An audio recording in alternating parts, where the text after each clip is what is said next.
Your video. God damn it. How did it get that far back?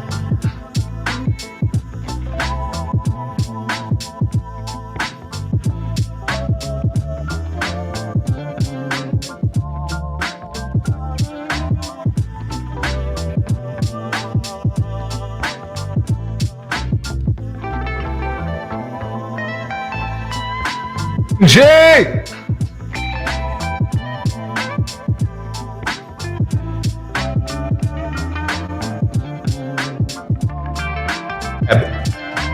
Marquee, yeah, that's my my liquid cool system.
Ladies and gentlemen, anybody want to tell me just what in the baby mama busting in on the bride is going on here? If you don't know what's going on in this video, this is the doggone lady popping up at her baby daddy wedding. This why you get married. I'm sorry, you got a crazy baby mama, crazy baby daddy. Y'all get married, don't tell. You better not tell them. You better not tell. You better keep it a secret. You better make it a destination wedding. You better fly off somewhere and get married. Make sure it's somewhere that they can't afford to go. You better go to Dubois. You better get married in Dubois somewhere. It's a private island or something. She done popped up at the wedding with the baby. And I don't even think anybody knew that he had a baby with the girl. But you know now. You know now. The baby pop up looking just like me. Look, nice smooth face. Just like this. Looking like, what you gonna do, daddy? She know me and I don't know this bat from Adam. I don't know this bat from Adam. Okay? Who just sent the super chat? Thank you. 1111 goddess. Now, she say she ain't never seen me in my feminine, huh? Ain't a day in life has she seen me in my feminine, huh? Ain't a day in my life have she seen me in my feminine, huh?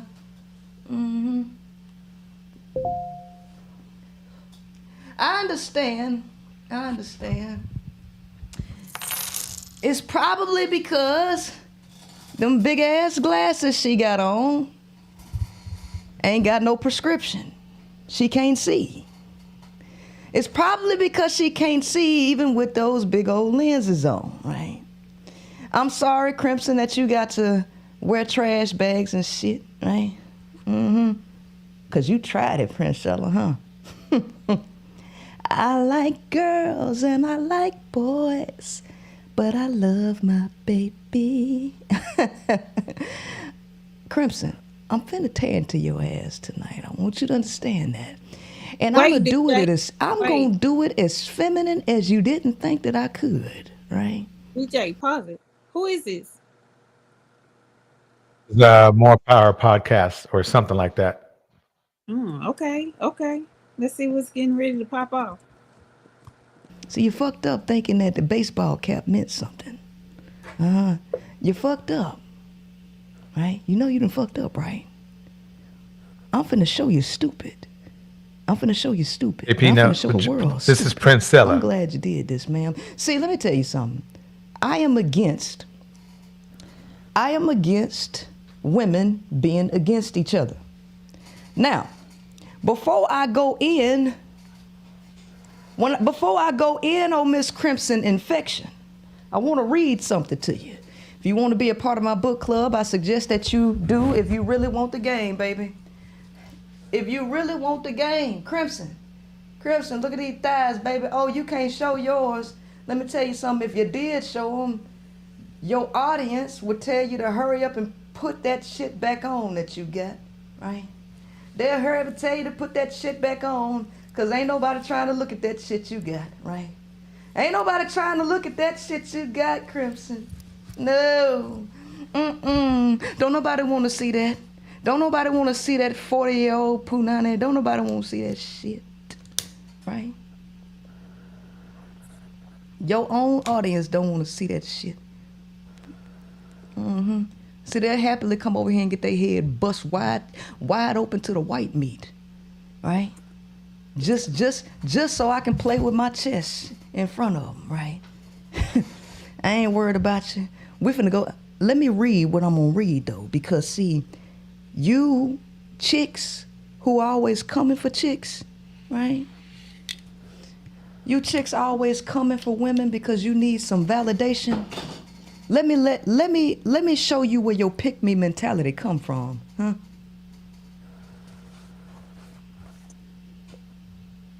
See, I don't talk to people who don't read, and I don't talk to people who don't study. It ain't nothing that a pick me or a male can say, because I know everything there is to know about you. Shout out Phyllis, Siobhan, Gemini's in the house, Boomers in the house. We got JP Hives in the house. We got Marquis Benji Masu in the house. Let's keep it rolling. Let's keep it rolling. Let's keep it rolling. And my whole objective is to put women on game, especially these younger chicks. You damn right. You damn right, because I don't want them being the inverse of Harriet Tubman, or not Harriet Tubman, but Sojourner Truth, right? Somebody wanted me to put Sojourner Truth picture up there right along with Crimson Cure. We got it. Don't worry about it. If y'all give me a little bit time later on in the video, I will make sure I get those two pictures and I'm gonna put it on the screen just to show you what we're dealing with. Okay? Well, let's flip to a chapter here. Let's flip to a chapter. I am a women's empowerment person. A woman. Yes, I'm a woman.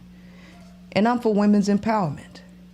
And I'm not for none of that shit that none of you chicks out here is about. And if you come for me, and if you come for any of my ladies, I'm gonna put your ass on the platter, because I don't do that shit here over here, right? If we can't band together as women, then I don't want nothing to do with you. But before I don't want nothing to do with you, I'm gonna make sure I tear your ass up, okay? Let me tell you what pimping can say. Let me tell you what pimping can say. Play one hoe against the next. Let me tell you what pimping can say. Play one hoe against the next. They've got to compete like they're in the Kentucky Derby. Let me just go back to the end and go to the ism. A good pimp will always use his hoes to cross one another. This is not hard to do. Every hoe's ambition is to be the bottom bitch. She will lie, steal another hoe's money, and even set a trap for a hoe to get caught up by the police to take her spot. She would do anything to be favored by one. So it's to the pimp's Breaking it down, y'all. She breaking it down. advantage to play one hoe against the next. Competition breeds excellence. If you can get your workers going at one another, each trying to outdo the other, you will always win. You don't want them to be friends. You want them to distrust and dislike one another so that you end up controlling them all. Let me tell you. That's what the red pillars are trying to do. That's what the red pillars trying to do. Break it down. Break it down. The high-powered podcast. Something, girl. Let me tell you something, girl. What you ain't gonna do. What you ain't gonna do is come for a group of women who are trying to deprogram themselves from this toxic shit. And you ain't gonna be the motherfucking tool to do it, because I'ma set your ass ablaze. I'ma set your ass ablaze because you wanna be the motherfucking bottom bitch. Yep. You wanna be Yep. the pick me. Yep. You want to be favored by these niggas Yep. who would jump over you to come get up in this. Fuck what they mouth say. I know they biology. I know they motherfucking nature. And because you are not favored by your appearance, because your appearance ain't one that they relish over. That's just No. the bottom line. That is the bottom line. That is the bottom line. We're gonna keep it. You know, let's see what Dr. Romani has to say. Let's start at the top. Black men have left and they are not looking back. Wait, you talking about like how he has a bunch of different mothers? Well, a lot of baby mamas. Yeah. What do I think about that? Mm-hmm. Well, that was my first step to knowing that about the whole high value man talk.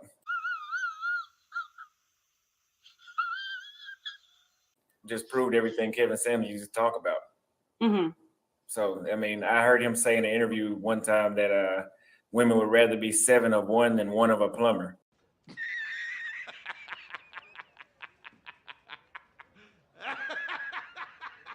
That I'm a child that shows that.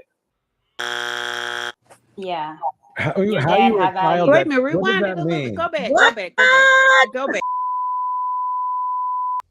This, you can't make this shit up. I want to give a special thanks to today's sponsor of the show, the one and only Dennis Sperling, Esquire, aka the Blizzard King. Listen closely. Today's show almost didn't happen because the internet man wanted their money, and they wasn't going to wait until the Eagle flies next week. Nigga broke. Obsidian broke. He couldn't pay his internet bill. My bill always paid. Hey, all my Crimsonites, and welcome to the Crimson Cure channel, where we embrace our femininity, increase our womanly values, and celebrate our brothers. So join me on our feminine journey to learn, heal, and grow.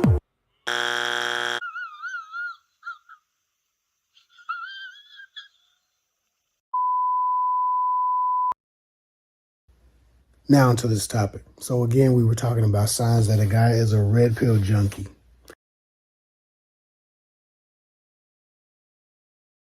And you need to draw division amongst so you can get praise from the person who you so desperately need validation from.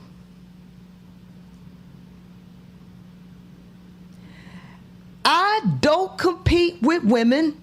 I do not teach women to compete with each other for male validation when it's the male who need her.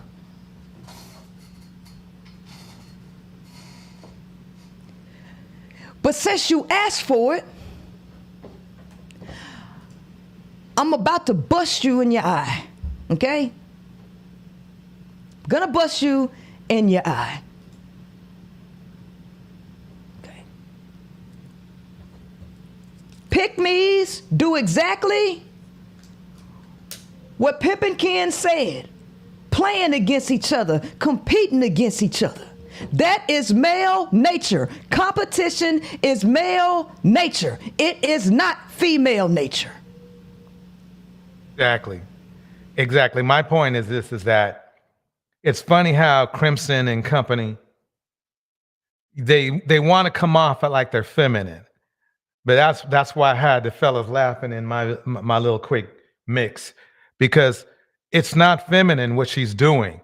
That she can sound as feminine as you want, Crimson, but you're masculine as fuck. But y'all too stupid to see that, right? See it.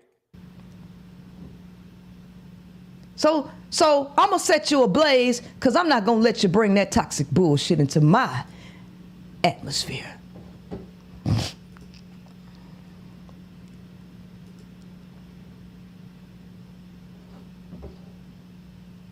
And welcome to the Crimson Cure channel, where we embrace our femininity, increase our womanly value, and celebrate our brothers. So join me on our feminine journey to learn, heal, and grow. Crimson is she's fake as hell. Now, already off the top, feminine journey to learn, heal, and grow. What's healing about playing the game of the male? Exactly. What is feminine about playing the game of the male? Let me pull up my research. Y'all know I do shit differently. I'm not like nobody else out here, baby. Because when I set you ablaze, baby, I'm going to set you ablaze with facts, comedy, and I'm just going to straight up sarcasm you into the goddamn ground, right? Right? It's real difficult to do what I do because you got to have too much motherfucking skill. But let me pull up my research. I am not competing with women. And if you are a woman who is a part of you better not be competing with them either.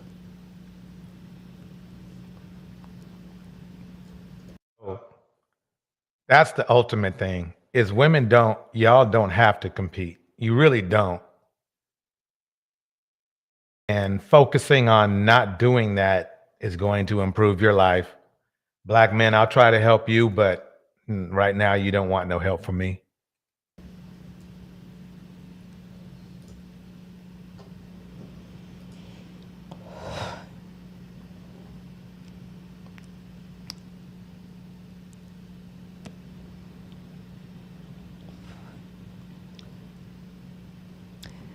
Atavistic residues of aggressive behavior prevailing in animal life determined by testosterone.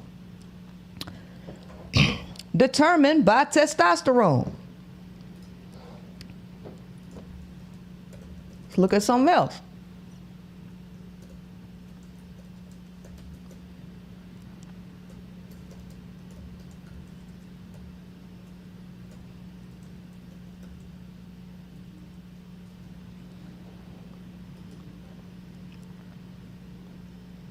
I will come back to that in a minute. Let's get this mamming going. Get ready. Here we go. BabyMammieSphere. Here we go, y'all. It's about to get down to the get down. Let's get the panel up. Anybody who wants to come to the panel, come to the panel. Come to the panel. Obsidian, I'm sorry you broke. I'm I wouldn't call you out, but you came at women who had nothing, who were just doing their thing. Working women. Working, I mean working, not like the working women that the passport bros get. I'm talking about women who work in the corporate America doing things. You came at them, so I'm coming at you. You broke, I'm not. Nobody has to, I don't have to beg to people for money. Okay? I don't have to beg to people for money, Obsidian. Hey, DJ, before we get started, so are you of the opinion that women with multiple baby daddies are mammies? Yeah, yes and no. Yes and no. It depends. It really depends on, I mean, you can't blame somebody for trying to be with who they want to be with, especially if you have multiple children with them. The problem is how did it get that way? Was that a mammy mindset that made this woman stay with this man? This is something we're gonna have to check out and see what the audience thinks. Let's start. We can't see your face, baby. I need more light, boo boo. Hold on, get back, move back. Hello? Hello? Hello? We need more light, baby. You're in a car? Yeah, I am. Hold on, Kendra. I'm finna go in the house. Okay.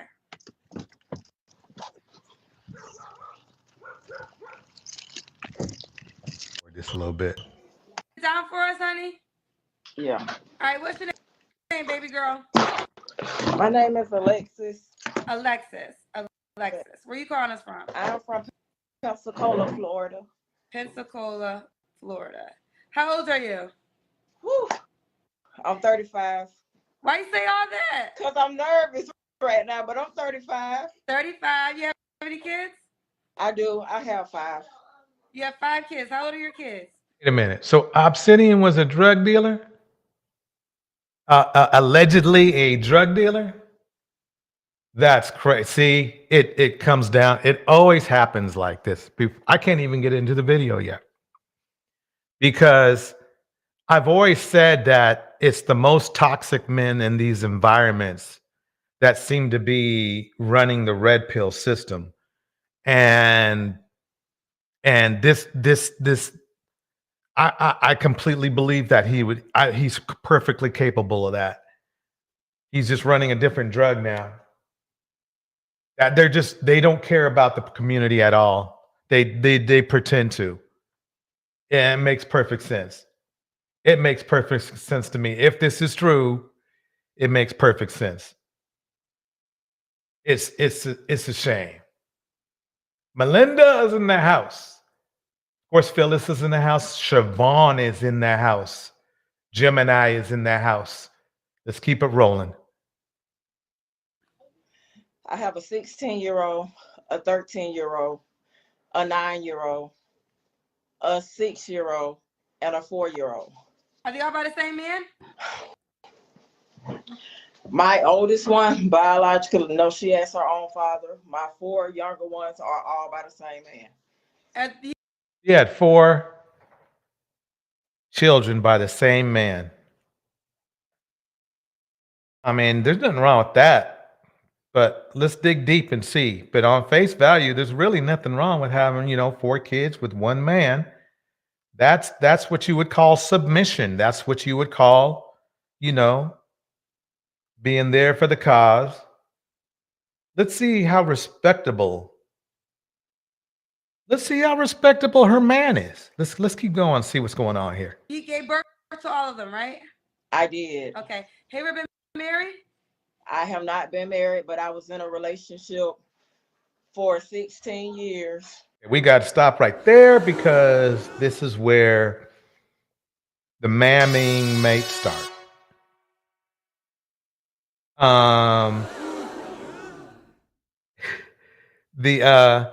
She was in a relationship with the man for 16 years.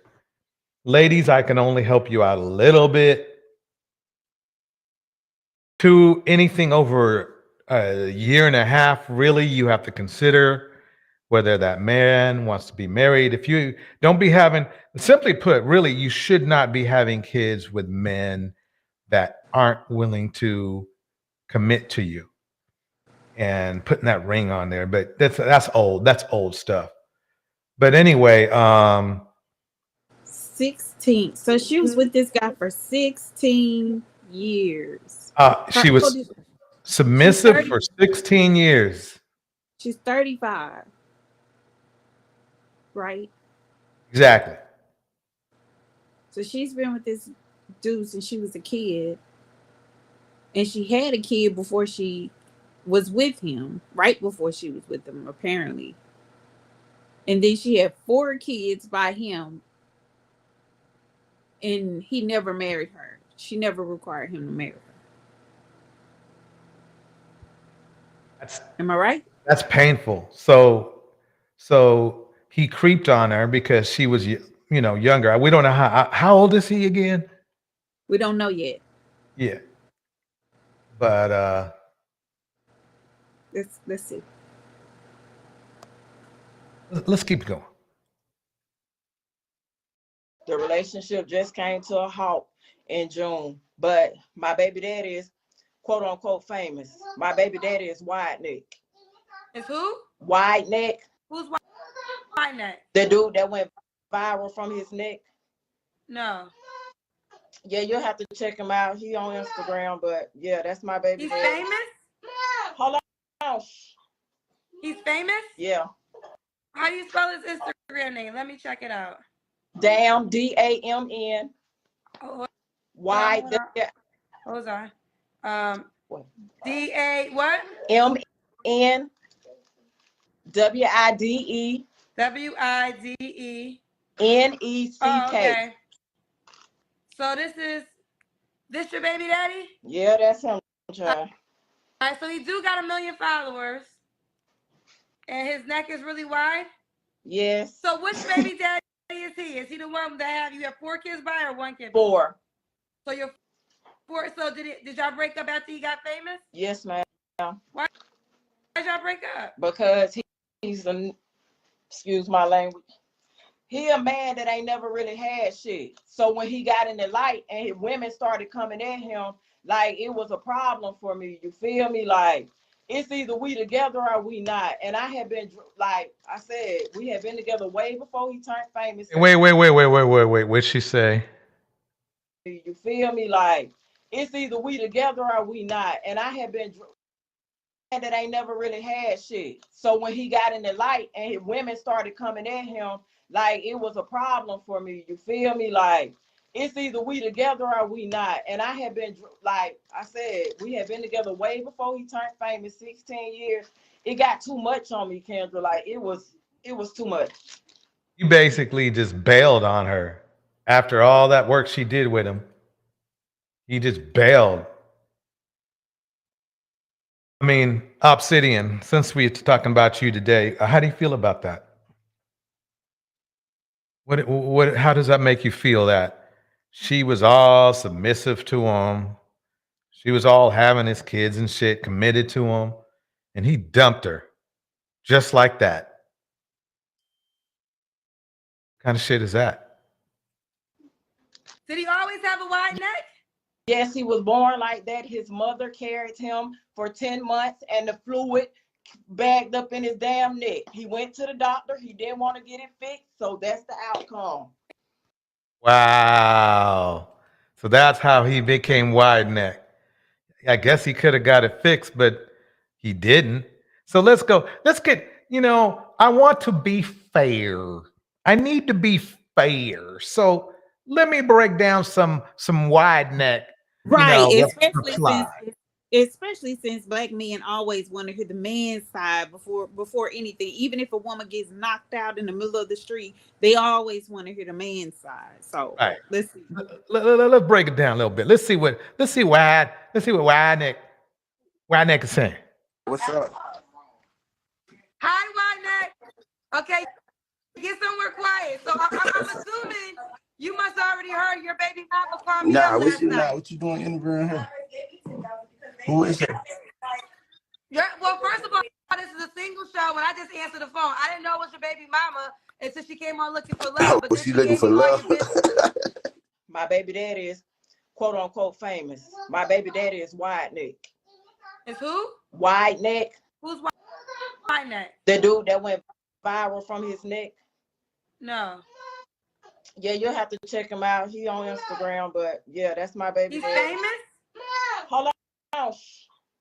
He's famous? Yeah. This your baby daddy? Yeah, that's him, child. All right, so he do got 1 million followers. And his neck is really wide? Yes. So which baby daddy is he? Is he the one that you have 4 kids by or 1 kid? 4. So you're 4. So did y'all break up after he got famous? Yes, ma'am. Why did y'all break up? Because he's excuse my language. He a man that ain't never really had shit. So when he got in the light and women started coming at him, like it was a problem for me. You feel me? Like it's either we together or we not. And I have been, like I said, we have been together way before he turned famous, 16 years. It got too much on me, Kendra. Like it was too much.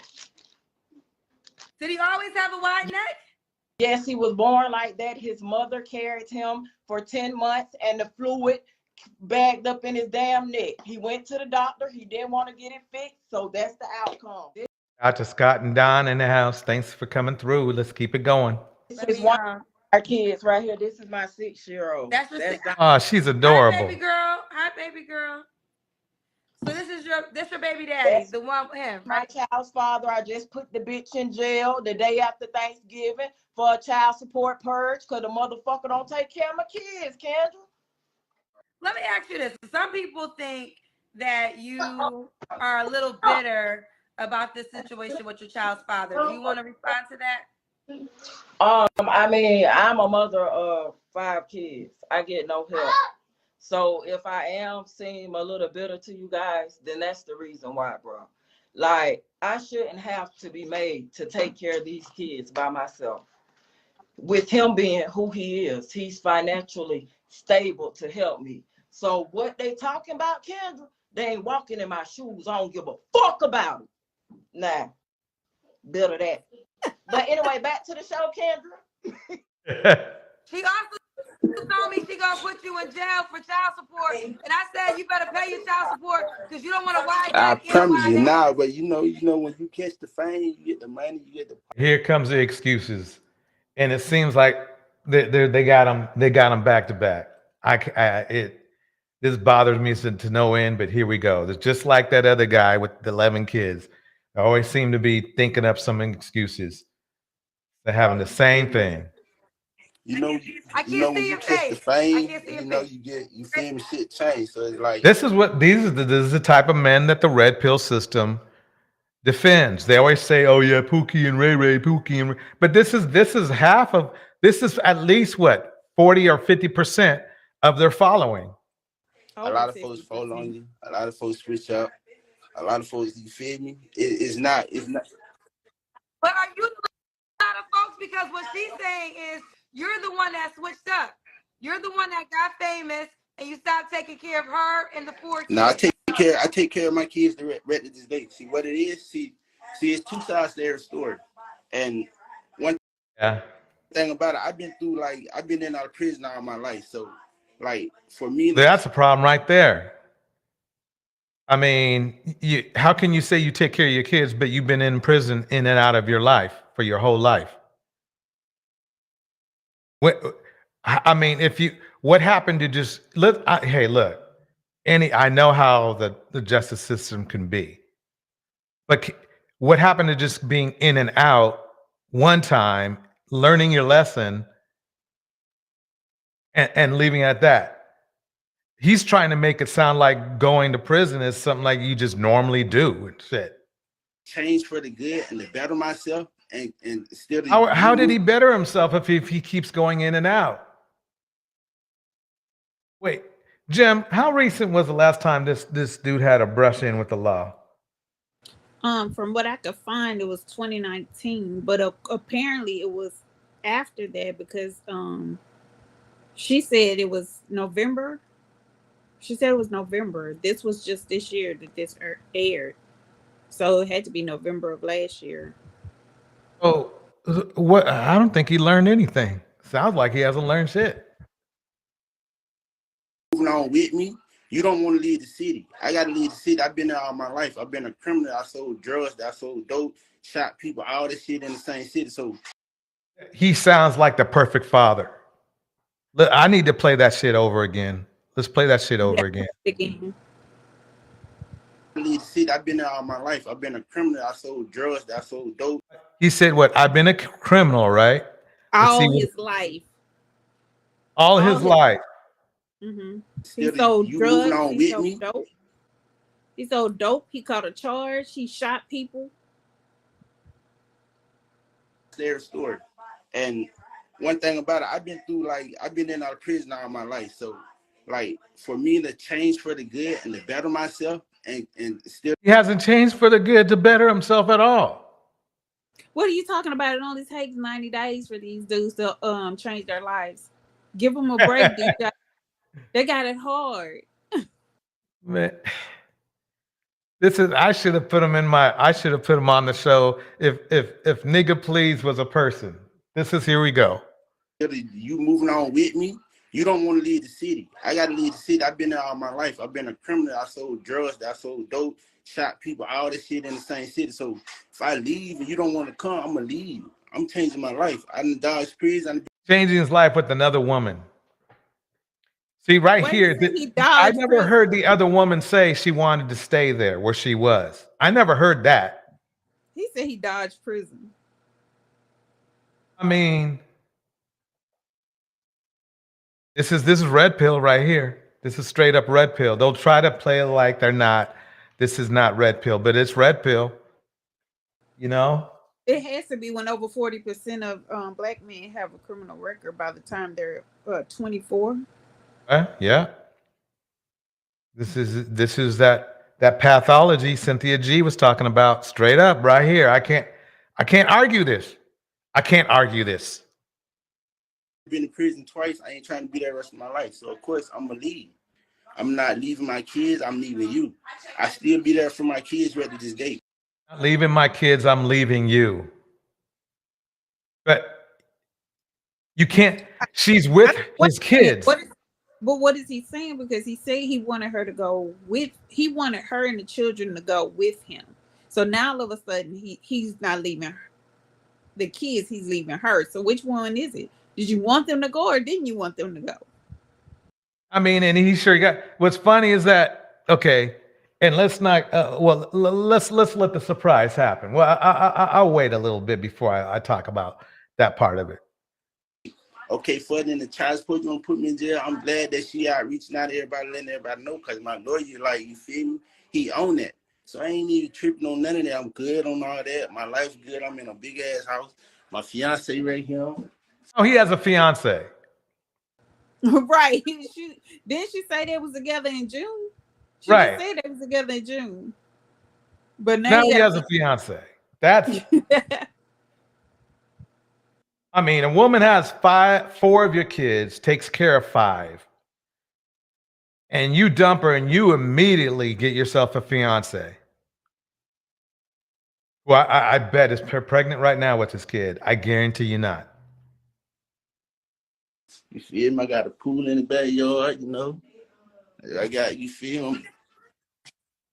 But listen, but you're making her points, because what she's saying is you have the money. Wait, DJ, go back. Wait. He got some naked woman up in the bed. And he's showing her. There she is. There she is, y'all. Naked. He has no type of respect for his woman because he's showing her on national TV, basically national TV. Basically national TV.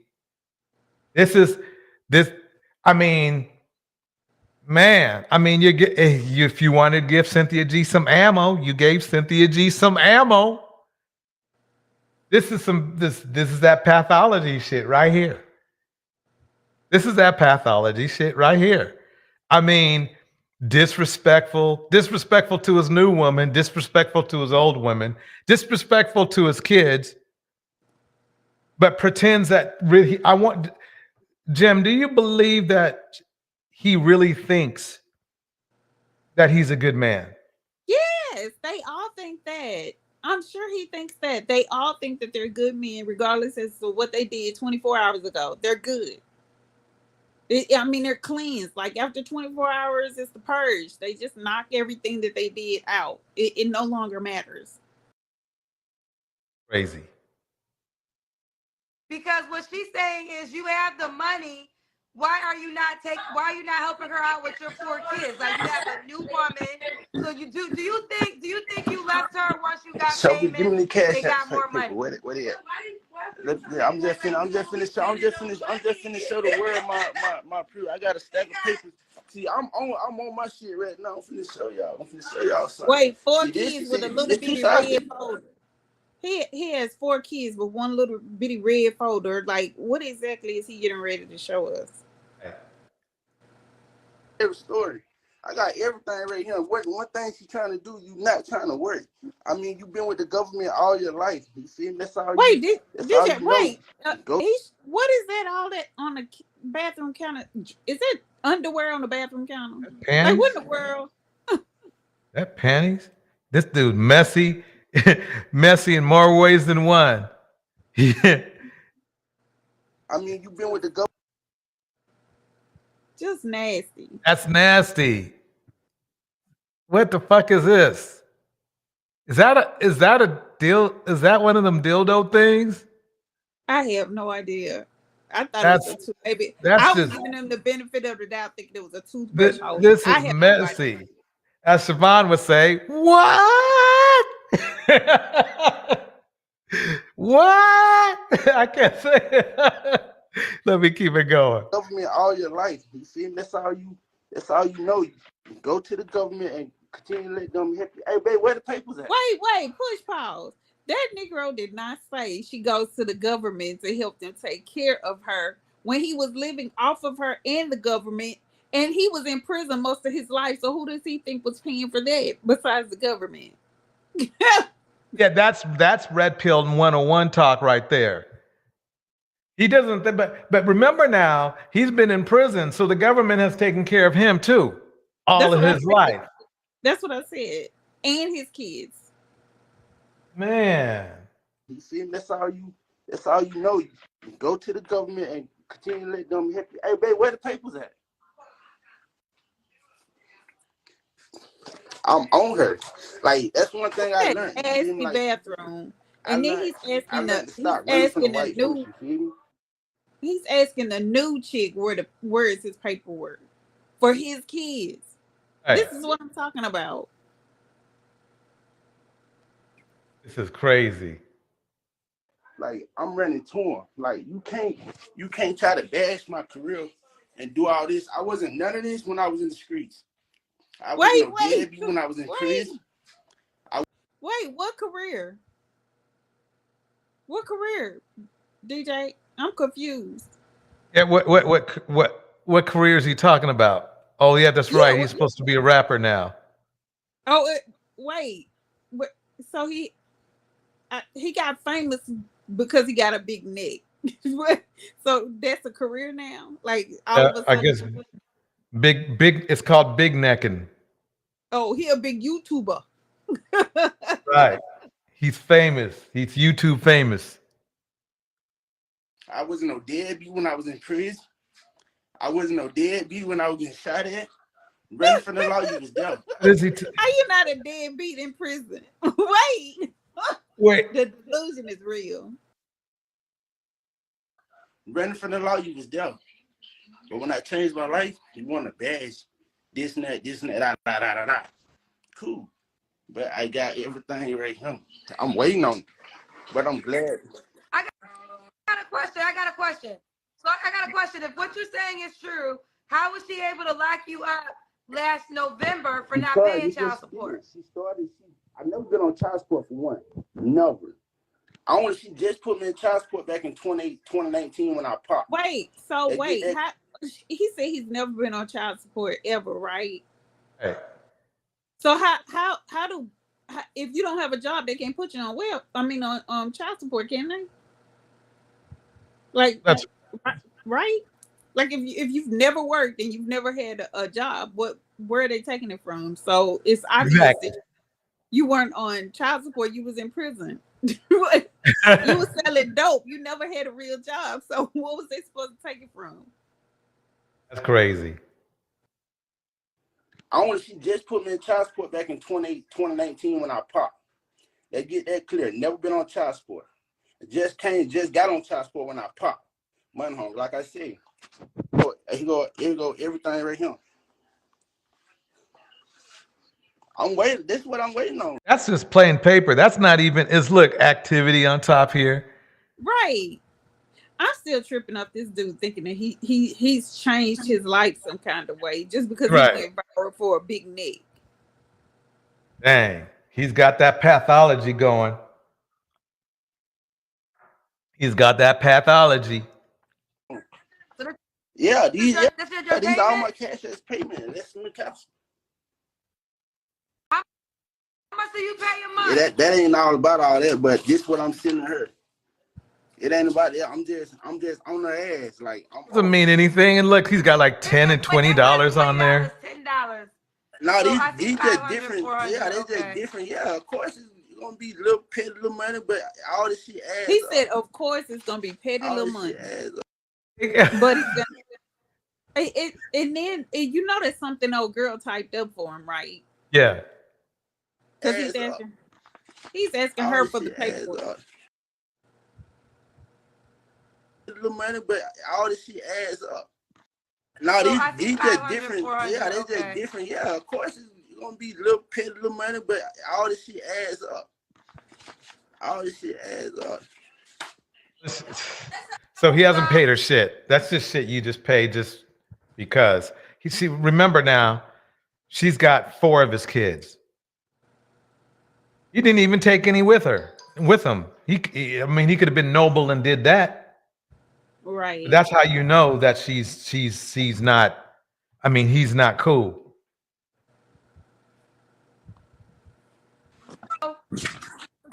So you're saying the allegation she made about you being a deadbeat dad? I tell you what, I got true. 4 kids by her. This dude to the manosphere in order to discredit the manosphere is disingenuous. I guarantee you not. A large portion of the manosphere is like this dude. They're just hiding it. They're just hiding it. It's just the guys they don't. If you notice, Kevin Samuels really stopped. He didn't really start. He never talked bad about Pookie and Ray Ray because he knew that a large portion of his following was Pookie and Ray Ray. Right. He did for a minute in his earlier years, but not anymore. So I mean, it's a good argument. But I'm sorry, but I mean, look at the leaders. Let's take a minute and look at the leaders that the manosphere has chosen. There's that what is it? The P dude. What is his name? Shackles the P or something the P. He was a pimp. You guys like Tate. He was a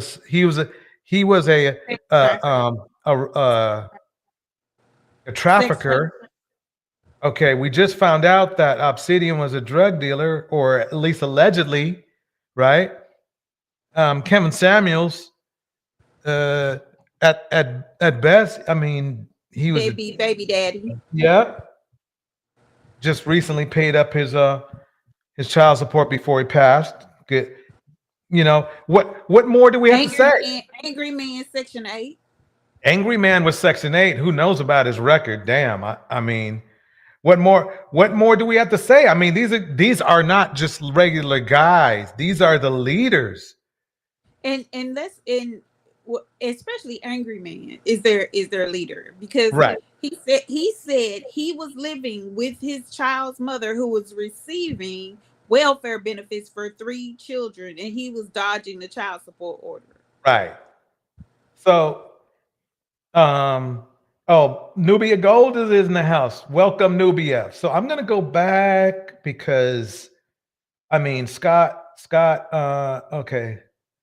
Let me go to let's see. Just in case I didn't say Scott, a shout out to Scott. Where was that message? Where was that message?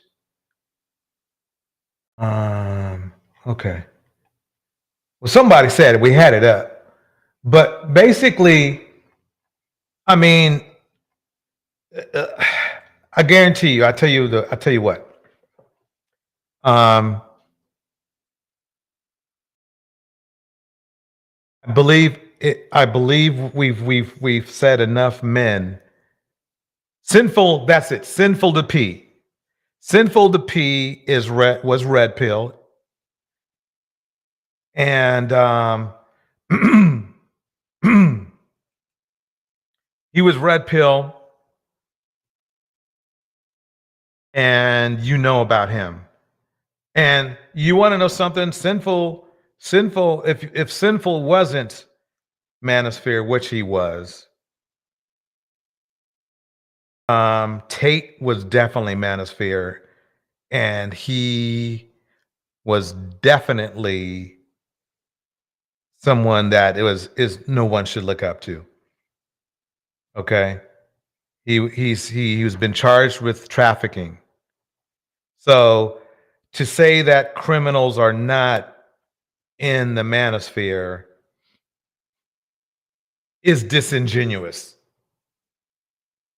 That's disingenuous. I'm not saying you are. I'm just saying that the rebuttal is disingenuous, because I believe you could take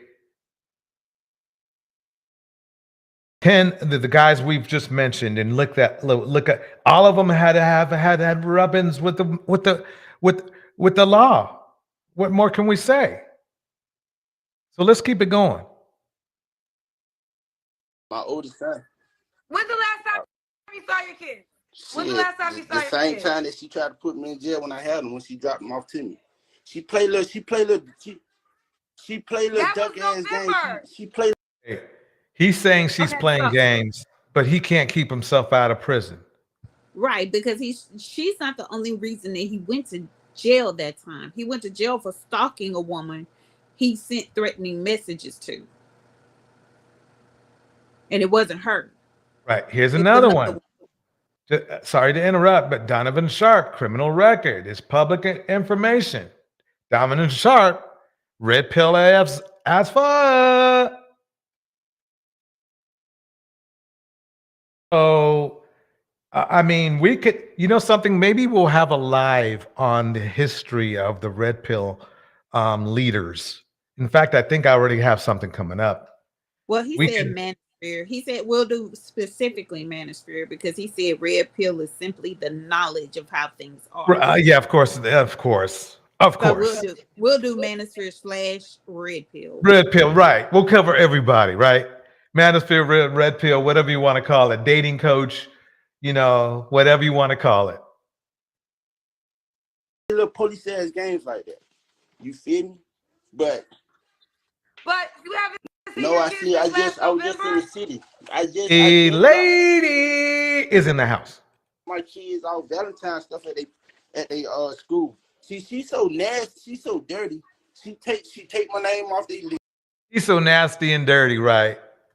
Taking care of 4 of his kids. He got a nasty, dirty bathroom, panties on the counter. I mean, come on. That's some crazy shit. So I got to do everything I got to do now. I got to bring the police there. I got to let my judge know. I got to let my lawyers know all this. So now it's like. Wait, he been in prison so many times. He has his own judge. I know. Oh, man. This is getting good. Let's keep it going, though. Like, I can't just deal with my kids like court order, because she take their phone, she make them not talk to me. She take them off the parenting list at schools and all this shit. So it's like, I got to go through all these obstacles and all this other shit to deal with my kids because I'm not dealing with you. That's the whole thing. And my bitch better than her, you feel me? But it's like I say, it's like it's like a hate thing now. It's like you came from supporting me to my biggest enemy right now.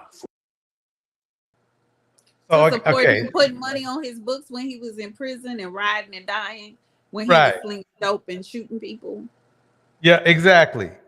Oh, okay. And wait, she's your biggest enemy, but you've had two, 3, 4 women from June to November, and now fiance in February. Like, you can't make this up. I mean, yeah, this is an interesting look into the mentality of a self-admitting criminal, you know, who has no problem leaving his 4 kids at all, none, and starting anew when he comes across money.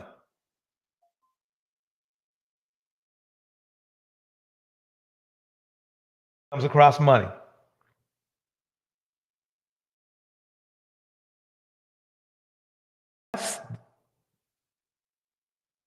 I mean, this is real. I mean, I really, how am I supposed to defend this? I can't defend this. There ain't nothing to defend. Why? I don't know. You feel me? It just. Let me make it clear. I understand. Believe it or not, somebody can go to prison. You can go to prison over, jaywalking sometimes. No, you can go to jail. You can go to jail over jaywalking. You're not going to prison for just jaywalking. He said prison. Yeah. But he admitted that he's been in and out of prison. She stuck with him all those years. And as soon as he gets a little money, he's gone. That's cold. Woo's in the house. But isn't that how it happens? That's what they do. That they spend all their time wasting another woman's time until they get money, and then they go get the women that they want. And if she was married to him, she would probably want to get a divorce. But see, remember now, they're going to use the divorce numbers on why. Well, women divorce men 80% of the time. Well, look at the men. Look what we got here. Look what we have here. Look what we have here. Fellas, if your sister was married to this man, would you tell her to stick with him? Hang in there? If she was married to this man, all of Red Pill, I'm asking you. You're assuming that they care about their sisters. Because you heard Auston. Yeah, I should say that. I assume that you care about your sisters. If you do, would you want your sister to stay married with this man so that they wouldn't add to the 80% of divorces? Or would you want her to, practice her hypergamy? What would you want to do? This is a good question right here, because what if your sister or your niece? I can tell you what Auston would say. What would Auston say? She's a lost cause. She needs to stick with them because she's not going to get anything better. Exactly.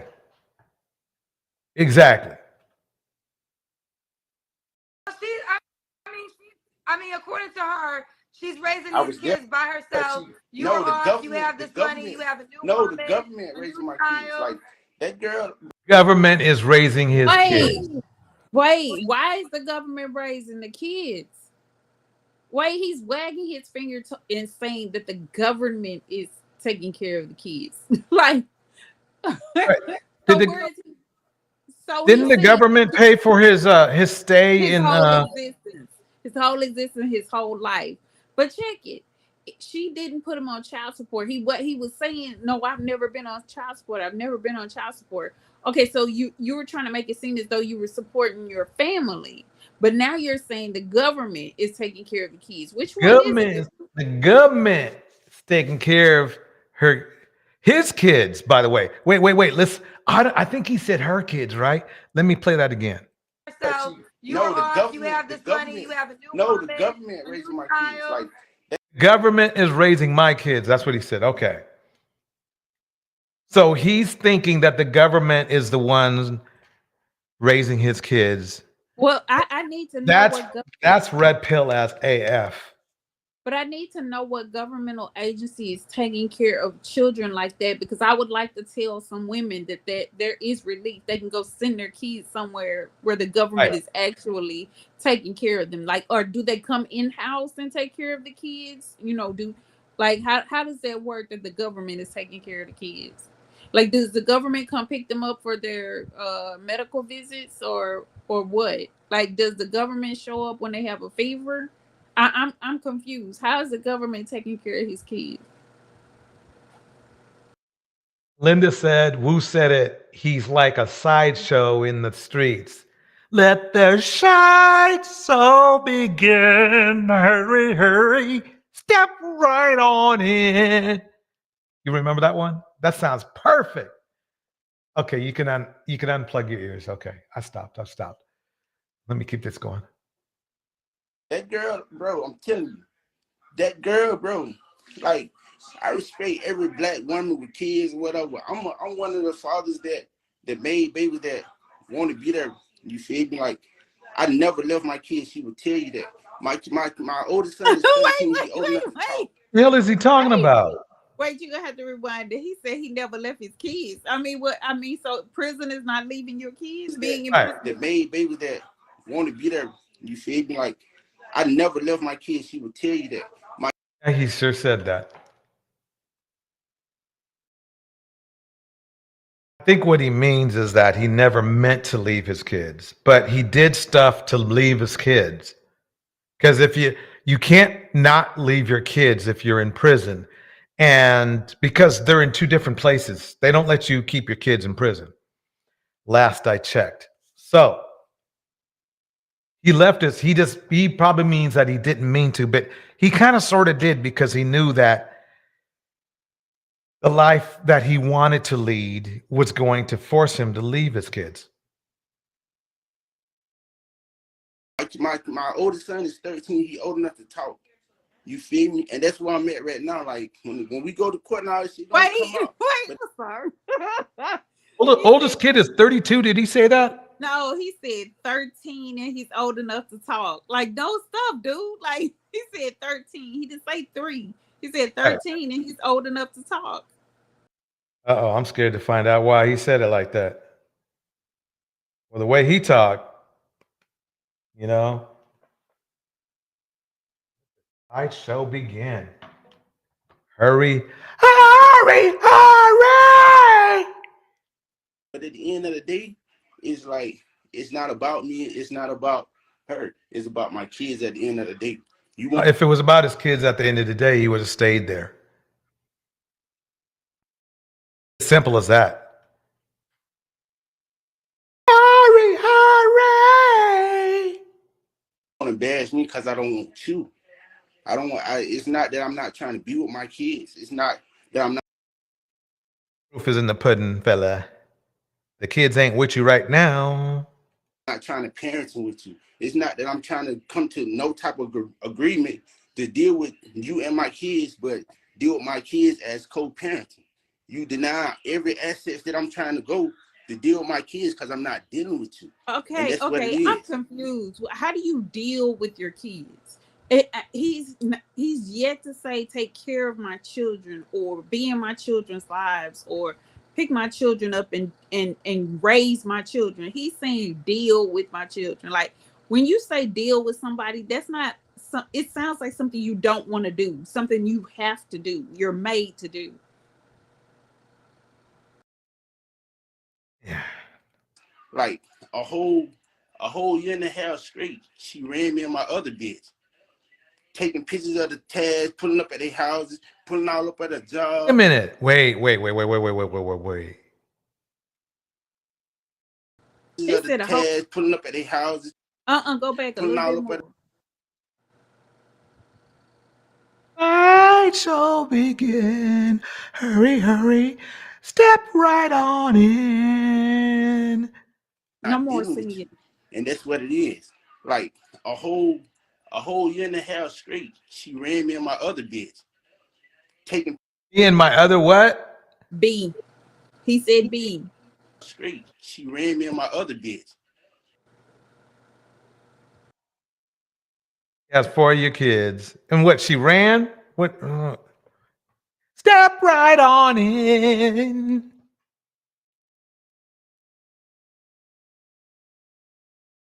If you want to hear me sing some more, please hit 1 in the chat.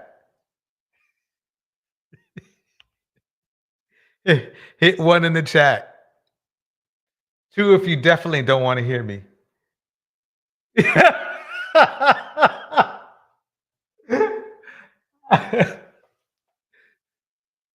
No, Doug.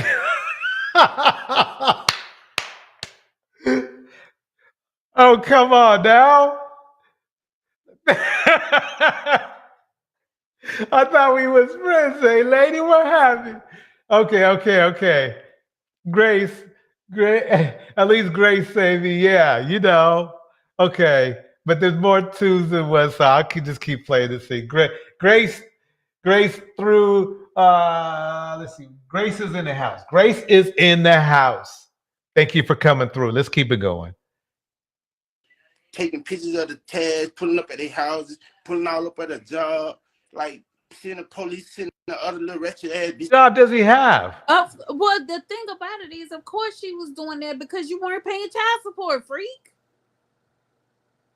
Man, this is a trip. To a job, like interviewing all, like little petty ass, little stupid shit like that. This is what she do. You feel me? But I'm bigger. And like I said, like I'm wiser now. Like there's a lot of shit I don't do that I used to do. Like I really like slowed down. I really like stay to myself for a reason. But it just I don't have time to go back and forth with one female when I have access to the whole world. And it's more women's more. And there it is. He doesn't have time to be dealing with one female when he has access to the whole world. And there it is. One female when I have access to the whole world, and it's more females out here that want to do stuff, want to be. And you know, but it just I don't have time to go back and forth with push pause. One female when I had. He said he don't have time to go back and forth with one female when he have access to the whole world, and he has one woman up in there laid up typing out little silly cash out payment. She's going to move on, right? She's going to be another mammy with a baby looking crazy when he moves on to the next one. I think the woman in the back is the she's competing for mammy points right now. I can tell you that right now. Man, Tomas is in the house. Gwen is in the house. Yeah, Gwen says, Kendra Face says everything. Yeah, it's everything. Yeah.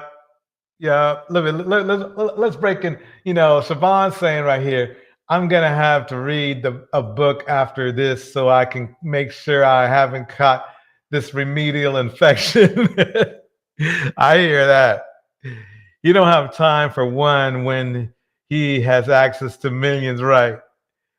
But a lady stated that, oh man, this is it, fellas. This is it, fellas. What I can't stand is that incessant, you feel me? Like, oh my God.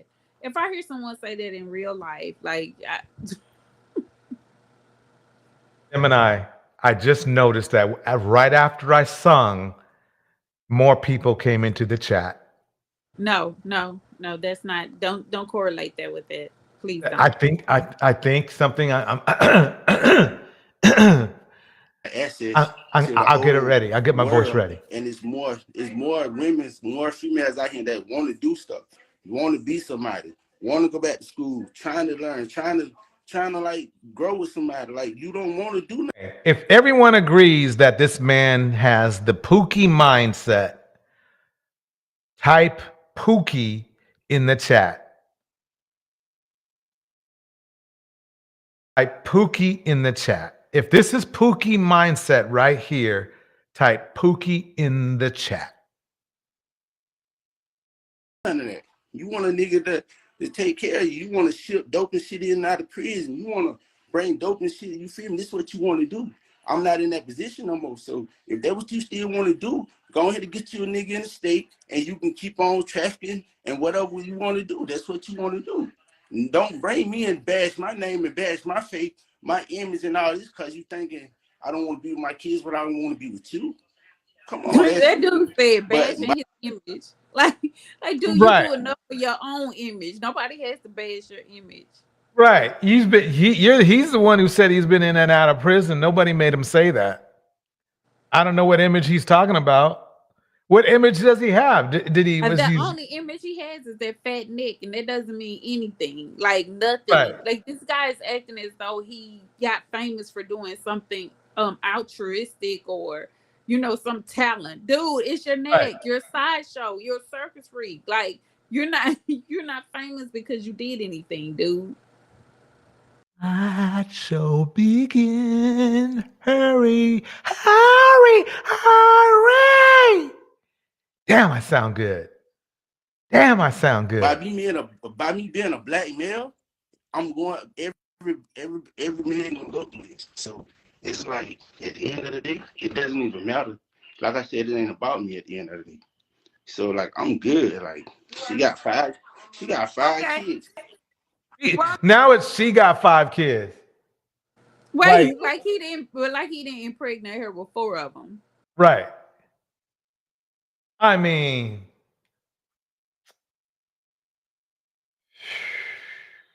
I'm very happy you came on. She looking for love. I'm very happy you came on. She got 5 kids. I want everybody to type in the chat, what percentage of black men are like this man right here? Let's find out. Let's find out. Let's find out.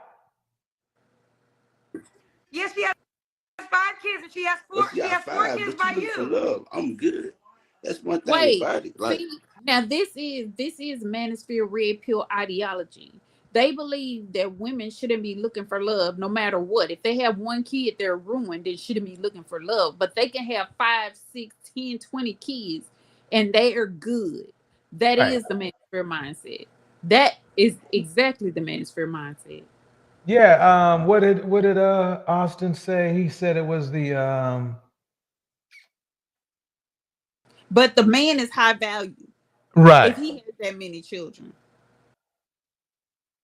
What was this, the multiple mindset? What did that fool say? I forgot what the fool said. He said something. Oh, you said 7 of one, then 1 of a plumber. Something right. Like I'm not feeling. Yeah, because it's easier. Let me say this. It's easier for most 4 kids and find a new woman. It's not always that easy for women to have 5 kids and find a new man. One thing about a female will always like y'all struggles is not struggles. Because at the end of Samuels have a rotation. No, you can't gloss over that. You have to rewind what he just said. I'll rewind that. But didn't Kevin Samuels have a rotation? Abundance mindset. That's it. Thank you, Melinda. Yep. Yeah, they want to have the abundance mindset while we're supposed to have a scarcity mindset. Right. But that ain't yeah. Yeah, because it's easier. Let me say this. It's easier for a man to have 4 kids and find a new woman. It's not always that easy for women to have 5 kids and find a new man. One thing about a female will always like y'all struggles is not struggles. Because at the end of the day, you have. The hell does he mean? What the hell does he mean that our struggles aren't struggles?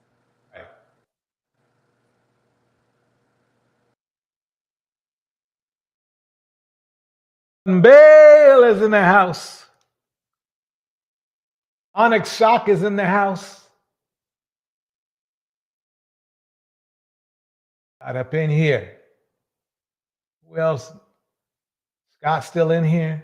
Grace is in the house. I got everybody. Tomas. This is ridiculous. I mean, he sounds ridiculous, but this is getting even more ridiculous. Your kids are in her house. You think What's he doing with his nose? Why is he looking all creepy like that? struggling every day? She has 5 kids in her home. She has a struggle. No, she's not. She's not struggling. Oh, he's a woman who's well off with 4 kids is going to be struggling with 4 kids. This dude is. She's struggling because she trying to pay attention and be in everybody else's business. She's not focusing on herself and what she got to do to better herself. That's why. My God. The Pookie giving life lessons.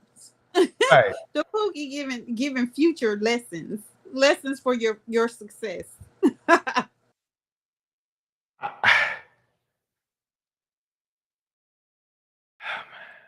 That's, I mean, but it makes sense. It makes sense because this is what happens. This is what happens.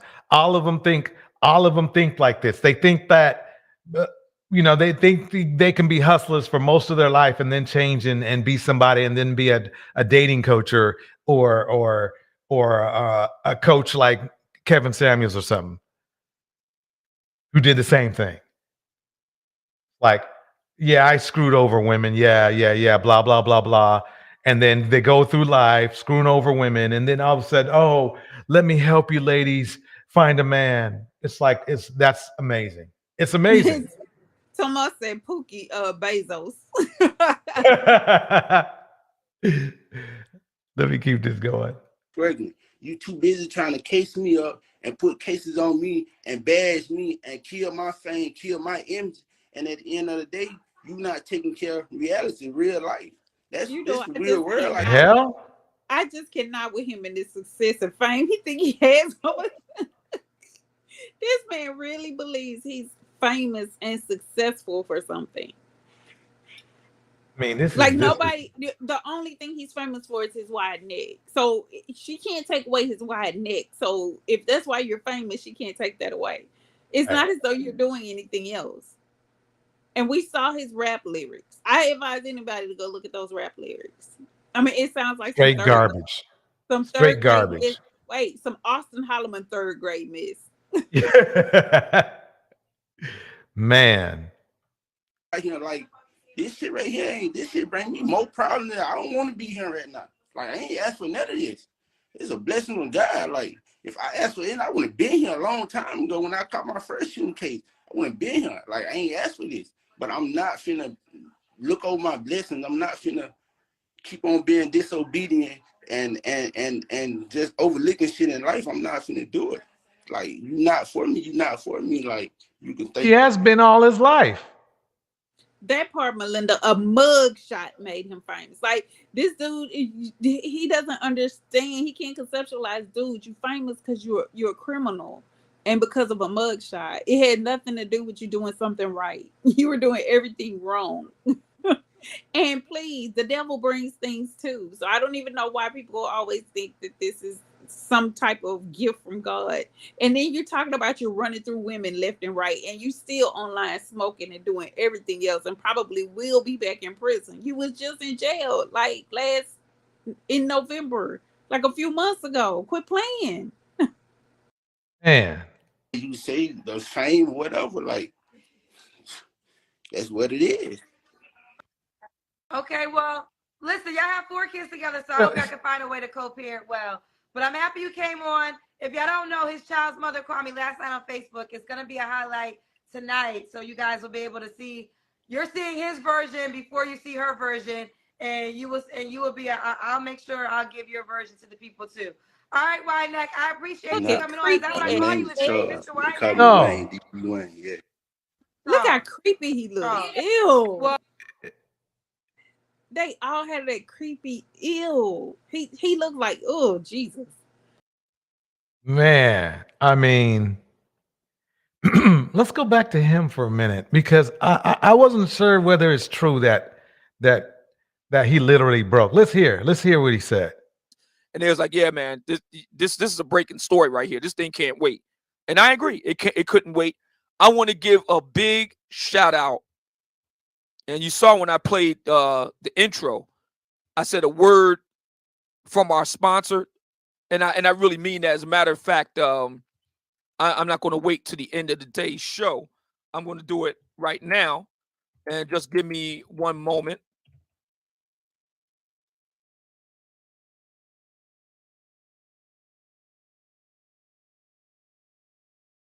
Crazy, y'all. Listen to this. Okay, it's coming up. It's coming up. It's coming up. Yeah, I'm not going to wait until the end of the show. I'm gonna give him the flowers right now. I want to give a special thanks to give him the flowers right now. Special thanks to sponsor Dennis Sperling Esquire. For what? For what? Because here's one of the kings. One of the kings of the manosphere. And he would agree with me. He would agree with me. He would agree with me. What does the king have to say? Let the sideshow begin. Hurry, hurry. Today's sponsor of the show, the one and only Dennis Sperling Esquire, aka the sponsoring the whole damn show. Blizzard King. Today's show almost didn't happen. Why wouldn't today's show wouldn't have happened? Why? Technical difficulties. What else can we use? Family issues, problems. What? No, let's find out. Let's hear from the horse's mouth. Because the internet man wanted their money, and the internet man wanted their money. Okay, just pay him. Pay him, big baller. Just pay him the money. I mean, it's just a coin in your pocket. So just pay him. Wait, let me calm down. Let's find out why. Let's check it out. They wasn't going to wait until the eagle flies next week. And they wasn't going to wait till the eagle flies. Why don't you just pay him, though? You got the money, right?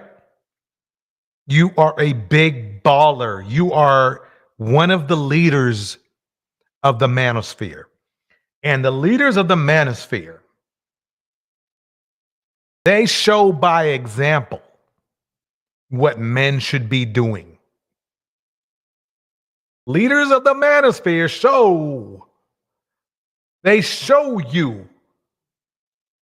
They show you. They don't just tell you. They show you what to do to be successful.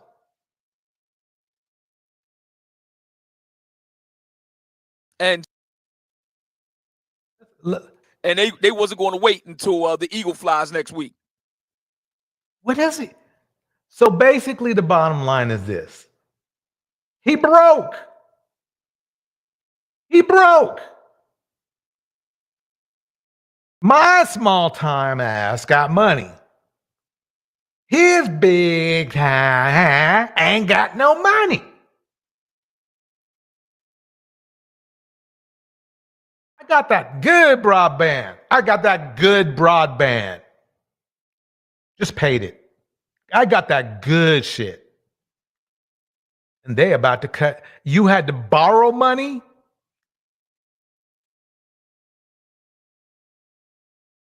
What is that teaching you're following? Man, really, quite honestly, I mean, maybe you're just making an excuse because somebody gave you some money. I don't know. But really, quite honestly. Wait, I mean, they're just following the blueprint, are they not? Because, oh boy, KS had to get his subscribers to pay his back child support. And I believe they had to pay his cell phone bill before, too. So, I mean, that's just their blueprint. And doesn't Angry Man sit on live every day and beg for donations too? I mean, this is really interesting here. This is really interesting because the number one thing that a man needs to show is stability, consistency. Otherwise, what good are you? Not being able to pay an internet bill is not a freaking good look. It's just not. I mean, don't get me wrong. It happened. It could happen. It happens to a lot of us. I mean, the struggle is real, but you're spending all day on your internet insulting Black women, and you're broke.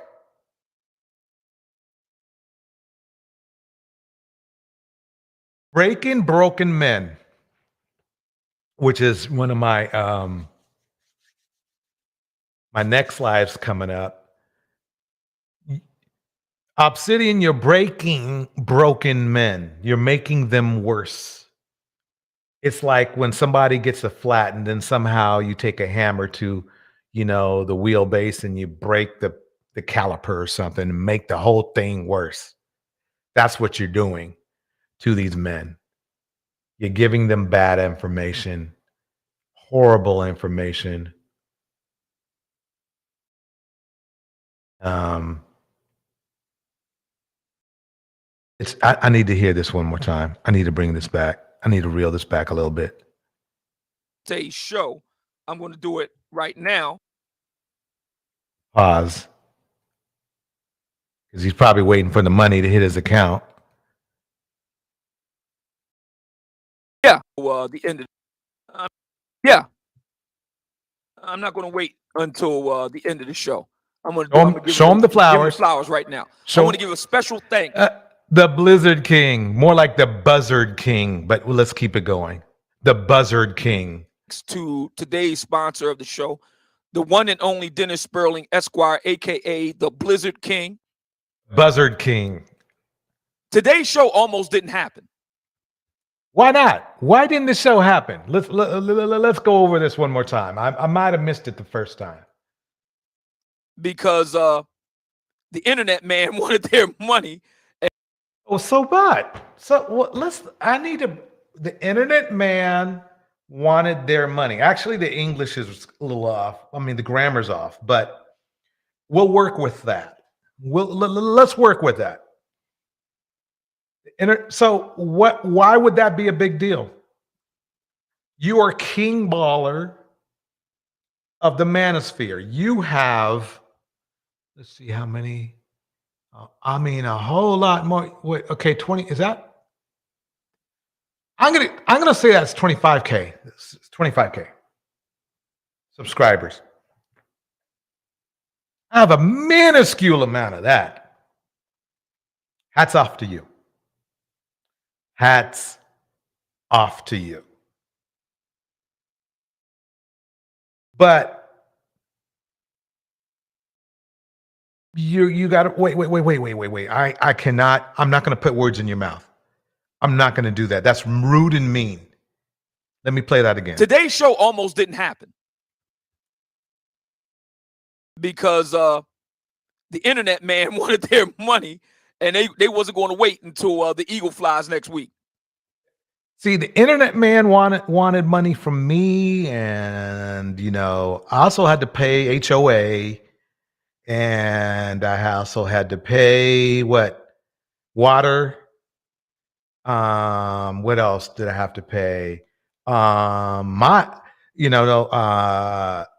had to pay for for StreamYard. I had to pay for that shit. What else I had to pay for? A lot of shit. Let's just put it that way. So what? So what happened with you? What happened with you? Esquire, aka the Blizzard King. Today's show almost didn't happen because the the internet man wanted their money, and they wasn't going to wait until the eagle flies next week.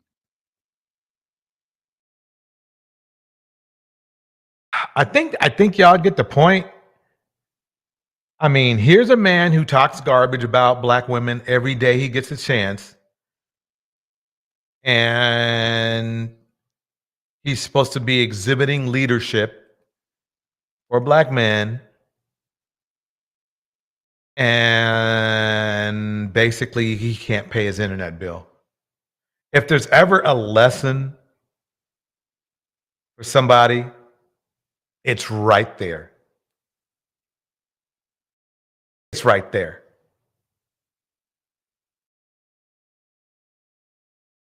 Back to the Crimson Cure roast by the High Powered Podcast. Males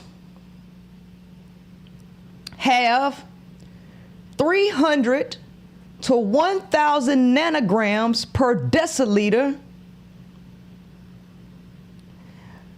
of testosterone to 15 to 70 nanograms per deciliter in women.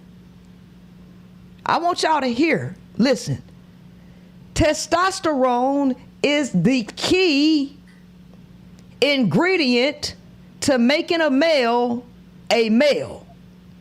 Me, or does she sound like MLK's daughter? I mean, as far as the vocals is, she's clean. She's got a great delivery. Let me keep it going. Love her delivery. Women have 15 to 70 nanograms per deciliter. 15 to 70. As opposed to 300 to 1,000 in the male. So I want you to make it, I want you to understand that when you start, well, women make testosterone too, none compared to how much they make, right? Right? So women do not have enough testosterone to make them behave in the same patterns as the male. Biologically. But psychologically, through conditioning, the female can act like the male, but not biologically, by nature. Remember, mind over matter. Mind over matter. But mind over matter. If you don't mind, it don't matter. Does come first. And matter says 300 to 1,000 nanograms per deciliter. Now, atavistic residues of aggressive behavior prevailing in animal life determined by testosterone remain attenuated in man and suppressed through familial social inhibitions. However, it still manifests itself in various intensities and forms, from thoughts, anger, verbal aggressiveness, competition, dominance behavior, to physical violence. Verbal aggressiveness, competition, and dominance behavior is a trait of testosterone. Competition.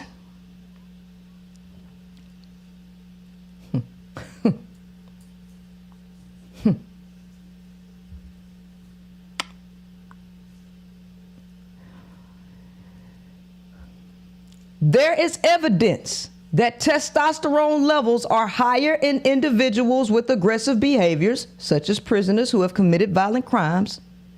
Several field studies have also shown that testosterone levels increase during the aggressive phases of sports. In more sensitive laboratory paradigms, it has been observed that participants' testosterone rises in the winners of competitions, dominance trials. Competition is the nature of a male. And in male-dominated philosophies, such as pimpology, ism, right? Such as pimpology, it is centered around what? Competition. So when women listen to males, you are allowing the male to inject you with his mind and his thought process and his behavioral patterns when you quote unquote take instruction from a male. And when you do that, you become, in the social media world, a pick-me. But in the underworld, you become a hoe. Yeah, you become a hoe. But see, you got on all of that paraphernalia, that religious paraphernalia, which is just straight up bullshit.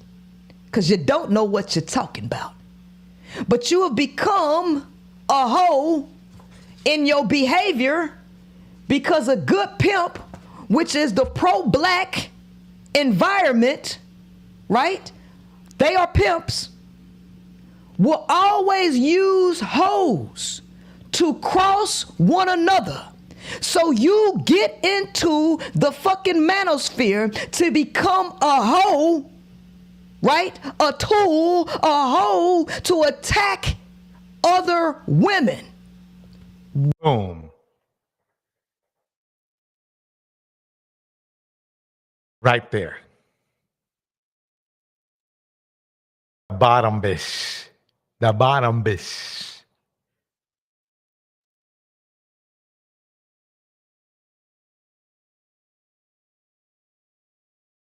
That's All you are is a tool. what was that? All you are is a tool. Basically, exactly that. Because we know that they don't want them. So they become the cleanup woman. So let's start at the top.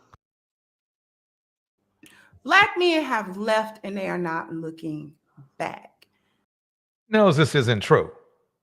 She knows that's not true at all because she's educated enough to know that she can run the numbers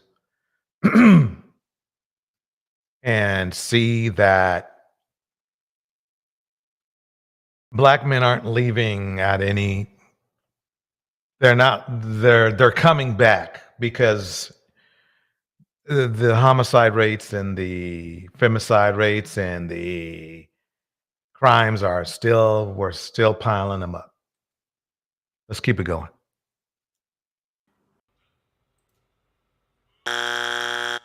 Wait, I graded her. you talking about like how he has a bunch of different mothers? Well, a lot of baby mamas. Yeah. What do I think about that? Mm-hmm. Well, that was my first step to knowing that about the whole high value man talk. Rena Jones is in the house. Just proved everything Kevin Samuels used to talk about. Mm-hmm. So, I mean, I heard him say in an interview one time that women would rather be 7 of one than 1 of a plumber.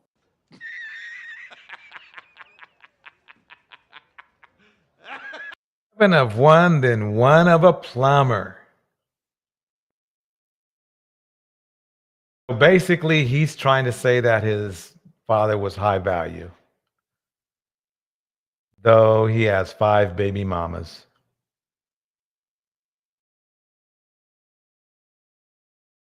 He was living with his mom because he was one of the babies from the baby mamas. He was living with his mom, though he said he was making $160K a year. I don't know too many people who live with their moms who make $160K a year. Math isn't mathing. The math isn't mathing. Yep. I can see why this man right here is laughing. Let me go back a little bit. A plumber. With everything Kevin Samuels used to talk about. Mm-hmm. So, Mm-hmm. well, that was my first step to knowing that about the whole high value man talk. Just proved You see everything how Kevin Samuels used to delusional talk they about. are? Yeah. You see how delusional and how many mental gymnastics they have to play in order to twist themselves into a pretzel to make it sound as though they're high value men. How in the world is a man with multiple baby mamas not There's married no way to to make that high value. There's just none. Mm-hmm. So, I mean, I heard him say in an interview one time that women would rather be 7 of one than 1 of a plumber.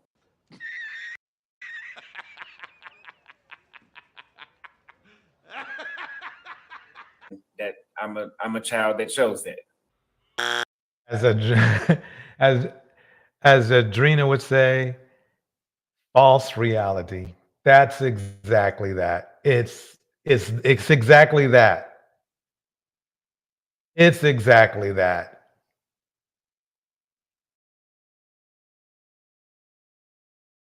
And says, so his father was a high value man, but his pops didn't put him onto a career. He has to go fund me. Yeah. Yeah. How Your how dad you a high value. child Wait a that minute, what does rewind it that a little mean? bit.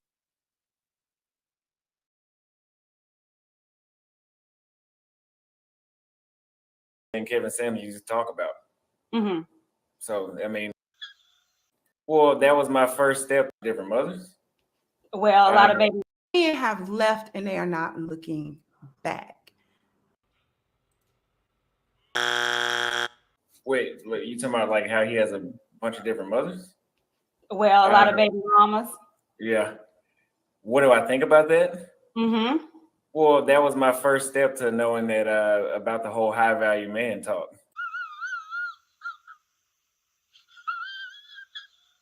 Just proved everything Kevin Samuels used to talk about.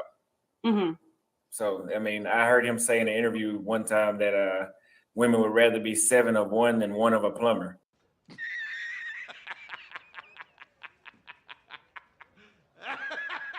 Women would rather be 7 of one. Type a 0 for no and a 1 for yes. How many ladies would like to be 7 of one? 0 for no, 1 for yes.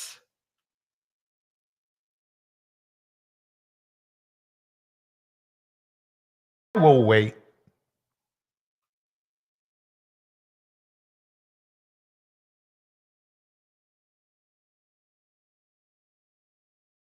Well, a lot of baby mamas. Yeah. What do I think about that? Mm-hmm. Well, that was my first step to knowing that about the whole high value man talk.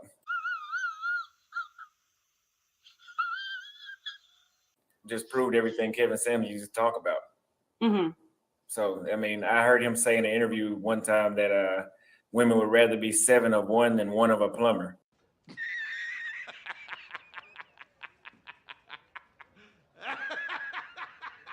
That I'm a child that shows that. Yeah. According to the chat, nobody wants to be 7 of one. That's that Pookie mentality coming out. His dad was a hoe, and he's a hoe. Let me just say that. I'll say allegedly, of course, just for legal reasons, but basically his daddy was a hoe and he's a hoe. And he's happy with that. Has nothing to do with American women whatsoever. Nothing. Big Cap is in the house. Big Cap is in the house. this is important. This is important to know this, that he has justified his pookie ways because his father was pookie, and that he thinks that women rather be 7 of 1. Now, here's the funny part. Obviously, he was never the one, because if he was, he wouldn't have to fly out of the United States, right? So we will give his father credit for at least impregnating women in America, because he didn't have his father. I guess maybe his father, who knows? He says his father, he wants to say his father's rich, but obviously his father wasn't, because his father didn't travel, because obviously he did his damage here in the United States.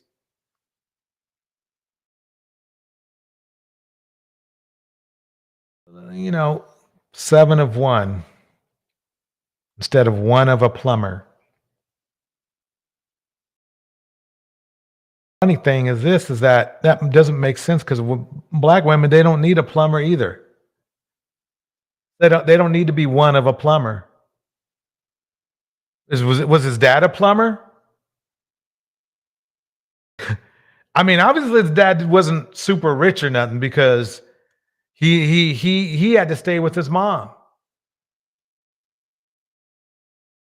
And obviously he was not making, he lied. Allegedly he lied. Because you don't stay with your mom if you're making $160K.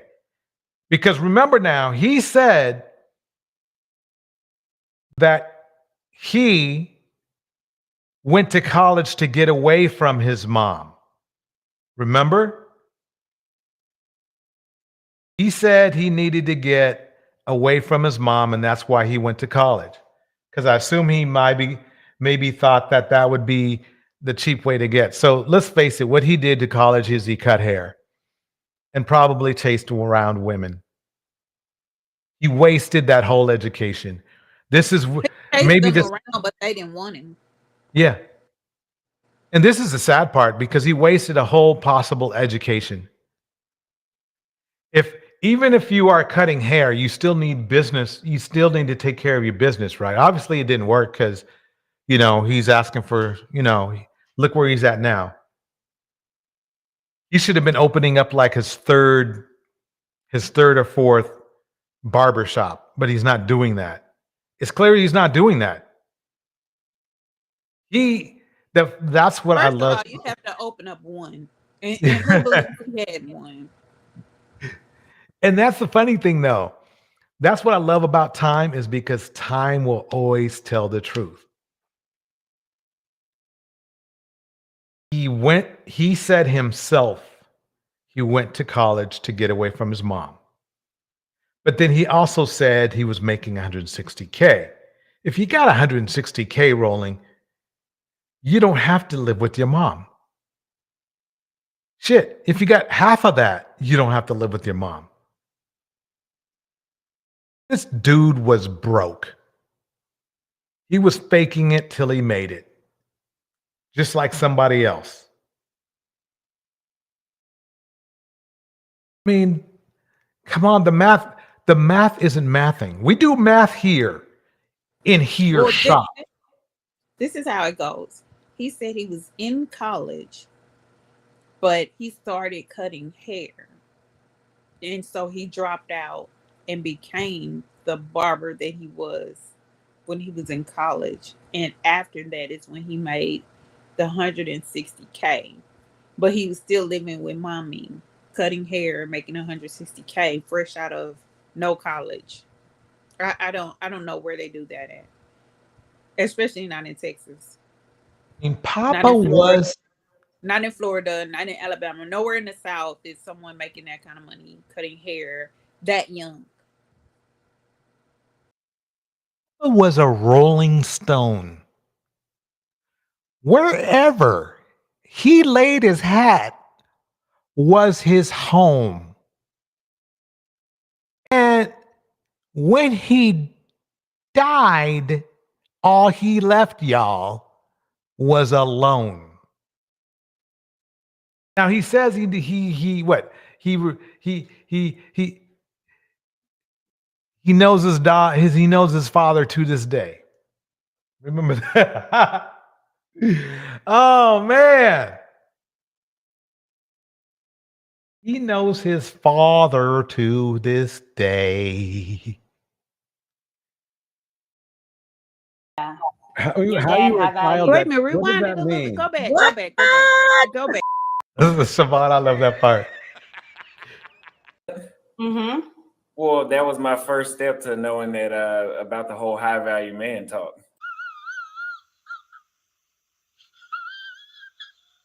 Just proved everything Kevin Samuels used to talk about.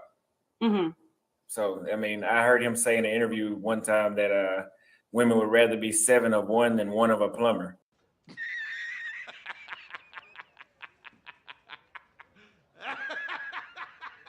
That I'm a child that shows that.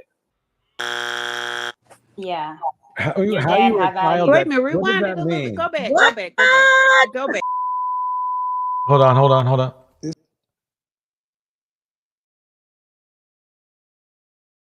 Than 1 of a plumber.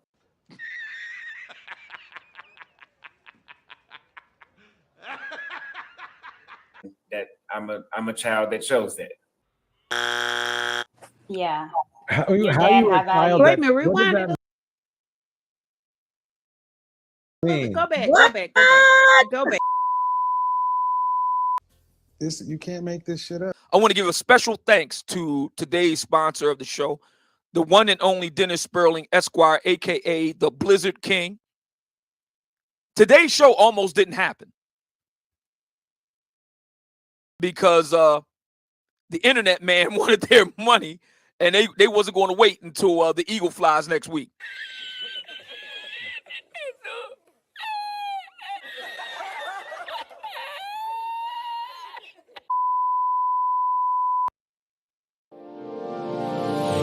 Hey, all my Crimsonites, and welcome to the Crimson Cure channel, where we embrace our femininity, increase our womanly value, and celebrate our brothers. So join me on our feminine journey to learn, heal, and grow.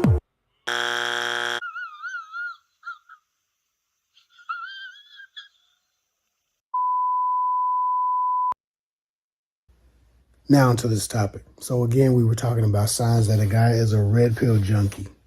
The first sign we're going to talk about in this video is that he proudly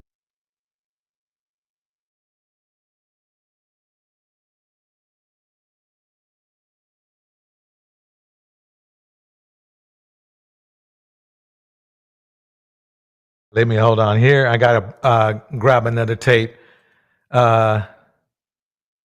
Jim, kind of give us your thoughts while I get this other tape up here on what you think so far.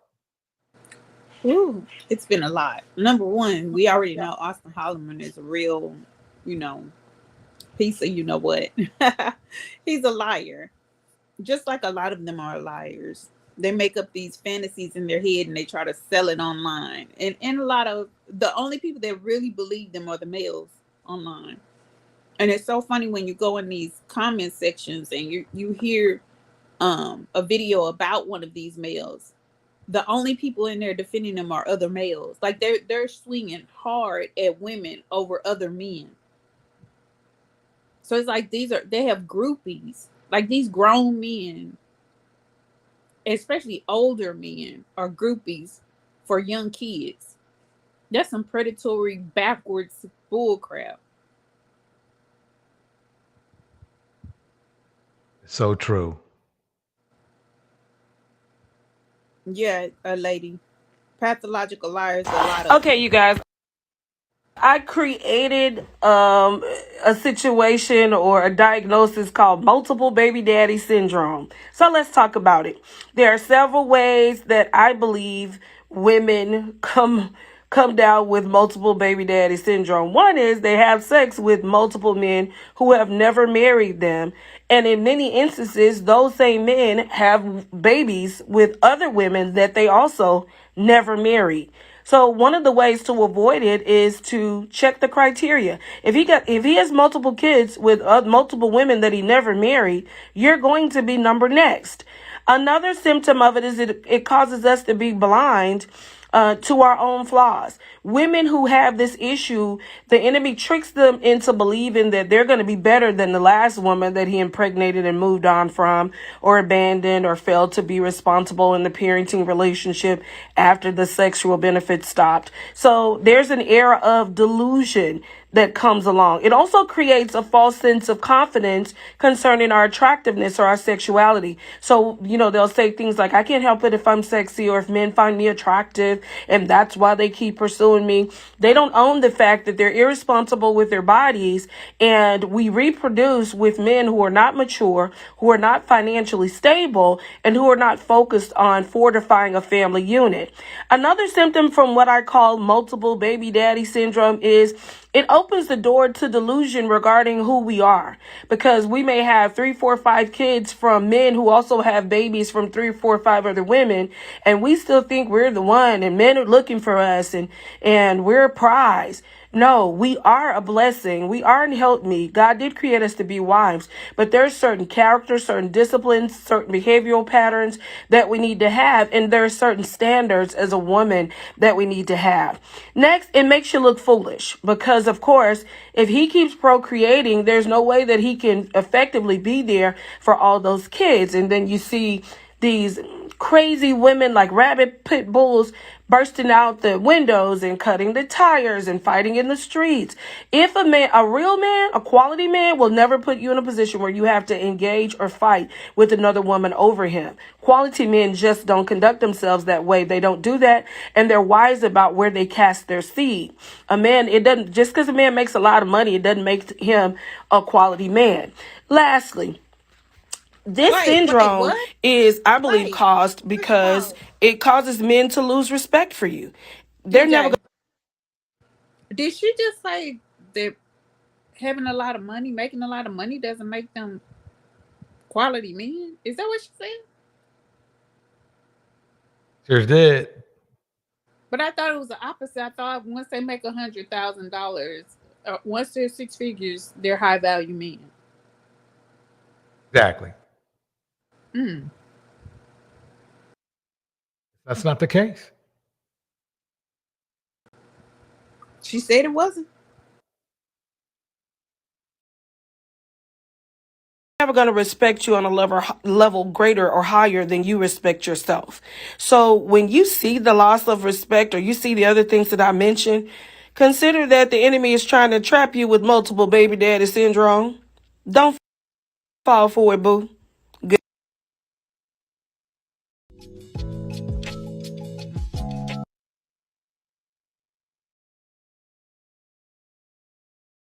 Once upon a time, not long ago, I was a hoe. And I'm admitting it, I won't take it back. Cause I did this shit, I was a hoe. Told you. Wait, I thought it was only black women that had multiple baby daddies. It's not. I mean, yeah, that's what black men want you to think. That's what we want you to think. Here are 3 reasons why a man has multiple baby mamas. Reason number 1, his baby mamas are side chicks, permanent side chicks who he has put on the bench.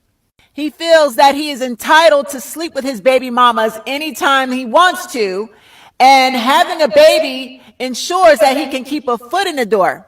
9 times out of 10, he's a narcissist, and the child is simply a pawn piece for him to stay connected to his baby mother. He really don't give a shit about the child. He really doesn't want to be financially responsible. And if he has money, he will buy the child toys and spoil the child so that the child can become a spy and stalker and tell him all of mommy's business. These types of men create their own side chicks by putting a baby in them. He doesn't love you, he doesn't love the child. He simply wants to have access to what's between your legs when he's good and ready. And you better not give it to another man. You are his permanent side chick, and he has put you on the bench with a baby. Reason number 2, he's a closeted homosexual. That's right, I said what the fuck I said. He's on the down low. And he wants to confuse and trick people into believing that he's a whore that juggles multiple women. So by having multiple baby mamas, he thinks it'll fool the whole community from the fact that he's really into men. He's hiding behind his baby mamas. His baby mamas serve him as a beard. They are covering up his homosexuality. So he thinks people are stupid, but people are not stupid. People are figuring this shit out. How can a man love women when he treats them like fucking objects and impregnates them, and he creates several broken homes? It's selfish to the children to be able to, you know, he has to split himself and share himself with all his children. It's selfish, and he does not care about nobody but himself. He objectifies his baby mamas and his children because he's secretly into men. The third reason is he plays his baby mamas against each other because he wants them to compete over him. This is called triangulation. And if he's able to get women to compete over him, specifically his baby mothers, he can continue to get whatever he wants out of any of them, be that sex, be that money, be that resources, assets. He will have all y'all fighting over him. And y'all will be boo-boo the fool. All the baby mamas will look like clowns, giving this motherfucker whatever he wants. Money, ass, you know, let him drive your car to pick up more side chicks, because y'all are weak and insecure and y'all fighting each other instead of fighting him. All the baby mamas need to cut this motherfucker off. He's the problem. Ladies, here are 3. All right, y'all, here we go. Here we go. This is going to be fun. Boom. Hi, what's your name? Melissa. Melissa, where you calling us from? California. What part? Clovis, Fresno. Fresno. How old are you? 41. 41. What do you do for a living? I am a home health care agency owner. I have a small little business. Home health care owner? Yes, ma'am. I'm sorry. It's okay. Melissa, California, Fresno, 41, home health care owner. You have any kids? I do. How many kids? I have 2 at home. Do you have more than 2 outside the home? I do. I have 6 altogether.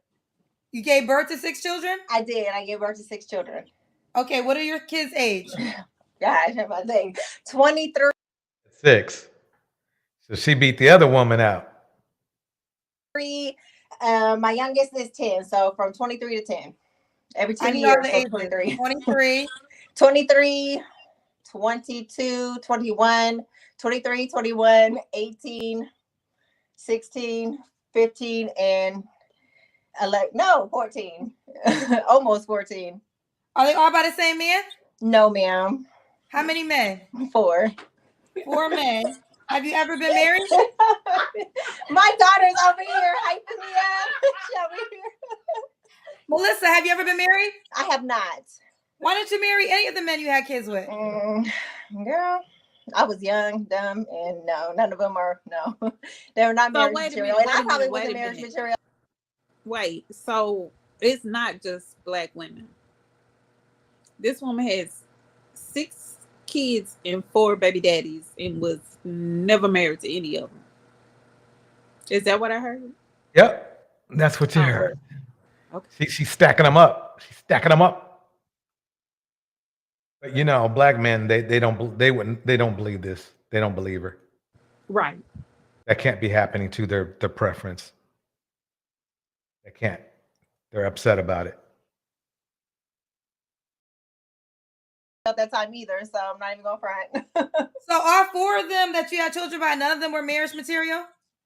You know, my last one, my longest relationship with him, but it was just very toxic. We were just young, and I wasn't in a place to really work on my issues with him. He had a lot of issues, generational trauma, you know, and it's just better it's just better that, we just not, Do you want to get married now, or you're not looking for that? No, I mean, I'm open to being married for sure, with the right man, for sure. Well, what would you say to the guy that would say you have 4 children's dads, and that might be cautious because of that? Well, I mean, that's fine. I'm 41. I mean, we live, we learn, you know. I was in relationships with all of them, you know, like, show me a person without skeletons in their closet, you know, and I give you $1 million. So okay. All right, so Melissa, You got a lot of skeletons. When's your birthday or zodiac sign? I am a Virgo. Virgo. So let's do it. This is Melissa, Virgo, Fresno, California, 41, owns her own home health. You're a home health owner. Yes, I'm a home health care agency owner. Okay, you have 6 children, correct? Yes, ma'am. This is a personal question. You actually don't have to answer it, but I'm going to ask you. That's fine. Are all your children's dad, are they by Caucasian men, African American men? All my children are mixed, yes.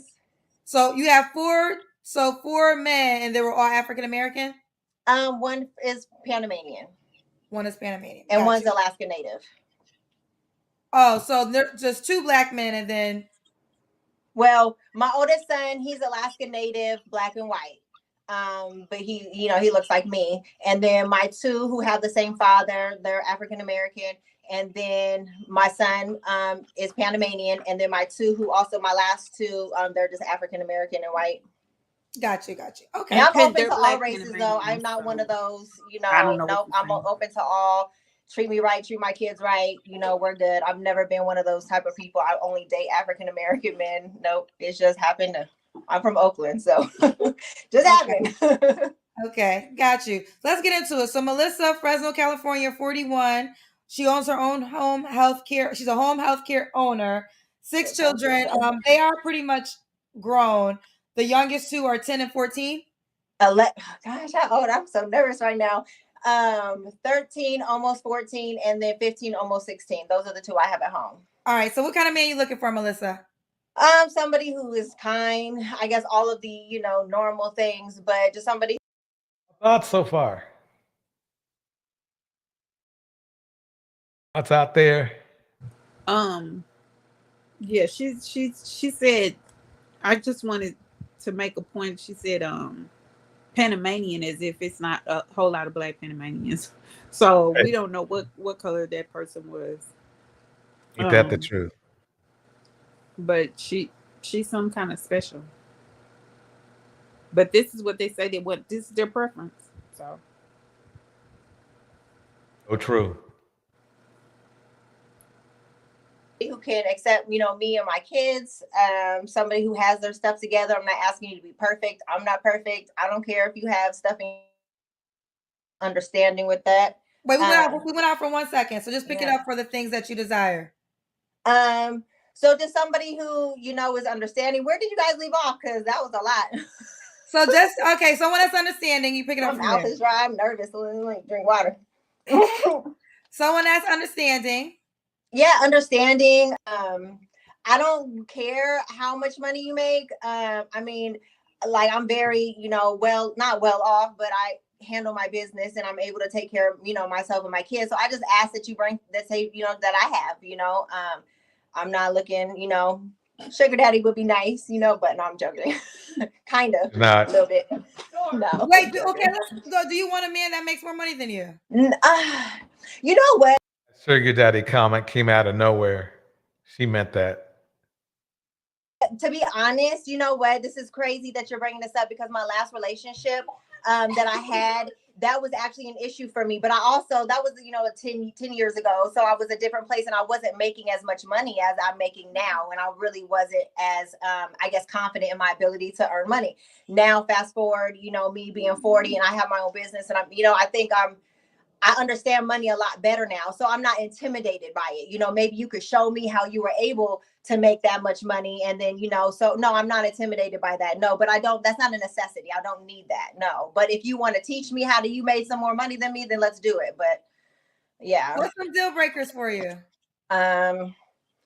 Abusive, just somebody who can't see outside themselves, somebody who's not on like a spiritual path of growth and self-development. That's huge. If you have, generational trauma or childhood trauma that you need to work on that before I don't need any of that. But I don't really have too many deal breakers. I mean, man, I'm like on the spot. I honestly didn't even think I was gonna get on here. Does he have to look a certain way?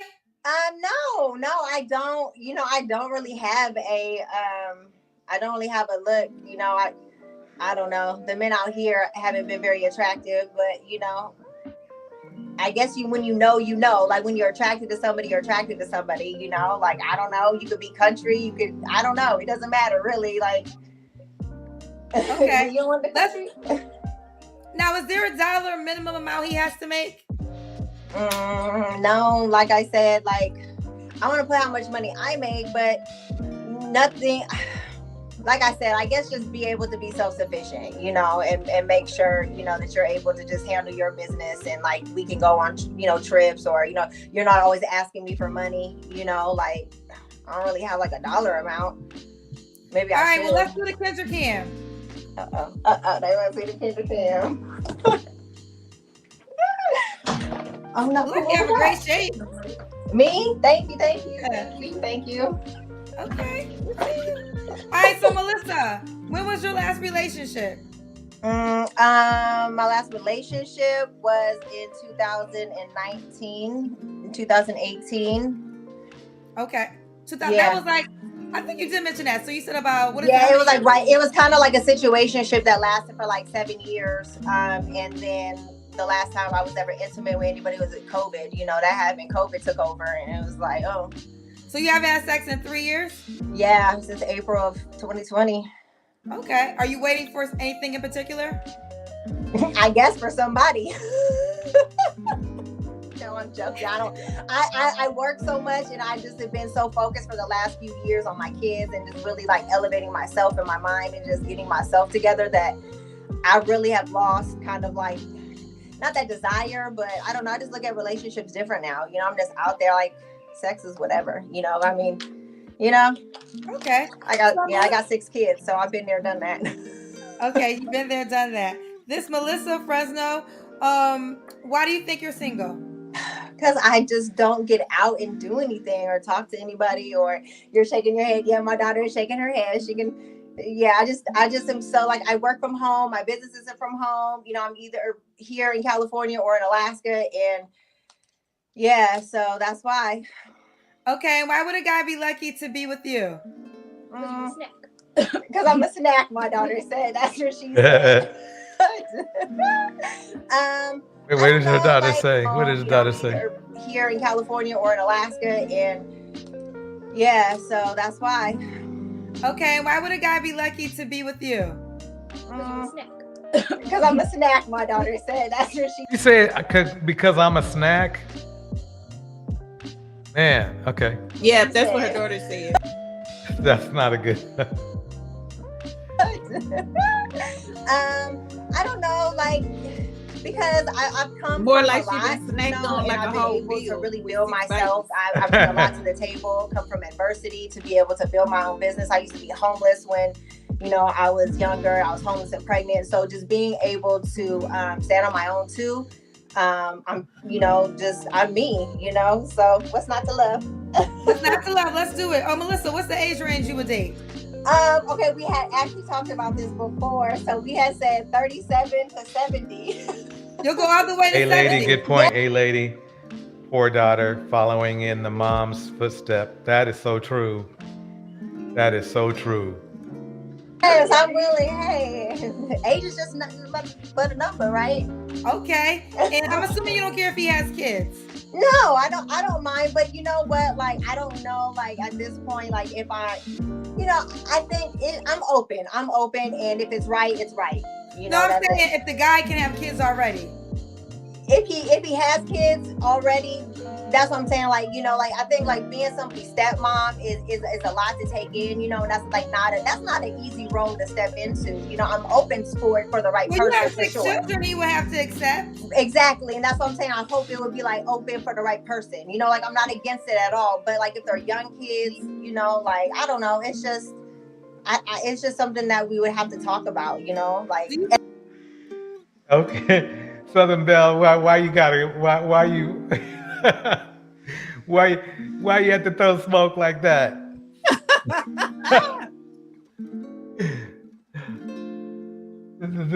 See, Southern Belle, because see, get in them DMs though. That we good. And it's hard for me too, you know, to have somebody in my kids' life too, because they haven't been around anybody I've dated, never. Do you co-parent with your children's dads? My last two kids' dad hasn't seen them for I don't know how long. She said none of her kids have been around any of the guys she dated, so she just popped up pregnant at home with all the rest. Damn. Damn, that's messy. Right? Like, oh, none of the men have ever met my children. They've never been in contact with my children. So every time you came home pregnant, what did the children think? Man, that's a trip.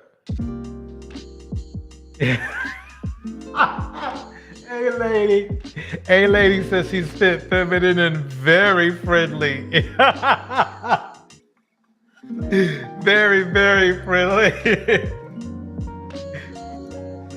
It's like if it, man. He pays child support, and that's pretty much it. So it's not, you know, my other were fine. We get along great, but my last child's father, no, we don't. I'm asking because will there be drama for the new guy? Oh no, there's no drama at all. There's none. We don't have contact, so that's kind of how that goes. But no. Okay. All right, Melissa, let's do it. How do you? Does the guy gotta be in Fresno? No. Like I said, I go back and forth to Alaska and California, Alaska, California. So don't really like. Does he have to pay for you to come visit him if he's not in Fresno? No, I could pay my own way.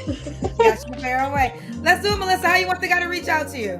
I am Melissa, or is that my Instagram? I don't know. But Melissa, if you search me up, I'm very unique. MELYSSA. Girl, Melissa is one of the most common names in the world. We're gonna need more than just Melissa. MELYSSA. So I am. I know girls that are spelled that way. It's unique. Tell me another person that you know to spell their name like that. Is it Melissa Ford? I think Melissa Ford. Oh, you know what? You're right, but that's why me and her, that's still unique too. And how many million Melissas are there? I mean, that guy say something, right? So you're telling me if I just Google Melissa, if I you will Google, find yeah, you. Yeah. I am Melissa. I am Melissa. Yeah, I am Melissa at Instagram. Wait, I want to test this theory though, so I'm gonna Google your name. Oh, well, I can't really give you. Gotta write thoughts and feelings and anything. If anybody wants to come up, come on up. Let's see what happens. Just play some groove music for a minute. No, you gotta play the end of this. Okay. Give you my last name and then I'll pop up, I guess. Well, you said that. Yeah, Melissa Ford. This is the girl that comes up when you put in Melissa. Yeah. Okay. I heard. So how do you want the guy to reach out to you? I am Melissa at Instagram. That's my Instagram name. Oh, I am Melissa? Yeah, I am One of the most common female names, and she wants everybody to just be able to find her. I am underscore Melissa? I believe it's I am underscore MELYSSA. You wanna go check real fast? Yeah, I am underscore MELYSSA. It should be that. Her kids are grown. MELYSSA. Yes, ma'am. Yep. No, this girl comes up when you Marquis. You write that. It's this girl. No, that's not me. What are your thoughts on this woman, Marquis? That's not you. I wouldn't even pay attention to that, man. I guess you're learning that your name is not as unique as you thought. I would see her and pass her on the street. Keep playing, bitch. Hey, I guess you learn something every day, but it's still only one Melissa, only one me, baby. So. Well, Google doesn't agree with you. Well, there's only one Melissa and 7 billion people. It's me. That's me. Well, the guy so that's anyway, it's I am underscore, so it's 2 underscores. Ooh, child. Well, you know, we have to all live in our own worlds. Right. What? What's right what? Right. What are y'all saying right to? Nothing. No, say it. Because you came on my show and this is supposed to be an easy question. Shady for nothing. We over here having I'm not being shady. First of all, I'm not being shady. First of all, if I want to be shady, I could have been shady 10 minutes ago. Yeah, you want to hang up? Now let me get into it. I was not being shady. If I wanted to be shady, I could have been shady after all the damn shit you gave me. I asked you how many kids you had. You wanted to lie and said I have 2 at home. Well, how many kids do you have? But we kept that going. It is what it is. The last and final question is, how do you want somebody to reach out to you? You the one that said Melissa is, you don't want it only. Well, Melissa Ford, who is a Black woman, is the first person I think of when I think of Melissa. And I was right. When I went to Google, spelled that way, Melissa Ford came up. Then, all I'm trying to do, damn it, is get you the contact information. Now I see why you didn't settle down with none of the men you had kids with, because they probably didn't want to settle down with you. If you want to play the shade game, we could play the shade game. If you do not know, I was very kind to you. Now, all I needed to know, girl, was how the hell you want the man who was watching to reach out to you. But you felt yourself. You was very cocky, and you had to learn that, sorry, you are probably the last Melissa that we thinking of, okay? Now, I was trying to roll with you. So you played yourself. I ain't played you. You played yourself. Ciao. And I already know when you said exactly, that's why I knew there was somebody talking about me. But don't talk about me in the corner. Talk about me to my face. We can have the conversation now. We can break it down. Don't be shade in the corner with one of your kids. I don't know if it was the 22-year-old, the 21-year-old, the 18-year-old, the 16-year-old, the 14-year-old, the 10-year-old, the 13-year-old. I don't know which kid it was.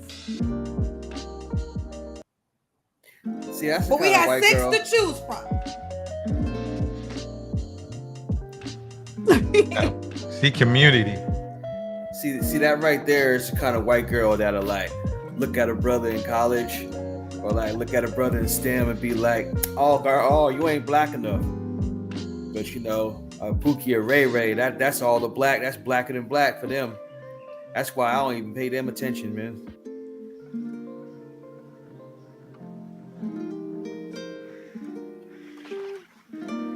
Chill. Play with me if you want to. Let me tell you something. I don't start none, but I know how to finish it. Let's continue. You know, I'm going to church tomorrow, and I'm going to get my ass to heaven. And ain't nobody going to stop me from getting my ass to heaven. Chill. Why y'all be playing with me like I'm the one to be played with?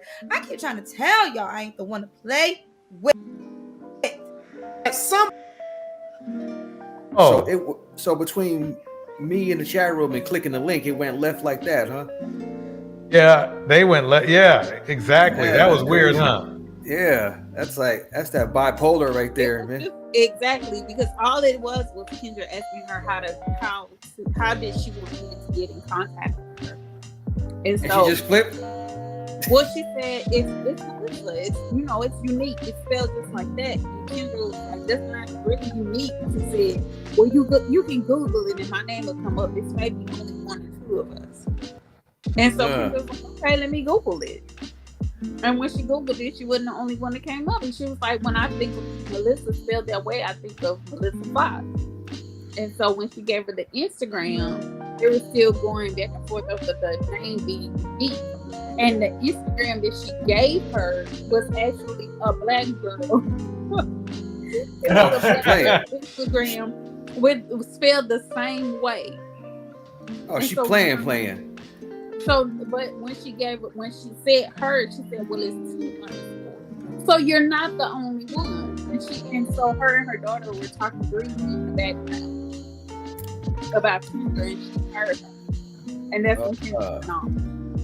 Because Kendra was nice the whole time. She didn't give her the business like she gives black women who have all those baby daddies. Wow. Okay. So white people get preferential treatment on these platforms. That's what it would seem. No, not necessarily. She just didn't go off on her like, oh, girl was trying to make it seem like she was. Oh, okay. Oh, excuse me. Can y'all hear us? Because I think the music might be a little, well, at least for me, it's louder than Gemini. So I don't know if that's sound that way in the chat room. What y'all think?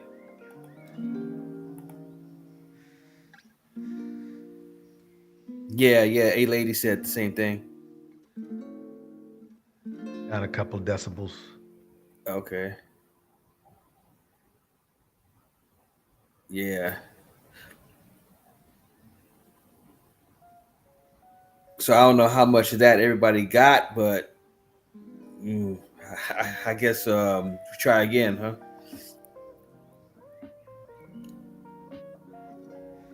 Oh, let's see. Well, I'll give you guys a taste of what's coming up on the next live. We might do this later tonight, but I'm not sure. At some point, y'all gonna have to look in the mirror and take responsibility and say, yo, we got to do better as a community of women. Because even if every single guy that is a good guy decide that they want to exercise discipline, the majority of the dudes that y'all picking to have kids with is the worst in society. And then y'all want to come on later and say, hey, be Boyce Watkins and save us. It's coming up. So who in the hell is asking him or any of these Negroes to save them? Like the women that have their stuff together is not asking anybody that looks like him, that talks like him, that walks like him to save them. We don't need saviors. Save yourself. Late for that kind of rap. That kind of rap he could have done maybe 20, 30 years ago when women actually needed, a man at the house. Now women are making just as much as the black men are. So why? Now he wants to pull out his tampon. That's what he's doing. Wait, and then they're talking about the community of women. The community of women that I'm surrounded by, they don't need saviors. The community of women that need saviors are the ones that they wouldn't even dare go into that community to save because men that look like them would end them. Right. He has that dated rhetoric. That's what he has. He has that dated rhetoric from like something that would have made more sense 50 years ago or something when women needed men in the house more often. Now he's talking to a bunch of people he's talking about a bunch of women that hardly exist anymore. And that just shows you how stupid he is. Exist and the men do exist that he's talking about, but they're predominantly in low socioeconomic areas. See, these men love to pretend like the women in those areas are representative of the whole, whilst they're able to defer all of their bull crap on Pookies and Ray Rays.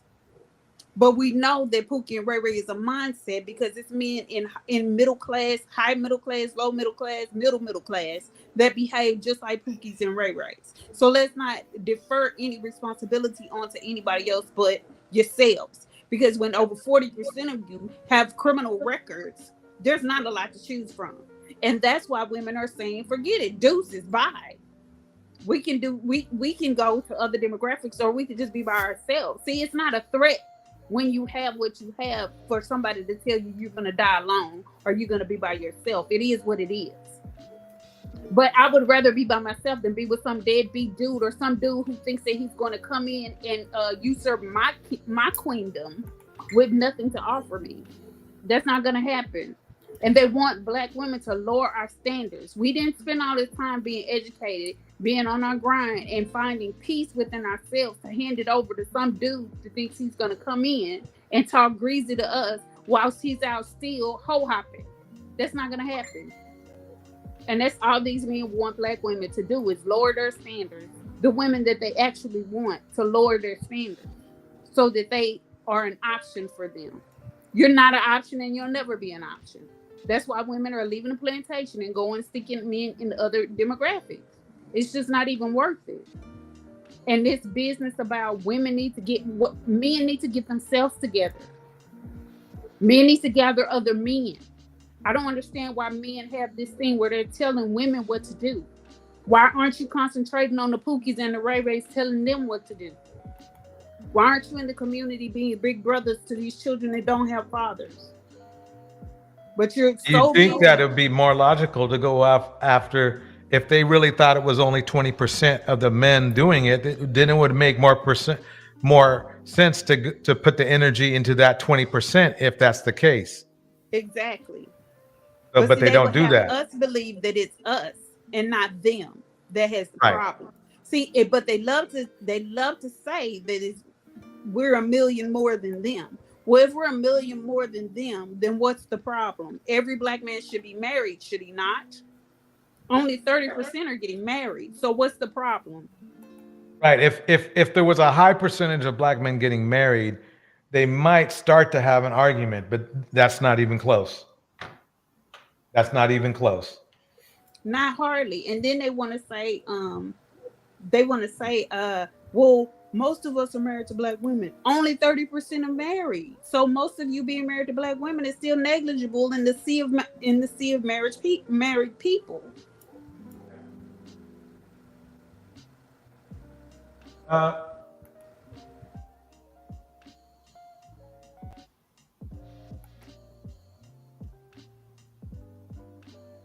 Dude, have you checked out Anton before? You talking to me or Marky? Marquis. Anton who? Who's that? Anton Daniels. I call him Tampon Daniels. Oh no, I've never heard of this gentleman. Is he an asshole or what? Pretty much. I mean, you know. But we'll be doing a live on him either later tonight, maybe, depends, or next week. You know, Torch, while I was in Gemini, while I was perusing around Black YouTube, I heard something very disturbing said on Peso's live right now. Not right now, but about 10-15 minutes ago. What? I heard some brother up there say that the white woman is God or something like that. Really? Yeah. Yeah. And then I jump over here and I see a white woman on that, and I'm like, "What's going on?" That's God to him. You know what, Marky? That you can't threaten. The thing about it is, you can't threaten women who understand and know their value with anything and anybody. Because see, what these men fail to grasp, and what most women grasp, is everybody is not for everybody. I only need one man. See, men need multiple women. Women only need one man, one good man. That's all we need. Right. It's men that want to run through a whole bunch of women. So that's why women will always have leverage over men, because men are too horny for their own good. We are too horny for our own good in most cases. Yeah, that made me spill spit out my hot chocolate, man. Sorry, I can hear myself. But yeah, that made me spit out my hot chocolate when I heard that. He said the white woman is God. Yeah. Crazy. Was he on the panel? Yeah, he was on the panel. I was like, am I having a stroke? Did I really hear this? I don't know. If that's what they think, they can think that. That's why they're still getting unalived for talking to them. Yeah. Didn't it, Italy, they got unalived for talking to a white woman, Chile and Greece. They're getting unalived for talking to white women. So if they believe that they're God, I guess they believe in instant karma and instant gratification. Do they believe they go to heaven if they're beat down by a white man that whilst they're talking to a white woman? Is that how that happens? That's how messed up it can get. Hey, JP, what's good? Yo, what's up, man? What's going on, man? Yeah, I had caught wind of the Bible study dude was trying to, do on Peso's live, man. That shit was hilarious. The dude was, looked like he had a glass of cognac in his hand. I'm like, wait a minute, man, that's something I would do. I'm not even religious like that. Look, I'm not religious. I'm not claiming to be a man of God or none of that stuff. But yeah, they always pull out the Bible when it talks about, women being submissive, not realizing that in context it was talk.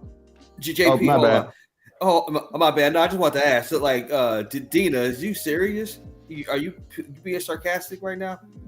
I just had to ask that. You go on, JP. Oh no, man. I mean, yeah, it was the typical Black Manosphere move. Pull out the Bible when it talks about and then misquote the Bible when it talks about a woman being submissive to her husband. So somehow that translates to a woman should be submissive to just any Tom, Dick, and Harry.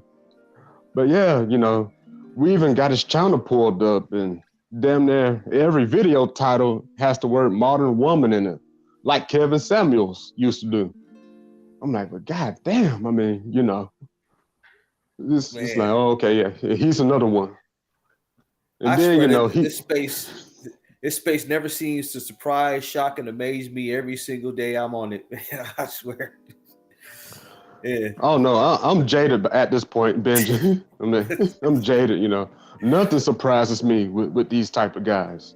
But it's like, you know, but this is, you know, who gets put out front as like the representation of all of us. And it's like, no, dude, we all don't think like that. Whose fault is that they're representing you? And that's what irritates me. If it's so I many mean, I can take the blame for that because, wait a minute. If it's so many, and I'm talking generally, if it's so many good black men, why is Pookie and Ray Ray the representation that everybody thinks of, society thinks of, when they think of black men? I don't know, because the good brothers are busy being productive and they don't have time to, Yeah, but the good brothers are allowing their images to be sullied. And that to that point, that's why I keep telling black women, separate your image, stop buying the music of these men that talk negatively and derogatory about you. Stop watching their movies.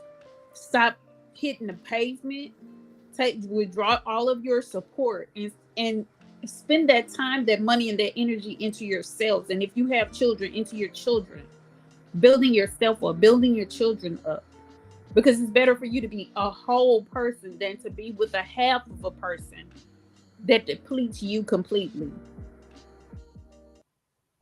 Yeah, I get it. You know, I guess, you know, a lot of us, in order to do all of that and then, you know, get on the internet and try to clean up our image at the same time, it's like, yeah, it's a lot of work for, you know, individuals or something. But, you know, like the Dusties, I mean, so-called, you know, they're not productive, so, you know, they got all this time to, you know, just sit around on the internet and, you know, and bash sisters and modern women and stuff. So, and apparently worship the white woman. I don't believe that. I don't believe that that there's not any good black men. You know, we can do it, but, you know, we just don't, you know, have all day. That's all I'm saying. If there were so many, if these guys were as good as they say they are, why are there so many online bashing black women? These men say that they're good men, but at the same time, they're online bashing black women. How does that make you a good man? To answer, I don't think it does, but you know, even you know, the devil, you know, disguises himself as an angel of light or something like that. So, I mean, most bad people aren't going to, you know, just outright come out and tell you that, hey, I'm a bad person. I mean, now you might have the bad person that's honest enough to do that type of thing, but like most of like the bad people, I mean, they usually parade themselves around like, you know, they're doing good for everybody, you know, like Hitler, for instance, you know, I mean, he seriously believed that, you know. Come back. Oh, my bad. No. Oh, okay. Where Gemini is going here. I see where you're going. Like, yeah, I mean, I can kind of see it too, but it's like, you know, that's the thing though. I mean, claiming to be good and actually being good are two different things, basically. And it's like, you know, you just have to watch people's actions and the intentions they have, even though that's not, you know, that doesn't justify, you know, bad actions or anything. So the point Gemini is making, as a self-proclaimed good black man, it would behoove me to be more cognizant of my reputation that these other guys are going out there creating and provide an antithesis to that by doing more content like DJ Torch, right? And yes. Okay, yeah. Yes. So I get what Gemini is saying. Because there's not many channels like this. There's not many channels like this. And for these men, for all these self-proclaimed good men to actually be good men that spend all this time on the internet, especially the ones that spend all the time under the Black Women Empowerment comment section saying how good they are, you would think that a lot of them would have started a channel and helping other Black men. And I'm not talking about that serves women. I mean that serves other men. And so basically, talks about building and building things in the community, being doing altruistic things, how to be better men, how to create businesses, how to get their children back. When I went on a deep dive, a search for Black leaders, a Black man speaking about leadership. there was I think 10 videos last year. Like every year the number of videos was depleted to almost nothing. So there are not even a whole lot of videos addressing leadership by Black men this in the past few years. Or when we talked about getting their children back, when I did a deep search for Black men talking about gaining custody of their children, or anybody talking about gaining custody of children, the views were small, and the last video made was like a year ago or 7 months ago. So if these Black men really wanted their children, there would be more videos about that, would it not? Yeah. So basically, there's too many Black men. Yeah. There's too many good Black men going with more thoughts and prayers than actual action, basically. No, there's too many good brothers not big on YouTube making content, basically. I mean, that's probably the main difference, you know. So I don't, you know, like I said, you know, I've been used to this type of rhetoric for a while, and I have to sit back and think about it. And I'm like, wait a minute, you know. Like me and my buddy, man, we got a saying. It goes like, you know, volunteers can't be victims. And then like when you listen to these guys' stories, it's like, it's always something they volunteered for. And then when it doesn't go their way, they want to play the victim. And it's like, dude, like you should have chose better. I mean, but somehow the blame always gets shifted onto the woman.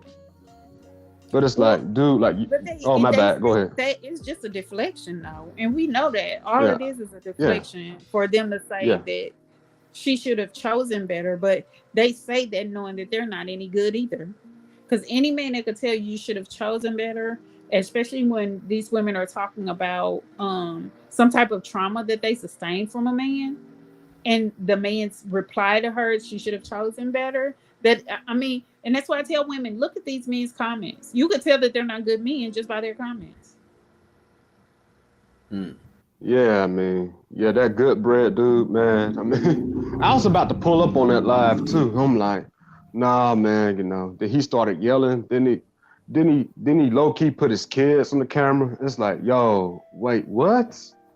Like, yeah, you're not supposed to do that on.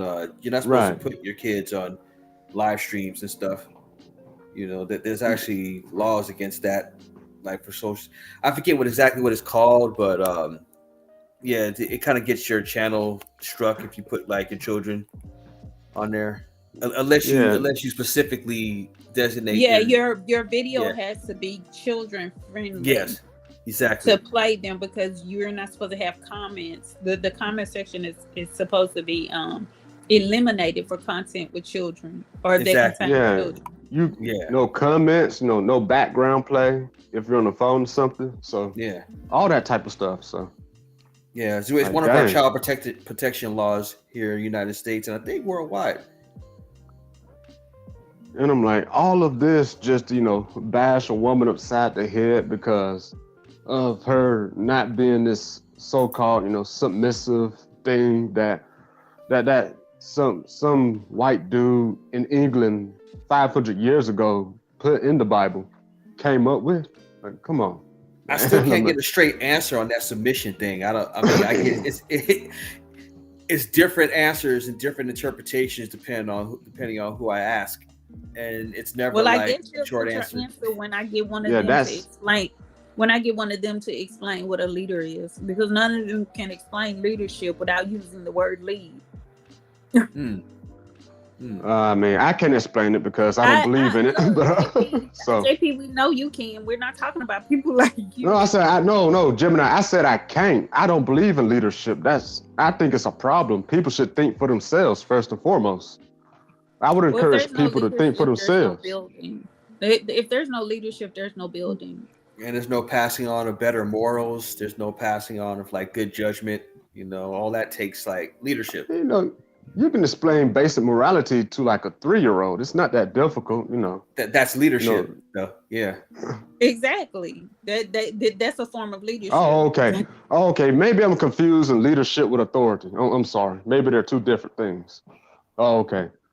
Okay, in that case, then, you know, leadership doesn't sound as bad because whoever has the most experience, you know, gets to, you know, take the lead, you know. Well, what I'm actually against is called authority, which is what, you know, these guys in the manosphere want to believe I in. don't think you're against authority either.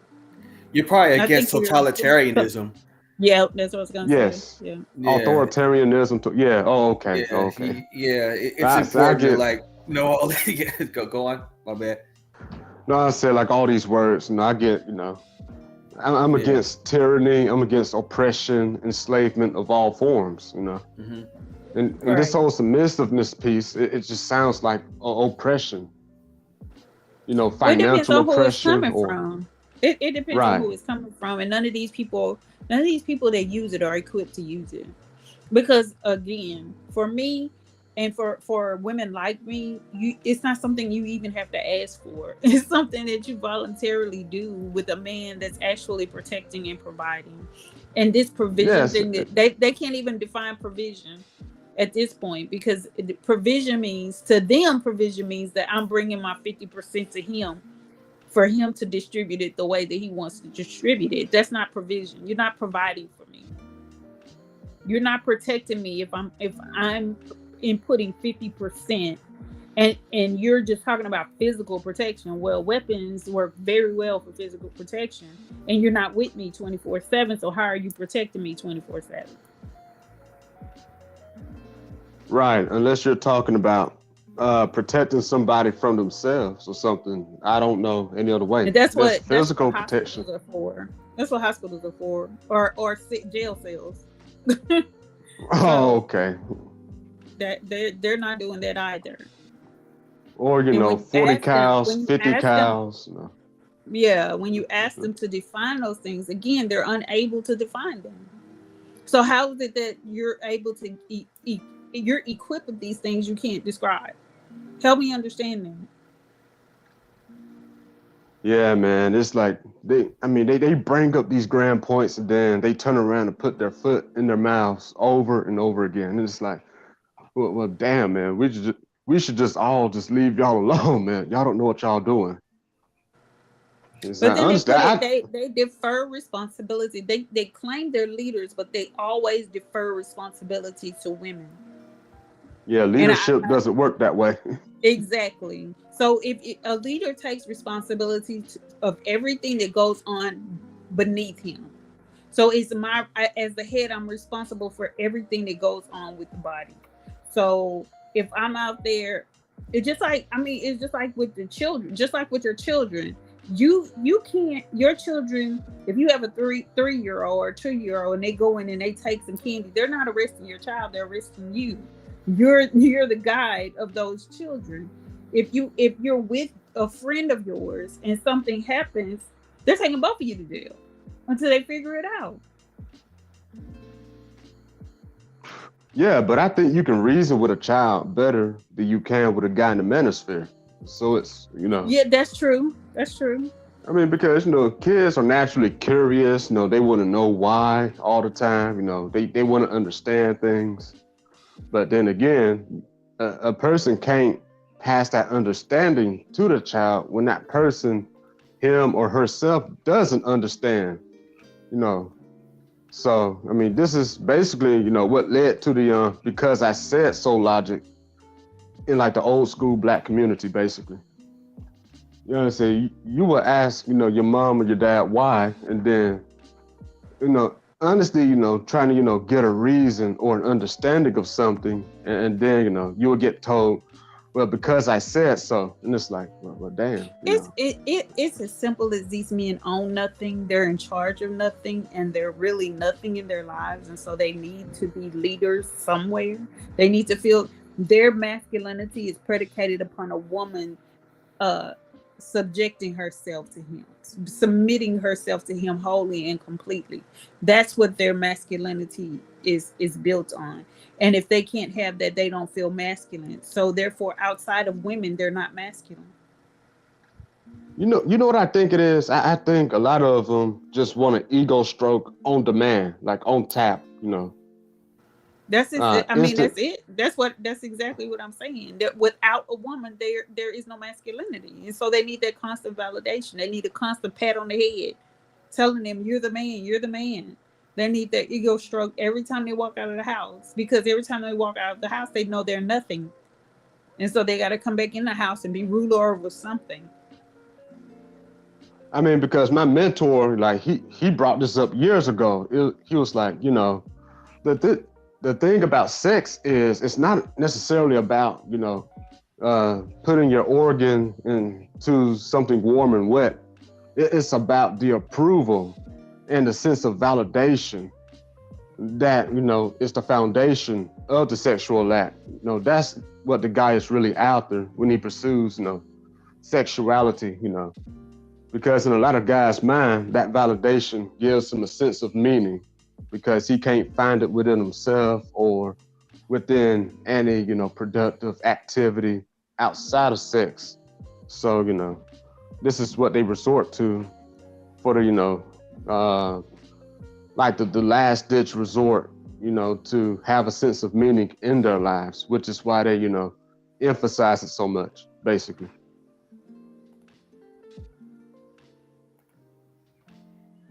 A lady said 70% of them had Black women as their authority figures.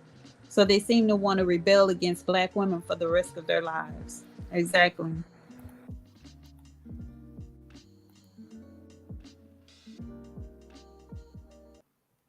Makes sense. I mean, I had both my parents, so I guess I can see how brothers without a father would react like that.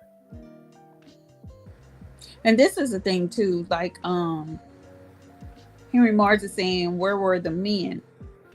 At least the women were present. The men weren't even in the picture. And they always love to say single parent household, single baby mother, as if every Black woman that's the mother of a child and she's not married to the man has pushed away the fathers of their children. And if that were the case and these men actually wanted to be in their children's lives, you would think that there would be a movement to correct this, would you not? Yep. If that happened by and large with so many instances, because what is the number? 80%, 70 to 80% of Black children are born out of wedlock. So if that number is that large and you have this demographic of good men, because 80% of Black men have children by the age of 40. So those numbers are even. I mean, they're the same number. You would think that these men would have gotten together. They did the Million Man March. They could have done a million men baby fathers wanting to have their children, wanting to be in their children's lives. But you don't hear about those movements. You don't hear about these good men talking about something like that. They're too busy trying to corral Black women. And Black women are doing what they need to do to advance themselves and their children by just going ahead and living their lives and getting their education and making businesses and furthering their careers. Whilst Black men are still getting incarcerated in mass. Whilst Black men are still killing one another every 2 hours. Whilst Black men are still killing women every 4.6 hours. Yeah, that sounds like an internal problem. So, yeah, hold on. Those numbers got me curious. I'm looking up something now. Y'all talk. I got a theory that I'm working through my head. Hold on. Yeah, I mean, I was gonna say, man, that sounds like an internal issue with certain people based on, you know, how they choose to, you know, respond. I mean, I don't even think it's responding. I think it's just reacting to, you know, whatever happens and, you know, that type of stuff. So what do you mean? I'm confused by what you mean. I mean, people just flying off the handle, like that's a reactionary thing. A response is more like thought out, more planned, you know. I'm confused about what you're talking about, JP. Oh, I said you were saying that. I mean, I was basically trying to agree with you. I just approached it from a different angle, or trying to. So, I'm sorry. So you were saying something about, you know, brothers, you know, killing each other and getting locked up and all this stuff. Mm-hmm. And then they're trying to blame the women for why they're this way. And it's like, nah, man. I mean, once you become grown, then your life is your responsibility, basically. So, I mean, as soon as you turn 18, you get out the house. I mean, what you do, it's all on you now. You can't blame mom and dad for, the decisions you make as a grown-up, especially when they wasn't around when you decided to make those decisions. So that's basically, I was agreeing with you. I just took a different angle to it. It's just, that's why I don't engage with a lot of these guys on this platform, because I've learned that these are not my peers. They're not people that I would even be associated with in any shape, form, or fashion unless they were a patient. So, you come into these spaces and you come in a little naive because you do think you're talking to your peers. And then you hear these things and you're like, I would never be around these people. Like, these people would never be around me. I haven't heard men speak like this in my life. Most of the men that I'm around are successful Black men. The Black men that I am around, they're successful. They have families and they're with their families. So this was just foreign to me. It was completely foreign. Right, like most of the guys I know don't really do a whole lot of talking either. They're just real quiet, I mean, they might talk on like a need to know basis, but outside of that, I mean, chit chat is very minimal. Unless you talking about a problem that you're trying to solve or something. Outside of that, they ain't trying to, hear a bunch of gossip about, women and all this other stuff.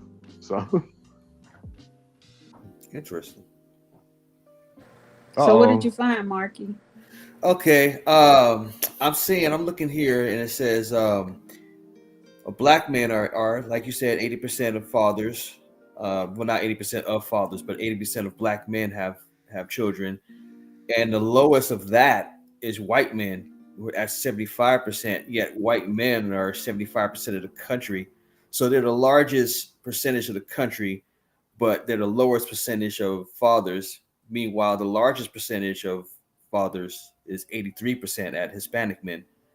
So I'm still working out some stuff in my head, but I just found those numbers like very, very interesting.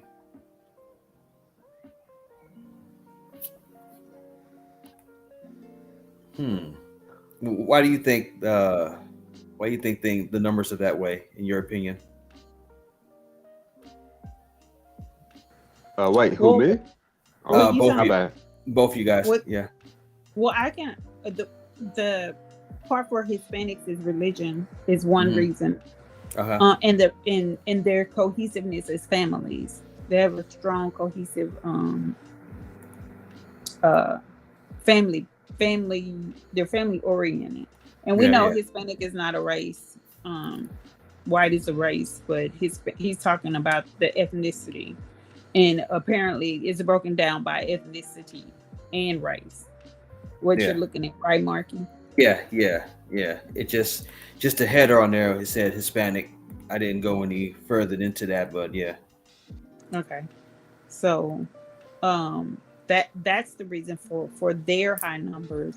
I think for white men, it could just be penis control, or they understand they understand the parental responsibility. Whereas you have a lot of Black men that are impregnating a lot of people, impregnating a woman here, a woman there, and they don't have any penis control. That they don't mind impregnating women. They don't mind who they dip their stick into, as long as it's dipped. All right, let me drop those links since a lady asked for them. Hold on, let me get that one, and then there's this one. Okay, so look, we can start a new precedent. You bring up a stat, you got to drop a link. Yeah. With the source, basically. Drop these receipts. The urbanista is in the house. Yeah, but to answer your question, Benji, I think it comes down to bonding skills. You know what I'm saying? Like some people just have better skills at bonding, you know, with others than, you know, obviously we have. Like, yeah. that's my theory, you know. Right. Some I people, agree. you know, they wait to, you know, develop a bond. Like they emphasize the bond over, you know, the nuts. So even if, you know, they do come across a rocky situation in their, you know, relationship or whatever, they will be more willing to, you know, tough it out because, you know, right. They That's grew why up you with a gotta go mom with and dad and stuff. So, and they saw their mom and dad tough out, you know, rocky situations. That's why you got to go for quality over quantity, man. You know, instead of like getting out here and trying to slay everything. You know, you get out here and you try to pick or find that one that works for you for a lifetime rather than for a nighttime. Yeah, it's like a shotgun versus a rifle, you know. Right. A shotgun, you know, it puts out a lot of buckshot, you know. It'll mess you up, but it won't kill you. But a rifle, you know, you just got that one, you know, heavy powered slug, you know, you got to have good aim. But once you hit them, like, you're going to take them down and take them out. I think they call it what? Shotgun marketing and rifle marketing. Wait, JP, why did you have to use a weapon of destruction to describe the relationship? That's just funny to me. I'm kind of scatterbrained, Gemini. Please forgive me, but it's like, you know, somebody says something, then, you know, I make all these strange connections. But charge it to my head, not my heart. I'm not, you know, trying to. It's cool, man. I'm learning too. I'm navigating this whole thing too, man.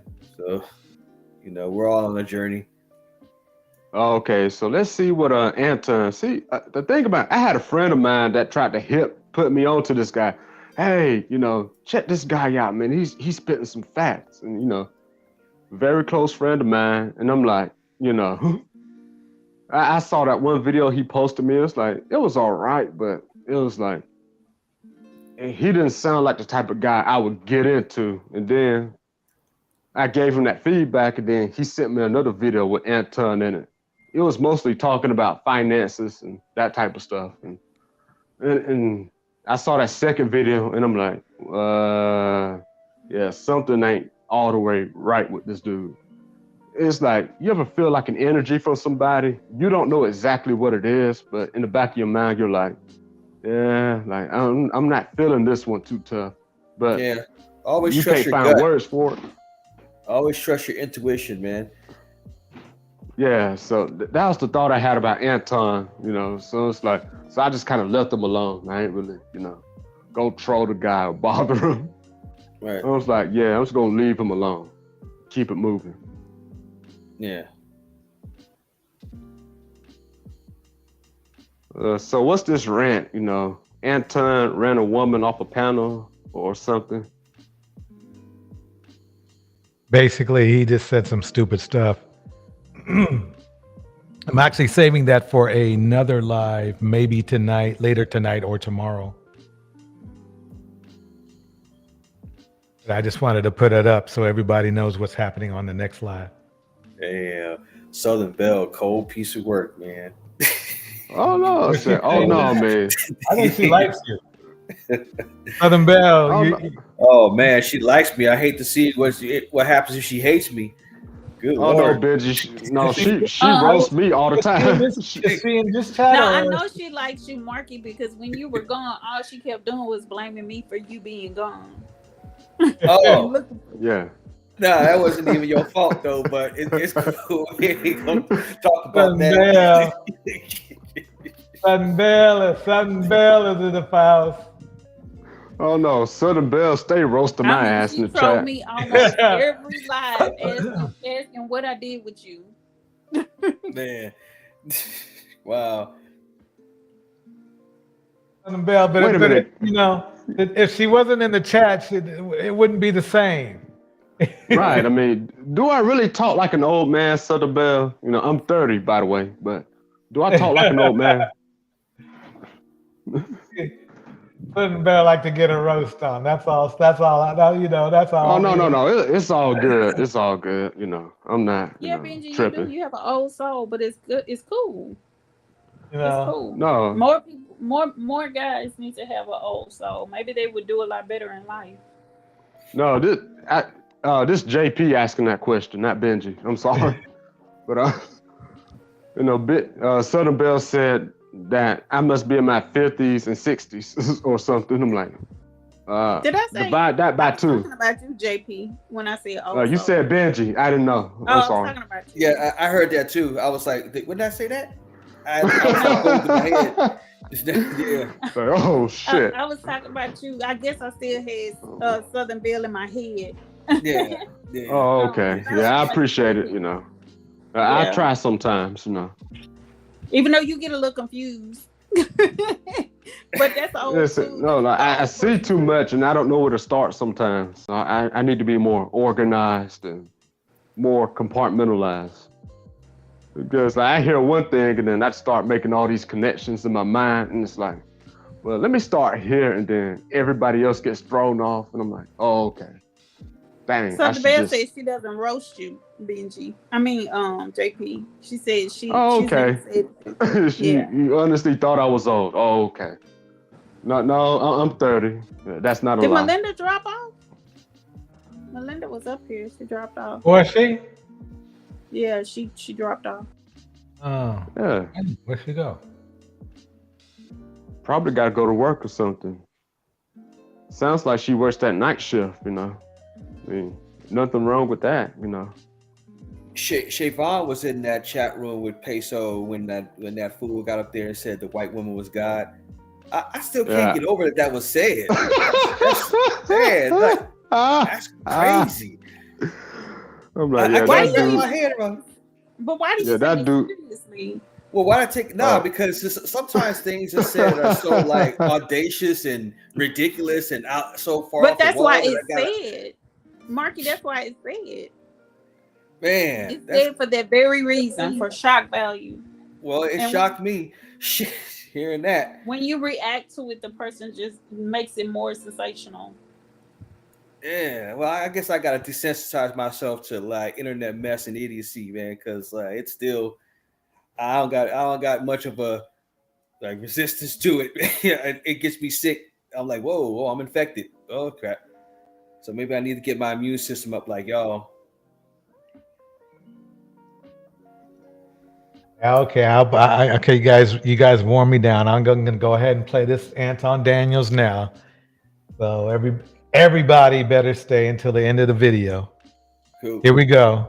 Nope. I mean, everybody. No. You're not Yeah, the boss of me. Yeah, y'all about to see a fight. Y'all be about to see a production fight in a minute. Man, see, Southern Belle, she like, I hate my skin as much as I be washing and exfoliating and like putting on the avocado mask and all in the deep orange peel scrubs and stuff. No, I don't hate my skin at all. Well, I put too much information out there. My bad. The torch, you gotta dump that. you gotta dump that footage. Gotta cut it. Nah, that's cool. Where the YouTube is, shoot, that's too hard to do. Right. At some point, y'all gonna have to look in the mirror and take responsibility and say, yo, we gotta do better as a community of women. Because even if every single guy that is a good guy decide that they want to exercise this. Let's stop right there. He said every single guy that is a good guy. Well, what percentage is that? First of all, because the thing is this. Every single guy who is a good guy is not very many. Okay? It's not very many. Okay, Melinda's on here. So let's keep it going. Let's see what this doofus has to say. Discipline. The majority of the dudes that y'all picking to have kids with is the worst of society. And then y'all want to come on. You, they're choosing you. You married, right? The thing is the funny thing is this. The same dudes that this man is saying choose better are the same dudes this same man is defending. I need to repeat that. The same dudes that this man is saying you should choose better from is the same dudes this man defends. That's why they're on here. That's why they pay him money. Because they ain't got nothing going on. Because you can't, that's the funny thing. The hypocrisy of this fool is on full tilt. Let's put it that way. The fool is on full tilt. Come on later and say, hey, be Boyce Watkins and save us. Y'all. Nobody's saying, I have not heard, see, this man's feminine energy is already getting on my nerves. Because the problem they have, get this, they're mad at women because women are independent, and that's a masculine trait to be independent. But here he is right now bishwalking about women asking, begging to men to save them. That's not happening. He's literally lying to your face right now. He's literally lying. Let's hear this. Let's hear this guy Tampon Daniels do his thing. Come on later and say, hey, be Boyce Watkins and save us. Y'all and y'all. Oh, he probably about as broke as his buddy Obsidian. They both married, right? Kids and everything that them kids stand for, because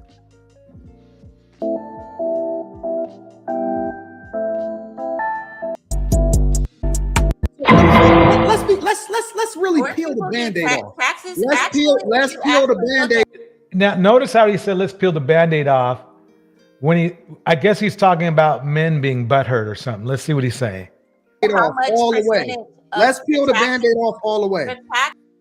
See, let me go back here.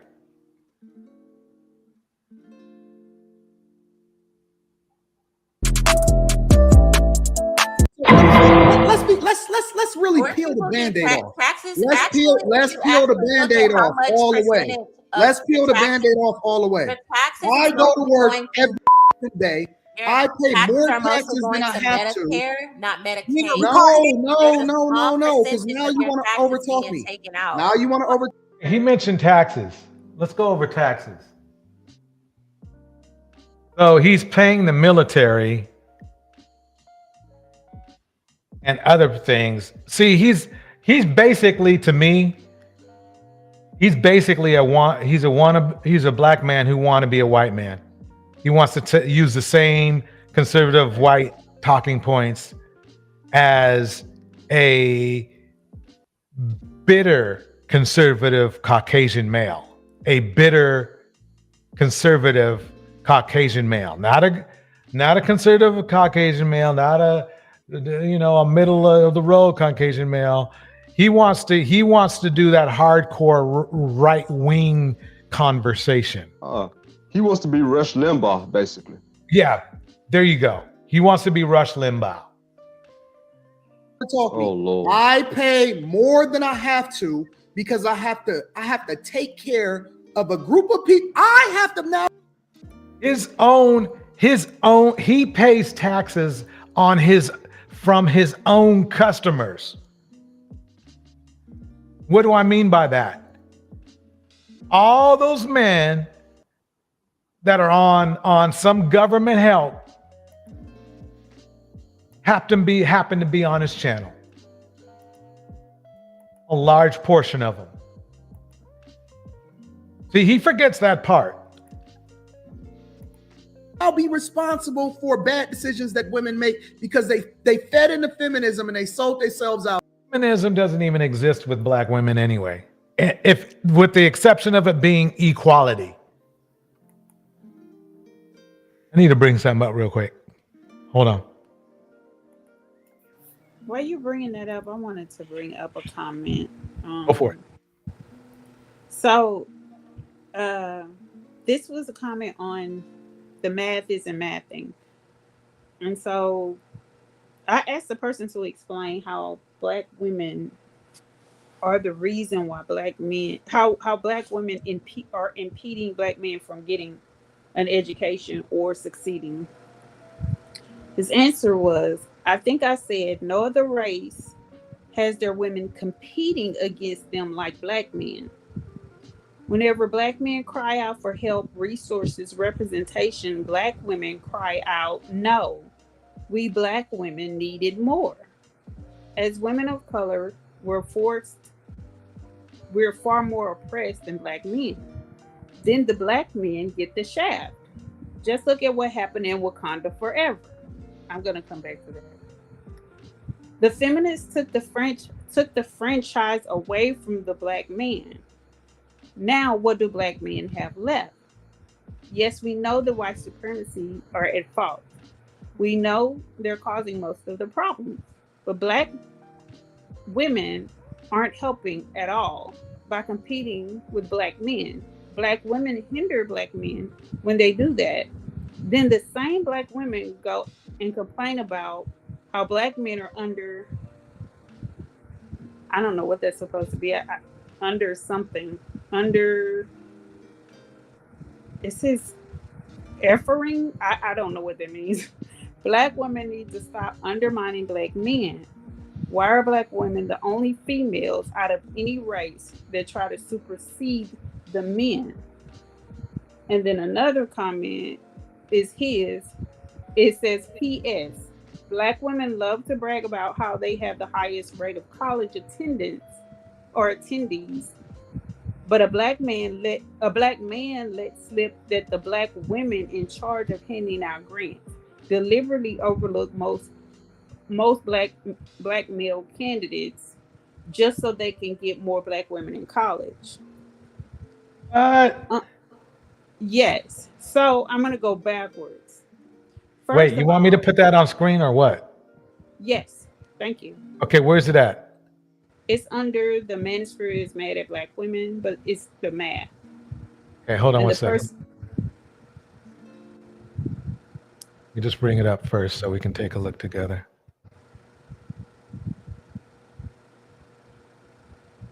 Math, there it is. The person's name is Dustin Maxwell.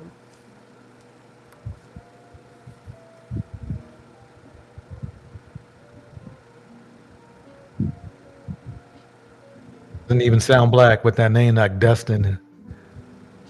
I mean, I'm not DT. Well, his mother, if he is black, his mother was trying to give him a chance with a resume-friendly name. No, man. It sounds too much like Dusty, you know, Dusty Maxwell. It is Daniel Green. Or it's nice to have such a good. It's nice to have a discussion about it, though. But yeah, let's bring this up. Where's the one? Go back up a little bit. Under the DT or whatever that is, I can't really see that. Where it's 18 replies or 16 replies. It's really okay. small, It's in that one. It may be. I don't know because I just pulled it up in my email. Open it up to see if the one DT. What was it? Yeah, here we go. Dustin Maxwell. Okay. I must have missed this altogether. So it says, do you want me to read the top or you want me to go just to Dustin? It's up to you. You can read what the OP said, and then we can go from there. Okay. To Dustin's first time. Will show anywhere in society where black boys are prioritized. No. The original poster is the one at the top. DT? DT, yeah. Black men need to take accountability and work on themselves. True. Okay. There's nothing wrong with that. The data shows that the disparity of black men are in. We can compare black men to all of the demographics. And black men, I believe, come in dead last. Black women are doing very well and are educated and it's strange that black men want to blame black women for not being successful. SMH. Can you? Is there any way to enlarge that so that everybody can see? Unfortunately, Or no? not on this particular device. Okay. Wait, maybe there's some way that. Let me see. Let me try. No, that's not it. Hold on for a second while I try to bring up a Zoom. Mouse. I'm gonna drop it down to the chat, y'all. How about I'm still here though? Gotcha. Cool. Thanks for coming up, Marquis. Oh, it's all good. I'll be in the chat. I'll see y'all in a second. Yeah. Peace, man. Take Peace. it. Okay.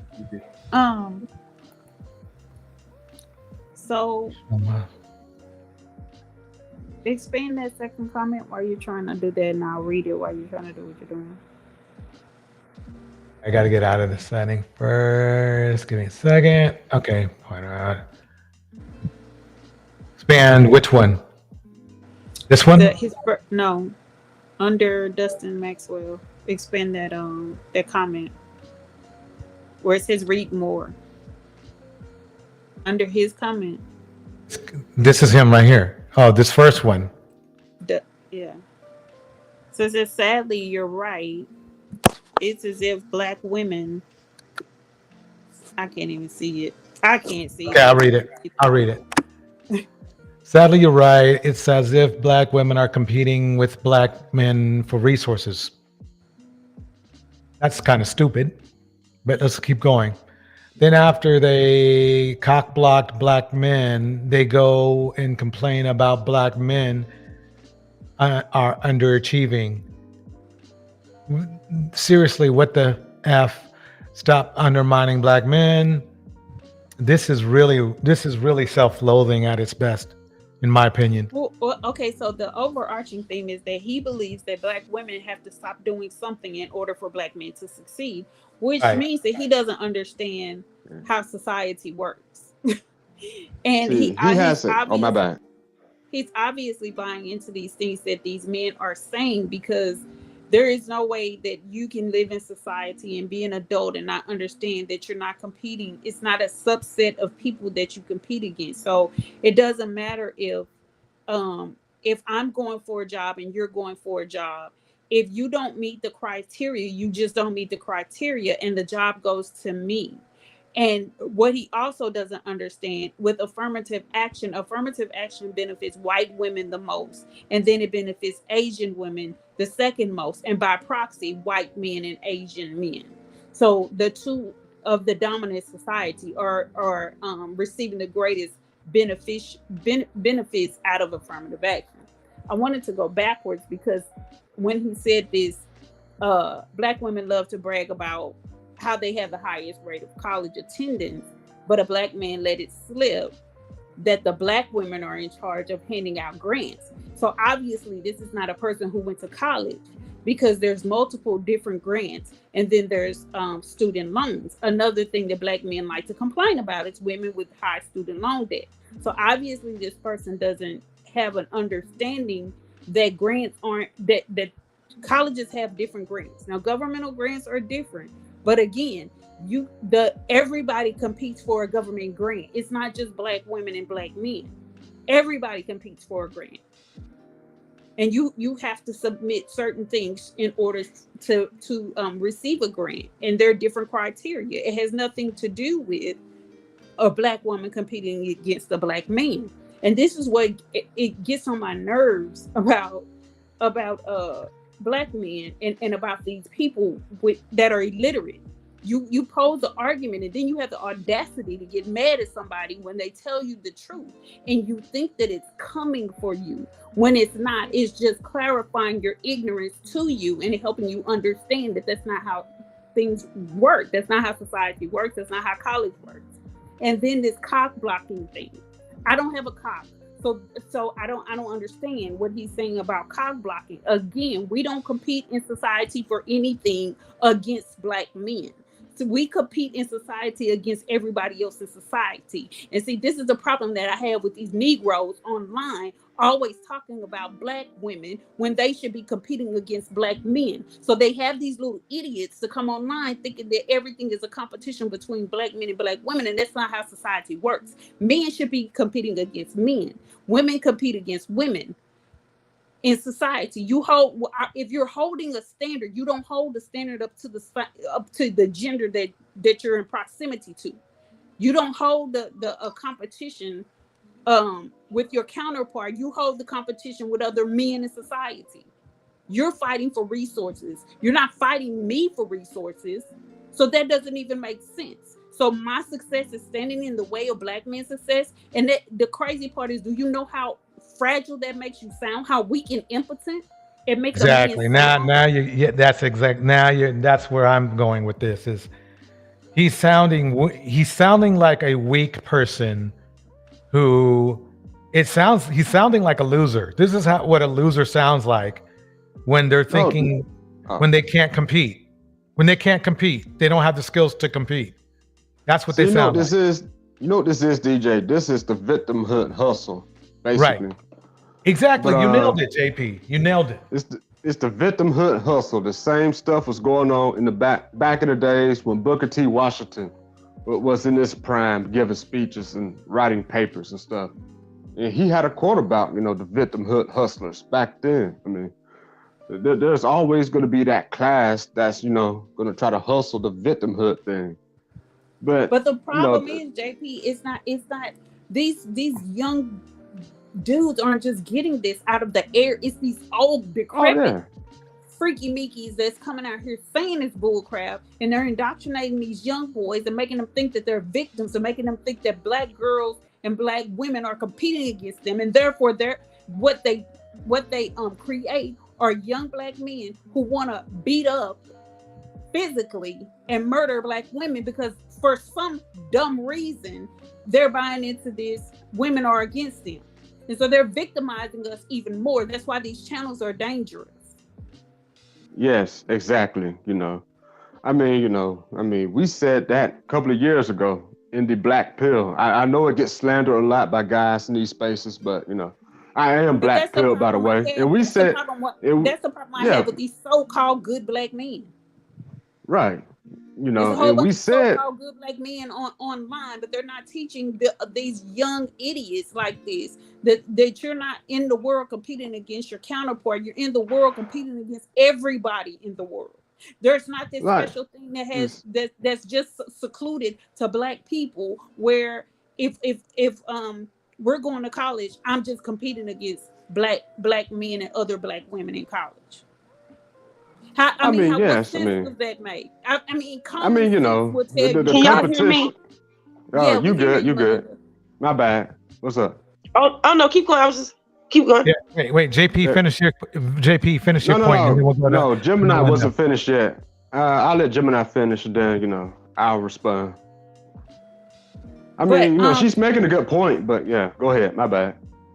But that's what I'm saying. They create this idea that there's a lot of good Black men that are out there doing what they're supposed to be doing, but yet you have this type of ideology being spilled out to them. And then you have the Marcuses that come into the chat that don't even know how to speak English well, but want to have something to say about everything that's going on here. Because the only thing that's inundated in male Black spaces is sex. That's all they talk about is sex and how to get women. That's the only thing they're talking about. They're not talking about buying large trades. They're not talking about getting licenses, getting certified in anything. If they talk about it, it's sprinkled here and there. As much as I didn't like what's that dude named BGMS or BGS? Igmore, that dude. Oh my God, that clown, really? As much as I didn't like him, at least he talked about STEM and he talked about those other kind of programs a lot when he was doing his little spiel. Right, so, but Gemini, yeah, you know what that's called, right? That's called polarization. That's a tactic. Right. That's a deliberate tactic that, I mean, they're basically ripping out of Saul Alinsky's Rules for Radicals book, as far as like how to influence people for the worse, basically. you got the polarization, and then you got the reframing of the narrative, which is where this whole but it's not competition. even polarization. It's not really even polarization when you make it just, unless you're saying polarization with race black and men. gender. I mean, these guys, black and men against. Yeah, these guys are trying to pit black men against black women. That sounds like polarization to me. I don't know. So gender, you're talking about gender and race. Yes, I mean, yeah.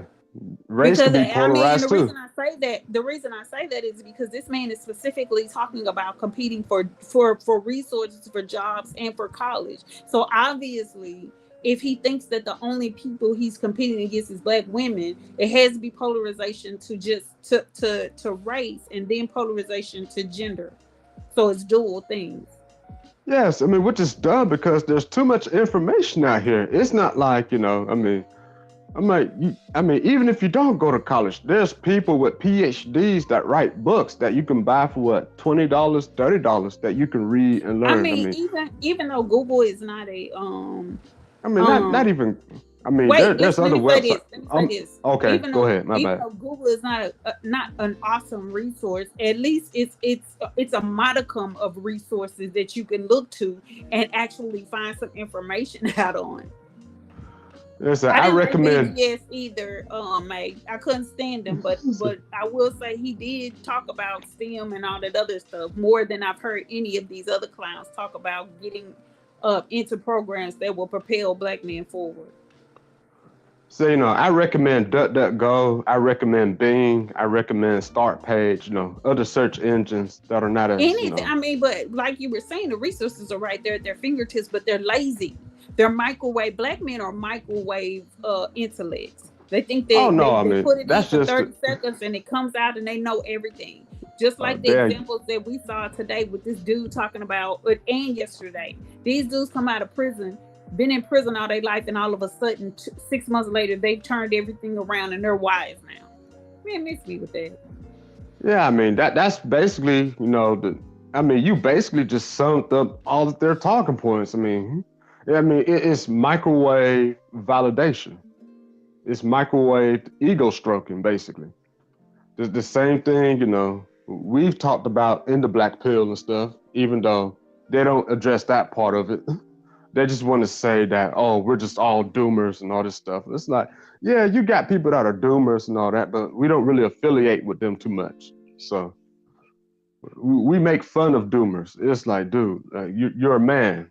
Part of being a man is solving your problems, not sitting around in despair and giving up. Oh, my bad. Go ahead.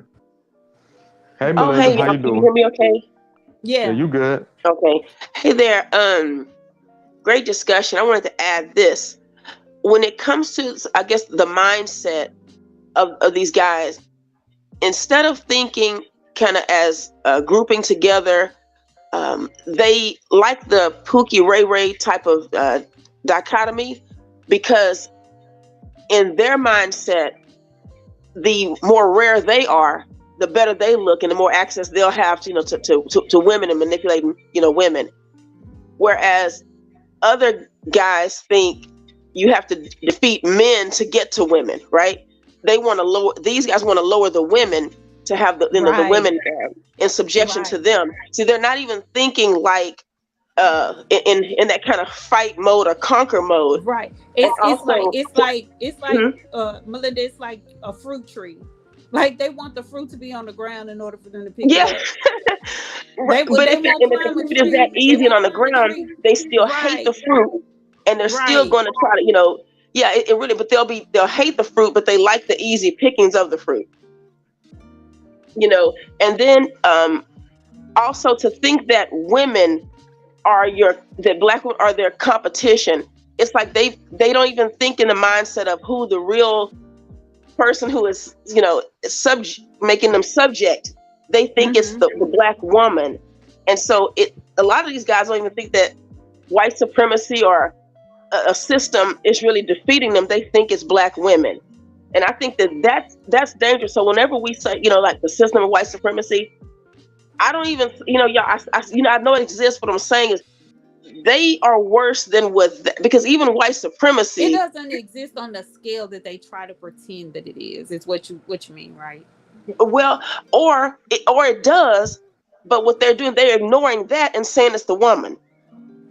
But I don't believe it exists on the scale that they try to pretend that it is. Yeah, I don't believe it does that, because even that white supremacy isn't competing like that against women and devouring the women in that way. Like how they putting the targets on black women's backs. So I just think that they like being rare because they feel like, they'll even sully the black woman and say, well, look, I'm better than her. Look, she's a baby mama. And even if they're that's what the guy, were you here earlier with the guy? I was clouding. Okay, that the father of that woman's 4 children, he said she has 5 kids, as if he didn't have 4, as if she didn't have 4 of his children. Right, exactly. Yeah, see how it's even like this. And Gemini, I don't know what that's about, because even they can separate themselves from the children they create, because it's like she's the one with the 4 kids and I have access to the world of women. It's really like that. It's the Corey Holcomb thing all over. It's like it's unnatural. Well, how they can separate themselves from their children. That's their kin. Well, one thing is that he's institutionalized, for one thing. Okay, yeah. But a lot of them are like that. But he is institutionalized, and I think a lot of them are mentally incarcerated. But how about this? I think from the prison system too, yes, they are. But I also think if they have this mindset of look at how confident he can be, and look at what got him famous, that he can be looking. I mean, literally, y'all, he's made fun of. His mugshot is like it's the butt of jokes. But even he has this confidence that he can have any woman.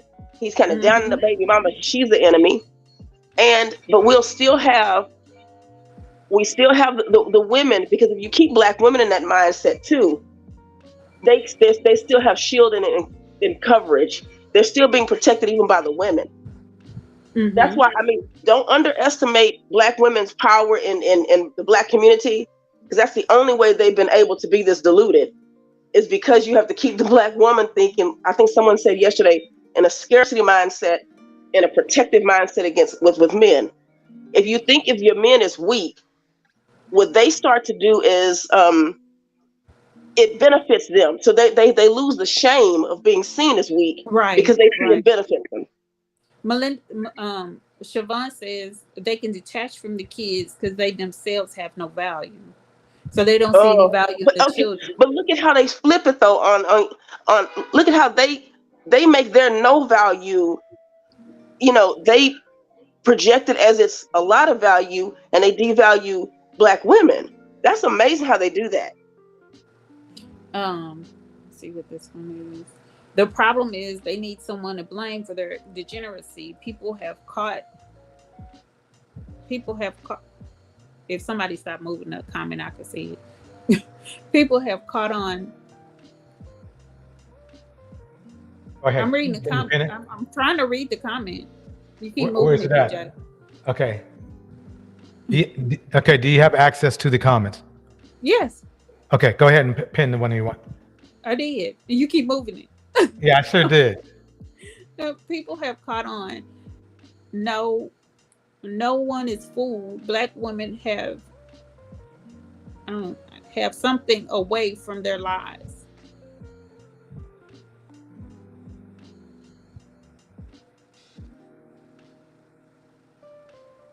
Go ahead, Melinda.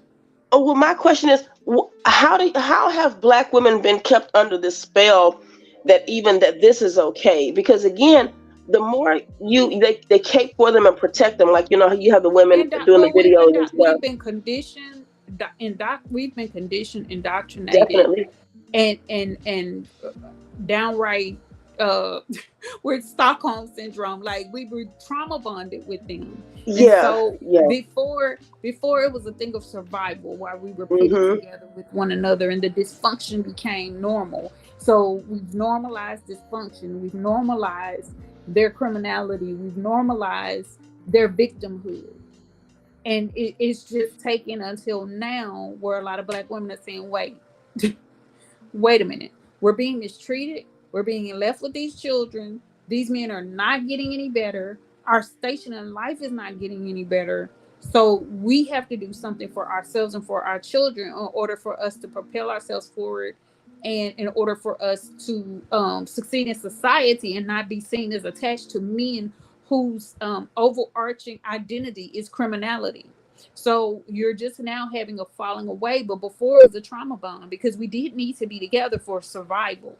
So it was a survival thing before, and then after that it was trauma bonding, and now it's a falling away of that, and it's a healing. And that's why you see a lot of women saying, okay, I don't even want to be in a relationship right now. I want to be in a relationship with myself.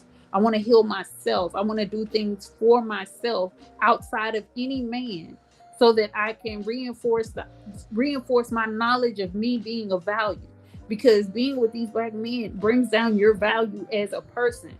You cannot keep pouring yourself out and not receiving anything poured into you. And that also means, as we talked about, it's moving away from women who still have that mindset, because women with that mindset will solidify that mindset that you had of old and keep you entangled in that bondage. And so it's a moving away from that. And it's Well, I have a question for y'all, because I think I've asked you this before, Gemini, and I think you gave me the answer, but I'm gonna see, if you still feel the same way. So you all, panel and chat, because of the mindset, do you think that all the years of trauma bonding that mostly Black women have done, do you think that the Black men believe it? They actually believe that they are, because again, when you push somebody up and you tell them, hey, this, you're king, this other stuff, this is false, don't worry what they say about you, they really start believing it? Or do you think, what percentage of it is that they are just lying and highly manipulative because they know that they're not that, but they want to keep you down? Like, how much of it do you think they really believe it? Because some of them, it really seems like there's a pathological level of delusion. I mean, like, how much is lying and manipulating, and how much is it some of these people, they really believe it? These guys. That's hard for me to say, because on one hand, I think that it's just impossible for somebody who has lived a certain amount of years to still hold on to that ideology when the real world is the real world, and they know that competition is outside of the home, not inside of the home, and they know that they have to go out there and compete with men and not compete with women. Like, this excuse doesn't ring true when you're on a job. It's not as though you can go to your employer and say, these Black women are keeping me down, without looking like a freaking fool, and they know not to do that. So part of me thinks that they know the truth, because if that's they bad then, Gemini, if they knowing that they're doing, that's extra sadistic, I mean, think about it. If they thought that was true, they would do something about it. You see what I'm saying? Like, they would be able to complain about it to somebody, or make a noise about it to someone. See, they're online saying it's bullcrap because they could sell it to one another and commiserate with one another, but they know when they go out in society, it just doesn't ring true, because it doesn't ring true in any other demographic. Like this young man tried to say that no other race of women compete against their men. Well, that's because every other race knows that they're not competing against one another, that they're competing against the same gender of the same gender. And if they're competing for a job, they're competing against everyone regardless of gender. You see what I'm saying? So every other, but all the violence, do you think that they're turning this on to Black women because some of them do believe it, or is it just they're angry? I think the violence is because they're angry that they're being left behind. They're angry because they cannot control a woman. They're angry because women are saying, you know what, this is not working for me. I'm headed in a certain area and you're not capable of going with me, and I got to leave you behind. So they're angry about that. They're not necessarily angry that they can't, that they aren't. Did she fall off? I think she fell off. She did, yeah. These men aren't necessarily angry because they feel like Black women are competing against them and keeping them down. I can simplify this pretty easy though. This is what I've seen in sports where the defeated start making up excuses why they lost. It's the referee. It's the referee bad calls, or the field was not mowed right, or the weather, or the wind, or the shoes they had on. They don't say anything about that. It's just that they had a poor performance. So basically, that's what this man. That's what I got from the. That's what I got from the that message the person was sending. The thing is that he doesn't want to compete with anybody. Okay, he's a loser. The guy just exposed himself as a loser. Right. It's that because simple. So Because they want someone to hand it to them. Like they need to be right. Like just like the other guy that was in the chat earlier when he was talking about black women don't like nerds. And I said, well, overall nerds, those nerds don't approach women. So what is it that you would like? Is that black women's fault that nerds don't approach them? Like I'm confused about what these men want. It's like the example I gave. Like most men understand that they need to climb the tree to get the best fruit. Black men want to stand under the tree and wait till the fruit falls, and when the fruit is not to their liking, they want to complain about the fruit. Absolutely, perfect example is wide neck. Wide neck is a perfect example. Basically, I know that a young man got insulted because I was making wide neck one of the examples of the red pill philosophy, but that's what he is.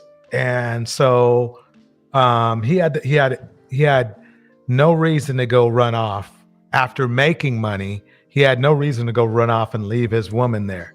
He had none, but he did it. And the funny thing is that, okay, maybe he ran off for the excuse he said. His excuse was like, because he had been shooting people in the streets and going back and forth to jail, that he needed to move somewhere else, right? Mm-hmm. But then immediately after that, so he admitted to getting with other women. Well, he admitted to getting with other women, but what he failed to mention was that the one of the charges and the reason he went to jail is for stalking. And sending threatening messages to another woman. See, he made it seem like the baby mother was the one that was a stalker and running around trying to get license plates when he's the one that went to jail for it. So, I mean, the record bears the true record is the record that he has, exactly. The criminal record. I mean, and that's the funny thing is they want us to ignore that, just like we went over. When I was going over the leaders of the Manosphere and how eerily or crazy how all of them seem to have some sort of a run-in with the law, which is weird. That it's almost all of them. It's almost like the prerequisite of becoming a Manosphere leader is that they were either in jail or prison at one time in their lives.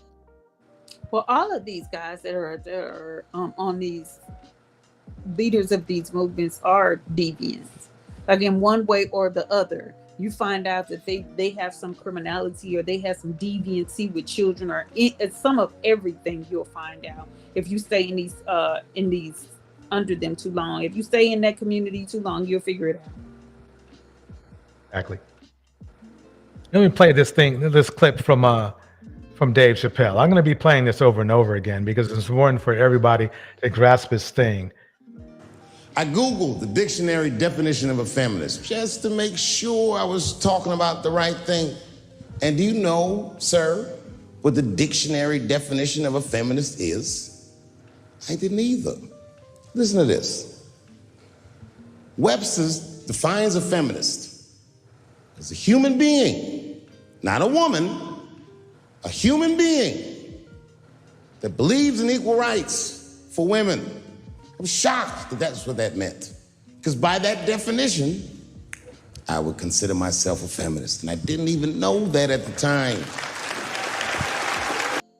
Oh, so it's the red pill system has to decide this. Do you want Black women to have the same rights as everyone else? Yes or no?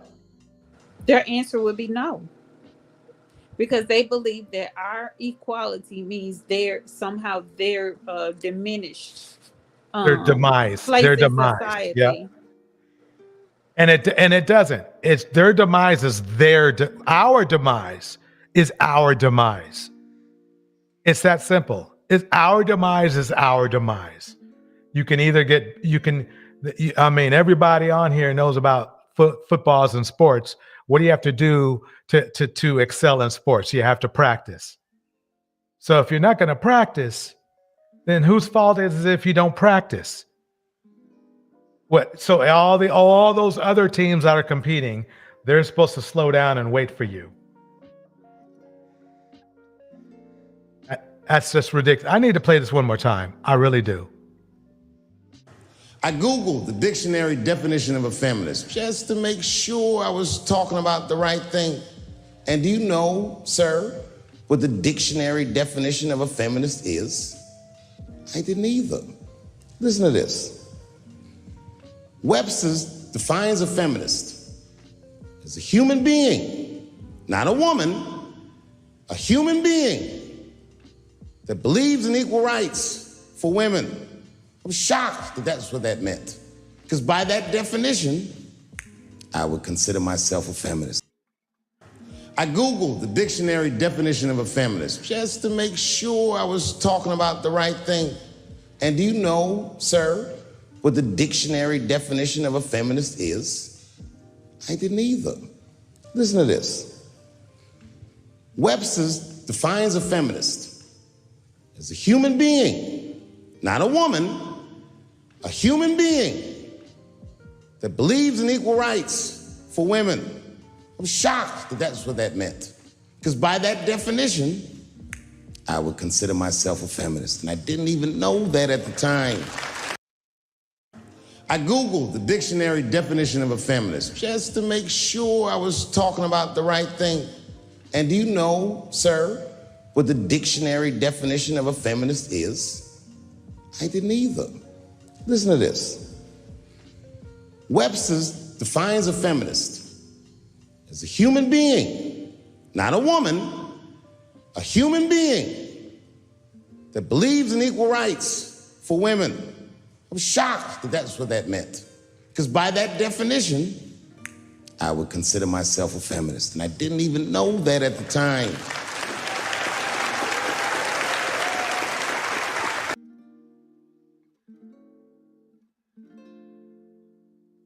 This is what this Dumbo has to say. Group of people, I have to now be responsible for bad decisions that women make because they fed into feminism and they sold themselves out. They sold their souls to the white woman to f up their families, and now they trying to remove themselves from holding themselves accountable. But isn't one of the most successful YouTubers for the Black Manosphere a white woman by the name of Big Pearly? But wait. Let's go over what this idiot said again. They sold themselves out. They sold their souls to the white woman to f up their families, and now they trying to remove. Wait, I thought that was the black man. Yeah, I mean, didn't they say one black man say that the white woman was God, right? Yeah. Wait a minute. I mean, wait, DJ, they gotta explain, like, how did this white woman mess up the black family? I mean, what did she do?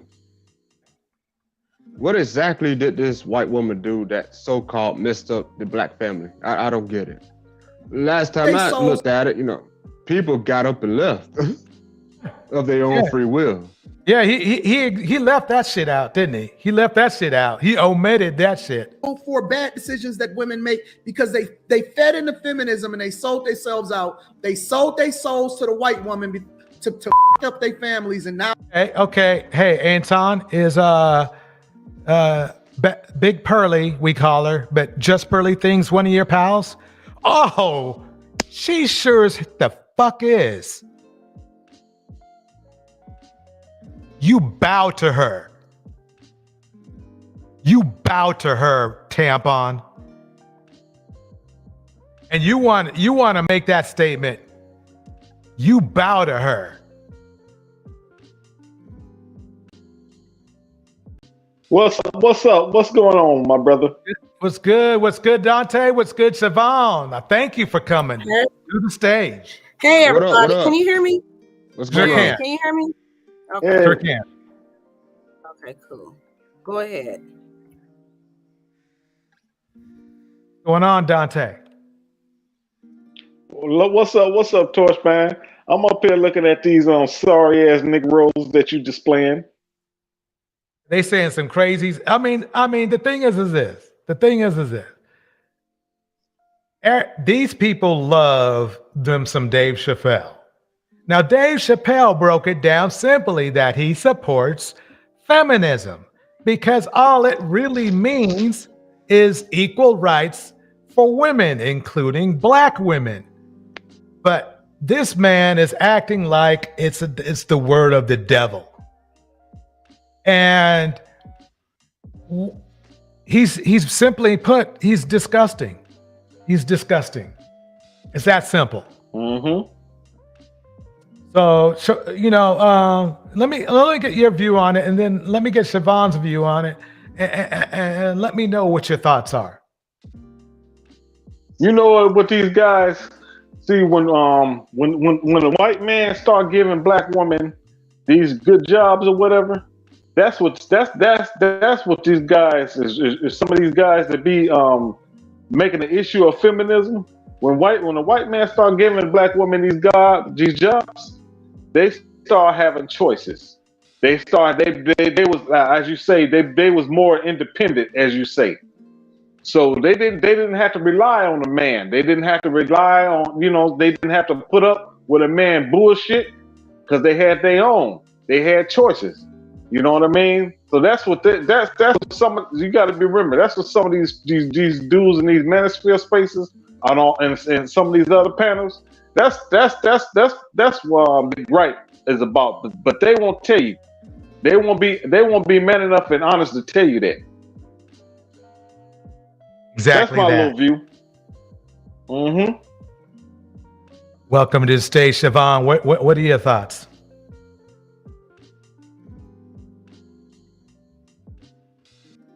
Must be busy right now. Nothing yet. I'm still wanted to look because I was trying to get in here. There you go. There you go. I hear you now.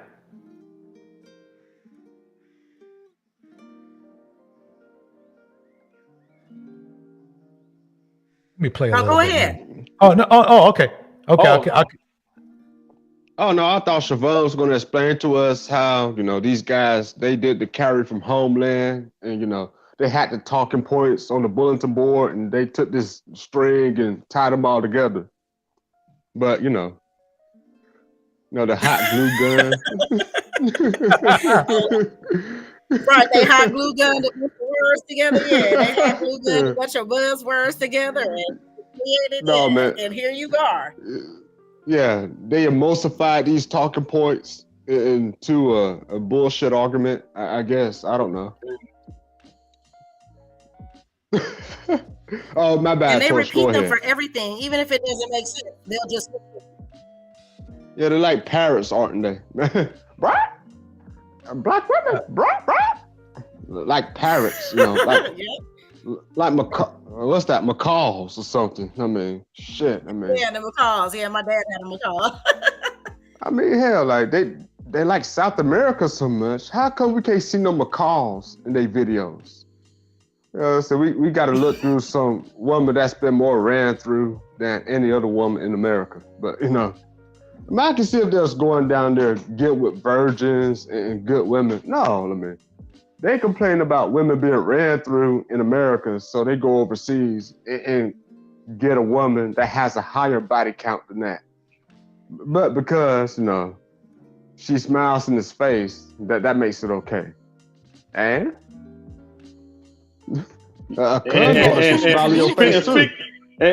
speaking of feminism, wasn't it a feminist that ran Auston Holleman ass up out the country of Brazil? Yeah. Since these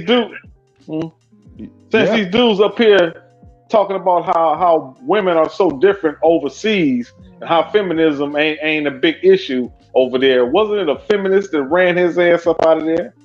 Yeah, Yes. straight up. Mm-hmm.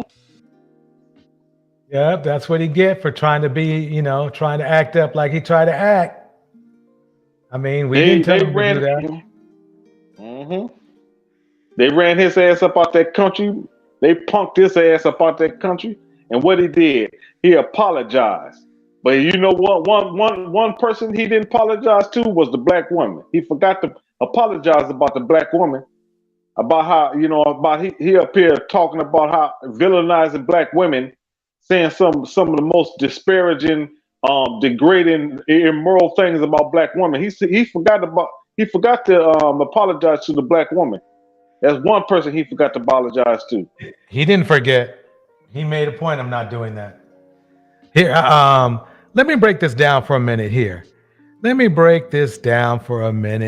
We have the CEO and chairman of Obsidian Incorporated. Let me play I know I'm a troll. Hey, look, I used to live a troll lifestyle. So hey, wait a minute, DJ. Wait. How can so if you're the CEO and the chairman and you have no employees, what does that make the business?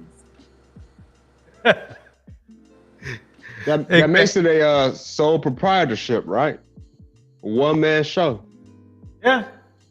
But it's not a corporation, but Let me play the Obsidian Incorporated. Let's see how this big baller is going. Let's see how he's doing. And it was like, yeah, man, this is a breaking story right here. This thing can't wait. And I agree. It couldn't wait. I want to give a big shout out. And you saw when I played the intro, I said a word from our sponsor. And I really mean that. As a matter of fact, I'm not going to wait to the end of the day's show. I'm going to do it right now.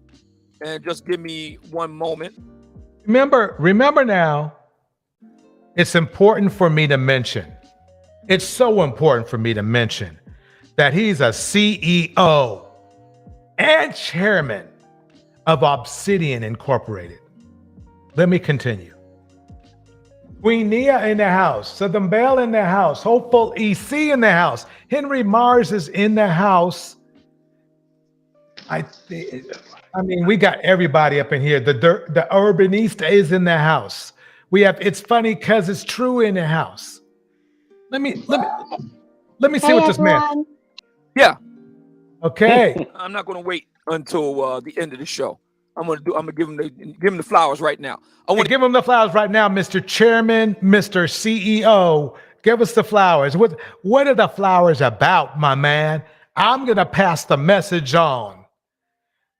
The Buzzard King is in the house. I give a special thanks to today's sponsor of the show, the one and only Dennis Sperling, Esquire, aka the Blizzard King. Buzzard King. Today's show almost didn't happen. Why? Why didn't it not almost happen, sir? Tell us. Because the internet man wanted their money. And wait. What does that mean? The internet man wanted their money. I mean, so you got an internet bill and you pay it. What happened? What happened, man? I mean, you pay your internet bills, right? You are a CEO, chairman of Obsidian Incorporated. What happened though? And they wasn't going to wait until the eagle flies next week. What? I assume what he's saying is that they weren't going to wait until he got paid. But why should they have to wait if you a baller? That's the one thing. I know I am repeating myself to people, but this is just so, the latecomers know what happened. So basically, this nigga broke. The nigga broke. He's broke. Because he broke. He had to borrow money so he could keep it. Now, let me make this clear. It's not about him being broke. We all struggle. We all have our struggles.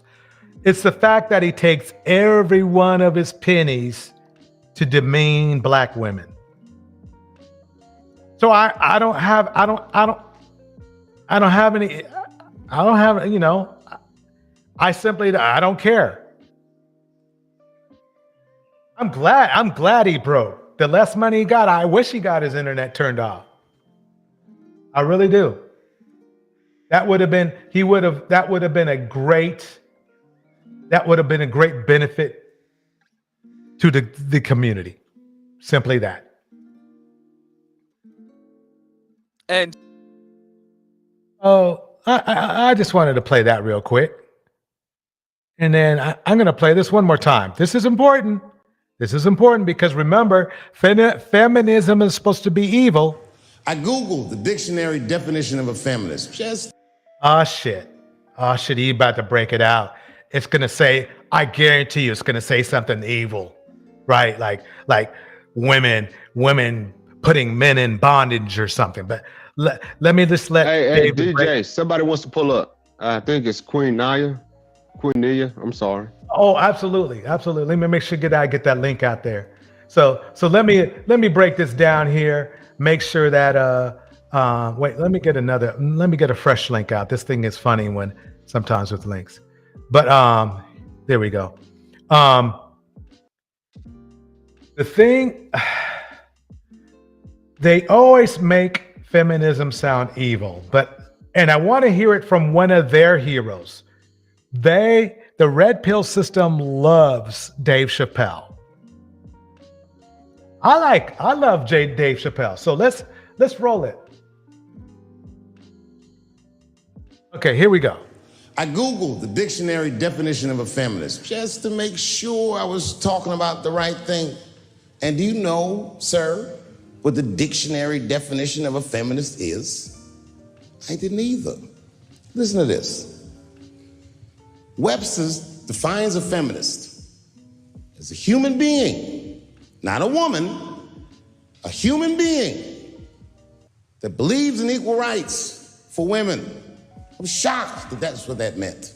Because by that definition, I would consider myself a feminist. And I didn't even know that at the time. Okay. So black men by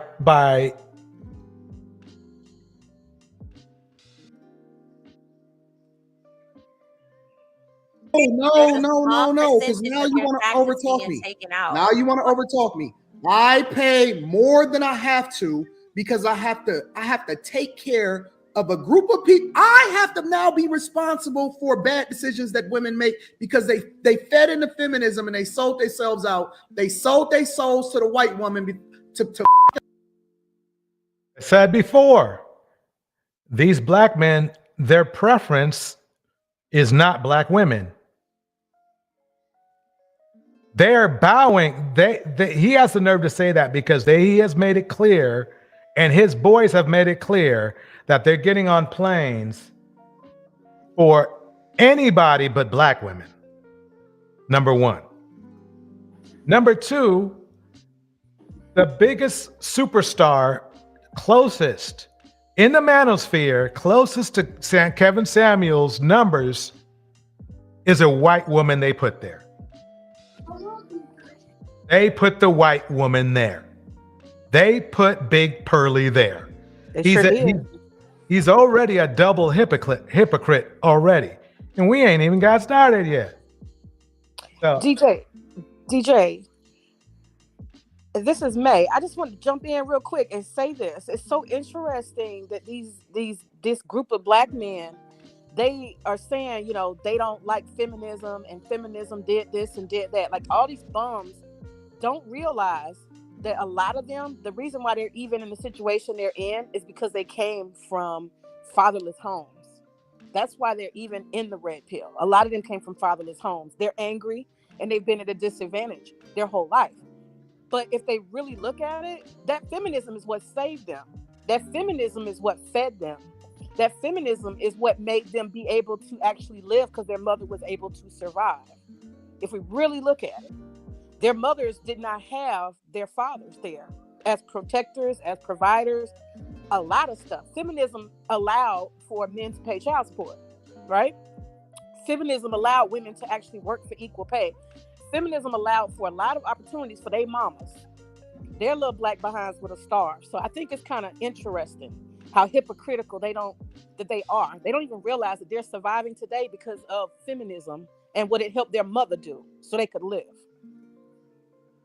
Very, very, very well said. Like usual, May, you dropping gems again. There you go. I appreciate it. But let them niggeros trying to tell it that mama should have chose better or some shit while the daddy ain't in the house. But they do not want to take responsibility.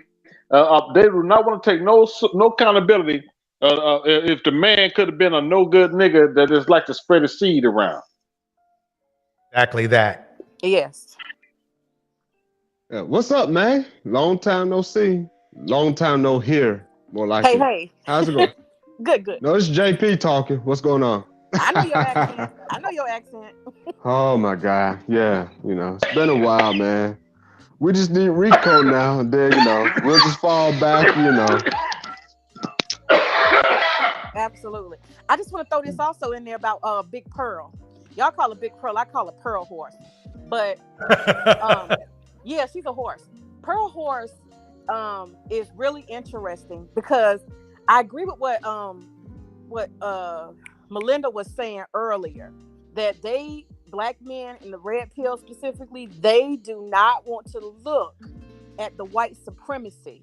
They don't want to look or peer at the thing that is probably more oppressive than any black woman could ever be. They don't want to face that because they're not ready for battle mode. They're not ready to do nothing. They want to try to pick on somebody. But the interesting thing, in addition to not wanting to see white supremacy, they fail to see that the white woman is really your competitor.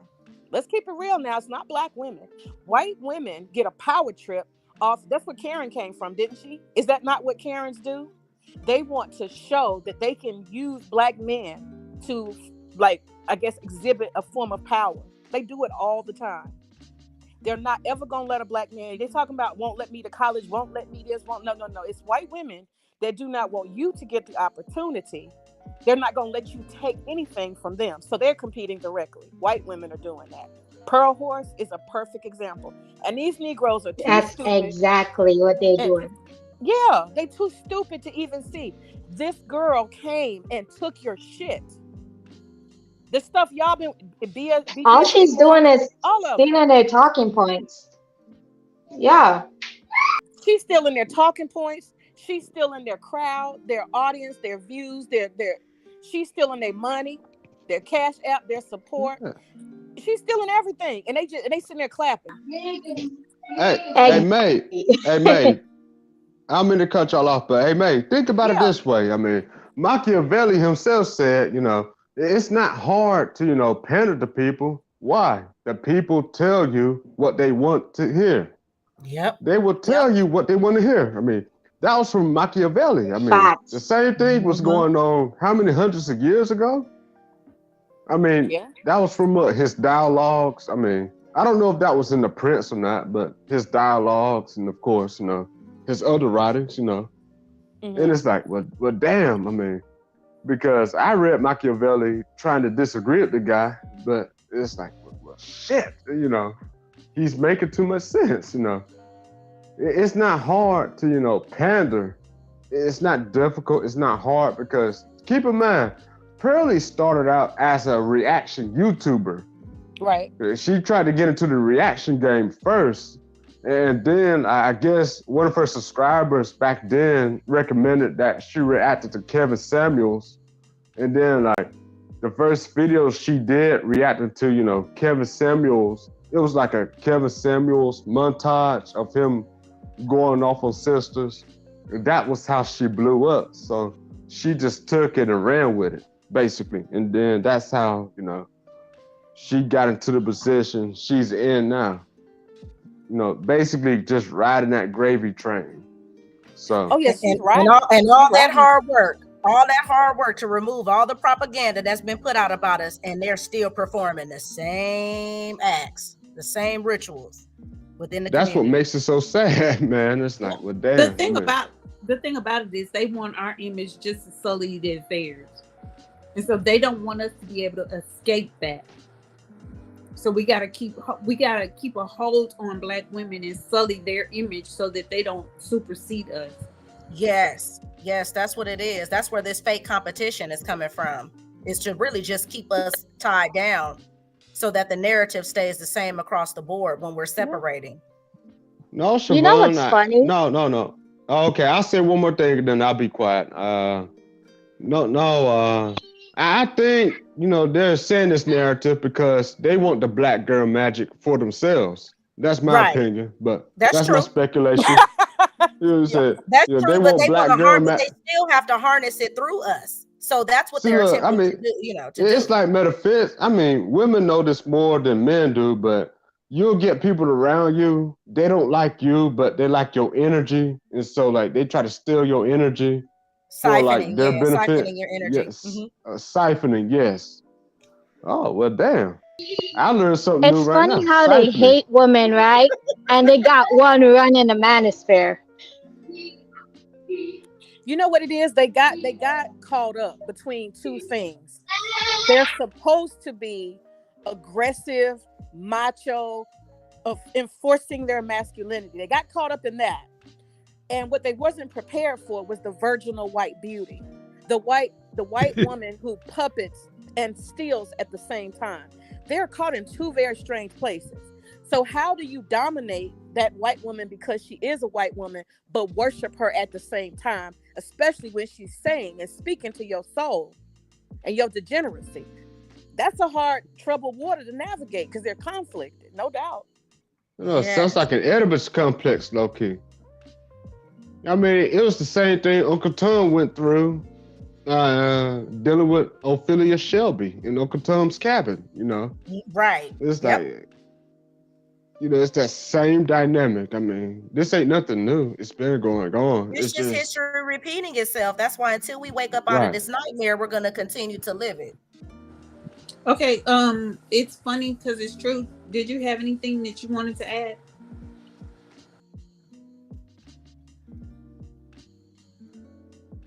Yes. Hello? Ooh, hello. Yes, go ahead.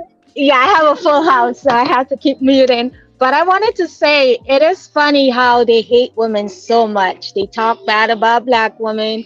They complain that they're masculine and women don't want to take heed and they don't want to follow. But they got women up there playing them like crazy. I can name few of them, playing them like crazy, just keeping their talking points, using it against them and making money. And they can't see that. And Big Pearly is one of them. But there's a lot of those in the manosphere, these women that are coming up off of these same guys by using their weakness, thirst trapping, telling them what they want to hear, and just making money. And I can jump on the same bandwagon, but that's just not my style. I'm not going to tell no man what I want to hear because that is not going to solve the problem. My mind is, I don't know what the rest of that is. I can't see it. Did you have something you wanted to add? God bless all Black men. Black men are the Kim. Black power. Okay, MJ. Okay, bye, MJ. Bye. Bye, MJ. Next. Anyway, let me kick some shout outs. Phyllis is in the house. Boomer is back in the house. JP's already here doing his thing. Let's see if I missed anybody. Sudden Bell is still in the house. Sudden Bell be roasting though. She be roasting and toasting. A lady's still in the house. All right. Okay, I think I got everybody. Let's keep it rolling, folks.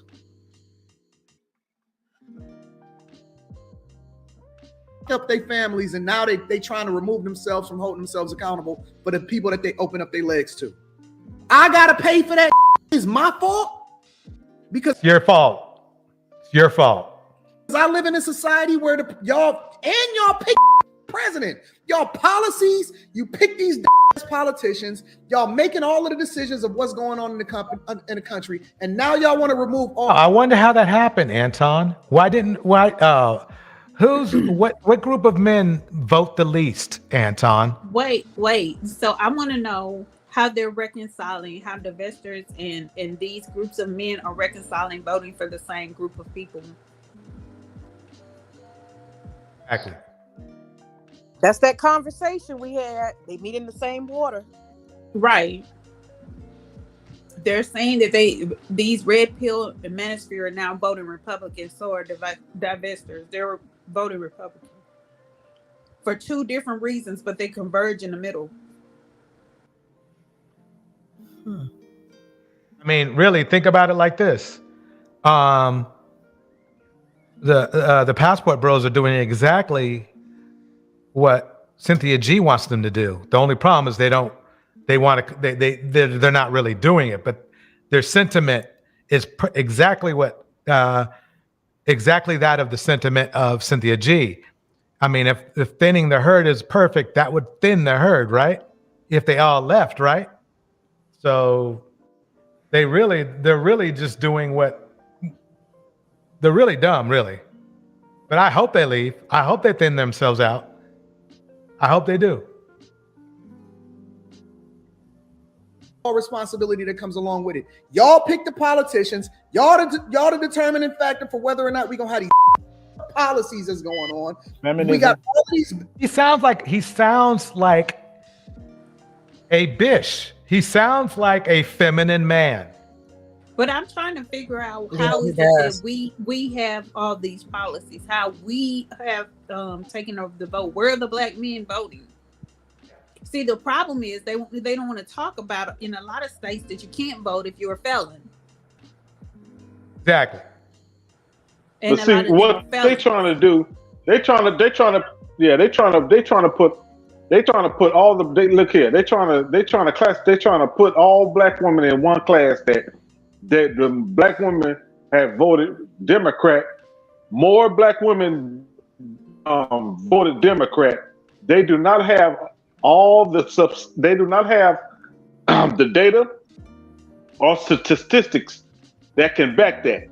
They don't have, only thing they going by is hearsay and some false ass data and statistics that they found online or that they Google. Kick a shout out for everybody in the group. Unless somebody posts something that's extremely degrading or insulting, go ahead. If it's just an opposite view, that's okay.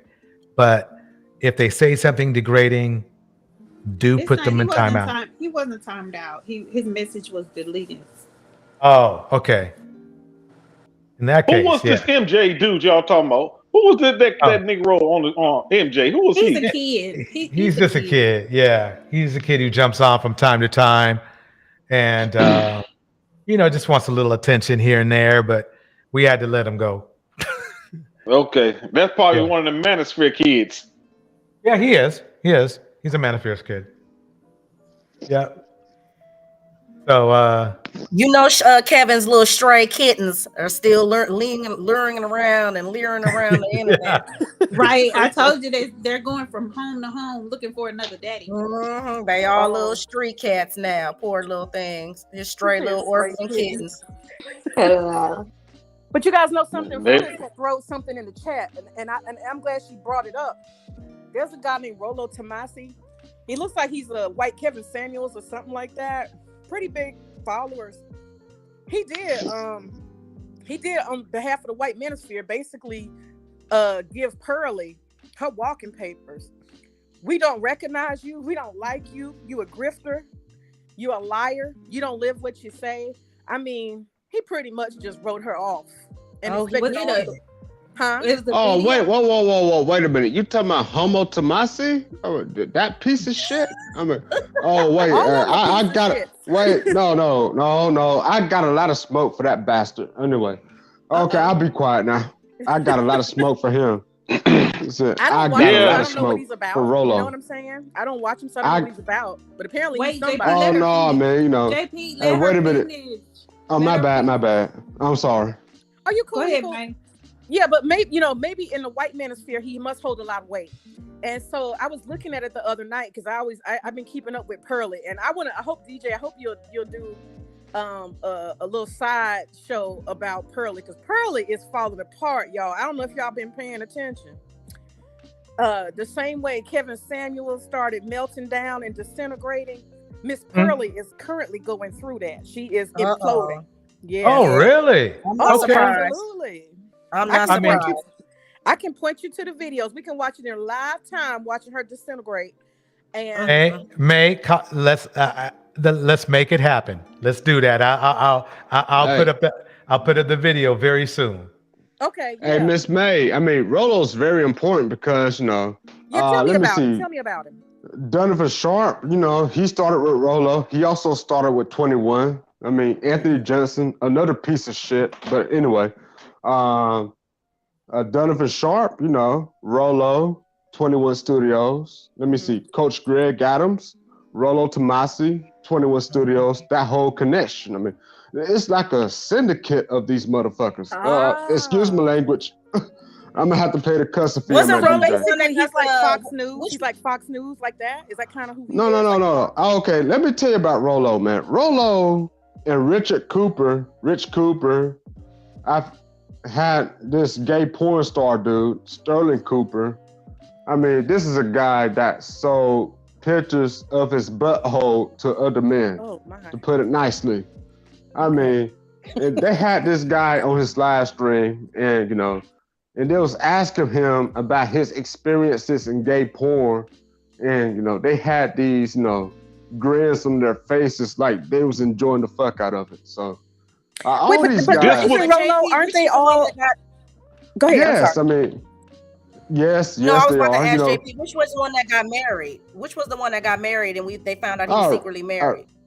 Donovan, Dirty Yeti, Donovan Sharp. I mean, No, not Donovan Sharp, one of the white manosphere. It was either Rolo or Anthony. yeah. Which one? Rolo's married too. I mean, he married the groupie. He married his band's groupie, basically. Right. I mean, he writes all these books. He calls it the rational male. I call it the rational fail. I mean, this fucking scumbag. I mean, Rolo, JP, you really don't like him. No. I mean, no, I still. Okay, I ain't mean to bring my battles to this side of YouTube, but you say you had this dude. They was interviewing that dude on their panel. This gay porn dude. Yes, Sterling Cooper. I mean, he was talking about the things he went through while performing gay porn. I mean, Sterling Cooper has an OnlyFans, according to them, where he sells pictures of his butthole to guys. JP, this is how weird. JP, okay. Help me out just My a bad. little bit.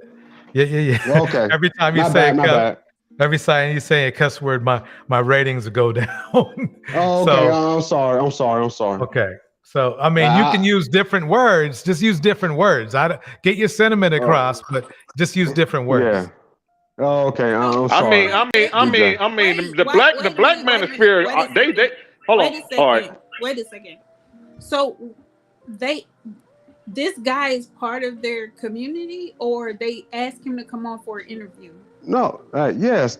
No. I mean, they branched off of it. I don't know if they branched off of it. Donovan, Coach Greg, Kevin Samuels, all these guys. Mediocre Closet Reviews. I mean, all these guys. They all branched off of that. Off of this guy.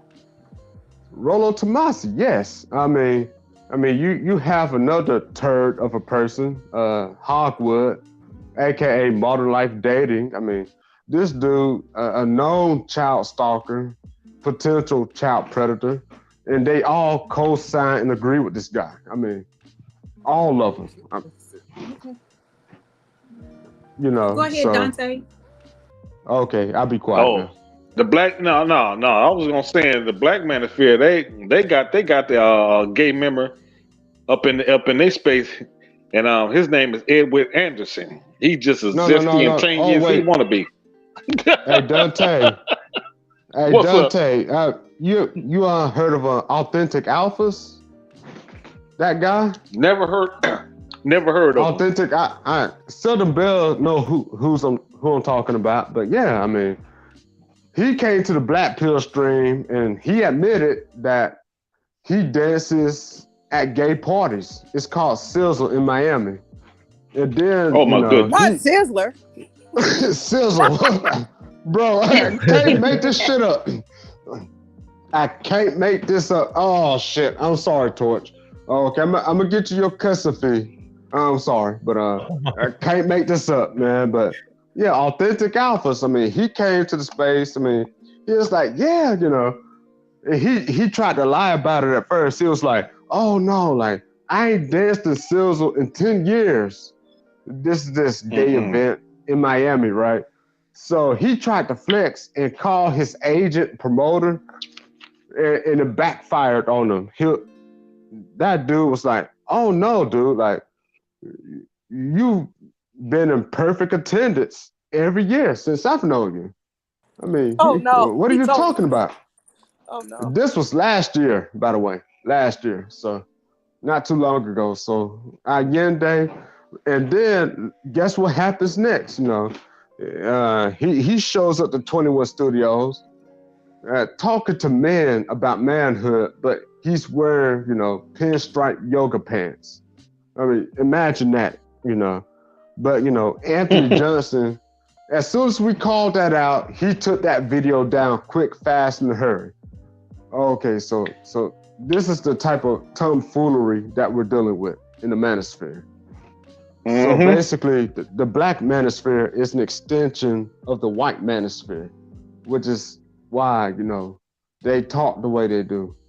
I mean, So it's like this group of lowlives, they managed to throw her out of the white manosphere and let her know she's not welcome, as low as they are, doing all this strange stuff. But then black men in the black manosphere turn around and completely, fully embrace her and pedestalize her. Isn't that interesting? Oh no, I mean, basically what it is that, oh, okay, the white guy said, oh, okay, well, you know, we ain't got no room for you here because, you know, the white manosphere, you know, they have their women grifters, you know, they got their Jennifer Moleskis, you know, they got their Mandys. I mean, Bum Cherry knows about her good mother, you know, they got their Pandoras and grifters. So, you know, Pearlie was too ugly to, I guess, you know, be in their space. So, okay, well. Can I speak on ugly for a minute? I mean, I don't believe in this. You know, this is the sentiment that I observe. I mean, We all think she's ugly, I do believe. And I think that's what's offensive. That's my favorite word, ugly. I like truth. And when I say Right. truth, I mean I like reality. These fuckers, these guys, they like to exist in alternative realities. That's why they talk about the Matrix and, you know, what is it, the Game of Thrones and all these other different things, because they do not want to, in the Purge, they jump into movies in Hollywood and they're trying to live like cosplay through these characters and archetypes. But the thing that's most offensive to me, I think if Pearlie had turned out to be a blonde-haired, blue-eyed, virginal white beauty, if she had have been a shapely woman, if she had looked like anything like an Instagram model, if she had a BBL and some big boobs and stuff like that, I think there's some part of me I'd have been like, y'all brothers just weak. But it took it to a new level of degeneracy for the fact that she's ugly as sin. The woman has not one redeeming trait. I want to speak on ugly. Her eyes, her nose, her skin, her hair. The woman don't even put like 2 seconds worth of curl in her hair. She looks like a wet dog everywhere she goes. She is butt ugly. She's white. She's white. That's what they want. She's white. yeah, man. I mean, you know, so in the minds of there some was a black joke. people, you know. There was a. Oh, I'm sorry. Go ahead, Go JP. ahead. No, go ahead. I'm sorry. Ladies Ralph first. Richard Banks wrote in his book, you know, his Marriage for White People. He said that it was, I think he got the joke from some black man. 2 black men were talking and they said, you know what? I want to be with, I'll even choose an old something white woman versus this white woman. And he said, well, why is that? He said, because she's been white longer. So it's like they have a sick obsession with just the fact that she's white. And they do this with white men too. And that's why I always reiterate that it's not conservative so-called values that these men are following.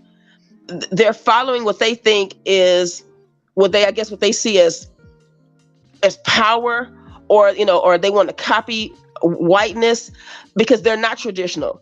Even all the worst Republican or conservative men they're talking about, they have wives and families, either way. So they're not in alignment with what these men are doing, though. You see what I'm saying? They're not traditional. Here they are competing with women. Wait. What do you mean they're not in alignment with what these men do if they're the worst of the Republicans or the worst? Well, what I'm saying is, even who they compare themselves to, these men are still married men and taking care of families, businessmen. Yeah, these but these are men who, a lot of them are married men, businessmen that are having relationships with other men, or having relationships or touching children. I put it like that. They're touching children. Great. So I mean, but what I'm trying to say is, necessarily say that they're better than the worst of Republicans or worst of conservatives. You can't necessarily say that. Oh, I didn't say they were better. What I'm trying to say is, these men, these red pill, so-called red pill and manosphere, they're trying to say that they're aligning with something, but they're aligning with it not because. I'm talking about conservatives with traditional values. I'm not talking about the pervs and stuff like that. I'm talking about just the people who call themselves conservative.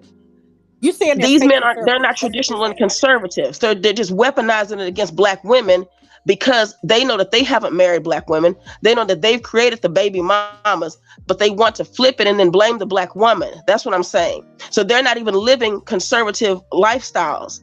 So again, they're just hiding behind a shield. Red pill is just another shield. Because I've always stated, Black men don't need red pill or manosphere. This has been Black culture. This has already been Black men's culture. So they've always blamed Black women. They don't have to be the fathers there to the children, and then they'll still been, put on a pedestal by Black women. So they didn't need red pill stuff like that. All they're doing is going behind something. Like they need a shield for it, that they need whatever white men are with. So, to say that they align with white men. That's what I'm saying. And I would argue that Pearlie is exactly what you said. She's a shield. That's exactly what she is. Yeah, and she's a white woman, and they always want to see Black women to see that, oh, look at this worthy white woman, and you're not worthy. So that they always use women to attack Black women. They'll use and anything that they can find. Mm-hmm. Like if you didn't have degrees, Black men will be saying, oh, don't no man want no woman without a degree. They'll just move the goalpost. That's all. It's just very schizophrenic what they do. Because they're not fighting real battles, and they're aiming, everything towards Black women. But for Black women, I want Black women to realize, no amount of lowering yourself or saying that you're not a feminist, or saying that, or defending them, is going to help them, because they still see this one way. Because if you had a standard for them and you challenge them on some of the foolishness, it makes them have to see themselves. And then more of the putrid stuff is going to come out, because you'll see, even like what Marcus, some of the comments he's making in there, it's still these petty little comments like cooking and traditional.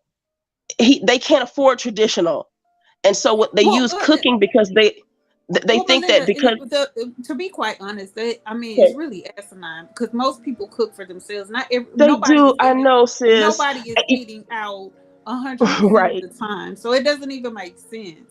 It doesn't, but they weaponize it. But nonsensical, especially given the economy that we're in. Yeah. So, I don't. But I just want you to know why they weaponize it. I don't even address that as a comment, because it just doesn't make sense. It's something that nobody has to defend. I know. And nobody is eating out like that. I mean, first of all, they always want to say that we're impoverished. We're the most impoverished group with our degrees. So if we're the most impoverished group, how exactly are we eating out every day? Right. And how do we manage to be fat and we don't cook and we don't eat out? If you're not doing, but again, I just want to throw this in, because they assume they tag Black women getting degrees and being educated with, oh, you're not traditional and you don't cook for a man. See, anything that they think they can weaponize against you, they'll do it. So, but see how low that the thinking is? No other man is with real resources, worried about a woman cooking, and that's what I'm trying to say. So they'll use anything they can. That's why they'll Well, use the you real can hair tell that thing. it's So low when you have it Filipino is low. women. When you have It is. Filipino women saying that it's nothing for them to cook for their families, Right, like I right. mean, and if you have women in another country saying something like that, and the country is known for being impoverished, it really doesn't. I mean, that's not a slight. When you have men that are going to other countries that are impoverished and not as rich as first world countries, even the second world countries, then those aren't even things to even argue against, because it's nonsensical. It's nonsensical, and that's why I don't like, even when I hear some of the black women asking them questions like, why they go over there, why they could find someone here, because these guys are basically trying to compare black women to the literally to prostitutes that they have, that they get access to. So in any amount of trying to put you in your place, they're going to do, and that's that. I kind of just want black women to see that you're not gonna. There's no putting us that, and that we There's need not. to learn how to use our words to defend ourselves and not Yeah. to say anything to them at the same time, because there is no You're such thing right. as putting us in our place. Really. Yeah, Yeah. and Just wanted to think, add that. I think. Oh, go ahead. I'm sorry. Go ahead. Go ahead. Oh no, I just wanted to add that. I think I agree with you, Melinda. That whole thing of just trying to weaponize cook and clean. It's funny to me as like a real grown woman who runs a household, and I'm like, is that really a measure? This is incel talk. These are men who clearly do not know what a woman does, and apparently maybe the type of mothers they had didn't display it. So that's the only thing they have. And if if you have children, if you run a household, and not an efficiency department that you sweep for, as a prostitute or something. But if you actually run a whole household, you understand, and it's insulting, even to just a regular everyday woman, whether you know about the red pill or not, to boil women down to the objects of cooking and cleaning. Women do so many millions of different brilliant and amazing things to run a household, to keep children, doctor's appointments, this, Exactly. that. Yes, and it is so stupid, and that's how you know that you're dealing with incels, because that's all they can come up with. So sad, so sad. Did you hear me when I said I would bill them? Like They don't know what a real woman is. They love to talk about those things, and they love to complain about their child support.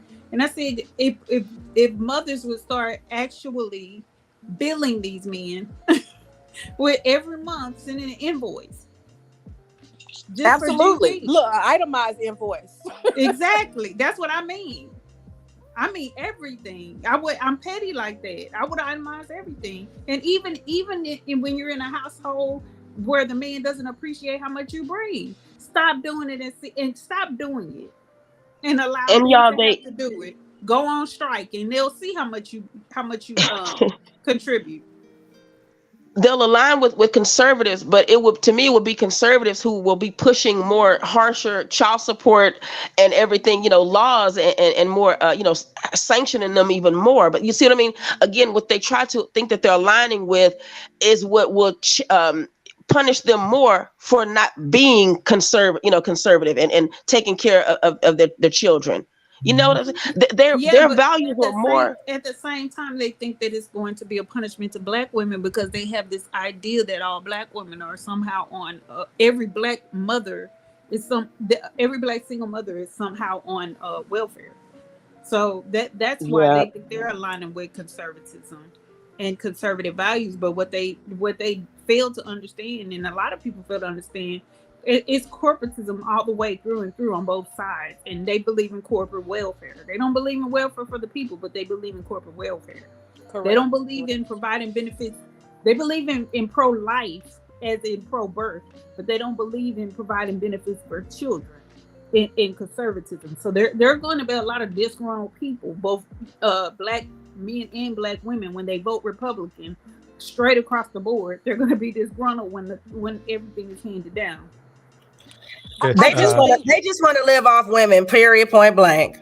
Yeah, Nothing else in between. I do think Exactly. that if you actually break it down and you ask each of them, what is a conservative? What are the values? What, how is a conservative see business? This, that. If you really started going item by item, issue by issue, you would find all of them would pretty much fail the litmus test of what a conservative is. 100%. No doubt about it. It's all weaponized. Because they just want to live off women. That's it. They don't care about any of this. They're not passionate about any of this. They are just trying to bully women, Black women, into allowing them, because it's not just the women, the girlfriends and the wives. It's the sisters, it's the mothers, it's all of the Black women and their families who are a part of this. That's why they want to come in, divide and conquer, prop you up, tear you down, compartmentalize, categorize. That way they can still have a fleet. And that's why the mammies are so dangerous, because even if it's for money, once again, I'm not into that. It's one thing if times got tough and you had to hit it on a good foot, that would be a whole nother thing. And I know I may be saying something controversial, but yeah, I would rather hit the blade myself and go hit it before I go exploit somebody else to go get it. That's just my personal opinion. I don't roll like that. So that's why these women are that much more dangerous. I would rather, and I know it sounds even crazier, but I would rather the men be doing it over these women, because it just takes it to a whole nother nasty. Exactly. That is just like all over, like you need, 100,000 baths in a certain river to purify yourself. Like it's a whole nother nastiness that comes with a woman doing this than it is with a man. And that's just how I feel, bar none. Well, It's they're more cannibalism. dangerous It's because cannibalism. they're Exactly. allowed. They're more dangerous because of their proximity to us and their ability Yes. to get next to us. Yes, because these are the they know where women. you live. They know your vulnerability, And they have and they know how to access shame to you. your sisters. They have access to your daughters and all of the other young girls coming up that that they'll be Exactly. and be a part of things. And it's a lot of traumas. See, we can't even begin to go deep because everybody wants to play, and we're adults. And that's the sad part about it. As far as this space is concerned, just the internet itself, because we're in this new phase of it. But instead of us having things for the archives, recorded data and real experiences that we could take to the future, we're sitting here windmilling and arguing about dry talking points that don't even exist. So we're going to get roasted in the future for sitting here going through all of these financial hardships, all of this chemical warfare, and we sitting up here talking about you need to be cooking and cleaning in the kitchen. Come on, what happens if when we they can't even pay the grocery bill right now, and so they need someone to sit beside them and pay that 50% because they can't run a household on their own. And so they're also looking for somewhere to go nest with a woman that already has hers. And so we need to and they'll lower admit our it. standards. We need to lower our standards to allow them access to our homes Yes. and to take over our queendoms. And you can't even afford right now, Black women, whoever listening, you can't even afford to let nobody use your address right now and be able to have no rights to your house. Like you just What can't you talking about allow use your address? Because that in certain states, if you allow somebody to use your address, they can take over your home. Right. You have to evict some of these people. That's what I'm why saying. It's too dangerous. Too dangerous right now to even get caught up. And ladies, because of the dearth of so-called good Black men, what also Black women are now copying what the Black men have used against Black women is you must be treated bad, you must have got hurt by a Black man, or you just couldn't get a Black man. So you'll have the women saying, well, I had good Black men, and this is so again, it's like trying to say, well, you must have been traumatized and this is why you're doing this. See, again, it all keeps protecting. And all the Black woman needs to say is, yes, I was traumatized, and what next? Because it doesn't even matter what it would be the rule. And this is why we're showing the ladies. Yeah. But again, it's this protectionism that says the only reason you're doing this is because of this. Like it. So yeah, that's because again, that's about the feeling of I'm different as a Black woman. I'm not that same Black woman. But I had gone back a couple of years and listened to a call in from someone, and it was just the opposite of what they said they've been through with Black men. So I think that we have to realize too, there's a lot of trauma bonding Because if you do know a lot of, healthy, decent, people around you and men, you don't lower the bar for them. You actually expect protection from Black men. If you've seen that, you know what I mean? You hold them to a higher standard.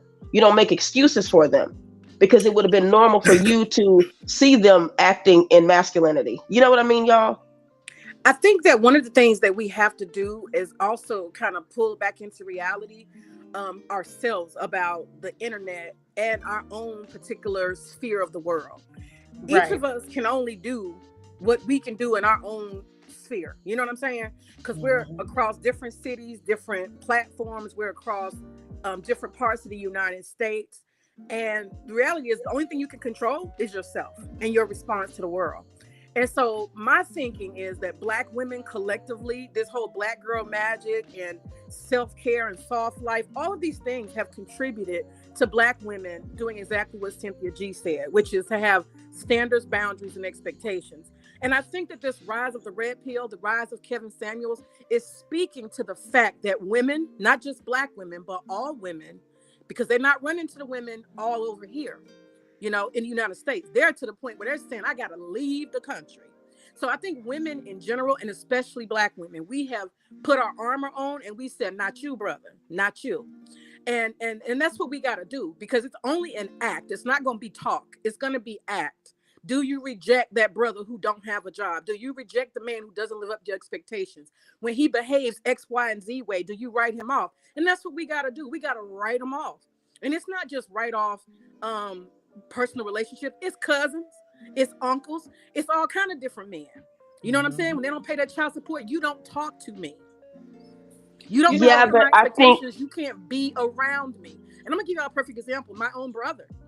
I mean, I hate to say it, but we were raised a certain way. And my brother made 2 baby mamas. Guess who don't talk to him no more? I don't. Because I don't appreciate you turning 2 Black women. You weren't raised to be like that. You can't talk to me. We ain't talked in 10 years.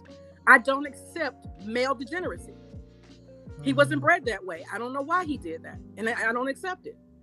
So we got to really do that. We got to be about it. And you can only do that in your own sphere. We can talk till the cows come home. But when you have Black men who show up in your life and they're degenerate, you have to reject them flat out. I don't care how close or how far they are from you. Well, I think that a lot of dealing with that, but I think it's the mixed messaging that's getting me, because sometimes I think we know what's right, some of us, but Black women have to know that that's not okay. But if you still have, kind of like a lot of Black women still saying, well, they need to be protected, they're misguided, they need to be uplifted because they, because of some trauma and stuff. See, we have to see that that's going on. Black women wouldn't be operating this way if they did know what healthy was.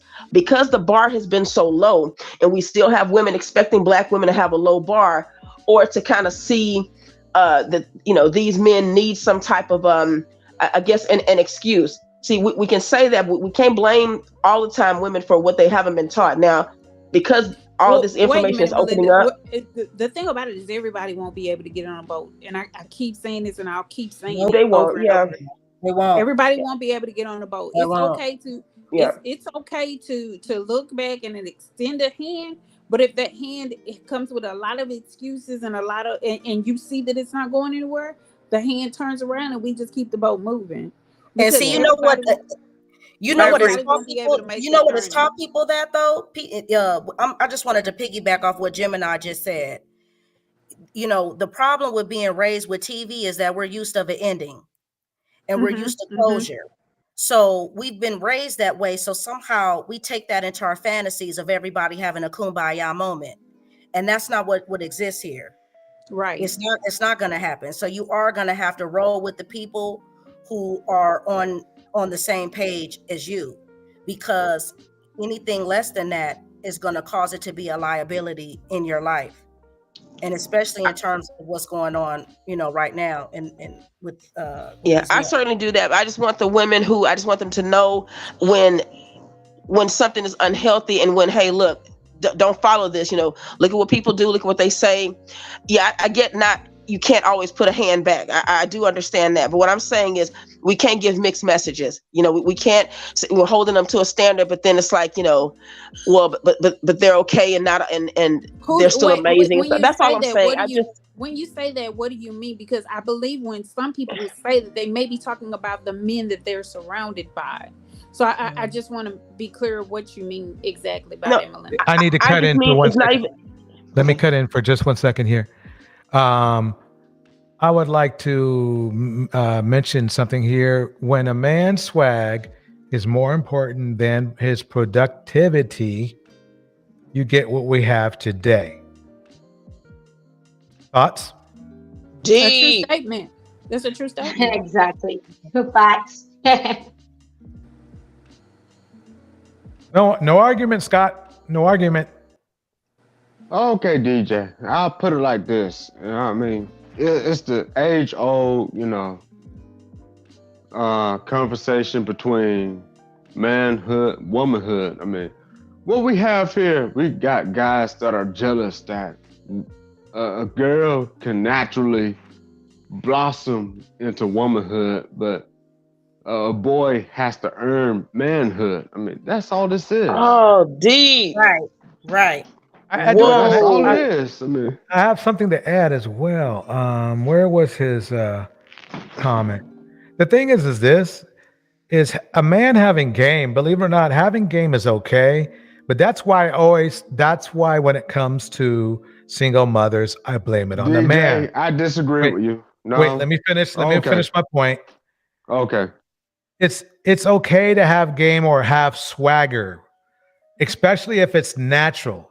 But then when you weaponize it, make women pregnant, and then turn around and blame them for it, that's the problem. I mean, attracting women is not the problem. The problem is when you use it to exploit women or you use it to run through women. That's the problem. And the sad part is this: is that they do this run through. They either go through what Gemini calls the Pookie phase, right? They run through women, make them pregnant, then turn around and go, "It wasn't my fault." Even though they know they ran game. So JP, I'm not saying that them running game is a good thing, but what I'm saying is that there's nothing wrong with it if maybe they just use it just to the key point to running game to run game is to attract somebody you want to marry. That's it. Anything else to me is evil shit. Game, though? Why is it running game? No. It's not running game. It's just a person being themselves and all that. And so some people are able to be themselves in a way that other people can relate to. I would say being themselves. I mean, it is that, but it's about being relatable. But I want to go. Yeah, but that comes with lies. Oh, okay. That comes with lies. So to me, it's not game. See, we have to reword it. It's called lying. Yeah. Like it's called being duplicitous. It's called living double lives. And I have a question for y'all when you finish. Okay, I got another. Okay, let me. Siobhan finish what she was saying, please. Okay, definitely. Go ahead, Siobhan. Yeah, because what it is when you're lying, when you are performing, and that's what a lot of this comes from. That's where a lot of these so-called choose better terms come from. It comes from two people coming together and representatives are being brought to the forefront. That's automatic. But instead of you allowing things to naturally flow, you begin to control the narrative. So if I'm going to control the narrative and manipulate and run quote unquote game, that means that I am setting it up and I'm creating the rules and I'm going to do things to my standard. That's not how life is ran naturally. So anytime any deviant behavior is taking place and manipulation and steps ahead are being taken place within a relationship, that's just being duplicitous, having a wife on the side, having girlfriends. This is just duplicitous lifestyles, different, these guys are on here. I've watched guys have avatars and pictures from when they were single 20 years ago. And now the guy is married. So people are lying. It's just flat out lying. It's the foundation of lying. That's, something, you got a damn good point, and I need to clear something up. I shouldn't have said game. I should have said swagger, because it's different. Swagger is something that a lot of men are born with. Some men just have swagger. So I'll say that much. But about this comment that Scott put out, those who fall for game must bear 50% of the blame. Nope. See, here we go with the pimp mentality. Because That's what I'm saying. Pimp analogy. Yeah. Pimp and analogy. believe it or not, Siobhan, this is what made me change my mind about even using the word game, because you are game is manipulating. I was wrong for even bringing that up.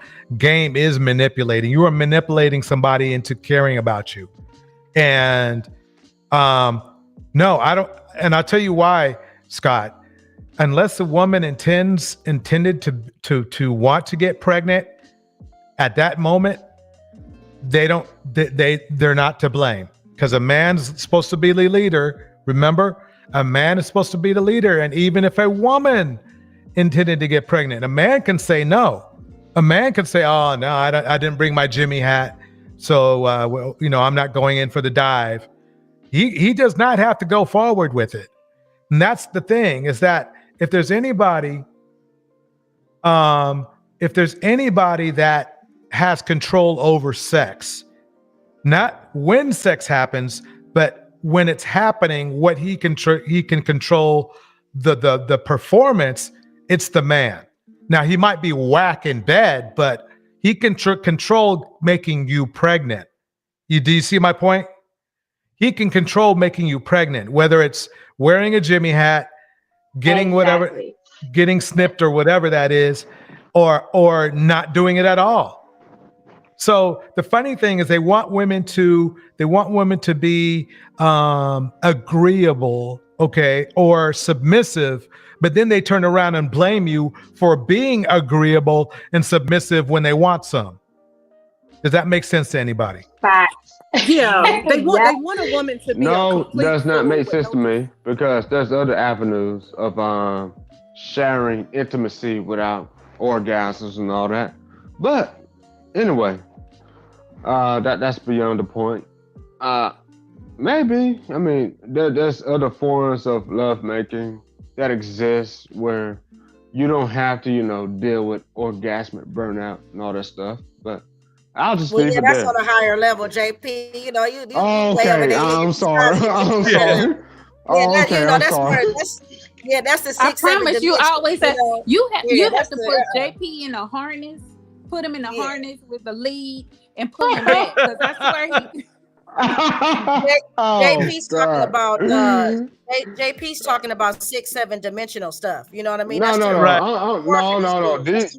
talking about caressa, tantra, all that stuff. I mean, there's ways to have sex without, orgasm. JP, we not there though. I'm pulling you back. Oh, okay. We're not there. I figured that, but That's another level. JP, these are men. JP, these are men who will have ejaculation in exactly 30 seconds. Right. Oh, shit. Right. So they don't know how to breathe and all that. Just breathe into it, man. They breathe. haven't even been They don't around know how to touched do by a that. woman. They haven't been around a they woman or know. touched a man. They can't handle it. So what's so hard about that? I don't get it. When you're so awkward and you're lame and you got all kind of ugliness and all kind of things going on, you're not going to get close to a lot of women. This is their life struggle. This is why they're angry. This is why they backed up. This is why they got blue balls. This is why they chronically are masturbating to porn every day. These men are the bottom of the barrel, a whole bunch of bums, and they can't. You get the word CAN''T, can't. Oh no, I mean, no, that's part of their problem, man. They busting too many nuts. I mean, of course they're gonna be desensitized. I mean, their thing is, okay, let's bring it back. Let's bring it back to what we were talking okay. Because we're going way. Okay. My bad. I'm sorry. JP, you got some wine over there. JP. No, mate. I got some yak right now. That's why I'm talking crazy. But no, I'm not lying, am I? You just got yak. No, you're just going to a whole nother subject. Which, okay. You going to the okay. My bad. Okay, I'll let you have at it. I'm sorry. Once again. Dang. Everybody take a shot. I don't even drink. I think JP gets drunk enough for both me and him. So and me Wait. too. And me No, too. this is my weekend right now. No, I'm drinking cognac, Southern Belle. Thank you very much. JP, I don't drink it all, so you probably drink enough for my lifetime. So Oh shit! I'm sorry. Nah, I try not to. I just hear certain things, and I'm like, oh, okay, let me clarify this. I mean, but I'm just saying, like, there's solutions to all these problems, right? But it's like people don't want to see them. Basically, it was the same thing. Let's go back. Let's go. Oh, okay. Go back a little bit to what we were talking about earlier with how Oh my we go God! forward Like, as women, how we go forward as women, and what to watch out for and what not to allow in our sphere. And because okay, May is doing. JP, be quiet, please, sir. Oh, my bad. I was about to say that's for women to decide, so I'll shut up. JP, just put it on mute for a little while and get you some water. Yes, ma'am. All right. What May is doing is she's taking it to the level of even online. Like she was like, unwrench me so I can exercise these demons out of my Right, exactly. Out of my view, so I can't even see them on here. So it is important, and I think we talked about this the other day, but I'll say it again over, is that it's important that we mind what we allow, even on the internet, even though we can turn it off or whatever, but you still should be refueling yourself with something else in the interim every time you come online, because you do receive a lot of for lack of a better description, spirits. You receive a lot of spirits online. You have a lot of emotions and a lot of coming through your screen, and even conversing with some of these people can leave you drained. And so it's important to refuel with things that are healthy and that feed your spirit and feed your whole feed you holistically, in other words. Because these men seek to drain you. They can't drain you in your reality. So they seek to drain you online and feed themselves. And so that's another way that we lend ourselves to them.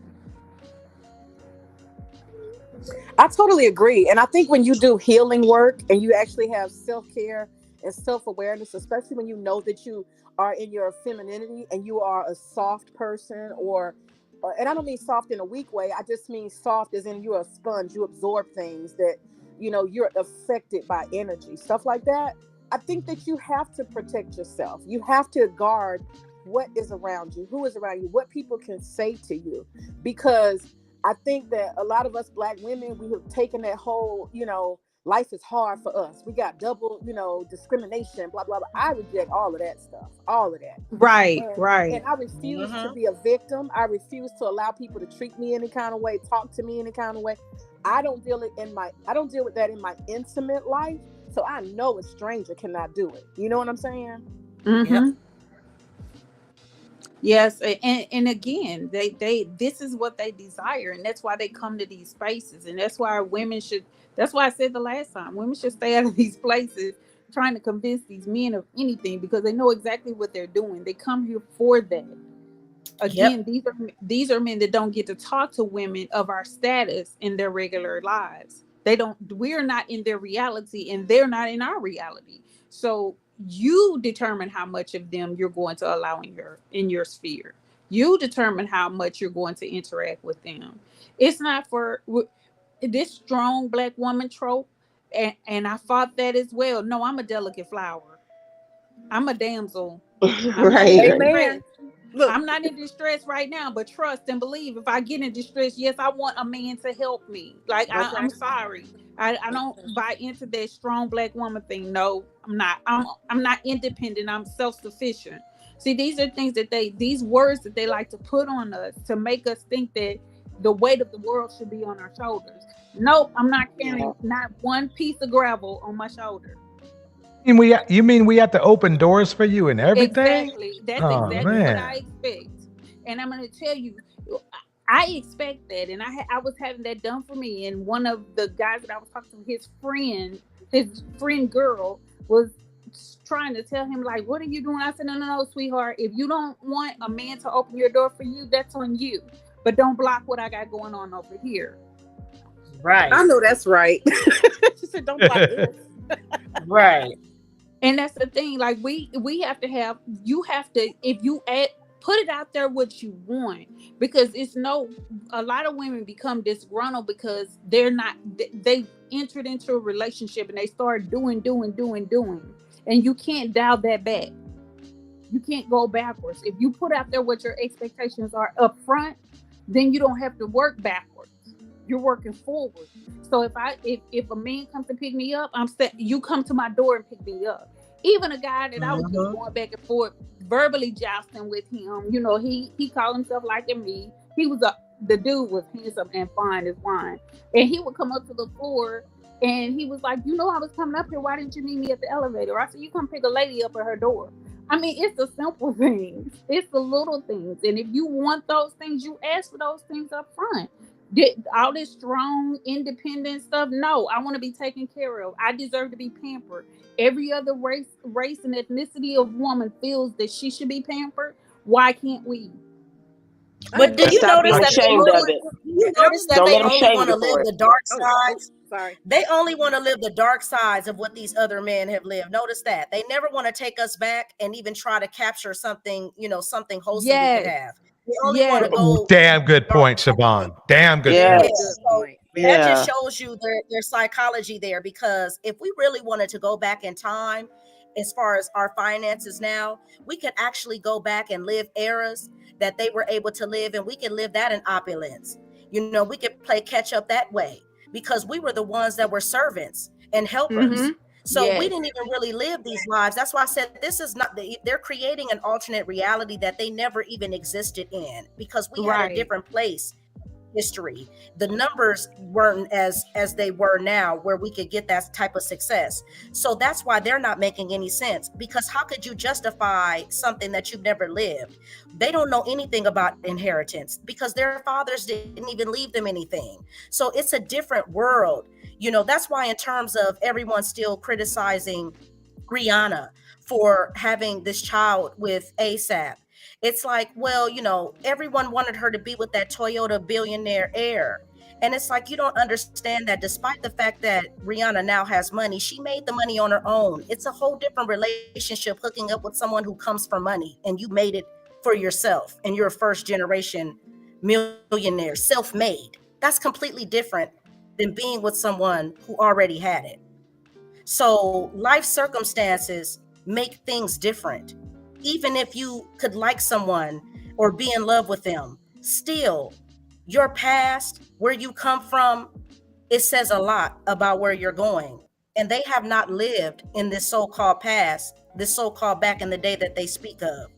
They were the drivers. They were making, fixing the railroad. They were servants. So they have no or what legacy is. That's why they don't care about their children. Very good points. Very good. Wait, nothing to leave because they have nothing. I think needs to be something clarified. Monica says, I disagree. I take care of myself. I like being in control of my own life. I don't know if she thinks I'm suggesting that you're not in control. If you're not saying you're independent, I'm not sure what she's saying. Maybe she'll clarify for me. Oh, she says she likes being a masculine woman. Okay. What? She's playing. She's cute as can be. She's cute as can be, people. Oh, I was like, what'd she say? Can I ask the guys a question and the panel? Sure can. Absolutely. Okay. So the other day I was having a conversation, and a guy had stated on a panel, he says, you know, will women know within the first 6 seconds or whatever if they're going to be with a man if she wants to be intimate with him. Okay, then the same guy turns around and says, well, because men seduce the woman, and if the woman doesn't take control, then it's her fault that she was seduced. And I said, whoa. I said, actually, I don't see men as seducing women in that type of way. And so I was, wait. This is well, let me finish it. I'm gonna say, wait. Okay. Before you finish, I'm sorry. Sure. But this is the problem I have. These people don't understand definitions of words. Go ahead.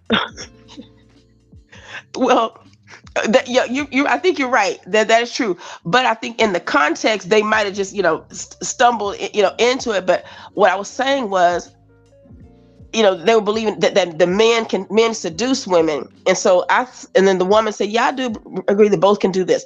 So what I was saying is, I said, men, you have to speak for your own selves sometimes culturally, because what seduction is, what a woman looks at is, maybe at least I do, can he provide, the things that make him just like how they say money or resources make a fat man skinny, a ugly man handsome, type of things. Like these guys are always saying that. Okay, so I said to this guy, you're looking at this from a point of view that's kind of in our culture, because if the man has always been looked at as just using his, I guess, sexuality to get a woman, so the woman is not even looking at what he can provide. She's judging him on that too.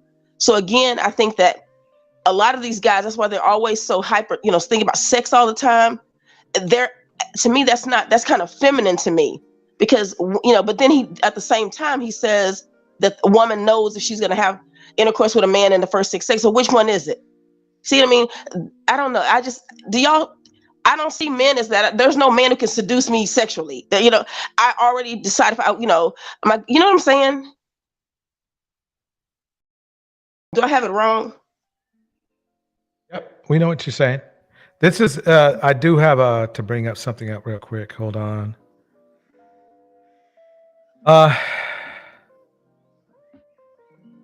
So this woman is saying this: foreign women are winning. My question is, so fucking what? What does this have to do with American women if foreign women are winning? Winning what? Right, because the women she's talking about live in poverty-stricken areas. Foreign women that are winning most of the time are living in European countries, or they're living in well-to-do African countries. They are not just winning. Women in America are beating women in Jamaica as far as this per se winning thing. She's from Jamaica. So this is the type of stupidity that mammies be throwing out there. This is the type of stupidity that mammies throw out there. Even if foreign women were winning, actually, believe it or not, good for them. Good for them. Good for them. But what she's trying to do is throw shade at American women. She's not even American. That's what bothers me is this. She's not even from here. She's not trying to build anything here. That is the way that she disparages women in America is disgusting, because she has no plan. She hasn't done anything. She's single. She lied about having a fiance. That's how evil this woman is. I just had to bring that up. It just got on my nerves, because it's like, why foreign women are make better wives than the passport bros one-on-one with. No, sorry. Well, DJ. DJ, Filipina P, where's her husband? Where's her 5-carat diamond ring? Where's her house that her husband bought her? Where is she winning at? Filipina P. She out here pole pimping on social media. But where's her carriage? Where's her Prince Charming? They're not Filipina P. Some little heifer who gets her behind up here put up by the passport bros, and she talks crap about Black women, and she tries to set aside, Asian women as if they're very specific in beauty and desirability, and that Black men are welcome to come to Thailand, Philippines, to Asia, and all the answers to their problems lie in between the legs of Asian women. Filipina P, and it's a whole bunch of these poor, broke, dusty Asian girls that are popping up. And so we got some Asian mammies. That's what I'm trying to say. They ain't winning. You know something, May? These mammies just keep popping out of the woodwork. We'll never be at rest. Right. I think some of them play Black men though, because I've heard her, May, and she's, on one hand, she sounds like she's really throwing shade at black men. It's like really embarrassing. If they're listening to her, it's embarrassing the stuff she says. But also, if she sees an economy and she sees that, that how easy it is to manipulate Black men because they've put it out there, she wouldn't know how to disparage Black women unless the Black men were doing it. So I even look at these women as Black men have empowered other people to, take advantage of them, but also to disparage Black women like they have. So I think that's what she's doing.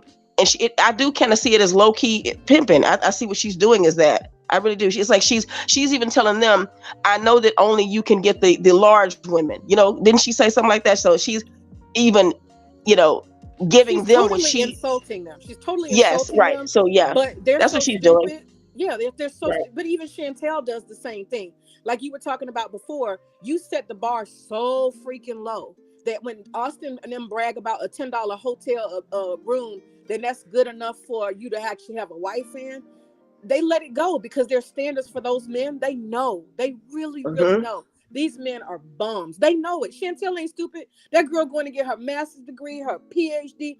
She gonna ride this donkey till it won't run no more. Okay? Yes. These women are very clear that these are degenerate men. And I told Chantel, I said, I'll get off your head just as soon as you admit it. I just need you to admit that you are lying to these men. I need you to admit that you just want their money. I said, you can inbox me and I will leave you alone. But you're going to need to come clean and admit what you're doing. And until you do, I'm going to keep singing it till the cows come home. I'm going to sing it out loud so everybody can hear it. But that's what they're doing. You're right. They have empowered these Asian women. I think they're actually actresses, because my thing is, if you guys got, and same thing with Pearl Horse, if you got men so figured out, if you're so fit, friendly, and feminine, where is your ring since you red pill? Where is your husband household? Why is your behind even on social media? You are a master of men. You are, because she's not. Right. Because she knows where it is. They don't require that of them. They don't require that of us if we have something to say.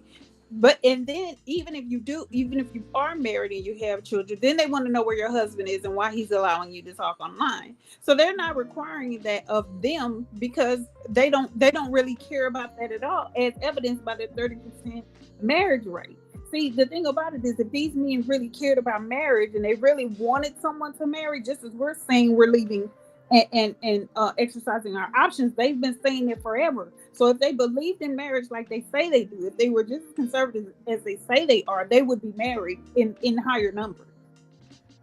Absolutely. Yeah. And about the Asian woman, it really isn't like May. I would just keep commenting on her if I were you. I really wouldn't even expect anything from her because she don't really have to give account. You know what I mean? This woman it's just her hustle, and that's what she's doing. Because it really is about the men. If they want to be that, if they're that dumb, she's just gonna hustle because she really doesn't have to own up to what she's doing. She really don't owe anybody an explanation of what she's doing. That's what I'm saying. I'm just thinking we really can't. We have to look at the source. We have to look at why these men are putting even Black women and why the men are going over and saying stuff about Black women. Why Auston was able to go on. I agree with you, and I haven't. I'm gonna tell you the truth.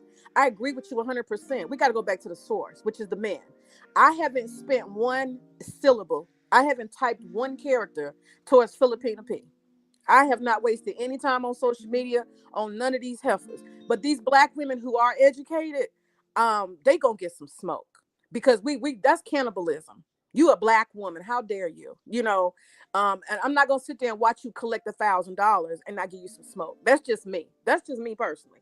But I understand and I respect if nobody else wants to, you know what I'm saying, hold these women in contempt or, you know, whatever like that, or respond to them. I totally get it. And I also want to say that I think that we do ourselves a disservice by responding to certain people. I really wish Black women would stop doing these short films about the passport bros. You know what I'm talking about? Why don't you guys, what they say? Why don't you guys stop this? And y'all don't need to go and you know, they just need to stop. Black women don't need their faces talking about passport bros and because it just makes them really think there's some resistance. Get your ASS on. Bye-bye. Matter of fact, we need to set a deadline for a date when y'all can leave. And we need to set like a deadline of a date when you don't come back ever again. That's where I'm at.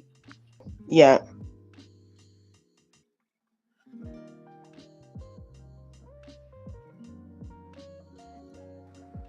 And it's time I have to stop having these traditional conversations because that's not what they want. You know, it's time out for Black women to stop having these conversations about what men want as it pertains to a marriage, because these men are not traditional men. Especially not if this man is coming as saying, if he's saying that your degree doesn't matter, your career doesn't matter, you would think that would stand for he's willing to come in and do everything. But we know that they're not capable of doing that. So it's not even a conversation really to be had because they're incapable of doing everything it takes to be a traditional man. Exactly. Yeah. DJ, were you going to do Pearl another day, or you want to do something today with Pearl? Let's have a special date for her. Because Okay. I don't want to. Pearl, shoot, we'll be on here all night. Yeah. Okay, 1 o'clock in the morning. Okay, we finally done. But yeah, I'll do up the whole. I'll get the promotion thing already. You know, I'm gonna put featuring May on there. May taking down another red pill hoe.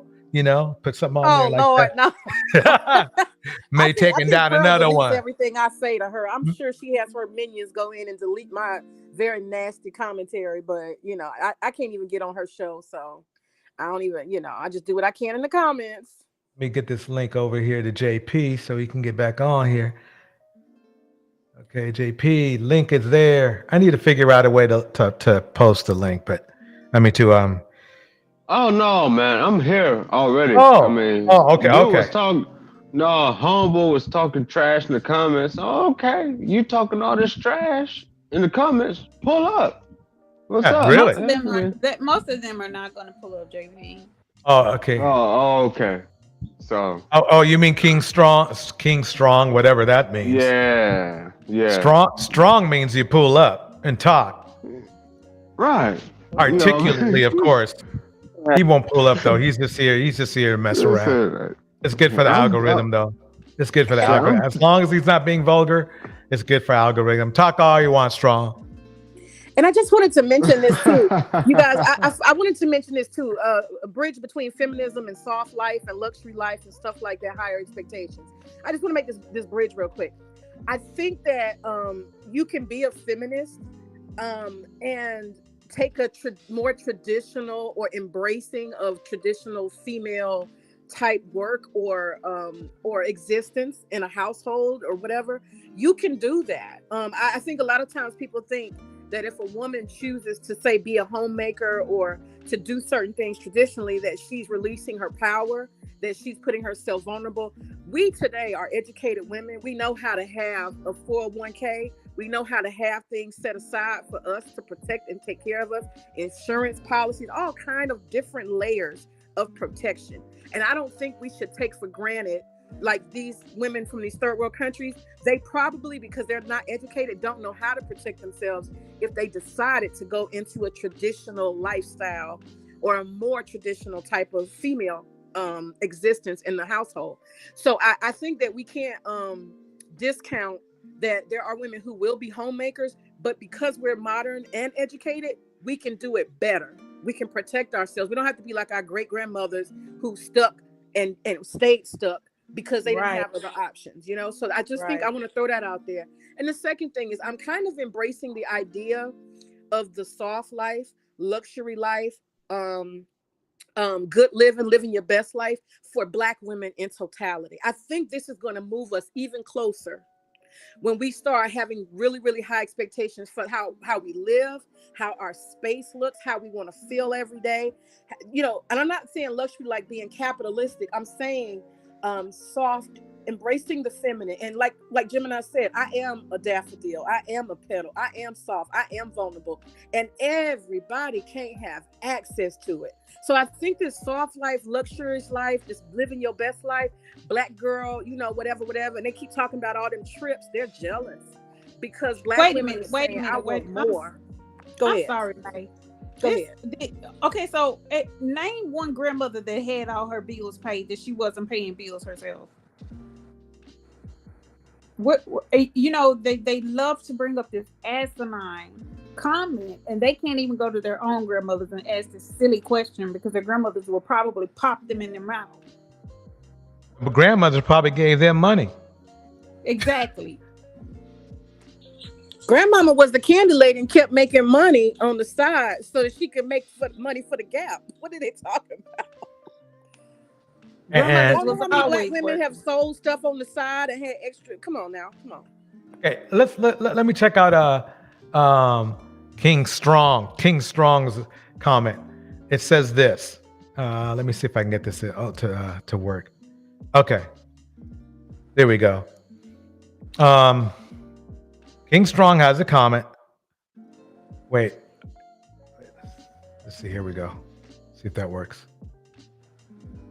Go stream. Good. I'm just waiting for it to show. He says, y'all too bitter for me. I'm chilling. The funny thing is this. The manosphere is built. DJ? Uh-oh. Your mic pop, DJ. What is this? An incel? King Strong is an incel visitor? I don't, you know, most of them are. They No, I wouldn't call them that yet. You know, say, hey, pull up. Hey, no. Pull up. Express yourself. Pull up. They come in here and they say that that they're in opposition, but they rest so well in their femininity in these spaces. So, you know, I don't know. I really believe they love it. They love sitting under the bosom. You know? They love sitting under the bosom of black women. That's what he's doing. You feeling warm, King Strong? This is the closest you can get proximity? It is. Wow. Probably sniffing the screen on his electronic device. He says I'm a troll. Look, we have to let them know it's not scratch and sniff. You know, don't tear up your device. I know, right? Your screen gonna be tore up. King Strong, are you lonely? Hey. Are you lonely? Tell the truth. Hey, King Strong, pull up. Express yourself. You know what I'm saying? They love to say they're underneath some woman, but they're always in here. Just like Samuel yesterday, he was going to a party like for a whole hour. but he was still in the comment section. Right. They are hilarious. It's that I'm trying to tell you, winter's coming for some of these men. That what do you call it? What's that called? What they called? were saying, natural selection. The natural selection is at work. I love that you said that the every time you say it, it's like some of them were supposed to die out. And it's true. Yeah. It is true. The lion with the broken leg doesn't get to be in the pride. I'm so sorry. He won't. And that's the attitude. I'm telling you, that's the attitude we need to take with all of them that are like this, and the women that are hell-bent on staying around them and underneath them, because it's just some women that just don't want to go along for the journey. Actually, they want to go along for the journey, but they can't. They're so tied to them that they can't make it. And that's why I'm thinking that some of us, if we start buying more into, I want fabulous things around me. I want to feel safe. I want to feel secure. I want to feel happy. If more of I want to have a blissful life. The more we start doing that, that's going to eliminate all kinds of troubles and problems, including them completely. Right. That's selectiveness. You know, we got to get but to that that's what they're place. afraid of. I think they're acting. A lot of them are acting out of fear as well. Yeah. And there is fear, and a lot of them are like, I was on a panel where someone said, even when they kind of hear you say, well, you know, and I'll just do it alone because I just want to be by myself, that even is kind of like uplifting a little bit to them, because they feel like, well, at least you won't be anywhere else. Because I believe that sometimes we can feel like, you know, let's go ahead and get out and, you know, and live that life. But I think the Black community doesn't want to, they don't really want what that looks like, because it may look like also, you know, like divesting and stuff, like, you know, being, you know, so again, it's kind of like we can do it, but I think some of us have kind of parameters on how we really want Black women to do that, though. So Black women just have to, just unapologetic and just live your life and get from under the clinches of the Black community, because it really is. There is no such thing in my estimate. I know there are many of a whole Black community as a whole. Oh yeah, you did say it's a fallacy. You're right. Yeah. Or the opinions of Black groups, you know, and wherever little niches. Yeah. All right. Well, I think if we go back to that whole idea of every woman doing what's best for her to live her best life, that's how we win. Mm-hmm. Because that best life for some women might be her being by herself completely for the rest of her life. That living her best life might be being a lesbian. It might be her being married to a high quality Black man. You know what I'm saying? Very specific. So every woman, if she just aims to live her best life according to her own, you know, I think that's where we're gonna win as a collective, as Black women. Yeah, because the thing about it is they see what a soft life is. They see what luxury life is, and because there's so many women on YouTube showing their luxury lives, right? And so they're showing that they're unbothered. And they've been attacked too, though. They were attacked, but now it's, you know, because it's spreading so much. Like it is changing, y'all. I had an aunt. She was not my blood aunt, and she was telling me one time. She said, I said, well, you know, this is years ago. I said, well, I want to be married and stuff, you know. And she said, well, look, you don't worry about that. She says, your degree is your husband. And she said that I was afraid to say that to any, you know, the men on panels, because they already think that that's what Black women think. But coming from my aunt who was in her 90s, and her husband was in his 90s too, and he was in the living room, and she said, I shoveled SHIT with a splinter dealing with him. They've been married years. She said, I've come across receipts while he was buying women cars, you know, she's courting women in the streets and stuff. And she said, I went through a whole lot. And she said, she says, you have a chance that we didn't have, that, you know, and my grandmother had said that to me too. She says, you know, y'all are living a life that women my age, when I was young, I wish I could have lived. And so that, because I saw like where the men would literally have his boss cut 2 checks, one for his wife and then one for the women he had children with. And that wasn't his wife. That across town thing is true. There wasn't his wife. He had a whole nother family. He whole wasn't nother cutting family it for the woman that lived with him. He was cutting it for the woman across town. Yeah. Yes. And that woman even said, she said, I felt so controlled. And she said, people looked at me as like, because she had kids and then she had kids with him. And she said, people looked at me like this home wrecker. She said, I know he was married and stuff. And I know he had a wife. And she says, but when I went to the grocery store, he was right there with me, always controlling what I spent and control, you know, and who I was, you know, who came by and stuff. And she said, I felt controlled because I didn't have, you know, a way to make money. And I had all these kids. And he kept having kids with her. That's exactly what they want, Melinda. That's the story that they want for Black women. That story right there. That's the kind of control Black men want right now. That's what they want. And the thing that they want to do it, but they want to do it with your money. Yeah, right. Yeah.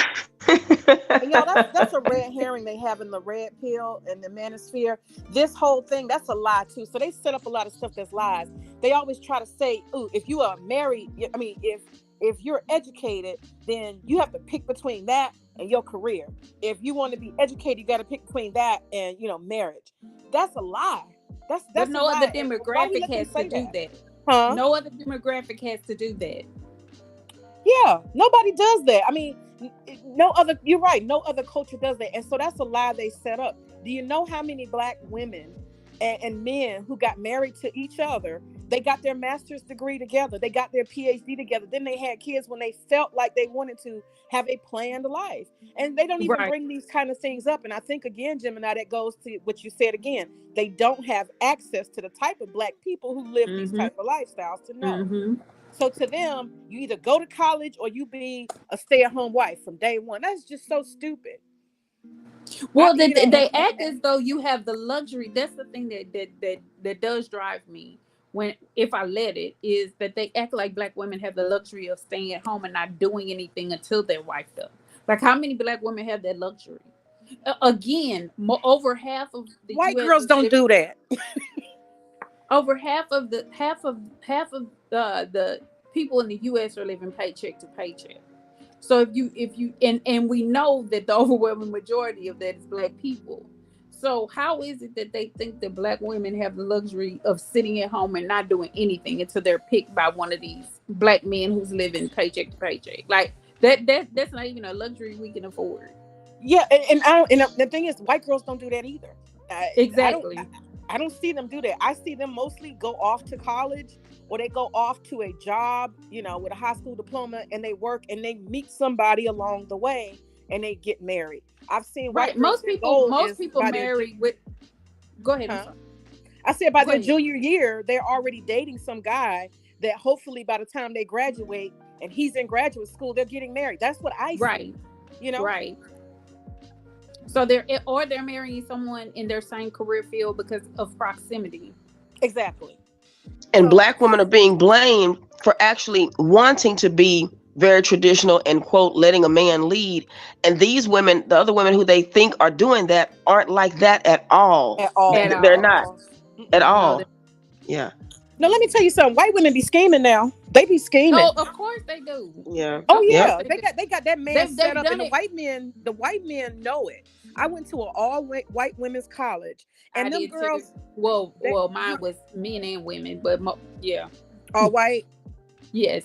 So you didn't see it up close. You know how they do. Those girls keep their body, their face, their skin, their everything in perfect manicured condition. Okay. And what they're doing is they setting these dudes up for the kill, because they know that men are very meticulous about women's looks. They're gonna be everything, sweetie, honey, baby. You should hear that little tone they have. Oh, they're very manipulative. Honey, come on, honey.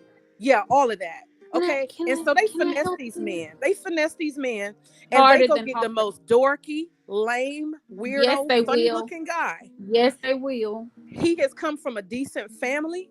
He has a background that is desirable by these women. His family name, all of that stuff. They got a whole file on him. They done met the family, got the approval, blah, blah, blah. Oh, these women are very dedicated to fixing and organizing the life they plan to lead, and they are leading it. Trust that. Wait, mate, and then let's talk about the girls that target, the white girls that target the athletes. Oh yeah, absolutely. Especially the Black athletes. I'm telling you, I was on campus. I was walking. Honey, they got a whole game for them dudes. Right. I was walking from the admin office. I was going to my class, and I was walking up a hill, and I heard all this rah-rah from this car, and it was a Black dude that was doing all this rah-rah.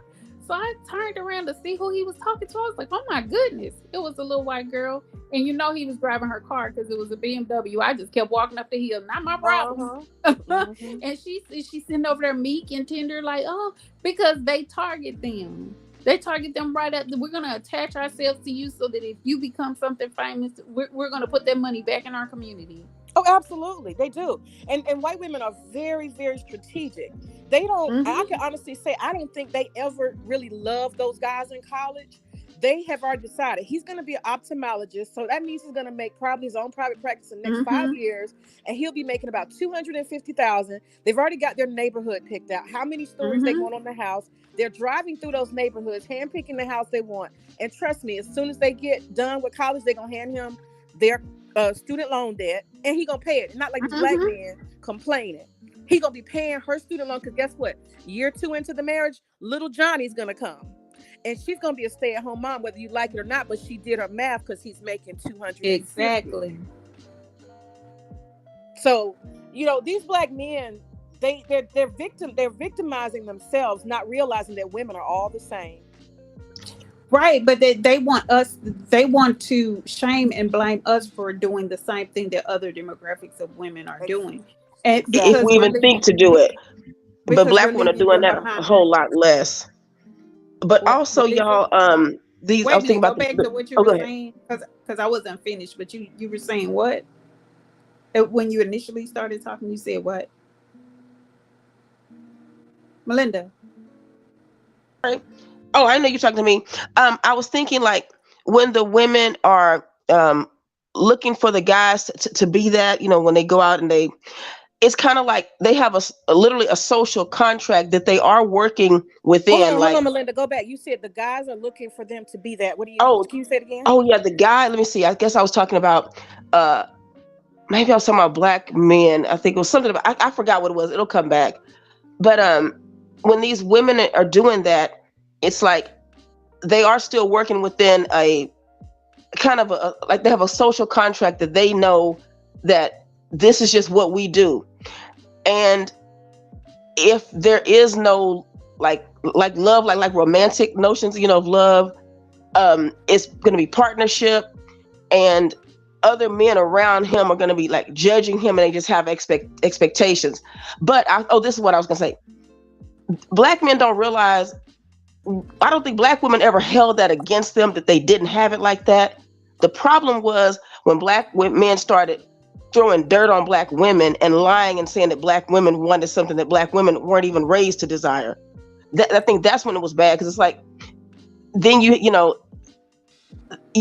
graded them on a curve, but then they started to lie and say that. Hold on. You kind of. I just want you to clarify a little bit as you go, so we can follow you. You said that black women weren't raised to desire what? To even just think that black men could provide for them like that. And so it's yeah, but black women didn't hold that against black men.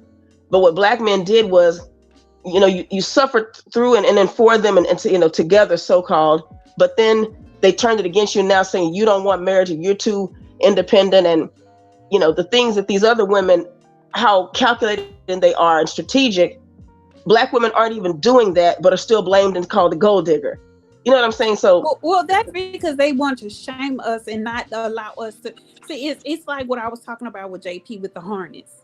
They want to have harnesses on us and snatch us back before we propel too far forward, because they can't reach us. They're not able to reach us, and so they want to keep snatching us back. And the only way that they can do it is psychologically and emotionally, based on the trauma bond that we've had. And so that's the only way they know that they could do that to us. And that's why it's important not to even allow them proximity to you. Right. Yeah. Yeah, I agree. The narrative is to, absolutely put you into a little box, and the box is so small you can't move. That's the idea. You don't need to be educated. You don't need to be this. You can't be that. If you date a white man, you're this, you're that, Yeah, or you can't get, or you're really not dating them, Okay, y'all, question. Why is it that these guys can sit on panels and say that they go overseas for, that they'll even talk about the skin color they want, and but then if you say, like I have a man who's not black, they disparage you. Like, how do they? I just want to know, where does that come from, if they're able to do that and then say that I have self-hate? Can y'all explain that? And I care. I just want to see what else. It's just a mind game. They don't. Honestly, they really don't even care. If you want to be honest, they don't care. It's just a mind game, and they feed off of, like Siobhan says, it's just this punishment thing that they have. They want to punish. But who else is doing it, y'all? Why is that the need to punish like that? That's why I keep going to, like, why is this such a vicious? They're miserable. Hey, they have no control. There's money involved. That's why. They have control over nothing in society, and so therefore, if I can control nothing in society, the people I know that I can reach are black women. The people that I know that will hear me is black women, and so if I can access them, I can express this and get off this punishment that I want to inflict on someone, and that'll make me feel better. That'll make me feel bigger. But it's an incessant need to do that, because then they have to go back into the real world and face themselves. So they need to keep coming back and the more supply they have, the better it makes them feel, but the more they need to do it. It's like a drug. And I just want to add, to answer that question, that's where the escapism comes from. Look at that escapism. It wasn't enough just to say, ooh, I'm gonna date white women. That didn't go so well for a lot of them, right? Okay. So the next thing was, how do I escape? Ooh, it's Asian and Latino women. They didn't went through everybody in the Western world. So now they have to demonize all Western women to the point where they demonize their own country. It's the Western world. It's America. It's westernized. All of them are feminists. So you know what you've done is you pulled yourself out of the pool. You've pulled yourself out of the gene pool because you don't fit anywhere. So now you are so degenerate that women in your own society completely, totally reject you. Your manhood is rejected. So that's what we're dealing with here with this whole manosphere and red pill. Let me just tell you, we're dealing with a bunch of men who have what is rejected manhood. Women are saying you are not a man. And so they have decided to pack their little bags with their little $2, and they're going to go to a country where women will try to give them some kind of manhood. And the sad thing is they're so desperate for somebody to give them some credit as a man that they don't mind if it's a prostitute. They don't mind if they have to buy her by the hour like Auston does. They are so degenerate, they have to pay women in third world countries to even entertain them. They are failed men. There's no way around it. So yes, they're going to tell you that because you date a white man, you're this and you're that. But they're going to say everything that you do is wrong because they are rejected, period. Period. Do y'all think they're really rejected though, or are they, like I thought about what they're doing before? Even hear black men talk about Western women. They again, if they've never been held to that standard that some of these other guys maybe have been, and then they failed. You see, I just feel like they're copying terms and dynamics that didn't apply to them, and I think that they're just doing that again. Because to me, I mean, do you think that black women have really raised their standards for black men? You tell me, why do you think they're so desperate that they are going to go above and beyond out of the country? To the point, if you have a problem with if you have a problem with black women, fine. But why don't the white women in America want you? Why don't the Latinos here want you? Why don't the Arabs, the African, all of them people are here? No, you are leaving because you're running from manhood. You can't be a man in America. This is not about black women. We are their scapegoat. This was never about black women or what we do. Okay. They tried to do this in the 90s. Remember, Melinda? They tried to do it in the 90s when they were dating out with white women. They tried that already. Oh, okay. That's the same type of escapism, y'all. Right. You got to go back into the archives and look at how they were doing it then. They were doing it with, and also the surrounding foreign women in whatever community you came from in your respective state. Okay, well, that light bulb just went on for me. Thank you for that.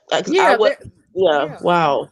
Yeah, and the thing about it, and the thing about it is they're saying that they're going over there for more feminine, that their women are taught. Listen to the language. The women are taught to be wives. The women are taught to be. So again, you're going to another culture of men to nest under another culture of men who have built something for their women because you're incapable of doing the same. And exactly. once they've run through that and they're not accepted there, then they'll come back with their tails between their legs. And this is why I say it's exceedingly important. If you hear nothing else, women, make sure you are arming yourselves if you have to go around these individuals, because they're going to come back angry, dejected, rejected, and with more vitriol. Amen to that. Amen to that. Yeah, this is a really interesting thing, and I think that black women, this is my thinking, and maybe my advice to black women. No matter what color a person is, whatever culture they come from, I say that this is a strategy that I came up with a while back. I would say every woman needs to make a list of 100. The top 10 are the absolute most important attributes or characteristics of a man. And you start with that number one. You know, must be respectful. Respect is everything. You know what I'm saying? Number 2, kind, compassionate, and generous. And you go down that list. And I mean, I wrote this list out a long time ago because I got this book called Write Magic. It's about writing what you want to manifest. And I literally wrote that whole list. And I was like, a man who will pay for my pedicures. I got down, that's my petty part, down there towards number 99 and 100. Yeah, you know, a man who would take me on trips and pay for it. You know, I'm talking about permanent husband. I'm not talking about like a boyfriend. I'm talking about my investment. My investment, who's going to get an investment from me. I had that list of 100. And honey, when I tell you I wasn't compromising on none of that. It included having a man who owns his own house, property, etc., etc. You know what I'm saying? I got down to the get down. You got to have your own car. I got petty with that list. I mean, and that's what I think we got to do. We got to set our standard. And if somebody come and they get the number 32 and they don't meet it, sorry, next. And the problem, I'm going to say this, just slightly. Make sure that you are what you say you want. What do you mean? Go ahead. Be healthy. Be whole. If you're asking for healthy and whole, be healthy and whole. Yes, yes. So you can't expect someone to come in and clean up and make you whole and make you happy. No other person is responsible for your happiness but you. Exactly. Because that same person that you've made responsible for your happiness will be your downfall. And will likely put you so far under it would be hard for you to come back from. So be the best version of you. Be happy with you physically, your physical, what you look like physically, what you look like mentally, everything. So that when you walk out presenting the best you. And like I said the other day, when I walk out this house and I'm on point, it doesn't matter what anybody says to me. Because I know I look good. I already saw it when I walked out. So it doesn't matter if it's validated or not. I look good. And so when you do that and you present that, because let's just face it, people are attracted to confidence, both men and women. Even if you see a woman out there and she's looking good, you want to say, hey girl, you look good. I mean, you know what I'm saying? It just it attracts people. Period. So if you're able to exude that, it makes you happy inside. It's something that exudes to the outside. And nobody can suppress that. Nobody can take that from you. So that's something that you have to have if that's what you're asking for. And don't settle for anything less and allow anybody else to make you feel less than. Because they will try to do it. And not everything that approaches you is for you. So you have to be able to take your time with people. Please take your time. Yes. Nothing is in a hurry. And if he wants to rush you forward, it's something wrong with him. Because I believe it was Meg and Siobhan and Belinda, we talked about the representative. The representative is going to come and he's going to be everything that you want him to be. And one thing that I will keep saying is don't give away the answers to the test. We as women love to talk. We need to listen. If a man asks you what you want in a mate, don't tell him. Because you don't want to get the answer to the test. Say, well, what do you have? What are you bringing? I think we should show each other what each of us are bringing, not necessarily, you know, what I want in a man. So you saying don't give them the script. Don't give them the script. Exactly. Exactly. Right. Tell them like Vanessa Bell said in Coming to America. Whatever you like. Just keep repeating that. Whatever you like. And the thing about it is, I keep saying this too. Watch how, and like May was saying, watch how they treat other people. Watch how they treat the wait staff. Watch how they treat the people in their lives. And it's the little things. You pay attention to everything. If you're going through the toll booth, even watch how he flips the change. You know what I mean? Any little thing. I'm talking about watch how he walks. If he walks in front of you or if he walks behind you, I mean everything. Just be observant about everything because they will give it away. They will give it away in a short period of time because most of these guys, they just want to get into you, inside of you. They don't want to deal with you on that level. And so the longer you withhold, the shorter that time frame will be, because they won't want to deal with you. I totally agree. And you guys know what? Another thing I've seen too, men who have their fathers in their life, you're gonna end up probably with a better man. Maybe. It's more likely, maybe. And then another thing is, how do those men deal with women who they're not having sex? Especially. Yeah. If they have grandmothers, they care for, they check up on, they make sure their mama's oil is changed. You see what I'm saying? They go and see about their older auntie and go help her get groceries. Those type of things, I've seen them in black men. They exist. And those are the ones we want to, if we're dating black men, those are the ones we want to focus on, who know how to care for women when they have nothing to gain. That's kindness, that's compassion. There is that higher level that can be reached. It's just not common. That's the problem. It's not common. It's not. But I'm gonna tell you're right. you, They do exist. These men love to tell you that you've never been around a good man. And I have to laugh, because even though it's not a lot, I have been around them and they are around me. But like I keep saying, they're married.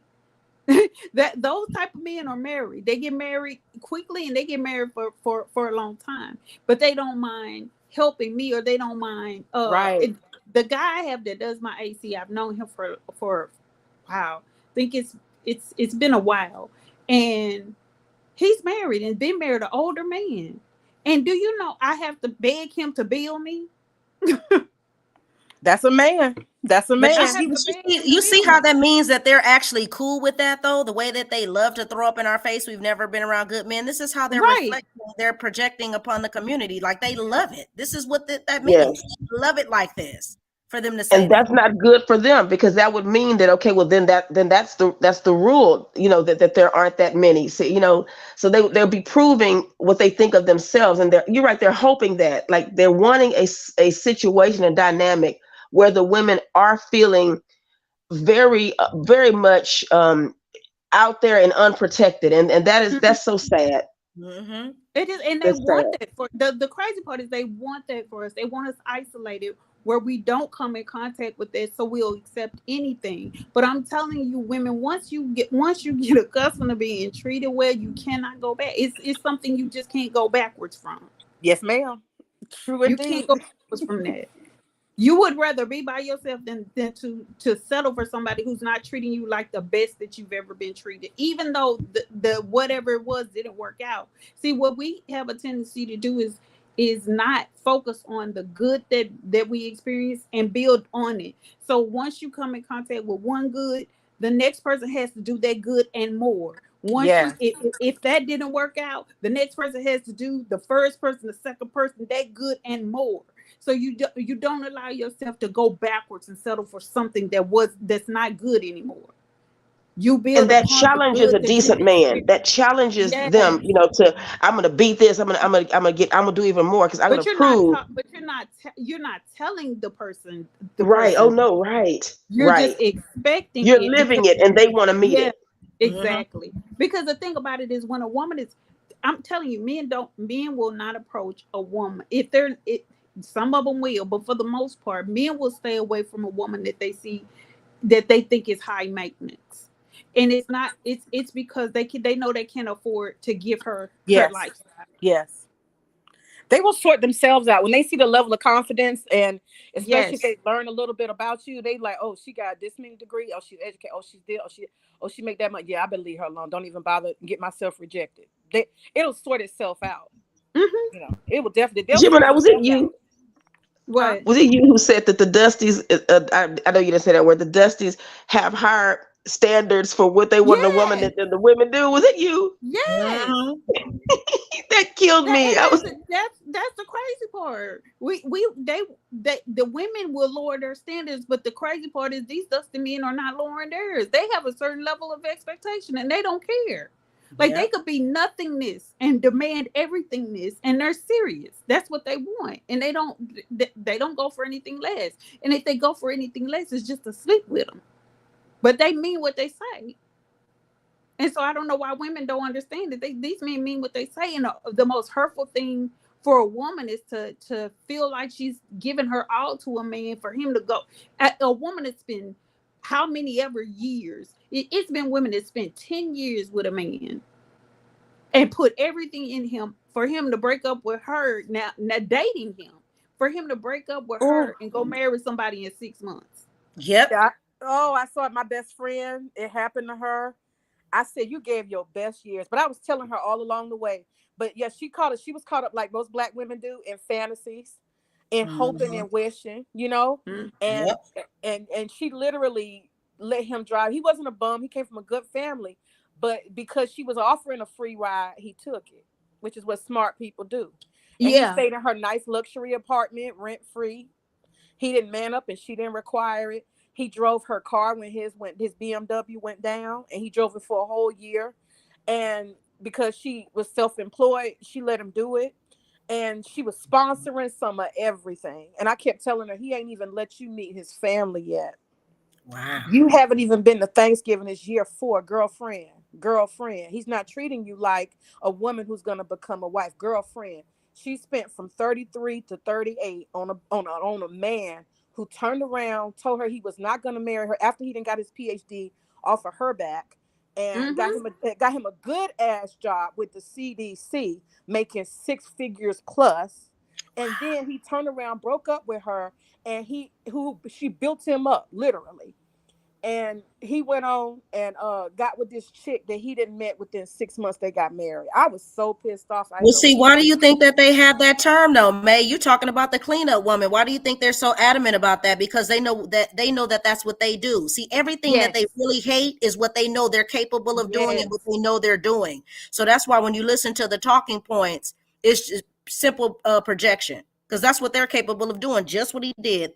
They'll do it all day, every day. But let me say this, and this is what I want women also to be aware of, is they do not think, they do not rationalize. Their emotions are completely different from ours. So we go with it with our mindset and our feelings that they're like us. They're nothing like us as it pertains to that. We won't do that to a person, and we can't conceptualize how somebody will waste someone's time like that. The thing is, understand and know that all of them are capable. Maybe not all of them, but go with that mindset that they're all capable of being around you to waste your time. Yeah, because remember, they're logical. So that's what they're telling you as well. So when they're telling you they're in their logic, that means that they're in their mind. So when you're in your mind, then you're deviant and then you're demonic. So you have no soul. You have no spirit. So you No, Scott, you will not hear the same amount of men doing the same thing, because men won't even stand for it. You can miss me with that. Men will not stand for a woman wasting their time, because men will end a woman if she ever did what these men do. Oh, absolutely. If she thought she was going to walk out and get her case in point, 4.6 hours. Every 4.6 hours, a woman is losing her life because she was ready to walk away. Right. Yeah, so she's certainly not about to walk out with no degree and think she gonna leave and he helped. Oh, absolutely not. Oh yeah, right. They will not stand for that. They will end your life. And they can miss me. They love talking about. They love compare. What is it? They love to compare the two, just to pose themselves against us all the time. Well, women do the same.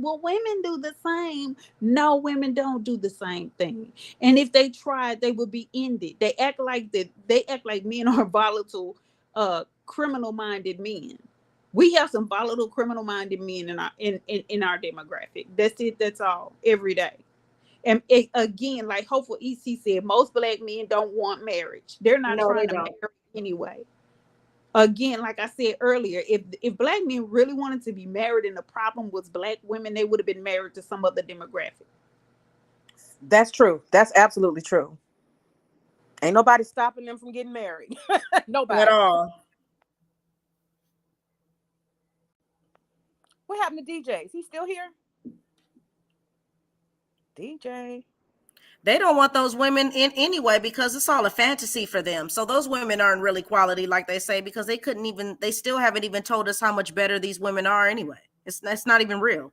Well, I don't think most of them could get the women that they want anyway, because they're not in proximity to them. Again, like we have to understand that when you listen to a lot of these men, they're impoverished. Yes. These are men that don't have anything. Yeah, And I listen. Oh, go ahead. No, I was just saying they're impoverished. They don't have anything. They wouldn't even be in proximity to us, nor would they be in proximity to women that have anything. Like you can tell, you can look at these passport guys who are going out and they think, like I think May commented to somebody or somebody in the chat was talking about $3,000 a month. Wasn't it you, May, yesterday? Yeah. Yeah, $3,000. He's bragging about $3,000 a month. Living luxurious on $3,000 a month in another country. So you have to move to another country to live off of $3,000. Like, what sense does that make? Because how are you? And call themselves the 1%. Yeah. And two, they say traditional. They'll claim a traditional woman there. When you look at what they mean, this woman could be, living in the brothels and, serving people all day. But because she came from a so-called traditional village, he thinks he'll say she's traditional. Anything to make what he's doing look like it's not really what he's doing and what he's getting, Mm-hmm.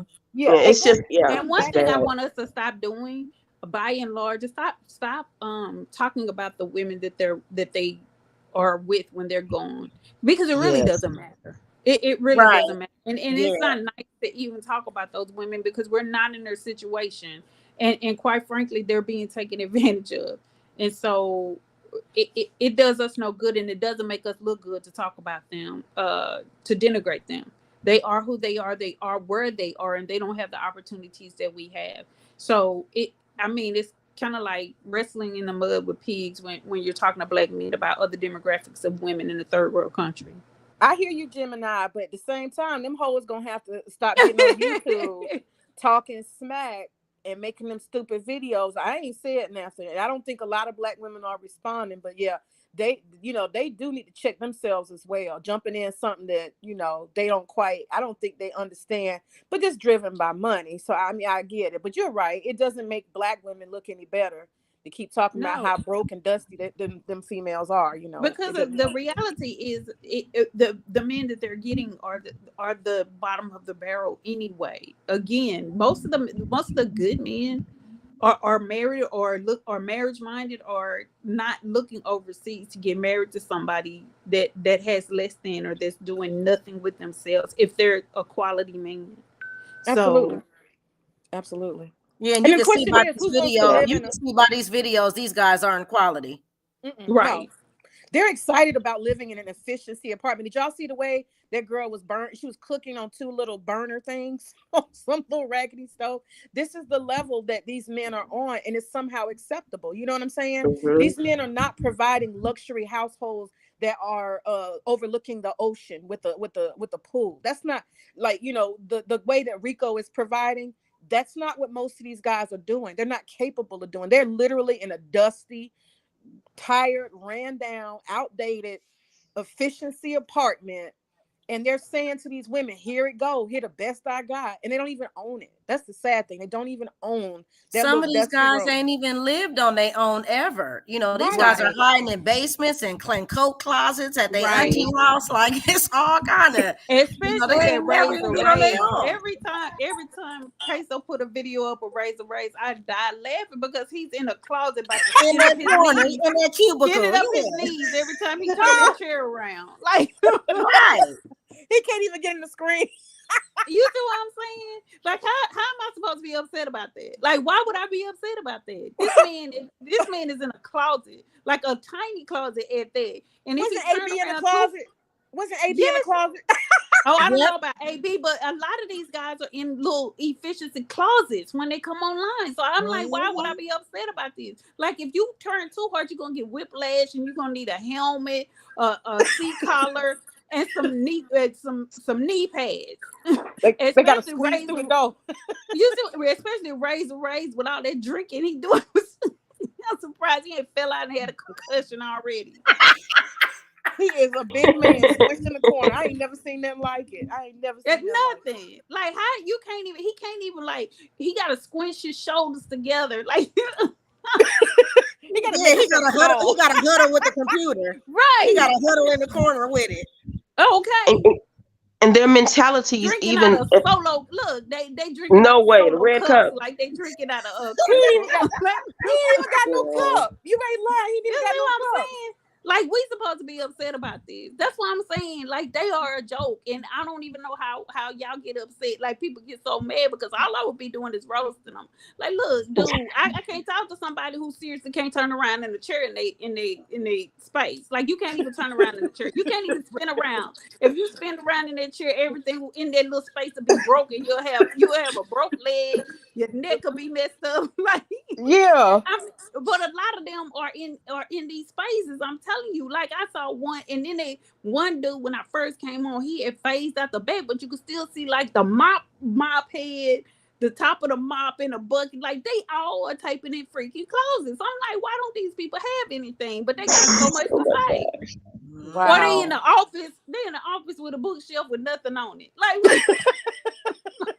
wait a minute, like, please miss me, y'all. I mean, you don't even have enough to talk to me. Like, please stop. And you hate to be classist, but when they talk like they do, no, I don't. It makes you go there. Like, it makes Right. you go there. Like, one dude was in the chat. I don't know who it was, talking about my mattress costs more than your car. Yeah, right. Yeah, right. Like, dude, you said your mattress was like $5,000. So what car do you know people? Yeah, driving? what is that? Wow. Yeah. What kind of mattress is that? But I don't know what kind of mattress it was, but the point He was, got it at the Goodwill. It don't matter what it was. He got it at the right. But it's the stuff that they say to you, and they make these comments, and they'll say something, and then because I pay attention. This is what I do for a living. I listen. I pay attention. So you said something up at the top of the chat to me, and the chat go fast, but I'm still having this conversation in my head, and then you say something else, and I'm like, wait a minute, what? You can always catch them in they mess because they say a lot of stupid stuff. I'm like, dude, I drive a luxury. Yeah, we can hear you, DJ. Oh, Hey, okay, DJ. then I shut up. Yeah, I drive a luxury SUV. I'm sure that $5,000 mattress won't even put tires on my car. Like, dude, go sit down somewhere. Exactly. And and it's just stuff, it make you think about it. If you go a little bit deeper. Melinda, imagine this. If you ask them, when's the last time you've been to the dentist? Do you have any teeth? No, serious. Do you have what? When did you get a tooth replaced? Do you have missing teeth? Open your whole mouth. Let me see your teeth. Are any of them missing? And it's always them same side teeth. Same side. I'm trying to figure out what you got teeth missing on the side. You can't talk to me. No. And it be the loudest I'm ones serious. too with the missing teeth. Serious. They be That's the a loudest. serious question. I'm serious about that. Why is it those teeth? Is it something like, how did that specific teeth come up missing on almost all of the same people? I'm not trying to be funny, y'all. For real. I got the answer. Because when you don't have dental insurance and you don't ever work and have consistent work in ethics so that you can get dental insurance, then what happens is you don't do periodontal, and you don't get maintenance on your mouth. You don't have a dentist that come through and say, ooh, looks like we got a problem. So the only thing that kind of person can do is pull them out. Just pull them out. So they've been having teeth pulled. That's what people do when they don't have it. They just pull them out. Is it those top ones, y'all? Like the top side ones? The moles on the side, honey. Yeah. Moles on the side. And I'm gonna tell you, it was a guy that I worked with. He's a nurse I work with. When I tell you that man had the most jacked up mouth I have ever seen. It wasn't the most I've ever seen, but it was pretty bad. He said, don't you ever let them pull a tooth out of your head. You keep everything. And when somebody with jacked up teeth tell you that, it's like, you gotta listen. It's like, you gotta listen. Like, because if they feel like you should hold on to your teeth, you better hold on to your teeth. Yeah, I mean, and that's the thing. When you invest in yourself, and see, these are men who did not invest in themselves ever, and they want somebody to invest so much in it. You don't even invest in your own mouth. You don't pull your teeth out. If you got any sense, you get your teeth gnawed down and you get a crown. That's what you do. The crown is gonna cost you $1,200. It's gonna cost you $1,200. But guess what? You got your teeth in your mouth.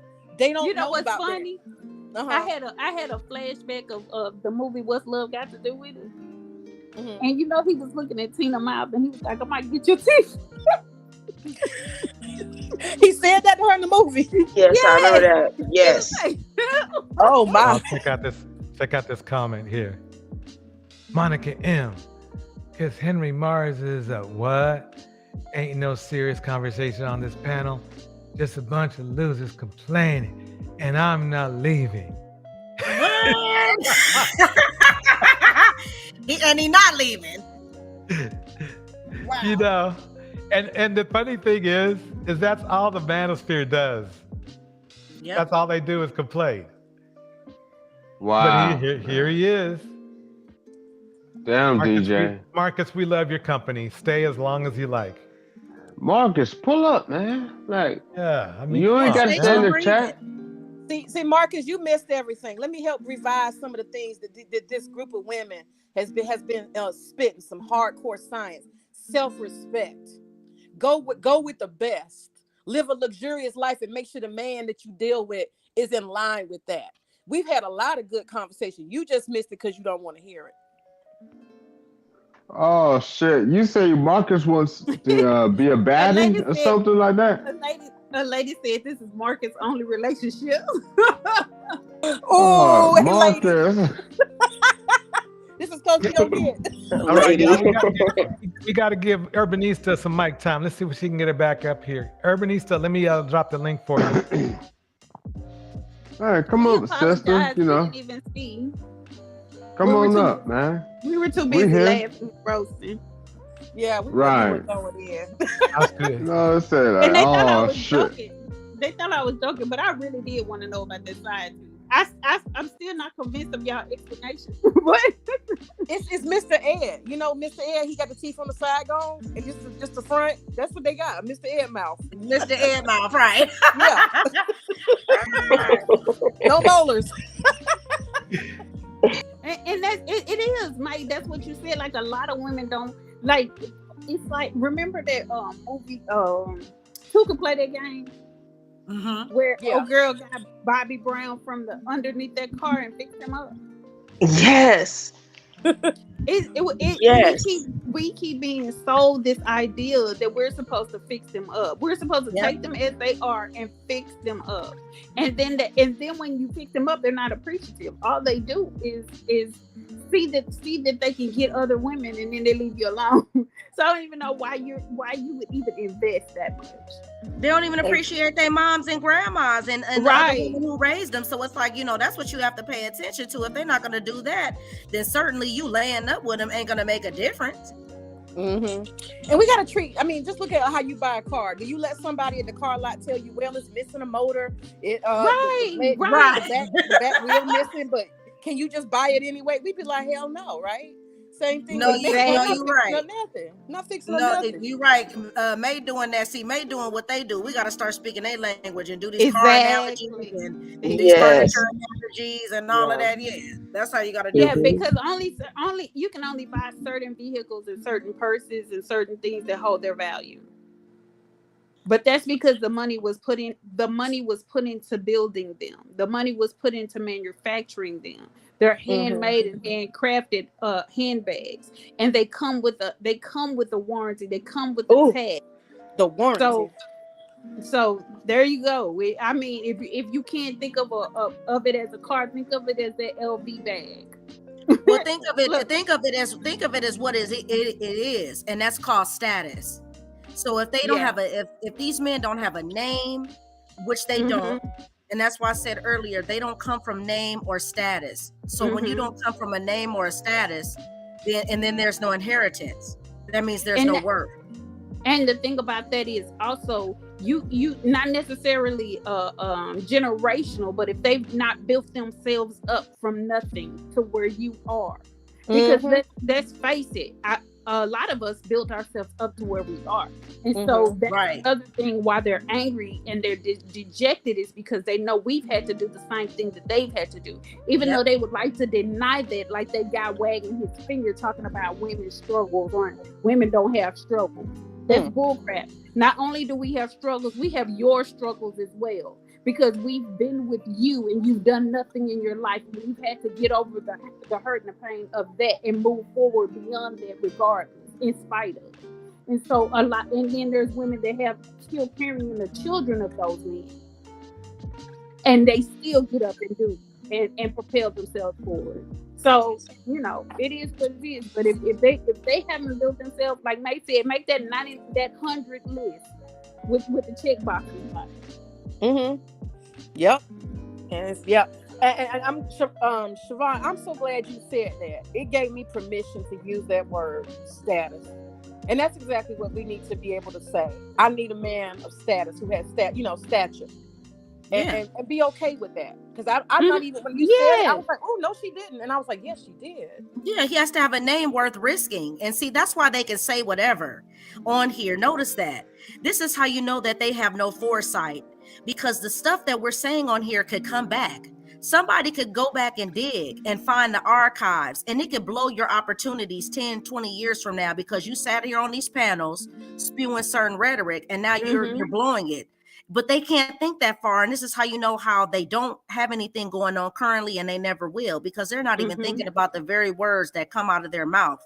These sound bites that could come back. And how are you going to deny it? And that's the thing, like what we're seeing now. And I'm so glad Black women are like, this is not my problem. Staying off the pavement. This is not my problem. I think Pretty Black Magic had a few videos that she had on where she was showing Black women who were physically maimed, out there marching for George Floyd and for other during the George Floyd protest. They are maimed for life, for protest, for somebody they didn't know. And the things that they get is nothing. They don't get a community of men coming and trying to surround them and trying to console them or even trying to fund something to make their lives better, because they were out there on the front line for them. She featured a pregnant woman that got sentenced to 4 years because what she did was she was standing in front of the police officer and she said, you know, this is me. I can't take this off. I'm willing to die for my color. Are you willing to die for the blue? So they put her in prison for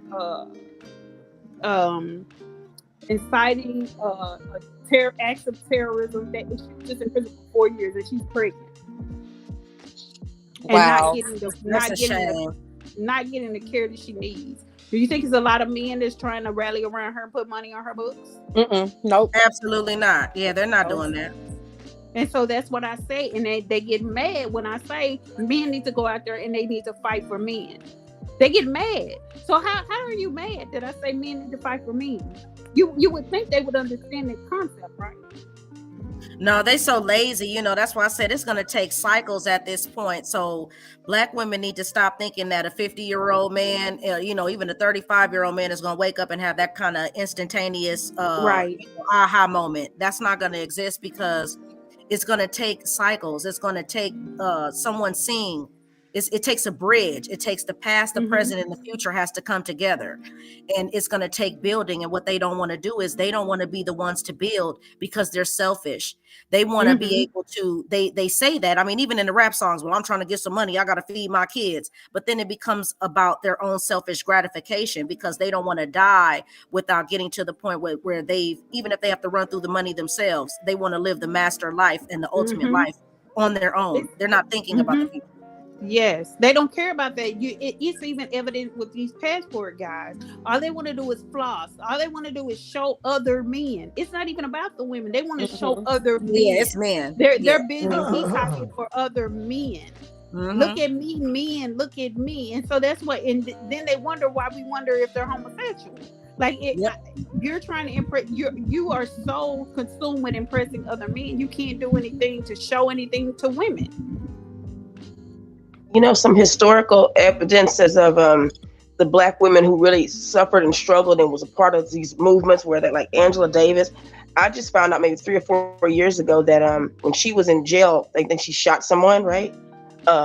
She was in jail. The Black community was all, you know, talking about her and wanting to get her out and stuff. And then it was literally a white man from upstate New York who literally put his farm up as collateral to get her out. And that was one thing. And in Rosa Parks, this shocked me, mother of the movement. You know, we know that maybe some history things have been tweaked a little, but for all we know, mother of the movement, she was attacked, you know, and beaten up and robbed by one of our own, and you know, it was that guy who was the Godfather's Pizza CEO. I think he's a Jewish guy. He put her up in a place and took care of her for the rest of her life. Yep. And paid her rent. You know, it's like those kind of things. And so it is thankless. And I think that too, not just Black men, but I think Black women don't see Black women as able to be vulnerable, as needing of assistance, as having been used, you know, or anything. I think that that's a problem too. Mm-hmm. You know?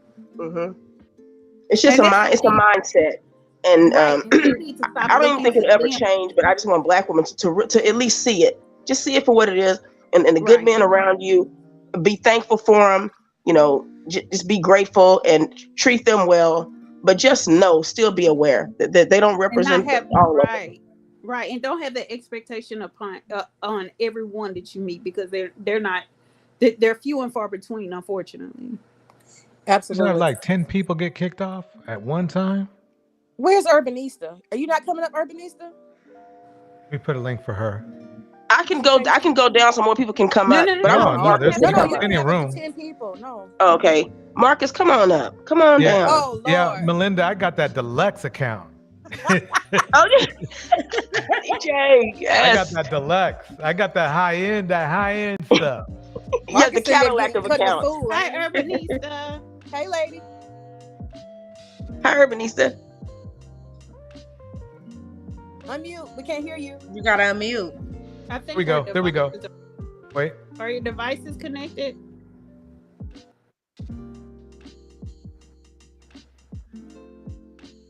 Yeah, no, because I see she off mute, but I can't hear her. Urbanista, try it. Let me send down sometimes a fresh link has to happen. I don't know why it does that, but it does. So I'm going to send out another link. Let's see what's going on here. Let me get this. Try this link right there. Try that one. That should do it.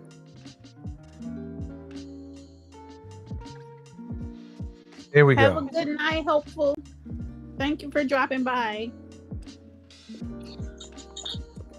Right. Are you there, Urbanista? See, her mic looks okay on this end. Oh, that might have been why she had dropped down. Maybe she couldn't get the sound to work.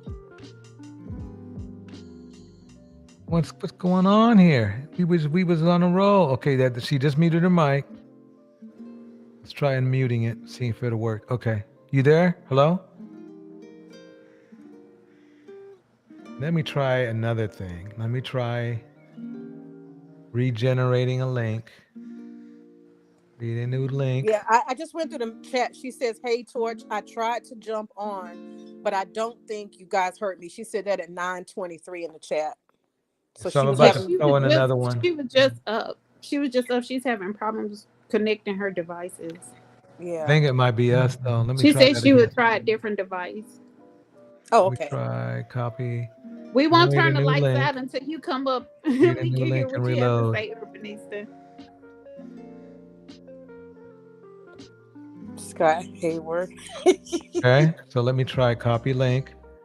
Okay, try this new link. I just want to read a comment real quick. Scott Hayward wrote, "I hear you all talk about these dudes, wondering why any of you dealt with them to begin with. Much of this is common sense." That's complicated, Scott. No.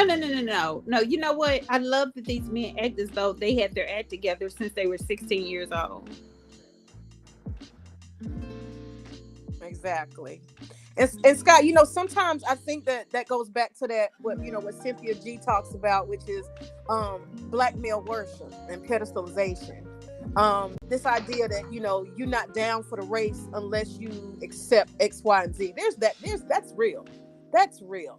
Because you get pressure about, you don't want to see where somebody has potential, accept them where they are, all that kind of stuff. Mm-hmm. And a lot of women tried, understanding that so-called black men have had a hard time, like we haven't, but they have had a hard time in the society and blah blah blah. Trying to give them a chance and saying, well, I'm gonna try to meet you where you at and hope you respect me, maybe lowering my standards. And I think for a lot of black women, they found out the hard way that It doesn't work. It doesn't work. Right. It doesn't work. They don't respect it. They don't respect it at all. That isn't even a real question anyway, because once again, why are we even here if we're not here to have an adventure, to live a human experience and to learn lessons? Why do anything? Why walk out of your house when you know it's a risk? Why do anything? So it's just like, that doesn't even make any sense. And that's just another form of trying to ask questions that punish us emotionally as women. Yes. Right. It was shame. It was to shame you. It was to say, well, it was your fault. You dealt with them. That's what it was. That's it. Or you deserve He doesn't realize if the standard wasn't low, most of them wouldn't have gotten any play. Exactly. Okay. We only working with what we're offered. The internet is now the new inception to move around. If you didn't know that prior and you're in the corner pocket of your neighborhood, there are people who have never left their neighborhood, their city, or their state. Let's be clear. Good point. So Urbanista's thing didn't work yet? I think she, are you here, Urbanista? I'm here. Can y'all hear me now? Yay! Yes. Yay! I think it was my device. What's on your mind? Greetings to the panel. Hi. Y'all have been like spitting some really Hello. good stuff tonight. Greetings. What you say, sis? No, I said y'all been spitting some really good stuff tonight. Great points. Thank you. Y'all hear What me? you think about it? Well, I think one point I want to go back to, I think, May, you mentioned, was around classism. And that's what I'm starting to realize with a lot of the rhetoric that I hear. So I'm trying to understand where people are coming from their perspectives, right? And I'm really realizing that a lot of these guys that are ridiculous in the manosphere have not done the things that they needed to do in life, which is why they're so angry with women. Because they're angry with the women that have done what they needed to do in life. So, great example is listening to the guy that was arguing with the white guy with the blue hair, right? I can't remember.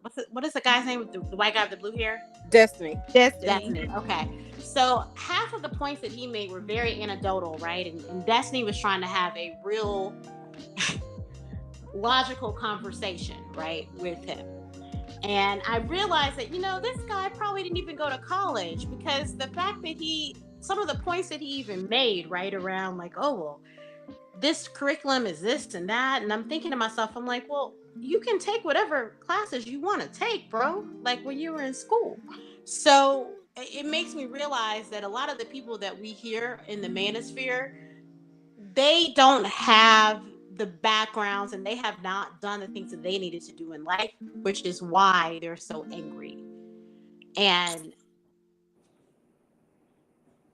I'm realizing that the more and more I talk to people. I was listening to Peso's live today, and little brother, Big Tiz, that's what I call him. Oh Lord. Listening to even his perspective sometimes makes me question the life experiences that he's had, A, and then B, quite frankly, the educational level, right, that he's coming from. So I think a lot of these guys just do not have that background, and I'm really starting to realize that the more and more I have these conversations, and I listen to these conversations with people in the internet spaces. So that's what I have to say today. I'm trying to wrap my head around the perspective that people are coming from.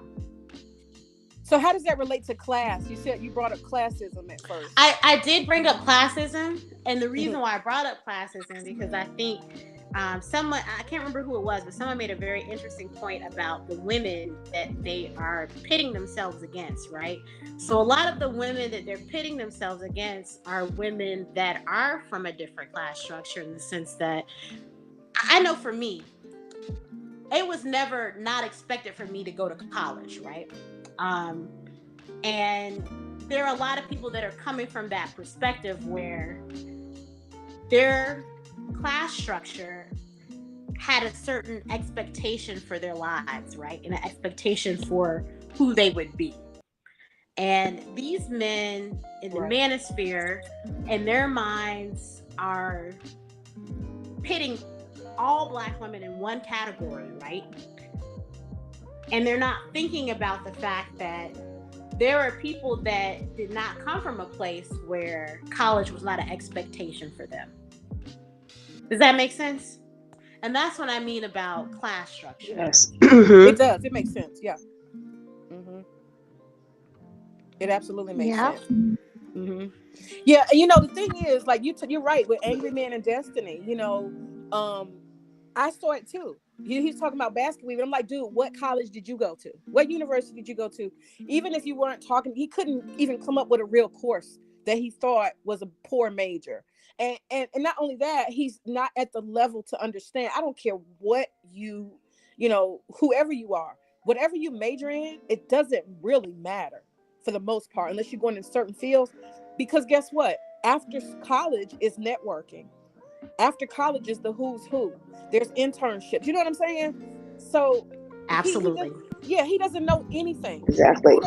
He thinks that the courses you took is going to make your salary. That has absolutely nothing to do with it. It's MGTOW. Major. He's a music major. Look what he's doing. Yeah. Want to hear something? Exactly. You want to hear something stupid?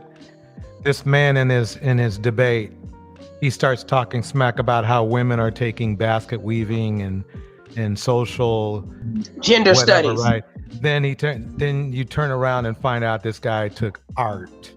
Yes. Okay. Exactly.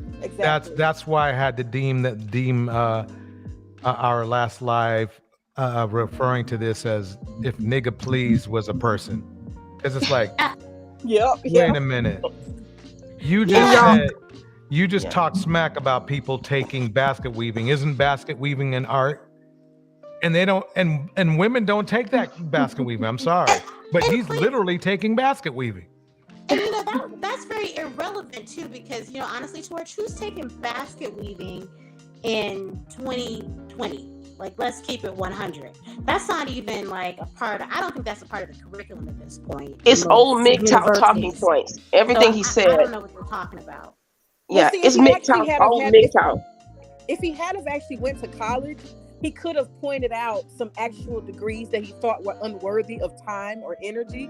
But because Angry Man has not actually seen a college course book, he couldn't even name real courses, you know? So that's that again. And like I said, Destiny has a degree in music. He has a master's degree in music. And that music is not relevant. It was something that he wanted to learn. And he's like he said, knowledge is for yourself, your self-development. It doesn't mean you have to have some kind of great ROI, like return on investment. I took this much college. And that's another lie they tell, that, you know, when you get an education, it has to turn into a figure. Right. You know, otherwise it's not worth it. But let me say this. Let me dispel this, because it really irritates me that people say this. There is no useless degree. There is no useless 4-year degree.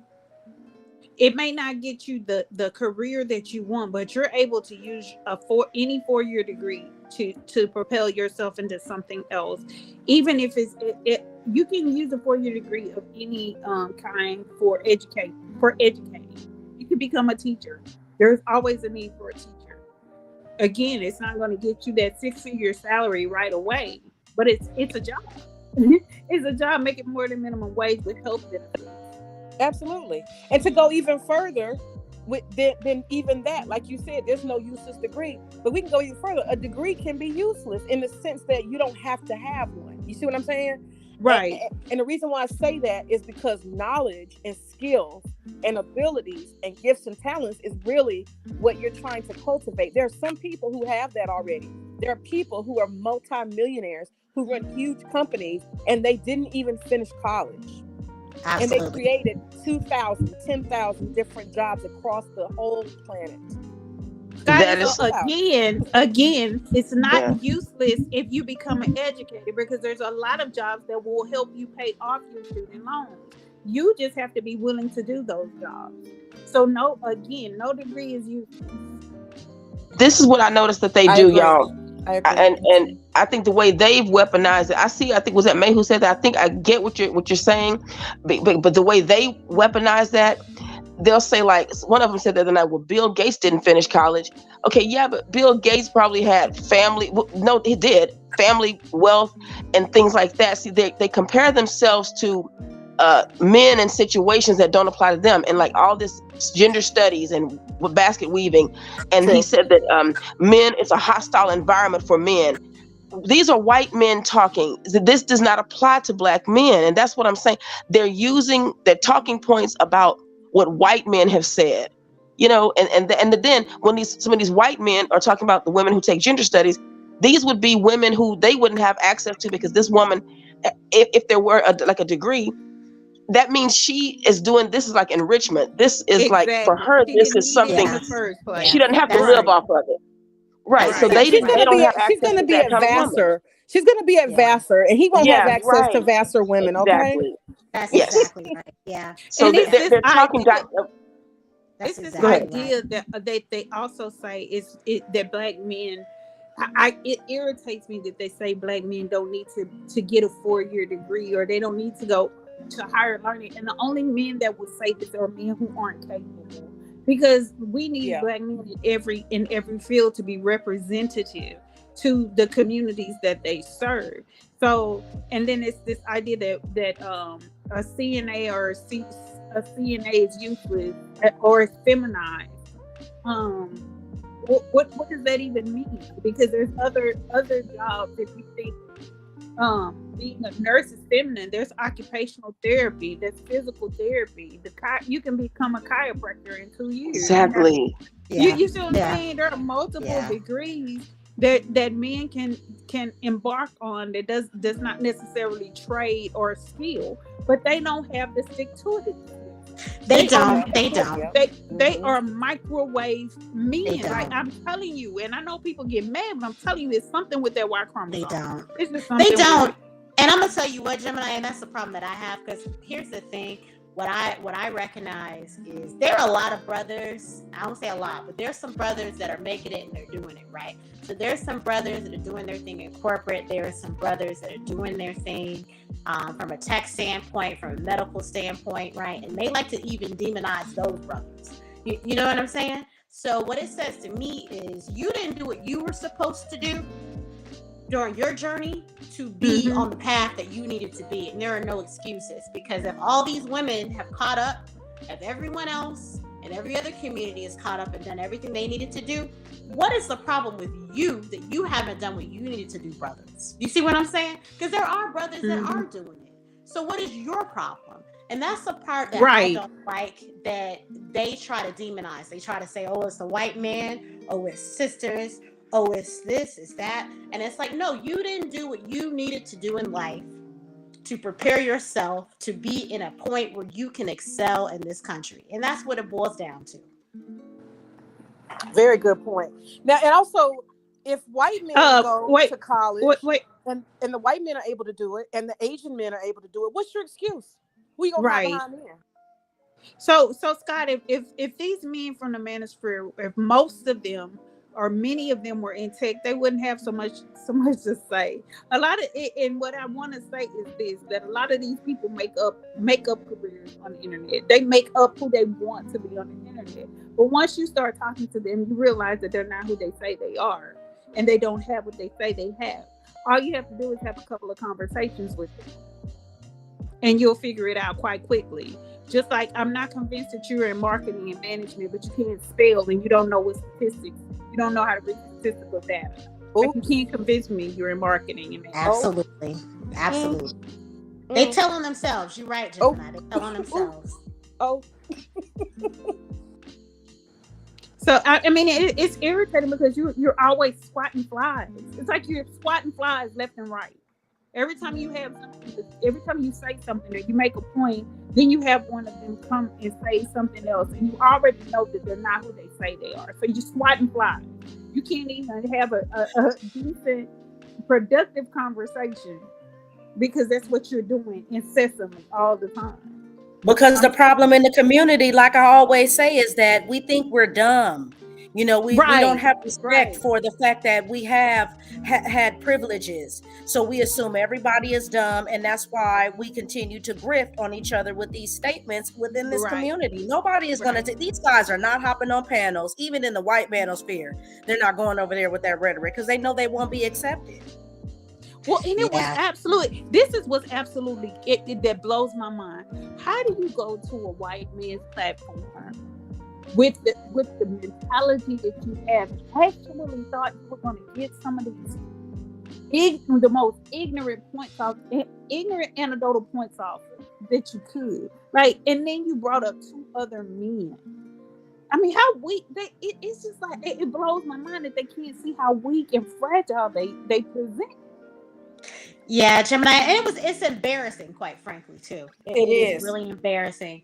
I was embarrassed for that brother more than anything else. I really was, because I was like, wow, like you could not articulate any solid point, right, that was based on facts. Everything you said was an anecdotal point about some random person that you know, right? And it also spoke to the kind of life that you live too, because the only people that you know are buying a house because they got a house from a program. Exactly. What does that say about you, brother? You know what I'm saying? Right. But they put that on all of us. They act as though that they do. Yes. You guys know I don't mean to throw Flint under the bus, but he's a perfect example. The Flint, the resident troll, and he's a perfect example. Imagine this. Imagine you spending money that you don't have, going to a third world country to finesse females, put them in a place, and you don't even have a place of your own in your own country. Exactly. And you proceed to spend all your money and pay her rent, and you pay to talk to her on the phone while you sit unemployed, and now she don't want to talk to you. I mean, just look at with 2 degrees from NYU, sis. With 2 degrees from NYU, though. No, hold on, May. He did not say Hold on, he May. went to NYU. No, May. he didn't. Hold on, May's missing out. No. Wait. What about him in degrees? Who's yes, 2 degrees from NYU. Because re-graduated from there, and said that she knew she spoke there when she was there. Like that wasn't him. That was someone else. I thought that was Split who said that. No, girl, no. Split would be lucky if he got a GED. Honey, stop. No, that was who said it? Because I was sure he said it. I heard it. Who was it? It wasn't him. No, it wasn't him. It wasn't him. May talking about that Dominican girl that he gave all that money to, and then she turned around and hit him with the classic, "It's not you, it's me." Okay, well, look at the priorities, y'all. Y'all see the priorities I'm saying? No. I forgot who that was, but it wasn't him. It was okay. Well, then I stand corrected. But y'all, then the excuse he used for her not having gone was because I remember every speaker I would have remembered a speaker who came to NYU. You see what I mean? It's like even their reasoning. So I stand corrected. If that wasn't him who said it, I'll find out who that was, because he said it a lot. He ain't going. No, they lie there. They lie, but they lie. I don't think Flint would go to. I mean, he'll lie about being a writer, but I don't think he would go to the extremes of saying that he's not no NYU. Not no NYU. Said a writer. Okay. But the point is that you see the priorities, though. You are over there spending money. Okay, well, who's the electrician? You don't have a house. You don't have a home. Who's the electrician, y'all? Because you don't have a wait a place. minute. Let me finish real quick. You don't have a place to stay, but you over here financing someone else having a place to stay. I'm just saying, you see how backwards they are, and that's what tells you that they're not even men in manhood enough to even plan their own life. You don't have a place to stay. And then you turn around and reveal that now you don't even have a job. You don't have any money, but you're trying to move to a third world country and you have no home, even in your own home. I mean, and has a son. He has a child. He has a child. Yeah. See, that's another level. See.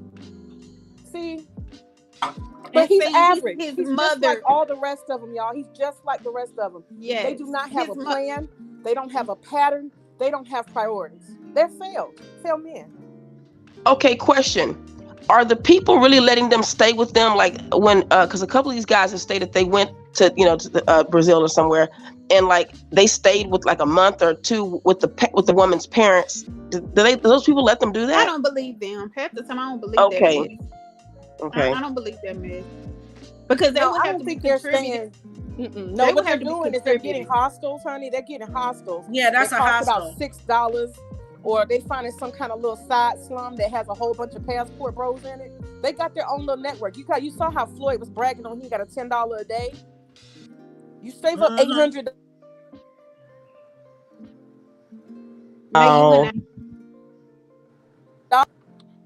May you going in and out. You going in and out. Oh, I'm sorry. Yeah, somebody tried to call. I said you save up $800, and you do the math.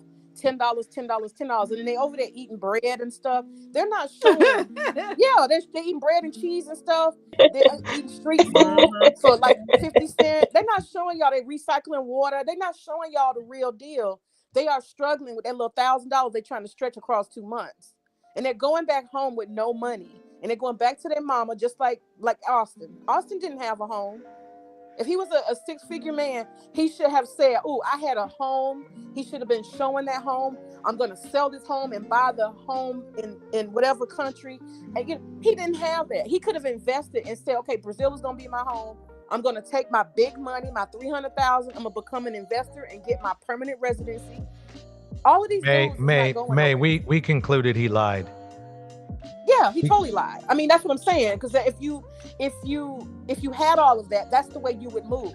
None of them are moving that way. They're not doing what Rico did, which is invest. That's how you become a permanent resident somewhere. None of them are doing that.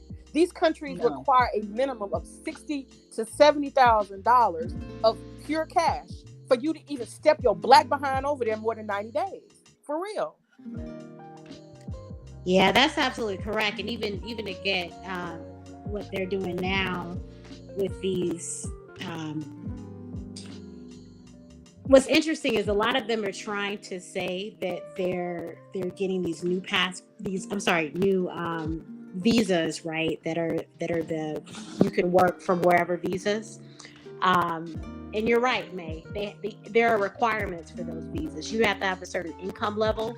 And then in most cases, you have to have a certain level of investment that you're putting into those countries. Yep. And they're lying. And those programs take you a minute to even, qualify for it anyway. So yeah, we know they're lying. And that's the part that bothers me a lot of times when people get on these platforms and they talk their rhetoric, because they're not being factual. They're not giving people the right information. They never even lived in an apartment and got a place in their own local city. So how they about to go overseas and attempt them to do all that paperwork? Yeah, they ain't they're doing not. that. Especially when half of them can't read. They can't. Yeah, like right. And that's The how writer. they get got. That's how they go over to those countries and get got by those women, or end up being unalived by and set up by other men. Like about the guy that happened to, he's trusting the woman and trying to buy a business and evicting people out of their home. And you think these foreign people aren't going to do something to you? And he didn't speak the language, didn't have a lawyer, and you're trying to do paperwork and you don't even read the language. It's just the ignorance that they go over there thinking that just because you have some dollars in your pocket means that you're going to be successful. You have to be extremely strategic when you when you move to certain places. And I don't think it just with a lot of Americans, period. We think we can go anywhere and do anything and not understand or know the laws in those countries. And we want to move like we move in the US, and it's not the same. Yep. Yeah, it doesn't work like that. Yeah, Auston found out the hard way. He found out the hard way. You do. Yeah, you do. Well, I guess we're gonna do final thoughts. We'll Like a start deal. with It's funny because it's true.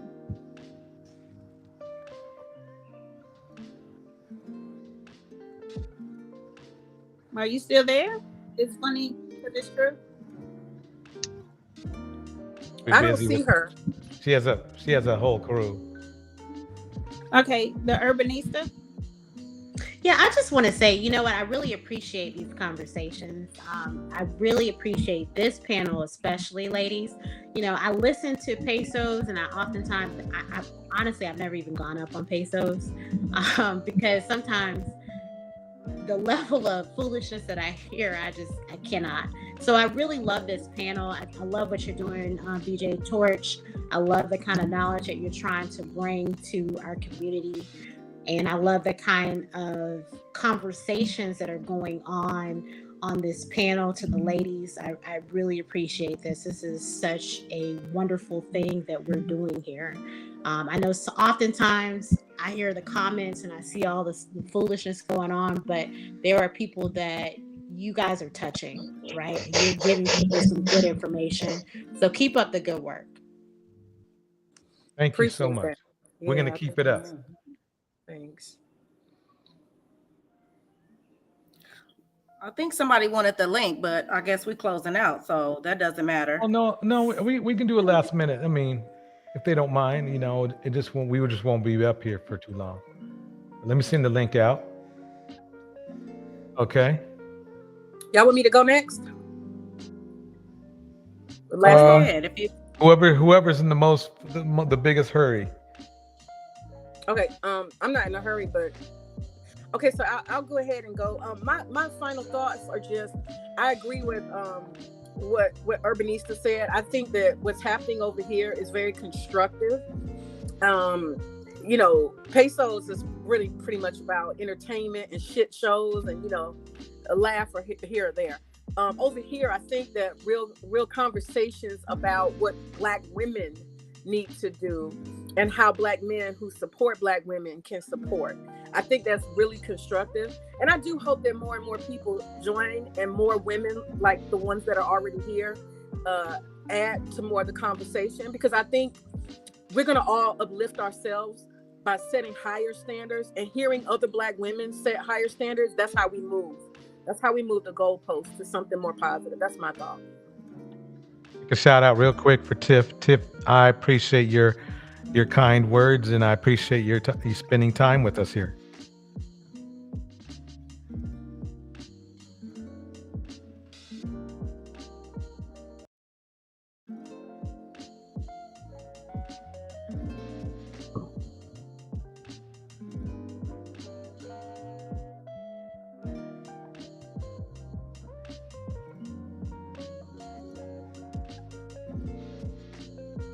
I'd like to, while we're waiting for the next person to talk, I'd like to also kick a shout out to Monica. Thank you so much. Henry Mars, Sam, thanks for coming back through.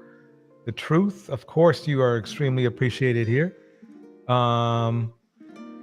Let me go. Even Marcus, who thinks my channel is horrible. Thank you, Marcus. If you think it's horrible, then I know I'm doing the right job. Also, like to give a shout out to the Urbanista again. Thank you so much. Gemini is doing her thing, of course, and everyone else who I may or may not have missed earlier. DJ, is somebody in the back? I don't see him on the bag yet. Wait, okay. I think you might try this link right here. Sam, try that link. That's the most recent link. Yeah, Marcus know he loved this channel. He's here. He's dedicated. He loves it here. Yeah, he absolutely does. Yeah. Urbanista. Marcus he does need therapy. He could use a couple sessions on the seat. You know, Marcus hears all these Black women speaking so eloquently, and you know his head is spinning round and round and round. He don't know what to do with himself.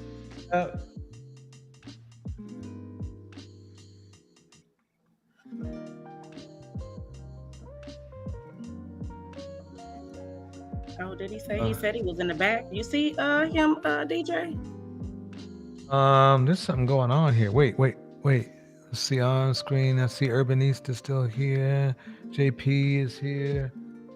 Oh, that's weird. Okay. And Gemini can't get back on either for some reason, huh? Gemini, try to go to the chat and then click on the link there. If you can hear me.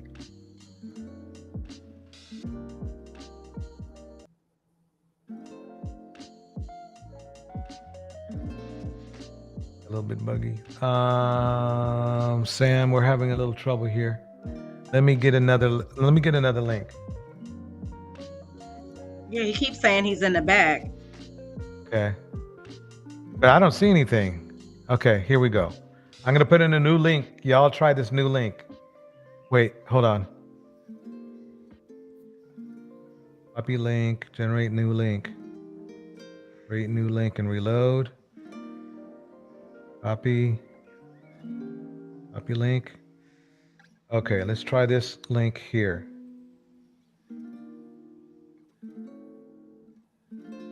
I just put a new link in. Try that new link.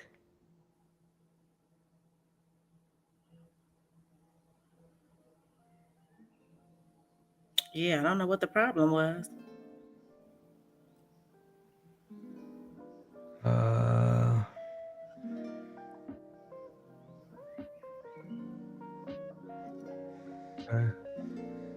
Okay, here we go. Somebody got on. Okay, there's Gem. Okay. Are you on as admin or are you just in as a guest? As a guest. Okay. Guess we got some bugs roll out. Okay, I don't see if that worked. I guess Yeah, I used the link that was in the. Yeah, I used the link that was in the chat. Okay. That's weird. Yeah, because he kept saying he's in the back, but you was able to hop right back on, Gemini. It may be the device he's using too, because when I switched devices, it worked. Yeah, I see you there. You were able to hop right on when you switched your device. Yeah. I got. Hey, my man Marcus is at it again. This space is for fem cells. Very disappointed DJ Torch gave them the platform. A woman like a lady. Oh. Yo, what up? JP, you up? You woke up, JP? Yeah, man. You guys a good nap?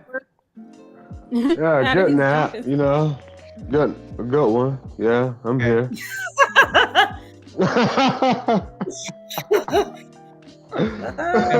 Sam, try this link right there, Sam. It got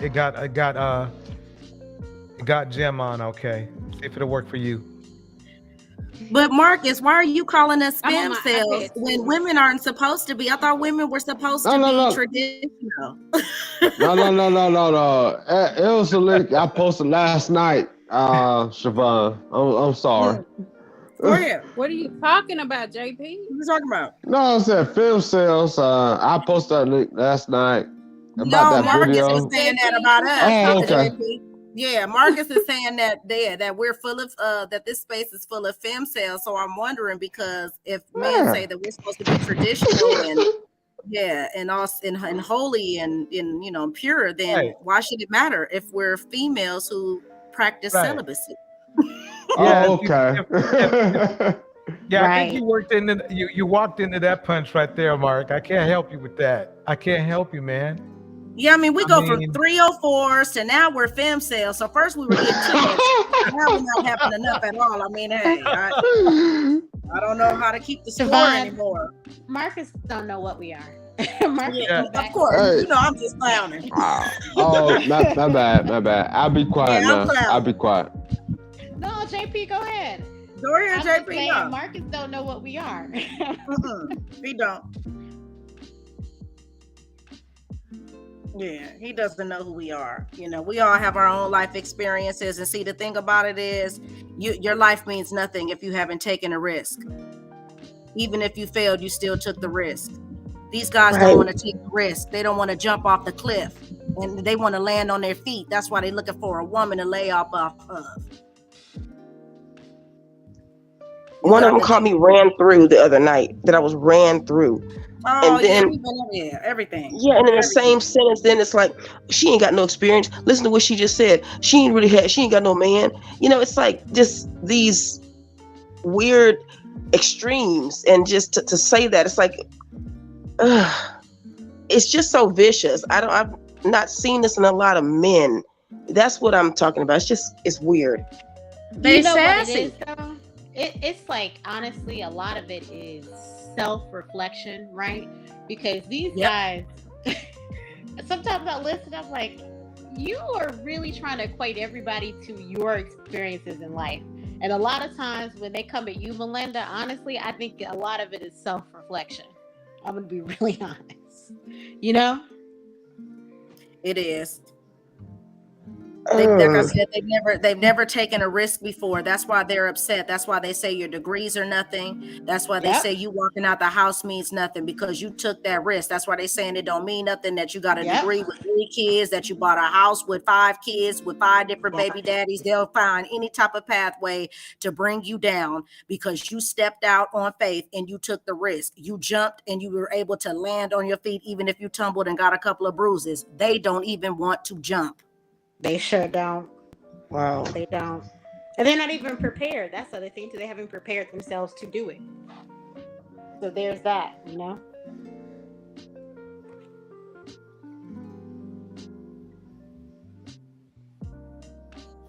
So Marcus is saying he's sorry he doesn't want to be a stepdaddy.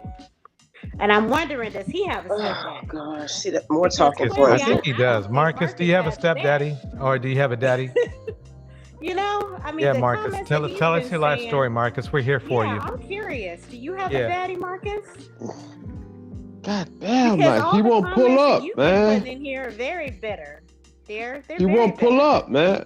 Marcus, Sam just said pull he's up. backstage. Marcus, he's talking about people being mad because he travels. Baby, I've been all over the world, my dear. I've lived all over the world and been all over the world. I've been to several countries and lived in several countries. I have no reason to be jealous of you because of that.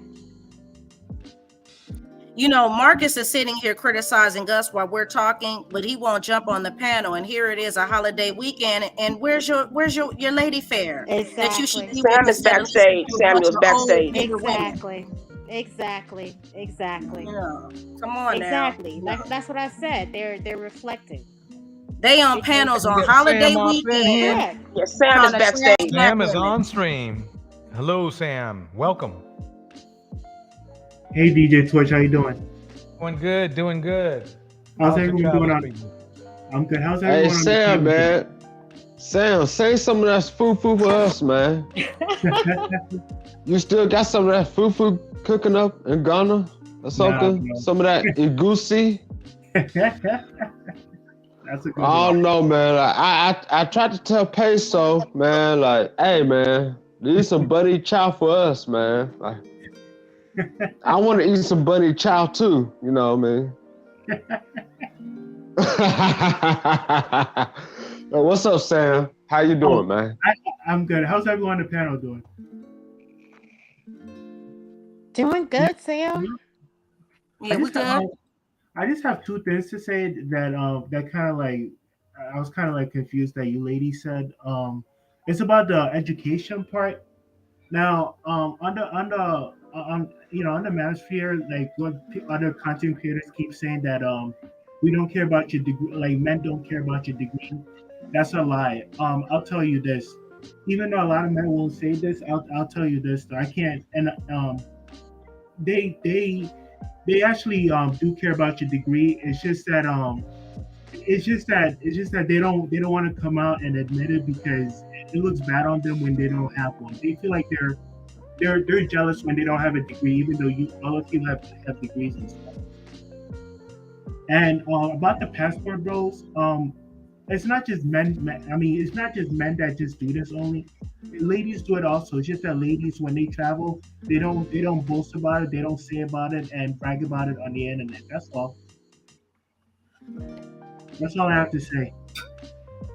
No, agreed, Sam. You're right. I think a lot of the ladies on the panel realize that a lot of these guys that are coming with all the vitriol, right, are jealous. They're jealous, quite yeah. frankly. Yeah. Yeah, we realize that, because here's the other thing we realize Even too Kevin is Samuel was jealous about it. yeah, absolutely, because he can even finish his engineering degree, right? Yeah, we got that. And the passport bro thing, the ladies do it also. It's just that they don't brag about it. They don't talk about it, and that's the only difference. Yeah, I would agree with that to a point, but at the same time, I would also say that women really don't have to try as nearly as hard to find a partner for that, right? Either. So, I do believe obviously some do it, but not nearly at the frequency and the multitude that passport bros do. Right, and they don't talk about it on the internet compared to the passport bros. That's all I have to say. Yeah. But at the same time, they're making it seem like they don't have access to these degrees. They're making it seem like they don't have access to the same thing. So that just takes the argument to a further level by saying that they don't care. But then they'll turn around and make it seem like women only have access. So that shows me that there is some form of caring there if you're going to go into the next excuse, because why aren't Black men going back into school and getting educated? It's never too late. Right. I mean, I have a degree also, and a woman tells me that she has a degree also. Congratulations. That looks good on her also. I'm speaking for myself right now. I actually do like a woman that's brilliant and also has a degree also. I'm not one of these people that would say that, your passport, your degree is useless. It doesn't mean anything to me. No. If you have a degree, good for you. Kudos on you. I don't know. Yeah, I don't know why Marcus keep mentioning my name. I mean, how do you know how I feel? Anyway. And Sam, that's a good point, right? Because if you're educated, right, and your woman's educated, then that means that in your household, you're going to encourage your children to focus on their education. Right, and I also do agree that not everyone has the opportunity to go to school. Maybe that man, he's broke, or he doesn't have his finances in check. So it can happen. Black women generally didn't even care about that, and I think that it's blown out of proportion because Black men have been stating that it doesn't matter, and I think with this competition that they have with Black women, it does matter. Yeah, they're jealous of people. Yeah, they're jealous. But Black women, it didn't really matter to Black women to even talk about it. It wasn't that they were comparing themselves to Black men. And with the travel situation, whoever women, because I think I've read where Canadian women do this to most things, Canadian whites, to even compare women doing this, what these guys are doing. I don't know if I would even do that. Like, women do it too, and it's kind of like, they were claiming Terry McMillan did that. She just went on vacation and met someone, and they use that whole thing as women do it too. And there's some clip, I guess, of a Black woman telling some man to do something. It's like anything that they do, they'll say, well, the woman does too. I don't know. It's just so not the same because I don't know why the women are going. I don't know what they're doing or who they're looking for, but I just don't know why a woman would have to go to male pros. I can define that for you. That's Black male feminine energy. That's what it is. Black male feminine energy. Whenever Black men start comparing themselves to Black women, they've already lost by doing that. Well, I would bet to differ. I know this because Preach from Albert and Preach, he finessed a white woman for a green card from Canada, right? Yeah, so he said that also. Yeah, I mean, and she was a beluga whale. Not to quote Myron Gaines because I'm not a fan of Myron. I think he's a sissy too, but to put it nicely, Preach from Albert and Preach, he played that same game, and that's how that's how he ended up in Canada as well. So you know, I got the tea on all these guys. You know, I got the tea on all these guys. I mean, who was it? Dante? He came up talking about Rollo Tomasi. Who was that? And I was like, oh, okay. Well, shit, you know. You gonna get me activated, turned on, because, you know, I know about all these people. So I'll be quiet now. I have a question for the ladies. If you're married and your husband tells you not to go to work, I mean, are you gonna rebel or you're just gonna divorce him? I can answer that question. Okay, good. Because Big Tiz said this earlier. Yeah, he said that earlier, and I didn't like that he said that, actually, because here's the thing: when you're married, he said you're controlling your woman, which is not true. So when you're married, you have conversations and you plan together, right? Right. So you're having a conversation to plan whether or not someone's going to go out of work unless someone gets laid off or something like that, right? That's not something that you just do. So it just sounds so silly to me, and that's what I was saying in the comments too. I was like, "What is he talking about?" These are conversations that adults have with each other. Right. He said a woman In a doesn't have. household. He said a woman doesn't have a say so in it. I'm like, what? Yes, she does. Absolutely, absolutely. And I can Yeah, say but that. that's a man that don't even have a wife. He That- don't even that's have a. exactly He doesn't right. even have a He's wife. not married. You know, let me say this to Black women, anybody who's listening, even Black men. Don't get into conversations about a bunch of what ifs. I've seen that go on in this community, and that's another form of playing dress up and playing fantasy island. There is no such thing as what if. There are facts of life. There are realities. When someone is living in what ifs, they're not living in the present. They're not alive. They're not here. They're checked out. And that's how you become diabolical. And that's how you stay in a low vibrational spirit, because you're going around playing what if games. That's so junior high to sit on the phone. Yeah, that's childish. What if we get married one day? What if you have that's so childish. It's so childish because it depends on where you're at, you and the person that you're with. It depends on where the couple is at in life that they need to discuss what the next steps are or planning out their future. There's just variables that are involved. It's no such thing as having these far-fetched conversations that could exist maybe 5-10 years from now. It's not realistic. Completely agree with you, Siobhan. Yep. And we got to remember, sometimes the people that are in the audience are people that are not experienced people. And to your point, Siobhan, their perspective is based on made up reality and no experience. Right. And it's based off of fear too. That's why I said, if you can't really explore life with someone who hasn't jumped. If you've jumped, you can't be with people who are afraid to jump, because they're going to continue to hold you back in some way, shape, or form. You have to be fearless. You have to take the risk.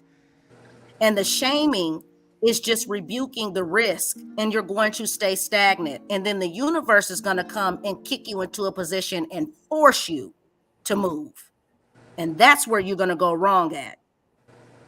It's better for you to take the risk on your own than to be pushed into it.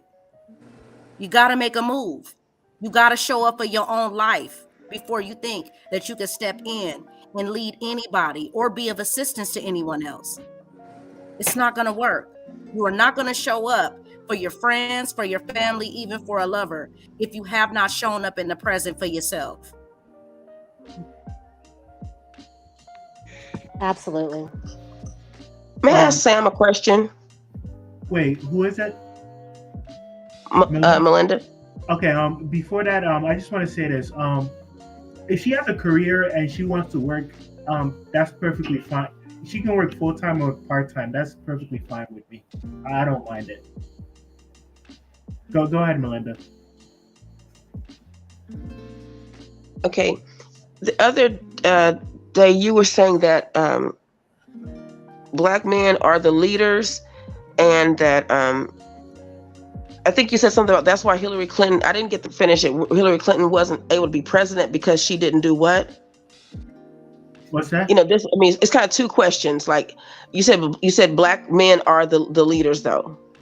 Yeah. Okay. Yes, men can lead, but what a woman has a say so in terms of like a final decision that the man is rendering down to. Go ahead.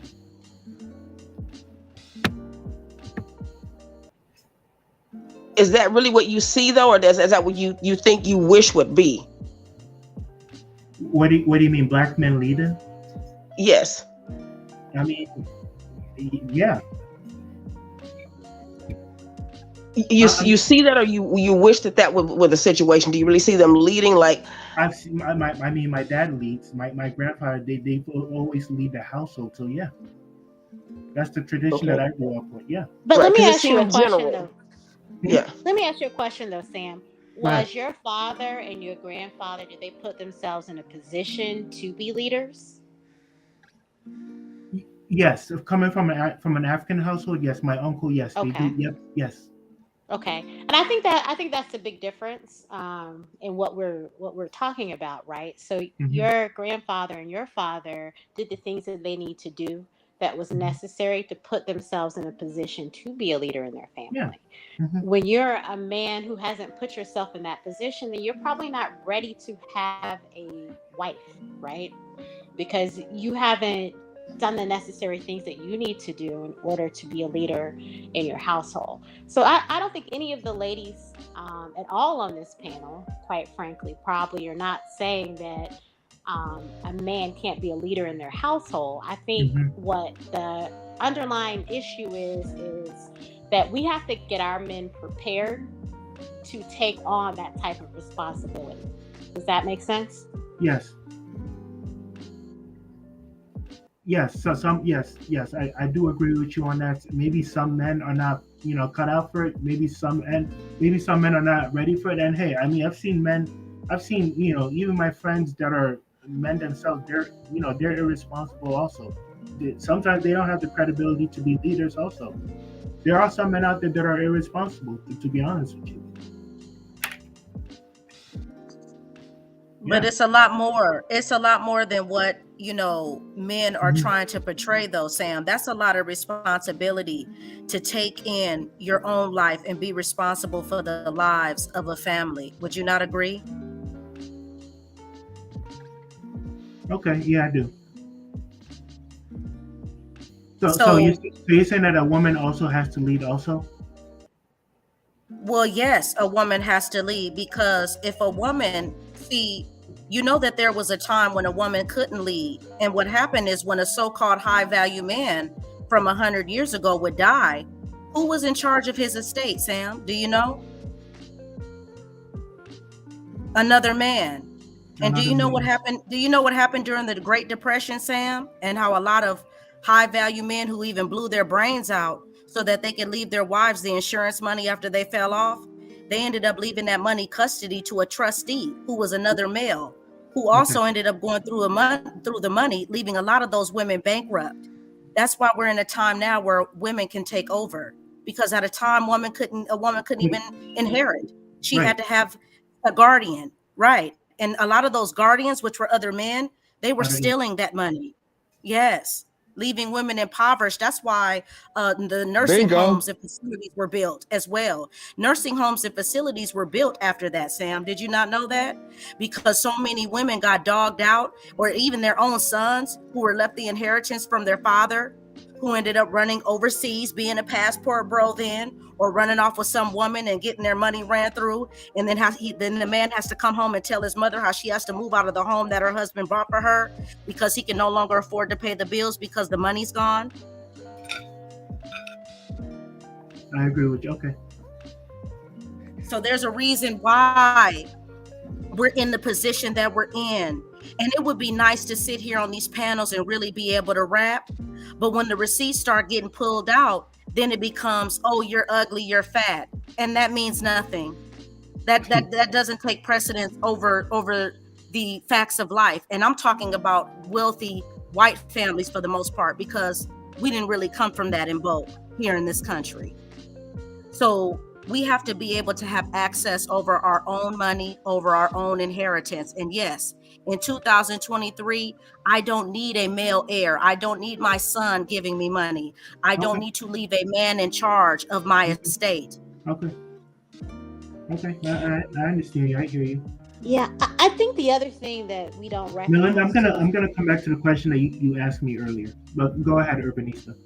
I was just going to say the other thing I think we don't recognize is we can do a lot of things at the same time. So all of this, and I think Truth mentioned this a few nights ago, but she said, you know, everybody's different, right? Everyone's household works differently. Everyone is different, and we can do several things at the same time. It doesn't have to be a end all, solution. So Sam, to your point, the tradition that you came from, right, and the household that you came from, and probably the man that you've been raised to be, right? Marcus says she's not preaching. Oh boy. I'm just saying your perspective, right? It makes sense for you because that's what you've been taught to do. But I think what a lot of the ladies are saying on here. That's what I grew up watching. Yep. Mm-hmm. Yeah, and that makes sense, Sam. I don't think anyone's saying anything against that, but there are a lot of other situations that happen in our community where women do have to step up to the plate. Siobhan just mentioned several of them, right? But we have to also bear that in mind as well, too. You're right. In America, only in America and other Western European countries that this can happen. African countries, Asian countries is a little bit different than what Americans do over here. That's all. Really? Well, yeah, but it's still it's still a vibration, though, Sam. Because here's the thing: it's one thing for a man. Just let me say this, Melinda, and then you could go. I don't want to be over talking. But it's one thing for me to move in with a man right now, and he buys me a home. He puts me into a homestead. It's another thing for him to move into my apartment where I've already been the domineering figure in it, or my home. You get what I'm saying? Yeah. So in terms of today's standards, they don't match up well because, once again, when a man had something to offer a woman, he had a homestead. He gave her. So guess what? He brought the table to her and placed it in front of her. Now, y'all asking what we're bringing to a table when the man used to have to bring the table and the place setting. What they mean by the table, what they mean by the table is that, what is this woman gonna, bring to my life? Is she going to cook? Is she going to be peaceful? Is she going to submit to me? That's but I just said the man used to bring the table. You're not hearing me. I said the man used to bring the table. So there is no what you bring to the table. The table has to be there. The man brought the table in the setting. So no woman is bringing anything to the table for a man. That is not realistic in order to be a leader. Okay. Sam, you've noticed the behavior of a lot of the passport and red pill guys. Do you really think they have the stability needed because that's the main part of the table? I even said it. I said it earlier on Peso's channel. Is if you want a woman to do all this stuff for you, you have to it has to be an equal exchange, and you have to fully respect her. That's all. In order for that woman to do it for you. I mean, the biggest problem that most of these men will have is their own. I feel like most of these men, they're just degenerates and they're just losers. I feel like right. they always have like a distaste of women. I don't like to think that way of women.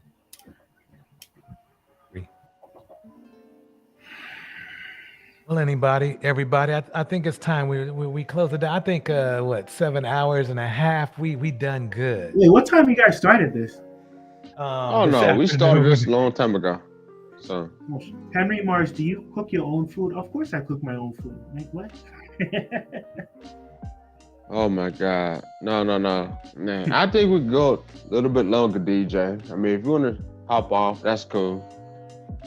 I wish Benji was here. Maybe he could have a seat or something. I don't know how none of that works. He was on Tam's panel earlier today, I believe. Yeah. Oh yeah, that's cool, man. But it's not. Oh, I want to get back to Melinda 19 before we go. You said why did what Hillary Clinton and what Donald Trump what?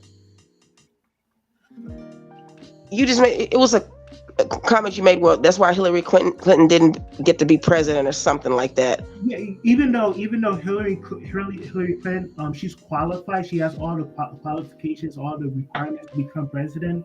Even though I do support her, like the reason why people would vote for Donald Trump, and Donald Trump, everybody knows that, you know, he's a lunatic, he's a crazy person, he's never held offices before, but he, you know, he's a man.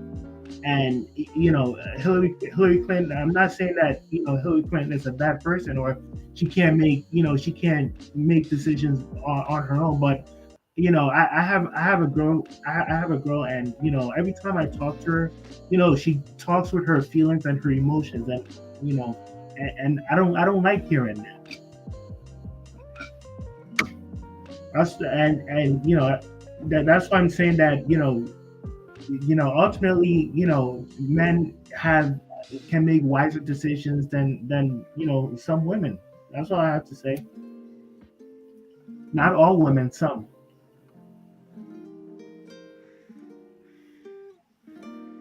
Wait, Henry Morris, why do you need a woman to cook for you?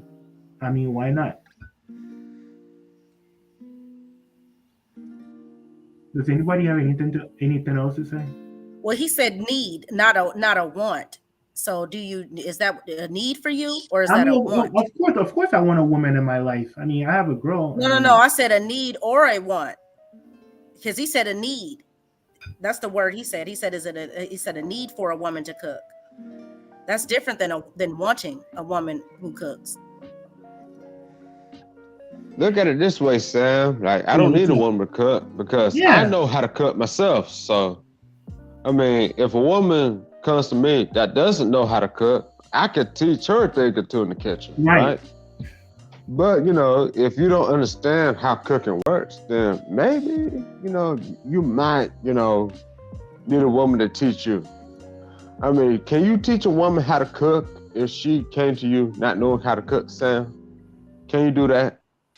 I can. Oh, I have a question for Scott. For Scott on here, he said that her job is to cook and his job is to pay the mortgage. So what I'm curious on is, what if your wife or maybe this guy earlier was talking about his partner? Sorry. Hey, DJ, Marcus wants you to drop the link. Wait, DJ, Marcus wants you to drop the link. Who is this dude? What I'm curious on is, what if your wife is sick or your long-term partner, because y'all say long-term partner, so your long-term partner is sick. What do you do then, sir? Like, I mean, I'm just curious. Do you eat out or what? So I can make chicken noodle soup. I can make noodles from scratch too. So ain't no shit to me. I mean, I've seen my aunt and my mom, they were all pregnant. They still cook for the man. I mean, no, this is what I wanted to say for myself. So anyway, so that's all I know. What's interesting about all of this, right, is my father paid the mortgage and did everything else, and my dad was the person who taught me how to cook. So take care of men can do that too. I'm just saying. I mean, it depends on if you like to cook as a man. JP just said he know how to cook. Yeah, I mean, shit. Okay, well, shit. I mean, since we're on the topic, I mean, let's talk about cooking then. I mean, well, it's really not about the cooking. I think the cooking is just a smoke screen. What I'm gonna say is this. Obviously, yeah. Yeah. Okay. And this is my final thoughts too, because I want to hear Marcus. Marcus, come on up. But anyway, so Sam, I just feel like the little comments you make, like, well, and men are, I think you said, women are emotional. We can't make this about us, some. you know. Pardon?